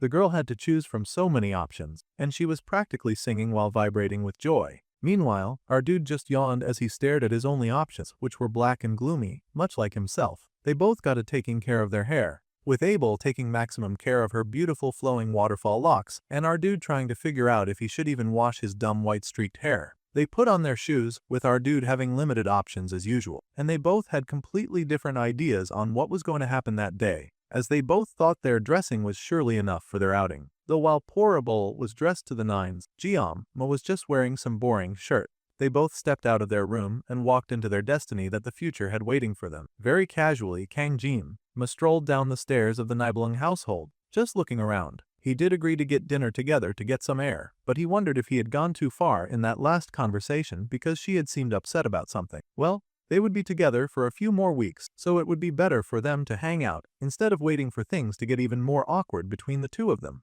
Also, luckily, The undead dungeon was in the Alps here in Switzerland. It was a D-rank dungeon that was much lower than the Buffalo dungeon that he had explored with his team in the past, but the hidden boss Lich King Draugr also happened to live there, and that would not be an easy expedition. However, thinking back, his master had recommended him, but the game had lost interest quite quickly. That was funny, but then he kept playing on his own until he quit too. Thanks to that, he had never fought Draugr in game, and he did not even know about the monster's fight patterns either. If he got that beast, he would be going blind. It made the dude wish that he had kind of played a little more, and now he was being a little regretful. Anyway, he still intended to ask Abel to join him so that they could meet the minimum 3-person requirement. Abel, who would have originally been the first in their class, was undoubtedly skilled and, more importantly, he could not handle an entire horde of corpses in 50 seconds. That was too much even for his own overpowered behind. Plus, it was not like he had any other choices. These are the kind of thoughts that were going through his mind. He was going to bring up his proposition for the raiding mission that day, but he froze when he finally saw Abel dressed up in her glory for what she believed was surely a date. The girl beamed, shining and glowing as she greeted him, happy that he had arrived on time. The boy could not help but stare at her in awe. However, the girl was absolutely appalled as she stared at him and the stuff that he was wearing. He had not even tried to look slightly fancy. She was very disappointed. The boy admitted that he did not have any clothes at all, so she really could not judge. The girl sighed, realizing the situation was way more dire than she had thought before. In that case, they should just head out right now, since they would be driving to the little spot where they would have some lunch. The boy was surprised to hear this and asked Abel if she had a license. She had no such thing, and he wondered how on earth they would be driving without a license. However, she protested that she was not that kind of rule-breaking degenerate, though he had not expected her to get so passionate about that. The beautiful blue car pulled up to the area, all sparkling and clean, and the maid bowed before them both. She, of course, would be in charge of bringing them to Geneva safely. It seemed even when they went outside, they would be tailed by Creepy Servant 1 and Creepy Servant 2, though it seemed like Creepy Servant Tone was the only one joining them today. The sweet swordswoman thanked Shyle for her help, especially when she was likely so busy after all. The pink-haired lady just said that she was glad to be able to be of help to them. Since Ji-ma was here, the maid smiled that she would drive slower than usual, and the heir of the household left that to her discretion. She knew that she could count on the maid's driving skills. Our dude had no idea what was going on, and he figured that the maid was a good drive, until he saw her clutch the gear shift like it was a sword, and then she declared that it would take about 30 minutes, so they should feel free to take a nap. The boy was shocked to hear this because the last time they traveled from Geneva, it had taken about 3 hours from the airport. The maid announced their departure, which was just about the only warning that anyone got before they then hit sonic levels of speed. It was driving as our dude had never been before. Driving so intensely that we had to take a commercial break to a bunny happily sniffing flowers in a meadow. The little creature stood and stretched out its beautiful ears, looking around its serene environment, which was just about the only warning that Pooh Thing got before a car came vaulting out of nowhere from the hills. That car was achieving feats that most humans would struggle with. The way it was climbing that mountain like it was smooth tar, and doing it at neck-breaking speeds too. Poor Ma probably regretted letting Shyle drive them at this point, because she had that car airborne and flying like they all had 9 lives. When the pink-haired maid was driving, it seemed that the road was an optional suggestion because she created her own road, even if she had to map it out in the sky. Abel was having the time of her life, smiling blissfully as they sailed through the air, while Ma looked like he was counting how much of his lifespan would remain after this drive. The car somehow hit the air floor without any of its tires bursting, but the speed did not drop at all. As if that was not bad enough, the car did not even have the decency or false protection of a roof over its head, so our poor boy was just getting sicker the more violently that vehicle threw him around. They were moving at 200 kilometers per hour on a mountain road, which felt demonic to him. This maid was nothing short of crazy, and he could not believe that the girl beside him was happily cheering like this was the best day of her life. He almost could not believe that this was the same girl who had such intense car sickness that she struggled to ride a bus. However, the girl just smiled while parking like some kind of road fairy, and she only got car sick when the car was going slowly. She was somehow a lot more relaxed when they hit the speeds that would be illegal for a roller coaster. At this point, our dude blames himself for not predicting such a ridiculous answer. The maid informed them that they would be arriving soon, and the hair beamed since it had been such a long time since she had visited. The beautiful city of Geneva was full of grasslands and soft hills. It truly looked like a soft and meadowy paradise. It was dangerous to stand in the car, so Ma please advised the girl to sit immediately. Meanwhile, the Sword Emperor finally arrived back home, and he sighed that the meeting had taken him the whole night, but he had done so now, so he asked where the kids were. There was a brief moment of silence as that information was relayed to him, followed by an absolute explosion of shock and possibly horror. He could not believe that those two went out together. That's it for this episode. Until next time.